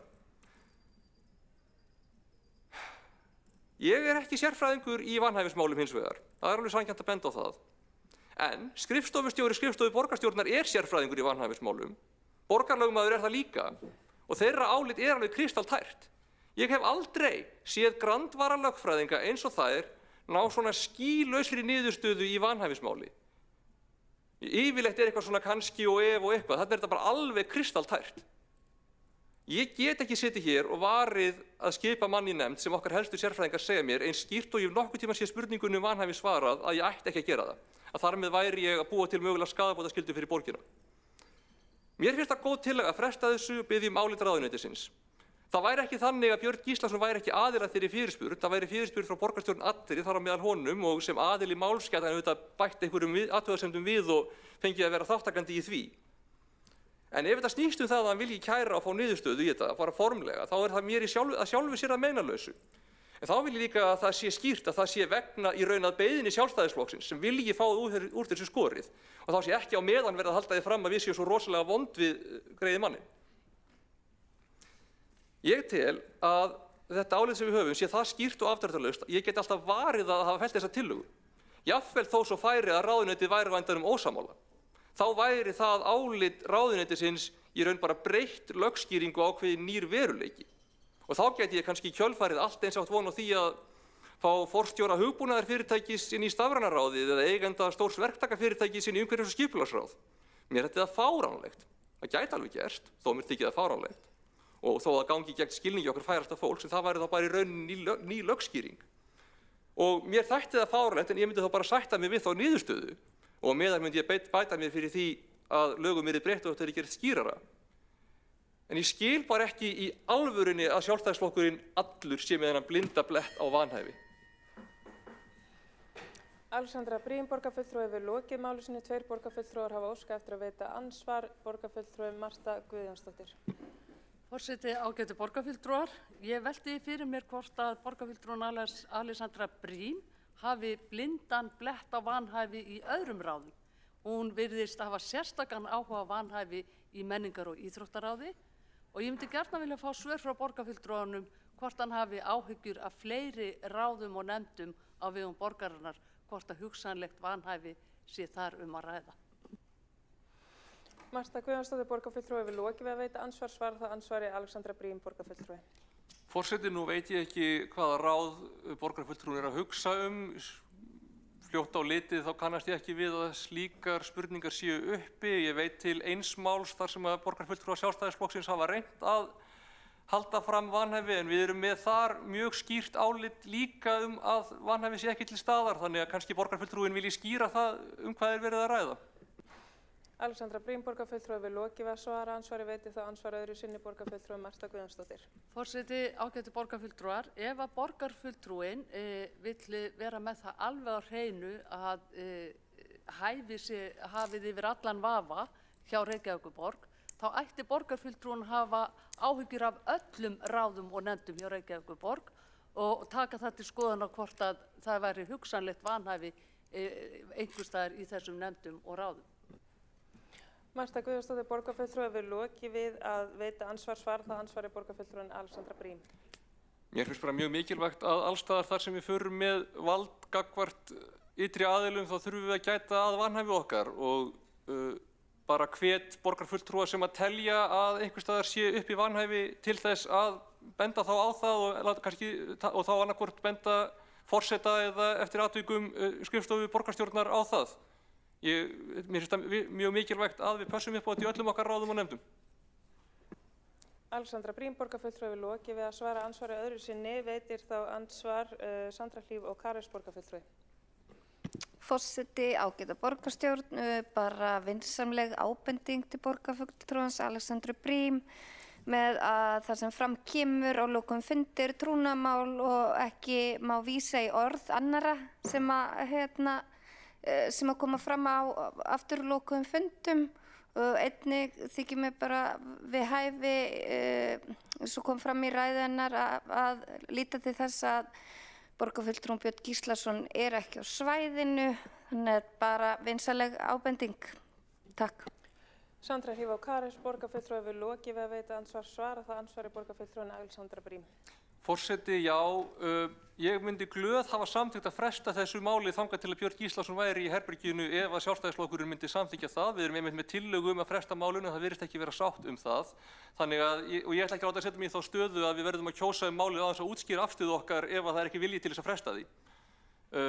Ég ætla líka að nefna, ég hef ekki að ég tel farið yfir í mínum ræðum eða andsvörum málefni af lokuðum fundum, allan ekki ráðsfundum. Ég veit ekki hvar ákvörðun Sjálfstæðisflokksins á síðasta kjörtímabili að skipta í ráðinu var tekin, en það var ekki á ráðsfundi og ég hef ekki setið nokkuð tíman fund menningar, íþrótta og tómstundar. Jú, einu sinni afsakið, en það var ekki, þetta mál ekki til umræðu. Þannig ég kannast ekki við að ég sé neins staðar að upplýsa trúnaðarsamtöl. Alexandra Briem, borgarfulltrúi, hefur lokið við að svara andsvari. Veitir það ansvar öðru sinni borgarfulltrúin Sandra Hlíf Kares. Forseti, ágæta borgarstjórn, ég ítreka þetta var bara vinsamleg ábending þar sem að borgarfulltrúin vísaði beint í orð borgarfulltrúans Björns Gíslasonar. Það var það sem ég var að meina af því hann ekki á svæðinu.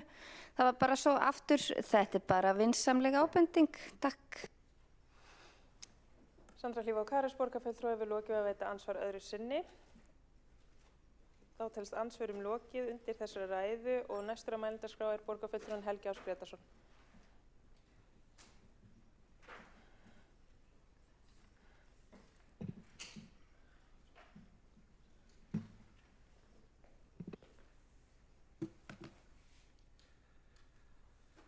Forseti, ágæta borgarstjórn. Ég vil taka nokkuð grundvallaratriði hérna fram.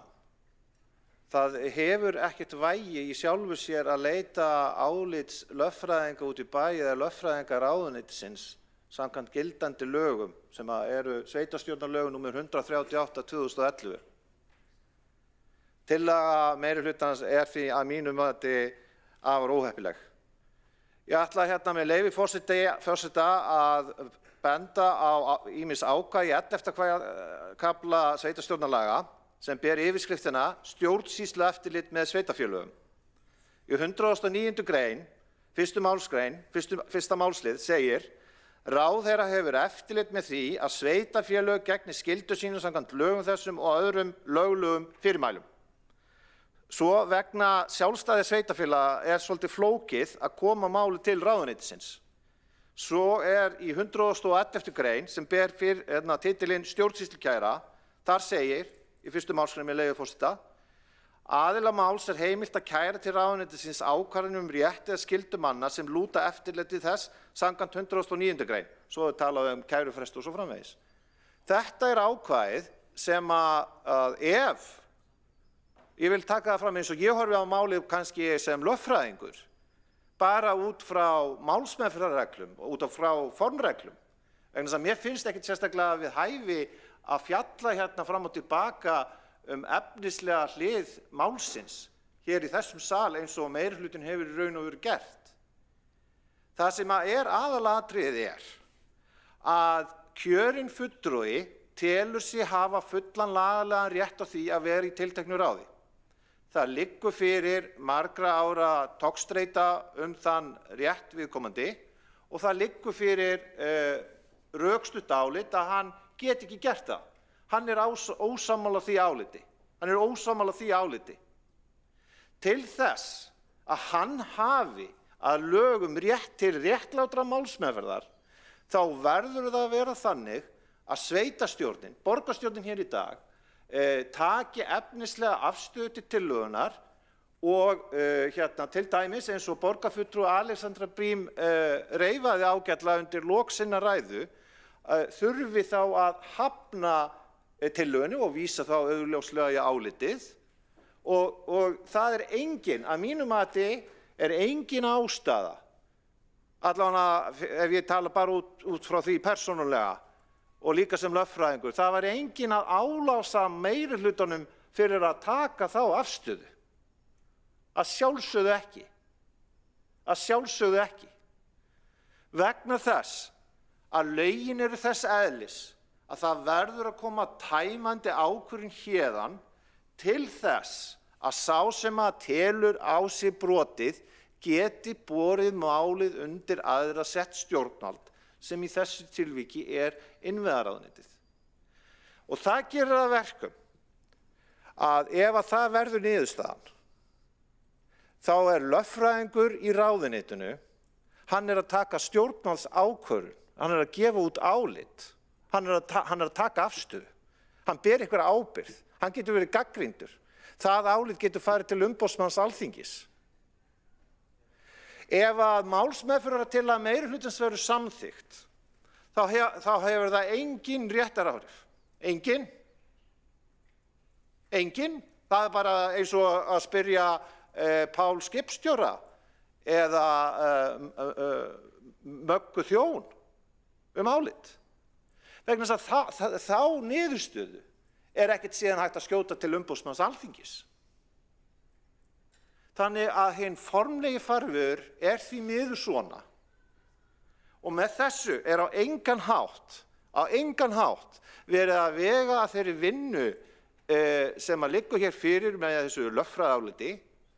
Það bara fólk ekki sammála í og það vill láta á það reyna.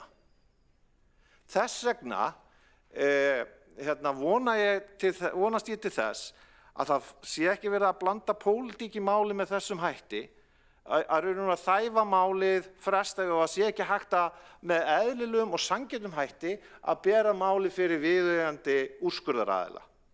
En það það sem myndi gerast verði málsmeðferðartillaga meirihlutans samþykkt. Og ég vil taka sérstaklega fram að ég myndi á engan hátt álasa öllum þeim sem sitja í borgarstjórn að segja í ljósi fyrirliggjandi upplýsinga að þá höfnum við því að kjósa Björn Gíslason í viðkomandi fagráð. En þá hefur hann rétt, samkvæmt sem einstaklingur í þessu samfélagi, að bera þá niðurstöðu undir viðeigandi úrskurðaraðila.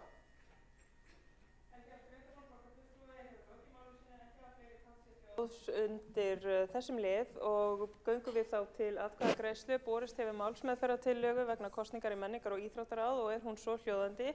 Í ljósi þess að mikill vafi leikur á því hvort borgarfulltrúinn Björn Gíslason sé hæfur til að taka sæti og taka þátt í afgreiðslu mála á vettvangi menningar- og íþróttaráðs lagt til að borgarstjórn samþykki að fresta afgreiðslu málsins og fela forsætisnefnd fyrir hönd borgarstjórnar að senda fyrirspurn til innviðaráðuneytisins álit þess á hæfi borgarfulltrúans til að taka sæti í umræddu ráði.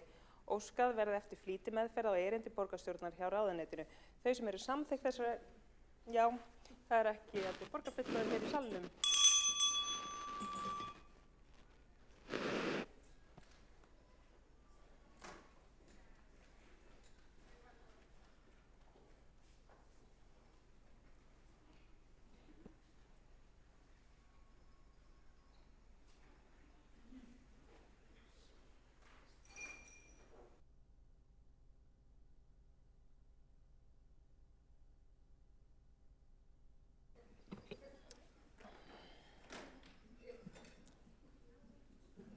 Sýnist allir borgarfulltrúar vera í salnum. Þau sem samþykkt þessari málsmeðferðartillögu vinsamlega að gefa þess merki.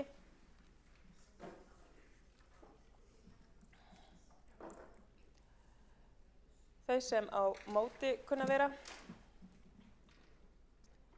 Þá málsmeðferðartillagan samþykkt með 14 atkvæðum borgarfulltrúa samstarfsflokkana, einum borgarfulltrúa Framsóknarflokksins og borgarfulltrúa Viðreisnar. Aðrir fulltrúar sitja hjá.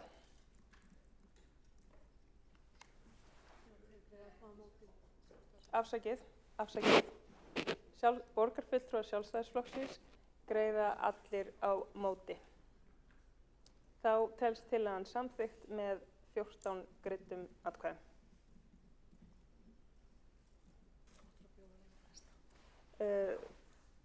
Óskar Sjálfstæðisflokkurinn eftir því að fresta kosningu í hitt ráðið. Þá samþykkt að fresta kosningu í mannréttindaráð og þá fyrir við næsta lið á dagskrá. Það 10. liður. Þar undir fundargerð borgarráðs frá 20. mars og fundargerð borgarráðs frá 27. mars. Og orðið ljóst ef einhver vill tjá sig undir þessum liðum.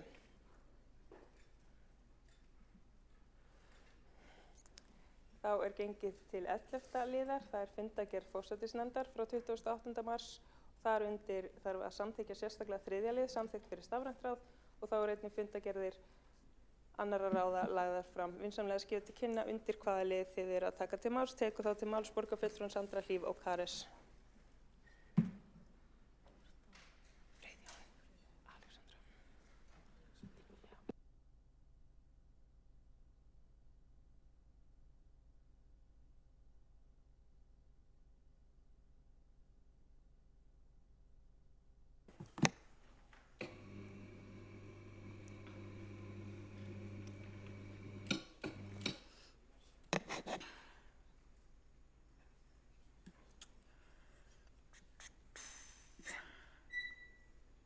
Forseti, ágæta borgarstjórn. Þið hafið væntanlega öll fengið breytingartillögu sem var send til ykkar í pósti varðandi samþykkt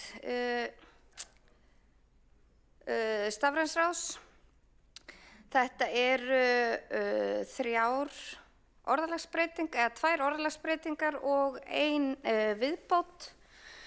Mér fannst bara tilefni til að impra á nokkrum hlutum. Fyrst að það er verið að breyta samþykktinni á annað borð. Við viljum leggja til að það bætist við 2. málsgrein 2. greinar.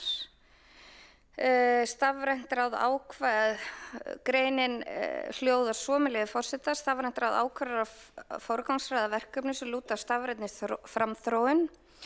Og við viljum leggja til að það bætist við og þeim ábata sem sú framþróun kann hafa í för með sér. Við 1. málsgrein 3. greinar með leyfi forseta: stafrænt ráð fer með það verkefni að auka gagnsæi í stjórnsýslu borgarinnar og styðja við, og þá leggjum við til að það komi inn ákvarðanir séu gagnadrifnar. Einnig vil ég leggja til að það bætist auka liður við 2. málsgrein 3. greinar sem hljóðar svo að það sé verkefni stafræns ráðs að heldur utan yfirlit yfir lokin verkefni og ábáta og fyrir hvað svið þau voru unnin. Allar þessar breytingartillögur snúa svo sem að umræðu sem hefur verið tekin inn í stafræna ráðinu með að sé skýrt hver ábati verkefnina er sem að unnin er á sviði þónsins, af því að þær eru kostnaðarmetnar og ábatametnar, þannig að það sé ljóst hverju það á að skila. Af því að svo er þóninn náttúrulega að vinna þetta fyrir ákveðin svið og þar í raun og veru líkur verkefni þónsins. Hins vegar er ekki alveg nógu skýrt hver ábatinn er, eða hvernig hann skila sér raunverulega inn á sviðin sjálf.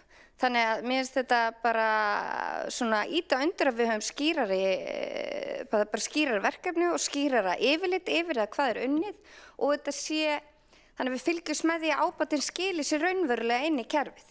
Að það er kannski verið að vinna eitthvað fyrir velferðarsviðið sem á að skila ábata upp á X milljónir og fækka höndum upp á X, en leið og þónið er búið að skila af sér að þá bara einhvern veginn ferða inn í eitthvað óskilgreint. Þannig að það er mín skoðun að þetta muni svona aðeins skerpa á því, þannig að við fáum þannig ábata sem að við viljum að verkefnin skili og það sé auðvelt með okkur að fylgjast með því að sviðin líka framfylgi þeim ábata. Takk fyrir. Sandra Hlíf og Kares, borgarfulltrúi, við lokið máli sínu. Næstur á mælendaskrá er Kjartan Magnússon, borgarfulltrúi.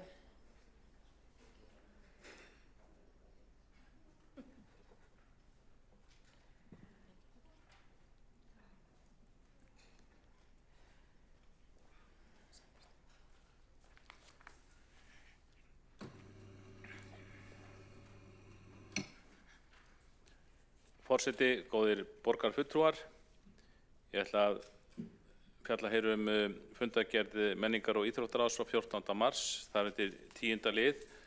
Það er fjallað starfshóp vegna forgangsröðunar á uppbyggingu íþróttamannvirkja í borginni, og það er starfshópur sem ráðið hefur skipað til þess að uppfæra vinnu eldri starfshóps, og þarna bókuðu við fulltrúar Sjálfstæðisflokksins, og á sama fundi var einnig lagt fram yfirlit framvindu gildandi forgangsröðunar sem samþykkt var árið 2020 og þetta yfirlit sýndi að aðeins eitt af þeim 18 verkefnum sem þá voru samþykkt í raun komið til framkvæmdar, þar að segja lagning 2 gervigras-valla í Laugardal sem voru númer 3 á forgangslistanum. Og ég held að 1 og 2 séu ekkert komin af stað og eins og ég segi það er 1 af 18. Þannig að það vekur upp spurningar þegar að svo illa hefur verið staðið við samþykkta forgangsröðun frá árinu 2020, hvaða spurning tilgangi á endurskoðun henni eiga að þjóna. Og það vakti spurning, við spurðumst fyrir það, við skipum með sjálfsög fulltrúi í starfshópinn en við spurðum þetta hvaða tilgangi það þjónaði að setja þennan forgangslista sem svo litlum árangri hefur skilað í enn eitt ferlið og stofna enn eitt starfshópinn. En það er kannski svo sumir segja að það er aldrei til nógu margir starfshópar í borgarkerfinu, segja sumir. Svo er það fundargerð umhverfis- og skipulagsráðs frá 19. mars. Þar er undir 18. lið fjallað skiptistöðina í Mjódd og þá var tekin fyrir tillaga okkar sjálfstæðismanna að fara í viðhald og hefja endurbætur á skiptistöðinni sem hefur verið aðkallandi margra ára skeið og tillögunni var vísað inn í vinnu við úrbætur á skiptistöðinni samkvæmt fyrirliði á fyrirfundur ráðsins og en við viljum benda það í þessu sambandi að allt frá árinu 2016 hafa borgarfulltrúar Sjálfstæðisflokksins barist fyrir úrbótum á skiptistöðinni í Mjódd í því skyni að bæta aðstöðu strætisvagna farþega. Það eru tillögur og þær eru margar. Þær hafa ýmist verið felldar eða svæfðar af hinum ýmsu vinstri meirihlutum í borgarstjórn undir forystu Samfylkingarinnar. Við teljum því að það sé óþarfi að vísa þessari tillögu okkar Mjóddina, eina tillöguna, til enn einnar skoðunar í rangunum borgarkerfisins, enda hefur lengi legið fyrir hvað gera þurfi í málefnum þessara skiptistöðar. Og við óskum eftir því að nú verði verkin látin tala í stað áralangs skeytingaleysis. Það þarf að hafa biðsalinn opinn á kvöldin meðan strætisvagnar ganga. Það þarf að auka gæslu og umsjón með biðsalnum, lagfæra salerni og koma salernistrifum í lag. Það þarf að bæta og lagfæra húsgögnin og gera salinn hlýlegri með því að til dæmis með því að setja upp listaverk þar, nóg á borginna listaverkum. Og svo er mjög aðkallandi að ráðast í viðhald og lagfæringar á brautum, köntum og gangstéttum á skiptistöðinni með sérstakri áherslu á þá staði þar sem farþegar stíga í eða á strætisvögnum. Og ég hvet borgarfulltrúa til að bera saman viðhald þessara skiptistöðar til sambærilegrar þjónustu í nágrannasveitarfélögunum því það er svo oft að minnast á nágrannasveitarfélögin hér. Það er fróðlegt að maður gerir sér ferð á skiptistöðar hinna nágrannasveitarfélagana. Já, fróðlegt, ég myndi frekar segja að það væri sorglegt því að það er gífurlegur munur á öllu viðhaldi og utanumhaldi þessa skiptistöð okkar í Mjóddinni og ef maður ber til dæmis saman við Hamraborg eða Fjörð eða hvað hún heitir skiptistöðin í Garðabæ. Þannig að þarna ég vil beina því til borgarstjóra, þarna er alveg skýrt og klárt tækifæri til bætingar og ég veit að við erum öll sammála það að það þarf að efla almenningssamgöngur, ekki þurfa að bíða til 2031 eftir borgarlínu, heldur að láta það kerfi sem við erum að reka hverjum degi virka og það er hörmulegt að sjá ástandið á götum og köntum þarna í Mjóddinni og ég veit að þetta snýst lagfæringar sem ég veit að er ekkert svo dýrar. Það þarf bara einhver duglegur borgarstjóri og velmeinandi að gefa skipun að þetta verði bara gert, enda er hann eini borgarfulltrúinn sem hefur í rauninni boðvald. Nú í fundargerð umhverfis- og skipulagsráðs 27. mars þá er samþykkt tillaga endurnýjun á gatnamótum Höfðabakka og það var samþykkt með flestum greiddum atkvæðum og við fögnum þessum úrbótum því að þarna er verið að setja búnað sem með skynjurum og rauntímalýsingu sem felur sér mikil tækifæri á að bæta þarna umferðarljós og stýringu meðal annars með snjalllausnum. Þannig að þetta er löngu tímabær aðgerð. Takk. Kjartan Magnússon, borgarfulltrúi hefur lokið máli sínu, einn borgarfulltrúi hefur óskað eftir að veita andsvar, borgarfulltrúi Skúli Helgason. Forseti ágæta borgarstjórn, ég vildi bregðast við orðum borgarfulltrúans Kjartans Magnússonar varðandi fundargerð menningar og íþróttaráðs frá 14. mars. Það er rétt að við fjölluðum skipan í nýjan stýrihóp varðandi það að uppfæra þá forgangsröðun sem var samþykkt fyrir 5 árum síðan varðandi uppbyggingu íþróttamannvirkja. En ég tel að það sé mjög langt seilst að segja að það sé bara eitt verkefni sem hafi komist til framkvæmda á þeim forgangslista sem hafa birtur. Eins og við bendum á í okkar bókun þá einu verkefni alfarið lokið, 3 til viðbótar í fyrsta forgangi af þessum verkefni sem rauðaust efst eru í skýrum farvegi. Þá meinum við með því að fjármagn tryggt í fjárfestingaáætlun og undirbúningu framkvæmda vel á veg komin og síðan eru 5 verkefni til viðbótar sem eru komin á góðan rekspöl. Svo eru nokkuð verkefni sem eru þar á eftir, þau eru mislangt á veg komin, stundum sum þeirra eru ekki langt á veg komin og það skýrist af því að það liggja fyrir tillögur sem hafa reynst margfalt dýrari heldur en það fjármagn sem var úthlutað til verkefnana í forgangslistanum. Skúli Helgason, borgarfulltrúi, hefur lokið við að veita ansvar. Óskar borgarfulltrúin eftir að svara ansvari eða mælendaskrá? Já, þá tekur næstur til máls borgarfulltrúin Friðjón R. Friðjónsson.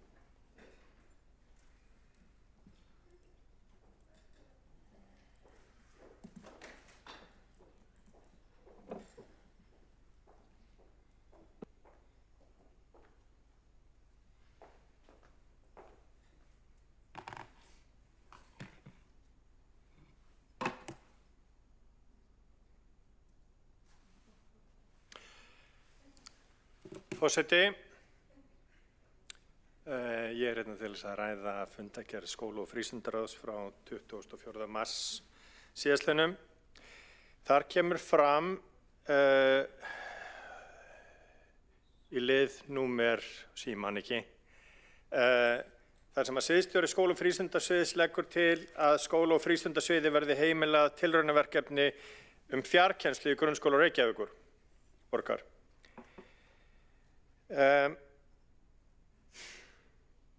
Í greinagerð kemur fram, og þetta tilraunaverkefni sem hefjast í upphafi skólaársins núna í haust og standi til 3 ára. Þetta verður lagt fyrir borgara núna á 50-daginn. Í greinagerðinni kemur fram að ráða í verkefnastjóra og 2 kennara. En það hefur líka komið fram núna að það er að fjármagna þetta verkefni með því að hætta samstarfi við Ásgarðsskóla, skóla í skýinu. Þar eru reykvísk börn sem eru í vanda við nám. Og í dag sendi Ásgarðsskóli póst á ráðsfulltrúa í skóla- og frístundaráði, langan póst sem ég ætla ekki að lesa upp, en það hefur nú ekki svo sem tíma til þess, en ég ætla að grípa aðeins niður í honum með leyfi forseta. Ásgarðsskóli hefur verið í 8 ár verið í þróun, árangurinn verið frábær og vitnisburður barna og kennara og aðstandandi þeirra einstaklega jákvæðir. Nú hefur Reykjavíkurborg einhliða og án samráðs við Ásgarðsskóla ákveðið að beita sig gegn því að úrræðið fái að nýtast fleiri börnum í Reykjavík og hyggst setja á fót eigið úrræði.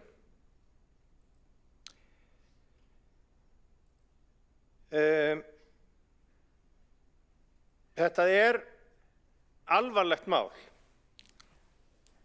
vegna þess að í Ásgarðsskóla eru 20 barna úr Reykjavík sem hafa ekki fundið sig neins staðar annars staðar. Og einhver þeirra útskrifast og einhver þeirra ætluðu að halda áfram. Einhver tugur. Nú á að kippa þessum börnum út úr þessu umhverfi sem þau eru í. Þá að kippa þeim út úr þessu umhverfi og setja því eitthvað annað.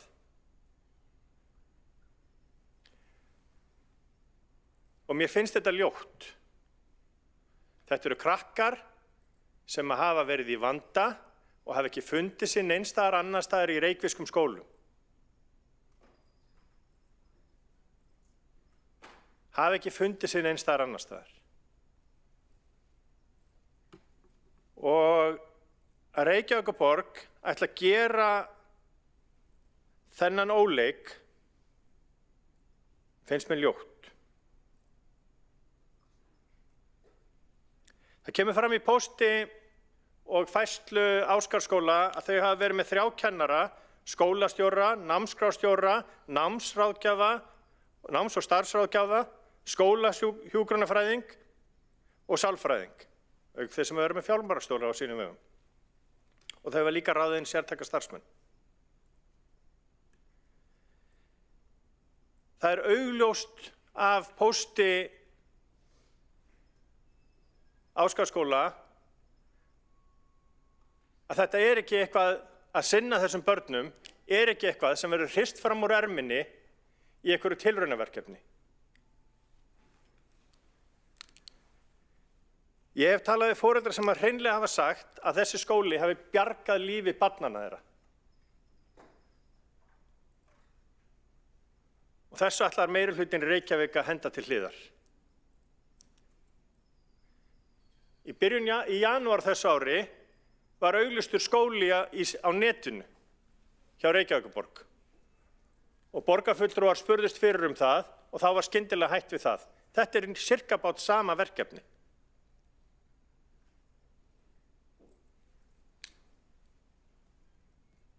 Ég trúi því ekki fyrir á reynir að þessi meirihluti ætla að gera þetta óhæfu verk. Friðjón R. Friðjónsson, borgarfulltrúi, hefur lokið máli sínu. 1 borgarfulltrúi hefur óskað eftir að veita andsvar. Borgarfulltrúin Helga Þórðardóttir.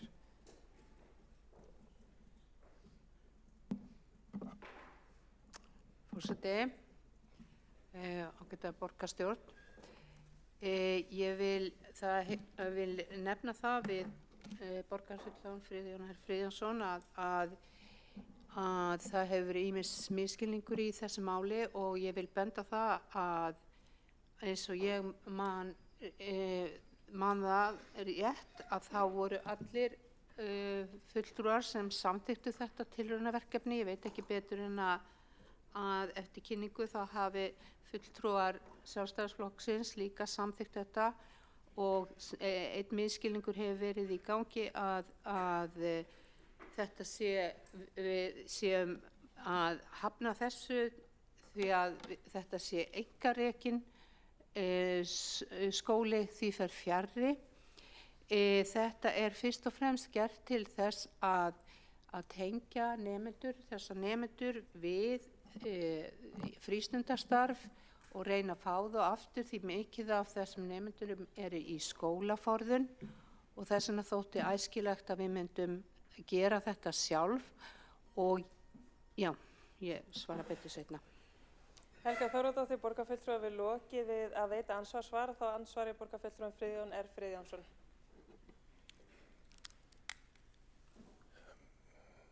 Forseti,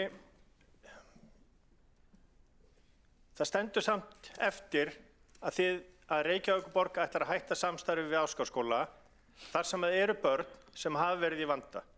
Börn sem vilja halda áfram frá að vera í þeim skóla. Þið ætlið að synja foreldrum það að fá að vera með börnin sín áfram í þeim skóla. Ég er með póst, ég spurði nýjan sviðsstjóra það hvort það væri rétt að þið ætlið að hætta samstarfi við Ásgarðsskóla. Og það kom skýrt fram í hans pósti að viðskiptum Reykjavíkurborgar við Ásgarðsskóla er lokið. Og mér finnst þetta ljótt. Friðjón R. Friðjónsson, borgarfulltrúi, hefur lokið við að svara andsvari. Veitir þá ansvar öðru sinni borgarfulltrúin Helga Þórðardóttir. Forseti og borgarstjórn. Eins og ég hef fengið fréttirnar þá eru þetta rúm 20 nemendur og 10 af þeim eru að útskrifast núna í vor svo það er eðlilegt að við tökum að minnsta kosti við nýjum nemendum í okkar skóla. Ég fekk ekki það svar að einhverjum væri meinað að halda áfram þarna, ég mun bara kynna með það. En þetta er fyrst og fremst telur Reykjavíkurborg að hún geti sinnt þessum nemendum sem í þessum vanda, sem oftast er skólaforðun eða einhver annar fíknivandi eða ýmis vandi, líka nemendur sem eru erlendis kannski í einhverja mánuði. En ég Reykjavíkurborg telur að það sé betra að sinna þessu og hafi burði til að sinna þessu sjálf. Helga Þorvaldsdóttir, borgarfulltrúi, hefur lokið við að veita andsvar öðru sinni. Svarar það andsvar öðru sinni borgarfulltrúi Friðjón R. Friðjónsson. Forseti, ef að þetta úrræði kæmi bara til viðbótar og krakkarnir fengi að vera áfram og aðrir krakkar eða foreldrar sem myndu vilja senda börnin sín í Ásgarðsskóla, myndi ég ekki gera jafn harkalegar athugasemdir við þetta. En rök sviðsstjóra eru að þetta muni spara borginni verulega upphæð fjármuna á hverju ári. Og þess vegna sé þetta svo gott, þess vegna kemur þetta úrræði í stað Ásgarðsskóla. Þannig að það er ekki bara að þeir ætli að hætta að veita þessa þjónustu, þeir ætla að spara pening á börnum sem eru í verulegum vanda. Friðjón R. Friðjónsson, borgarfulltrúi, hefur lokið við að veita andsvar öðru sinni. Telst að andsvörum lokið undir þessari ræðu og næsta mælendaskrá er Alexandra Brím, borgarfulltrúi.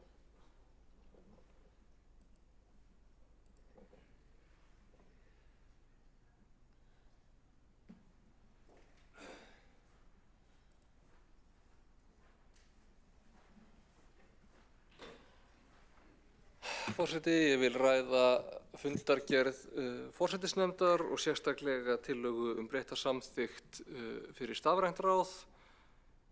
Og fyrsta lagi þá vil ég bara nefna það að þetta er búin að vera góð vinna sem búin að vera að fara í og við erum búin að vera að meta hvað hefur gengið vel og hvað hefur ekki gengið vel í stafræna ráðinu. Og eitt af því sem er áberandi að mætti gera betur, það er forgangsröðun verkefna sem hefur alveg verið góð, en í dag er það þannig að það er starfsfólk á sviðinu sem er að meta bæði samlegðaráhrif, lögfræðilega nauðsyn og hugsanlegan ábata, þá í samstarfi við þau svið og skrifstofur sem eru að biðja verkefnin, og eru svo einhvern veginn reyna að sjá fyrir sér pólitísku forgangsröðuna með því að bera saman við samþykktar stefnur og svoleiðis.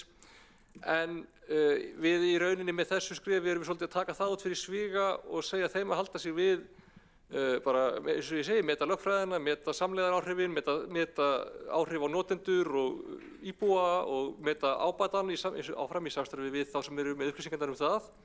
En við myndum þá koma inn með svona pólitísku forgangsröðunina. Og ég held að það sé nauðsynlegt skref. Bara við vitum það á hátt sem að starfsfólk borgarinnar getur kannski ekki sett sér inn í, og þá getum við líka borið ábyrgð á niðurstöðunni á hátt sem er kannski erfitt að setja á herðar starfsfólks. Þannig við getum svona, varðandi breytingartillögu Sjálfstæðisflokksins, þá eru þær svona kannski, ég ætla að segja, til að gera meinlausar, fyrir utan það að mér þykir rauninu óþarfar, fyrir utan þessar síðustu, ég ætla kannski að fara yfir þetta. Við erum náttúrulega að meta þann ábata sem framþróunin kann hafa með í för með sér. Það er búið að vera þannig og verður áfram þannig, og það er það sem að fylkið svokallað hefur verið að meta. En það sem við kannski gerum væri að svona koma inn með pólitísku sýnina eða forgangsröðunina til hliðar við það. Og það er náttúrulega alltaf pínu erfitt að sjá fullkomlega fyrir sér hvaða ábati og framþróun kann að hafa í för með sér, en við reynum. Svo er það ákvarðanir sem eru gagnadrifnar, það er augljóslega eiga að vera það, og það er í sjálfu sér mjög meinlaus viðbót ef við viljum, en það sem ég geri fyrst og fremst athugasemd við er 4. grein sem væri bætt við heldur utan yfirlit yfir lokin verkefni, ábata og fyrir hvaða svið þau voru unnin. Því ég skil af hverju það er lagt til, en þannig að ég skil þessa tillögu, við augljóslega biðjum upplýsingar og við viljum fylgja eftir, og við viljum eiga nánara samstarf það að fylgja eftir ábatamati og hvernig það gengur og hvaða ábati er að koma inn í kerfið, en þonið eins og það er uppsett í dag hefur ekki bara það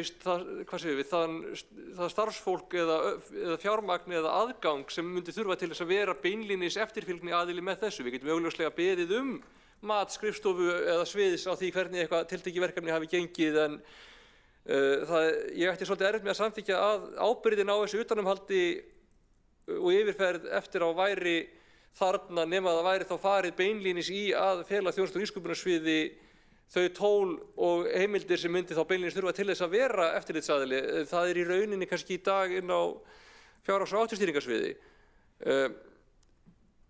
Já, varðandi hinar 2 tillögurnar, ég held að þær séu í rauninni óþarfar og það á í rauninni ennþá eftir að ákvarða nákvæmlega hvernig við stillum þessu upp og ég held við getum bara rætt það í framhaldinu í stafræna ráðinu, nákvæmlega hvernig við stillum upp okkar stigagjöf á móti því sem að væri áfram í fylkinu.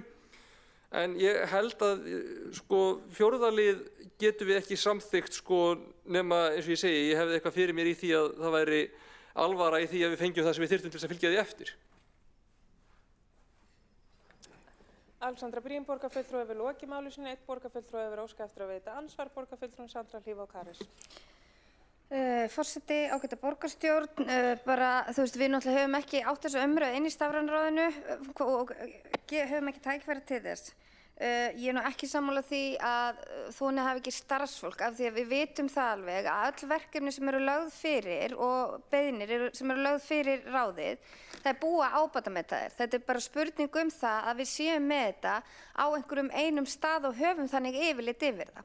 Plús það er ekki verið að leggja þetta á af því að sviði vinnur þetta hvort auk þess sem þessi 3. grein fellur undir verkefni stafræns ráðs. Þannig að það ætti þá að vera, með þessari tillögu verið að leggja til að það sé stafrænt ráð sem að fái þetta yfirlit sem er nú þegar til staðar. Þetta er bara spurning að taka þetta saman í eitt skjal sem að virðist einhvern veginn, það verður allavega ekki skila þessu og við vitum það, við höfum rætt að það er líka, það vantar að það sé skýrt að það sé eftirfylgni með verkefnunum sem þóni vinnur inn á hinn sviðin. Og það er að sjálfsögðu ekki á sviði starfsmannaþónsins, heldur á það að vera á vegum ráðsins að sjá til þess að þessum ábata sé fylgt eftir inn á hinn svið. Sandra Hlíf og Karis, borgarfulltrúi, hefur lokið við að veita ansvar. Óskar eftir því að svarar þá ansvari Alexandra Briem, borgarfulltrúi. Forseti, afsakið, ég er bara orðin pínu búinn á því hérna. Það var sá tími að ég var alveg fundarfær fram yfir miðnætti, ég veit ekki alveg hvað er að gerast. En ég held að við ætlum klárlega að skýra betur hvernig þessu er haldið eftir en ég hugsa að ég vilji ekki eða samþykkja að það fari beinlínis í samþykktina en ræðum það bara í kjölfarið hvernig við stillum upp þessar yfirferð og eigum svo samtal við fjármála- og áhættustýringarsvið og sjá hvernig við getum stillt þessu upp. Ég er alveg sammála því að við verðum að eftirlit og eftirlitni verður að vera til staðar en ég segi, mér langar ekki að samþykkja þessa breytingatillögu eins og hún er lögð fyrir en ég er í sjálfu sér ekkert ósammála þeim vilja sem liggur á bakvið. Ég held bara að við þurfum að finna betur út úr þessu. Alexandra Briem, borgarfulltrúi, hefur lokið við að svara ansvari. Veit það ansvar öðru sinni, borgarfulltrúin Sandra Hlíf og Karis. Forseti, já, bara takk fyrir það og ég held í grunninn sé við alveg sammála. En auðvitað er ég líka bara einbrá því sem að flokkur borgarfulltrúans hefur nú lagt mikla áherslu á og það er auka gagnsæi. Það er bara mjög mikilvægt að sé gagnsæi yfirlit yfir þetta því að þetta er gríðarleg fjárfesting sem er verið að fara í og verið að taka ákvarðanir inn á þessu sviði og það þarf að vera skýrt hvaða ábata þetta á að skila og það er náttúrulega viðkvæmt að ræða það að auðvitað eru sum verkefni sem skila sér í því að við þurfum færra starfsfólk. Þannig að þetta þarf að vera skýrt og þetta er ekki skýrt og ráðið er búið að vera starfandi mjög lengi og aftur við erum að setja rosalega mikla fjárfestingu inn í þetta. Við skuldum það að það þarf að vera skýrt hver ábatin er.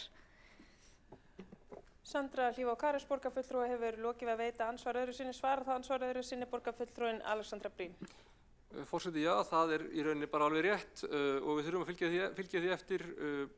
Það er reyndar alveg þannig að stundum minnkar þörf fyrir starfsfólk í ákveðnum verkefnum en það hefur reyndar oft farið þannig að það getur við tekið að okkur verkefni sem að hafa annarkvort beðið eða hefði þurft að fara á önnur svið eða eitthvað svoleiðis eða getum þá sparað okkur kannski framtíðarráðningar, það leiðir ekki endilega til uppsagnar starfsfólks eða þannig. En það er alveg rétt hjá þér að stundum getur þetta verið pínu viðkvæmt en almennt séð hefur umbreytingin verið þannig að þetta hefur verið meira að skapa okkur svigrúm sem að við nýtum þá til þess að vinna betur og meira eða gera eitthvað sem hefur ekki kannski fengið alveg nægilega athygli eða færum verkefni milli deilda sem að kannski eru yfirhlaðnar alls konar svoleiðis. En jú, það er algjörlega þannig að sú staða getur alveg komið upp og hefur gert það. Alexandra Briem, borgarfulltrúi, við lokið við að svara andsvari öðru sinni. Telst að andsvörum lokið undir þessari ræðu og næstur á mælendaskrá er borgarfulltrúin Kjartan Magnússon.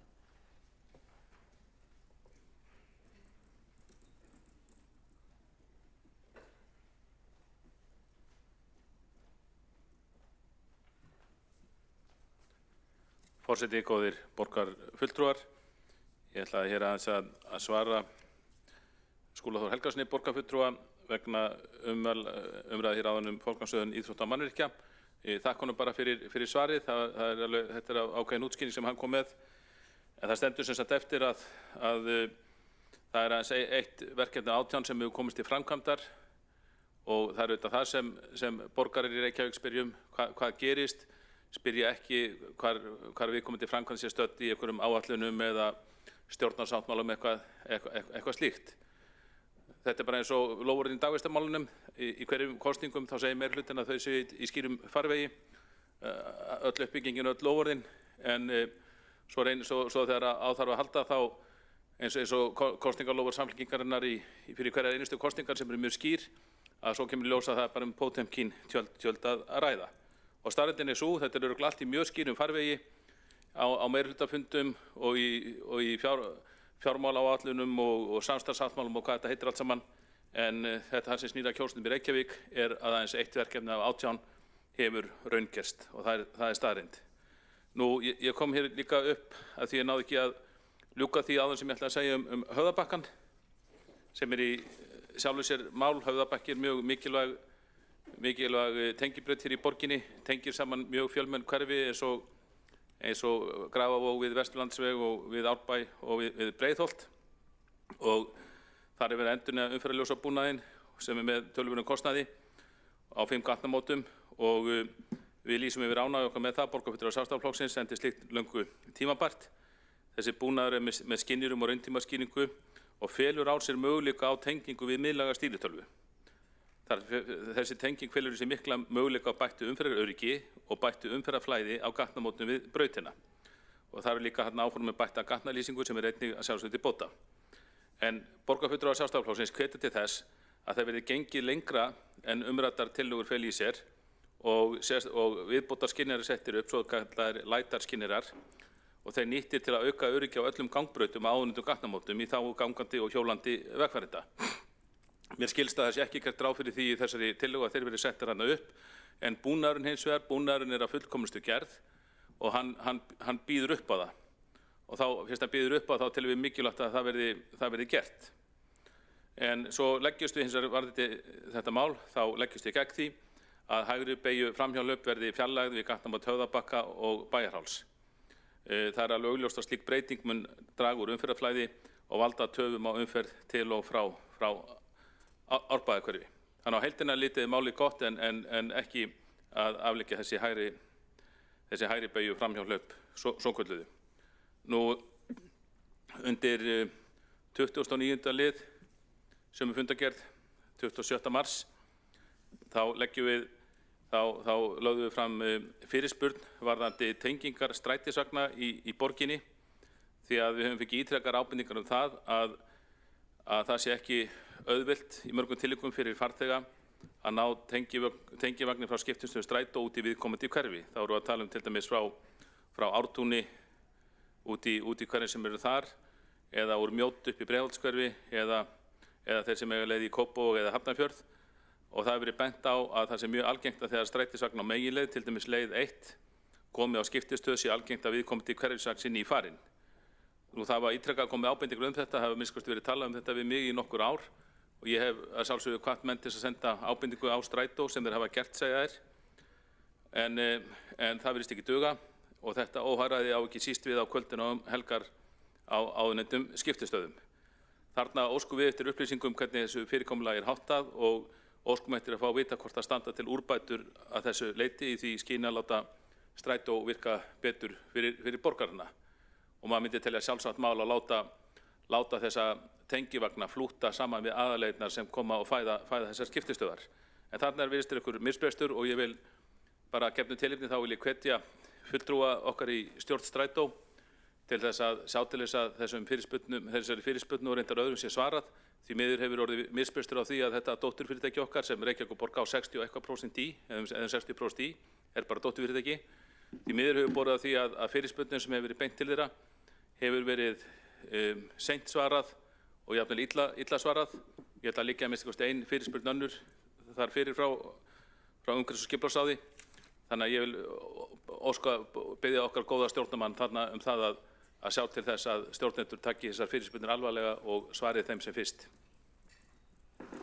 Kjartan Magnússon, borgarfulltrúi, við lokið máli sinni. Einn borgarfulltrúi hefur óskað eftir að veita ansvar. Veitir Skúli Þór Helgason, borgarfulltrúi, ansvar? Já, forseti, ágæta borgarstjórn, varandi umræðuna þessi íþróttamannvirki, að það sé bara eitt verkefni sem hafa komist til framkvæmda af 18 og þá er það auðvitað þannig að það er einu verkefni lokið. Það er eiginlega það eina sem er rétt í því sem að borgarfulltrúi Kjartan Magnússon hélt hér fram. En eins og ég fór yfir og búin að nefna hér í tvígang, þá er 8 verkefni önnur á þessum lista sem er í mjög skýrum farvegi. Ég ætla bara að nefna dæmin sem eru á topp 5 listanum. Það er verið að reisa hér þjóðarhöll í Laugardal. Það liggur fyrir samningu við ríkið fjármögnun á því risastóra verkefni sem mun leysa vanda íþróttafélaganna í Laugardal og margfalda þann tíma sem að þau munu hafa til æfinga og keppni. Við erum að vinna með, það er verið að klára áfangaskýrslu með sviðsmyndum varðandi fimleikahús í Breiðholtinu. Fjölnóta knatthús KR sem var í 5. sæti á listanum, hönnun er þar í fullum gangi og það liggur fyrir samningu við KR fjármögnun, 2,5 milljarður í 5 ára áætlun og verkefni sem verður lokið 27. Og síðan eru önnur verkefni þar á eftir sem eru fyrir neðan topp 5, þar sem er eyrnamerkt fjármagn í fjárfestingaáætlun og undirbúningur í fullum gangi. Borgarfulltrúin Skúli Helgason hefur lokið við að veita ansvar. Það ansvari borgarfulltrúin Kjartan Magnússon. Forseti, góðir borgarfulltrúar. Ég þakka borgarfulltrúanum fyrir svarið. En það breytir ekki þeirri staðreynd að það er eins eitt verkefni af 18 sem er raunverulega komið til framkvæmdar, á minnsta kosti komið í notkun, sem er það sem fólkið spyr um. Það þýðir ekki þessu sambandi að nefna áætlanir og sviðsmyndagreiningar og fórathuganir og eitthvað þannig. Það er auðvitað hægt að segja alltaf að málið sé í skýrum farvegi, en þetta er auðvitað bara ein leið sem þekkt leið í pólitík til að tefja það að standa við kosningaloforð, að setja málið í endalausar flækjur og endalausar skoðanir og sviðsmyndagreiningar og svo framvegis. Ég held að engum hafi dottið í hug, eða allavega ekki mörgum, 2020 þegar þessi forgangsröðun var samþykkt, að hálfum áratug síðar væri aðeins eitt verkefni að þessum 18 komið til framkvæmdar. Kjartan Magnússon, borgarfulltrúi, hefur lokið við að svara ansvari. Veitir það ansvari öðru sinni borgarfulltrúin Skúli Helgason? Já, forseti, ágæta borgarstjórn, það er bara ekki rétt hjá borgarfulltrúanum að það sé bara eitt verkefni komið til framkvæmdar. Það eru standa yfir framkvæmdir við ýmis af þessum verkefnum. Ég nefndi nokkuð dæmi hérna áðan.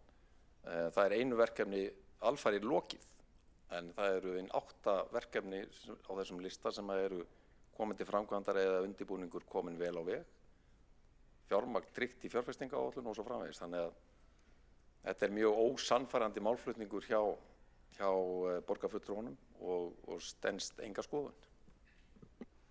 Skúli Þór Helgason, borgarfulltrúi, hefur lokið við að veita ansvar öðru sinni. Svarar það ansvar öðru sinni borgarfulltrúin Kjartan Magnússon?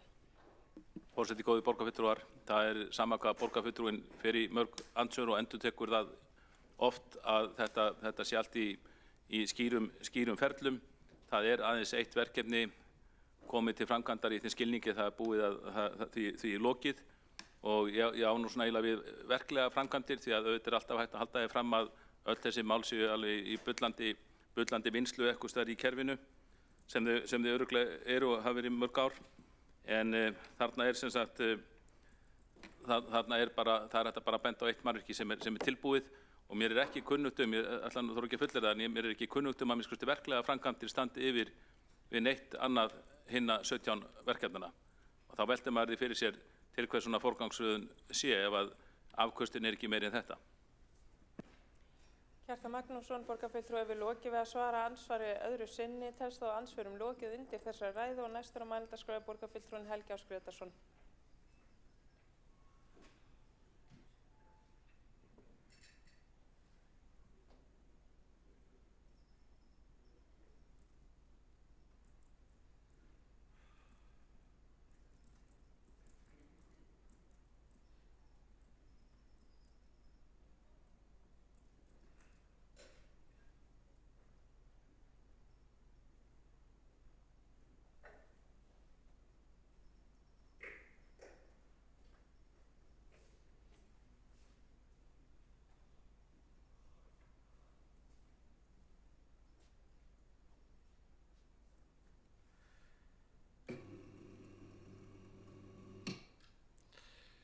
Forseti, ágæta borgarstjórn, ég ætla að koma hérna undir lið 5 í fundargerð skóla- og frístundaráðs frá 24.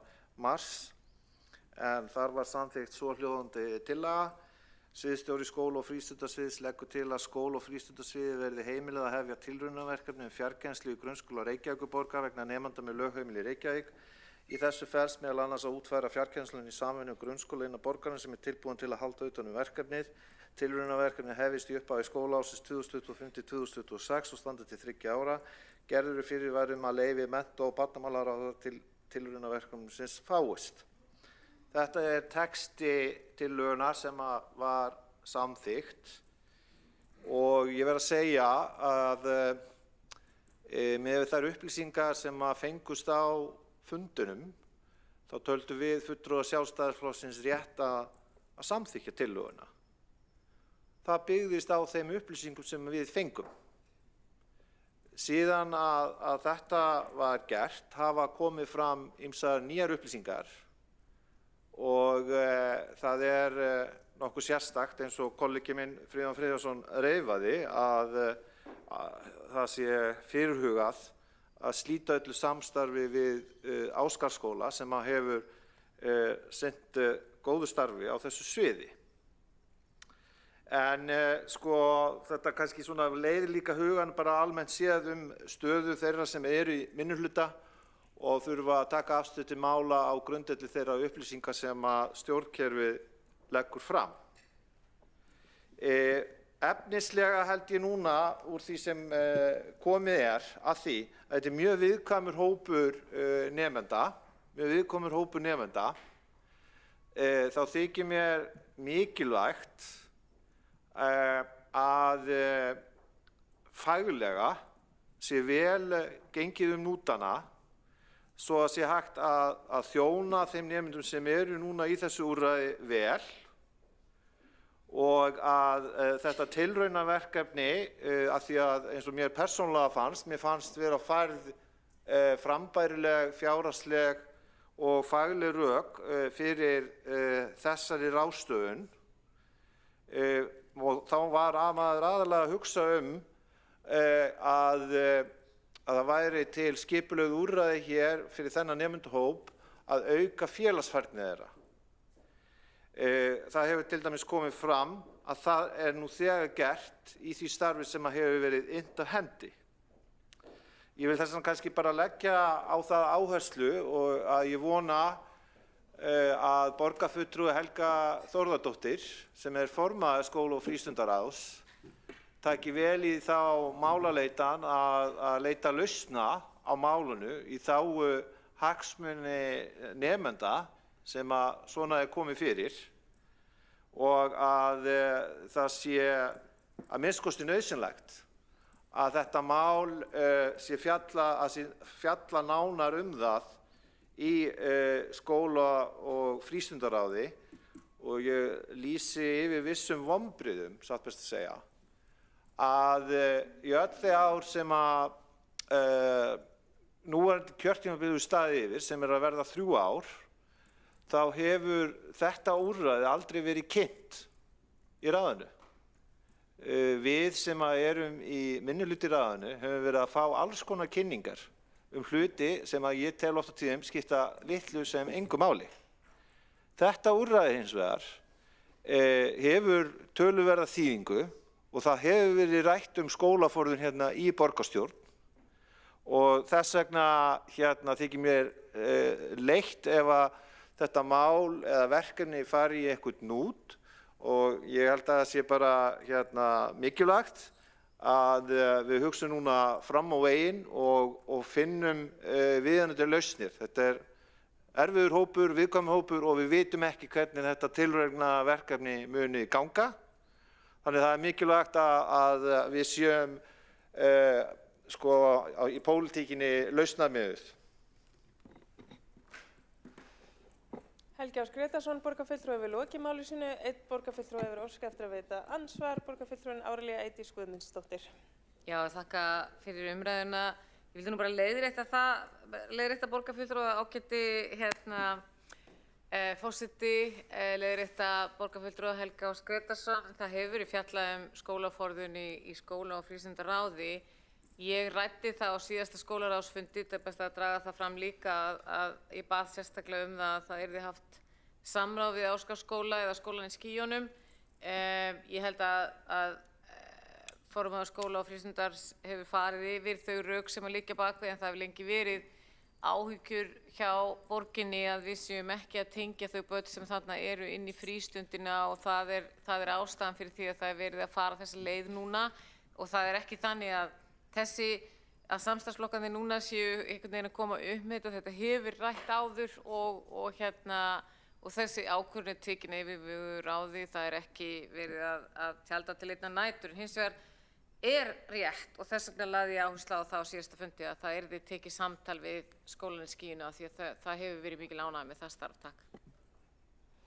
Árelía Eydís Guðmundsdóttir, borgarfulltrúi hefur lokið við að veita andsvar, svara þá ansvari borgarfulltrúin Helgi Ás Grétarsson. Já, forseti, ágæta borgarstjórn. Það sem ég vísaði til í minni ræðu er að á þessu kjörtímabili þá minnist ég þess ekki að það úrræði sem að Ásgarðsskóli stendur fyrir hafi verið kynnt eða rætt. Það hefur ekki verið gert. Tillagan eins og hún var sett fram og við fengum upplýsingar var þess eðlis að það væri komin töluverður undirbúningur og það væri fagleg og fjárhagsleg rök fyrir þessari niðurstöðu.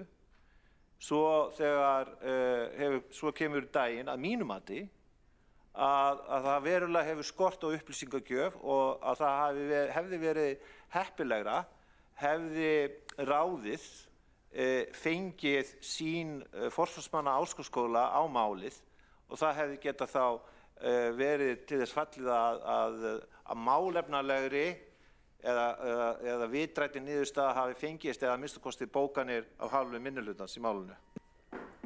Helgi Ás Grétarsson, borgarfulltrúi hefur lokið við að svara ansvari. Telst þá ansvörum lokið og þá hafa ekki fleiri óskað eftir því að taka til máls. Er þá gengið til atkvæða samþykkt fyrir stafrænt ráð. Breytingatillögur hafa borist frá fulltrúum Sjálfstæðisflokksins. Þau sem eru samþykkt þeim breytingatillögum vinsamlegast gefið þess merki. Það vantar fólk í salinn.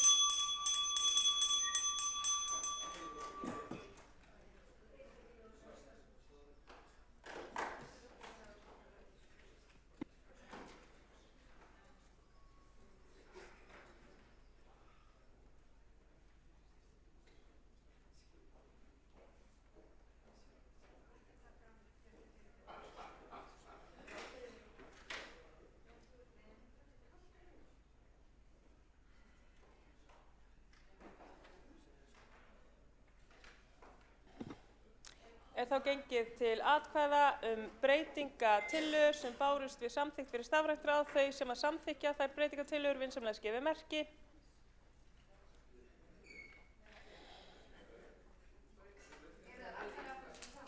Allar afgreiddar saman. Þau sem samþykkja vinsamlegast gefið merki. Þau sem að móti kunna vera. Þá er breytingatillagan felld með afsakið, getum við endurtekið, ég sá þetta ekki alveg. Já, þá er breytingatillagan felld með 12 atkvæðum samstarfsflokkanna gegn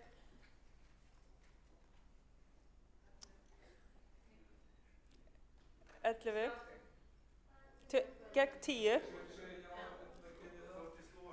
Já, gegn 10 atkvæðum borgarfulltrúa Sjálfstæðisflokksins og Framsóknarflokksins og borgarfulltrúa Viðreisnar situr hjá og þá gengið til atkvæða upphaflegu tillöguna sem samþykkt fyrir stafrænt ráð.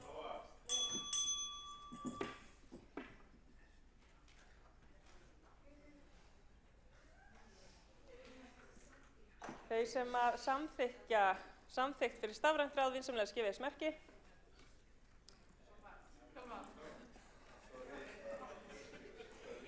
Þau sem á móti kunna vera.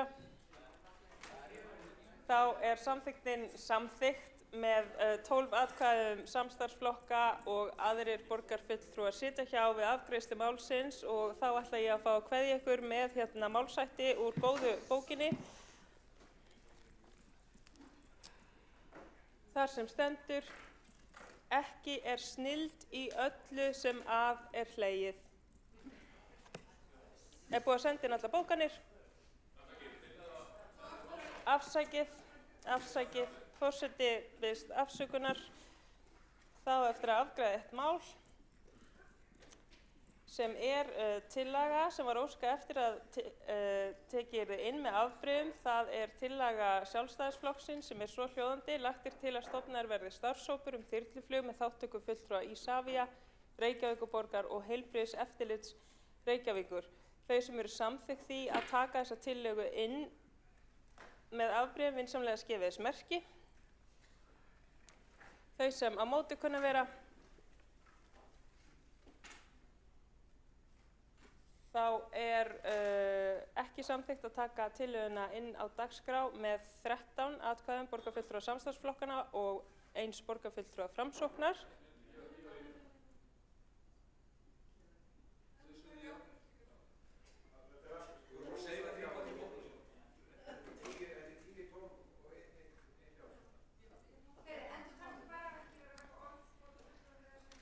Þau sem samþykkja að tillagan verði tekin inn með afbrigðum gefið þess skýrt merki, takk. Þau sem á móti kunna vera. Þá ekki samþykkt að taka tillöguna inn á dagskrá borgarstjórnar með 12 atkvæðum samstarfsflokkanna og það voru 10 sem voru á móti og það var 1 hjáseta sem var borgarfulltrúi Viðreisnar. Þá mér óhætt að slíta þessum fundi. 20:58 fundi slitið.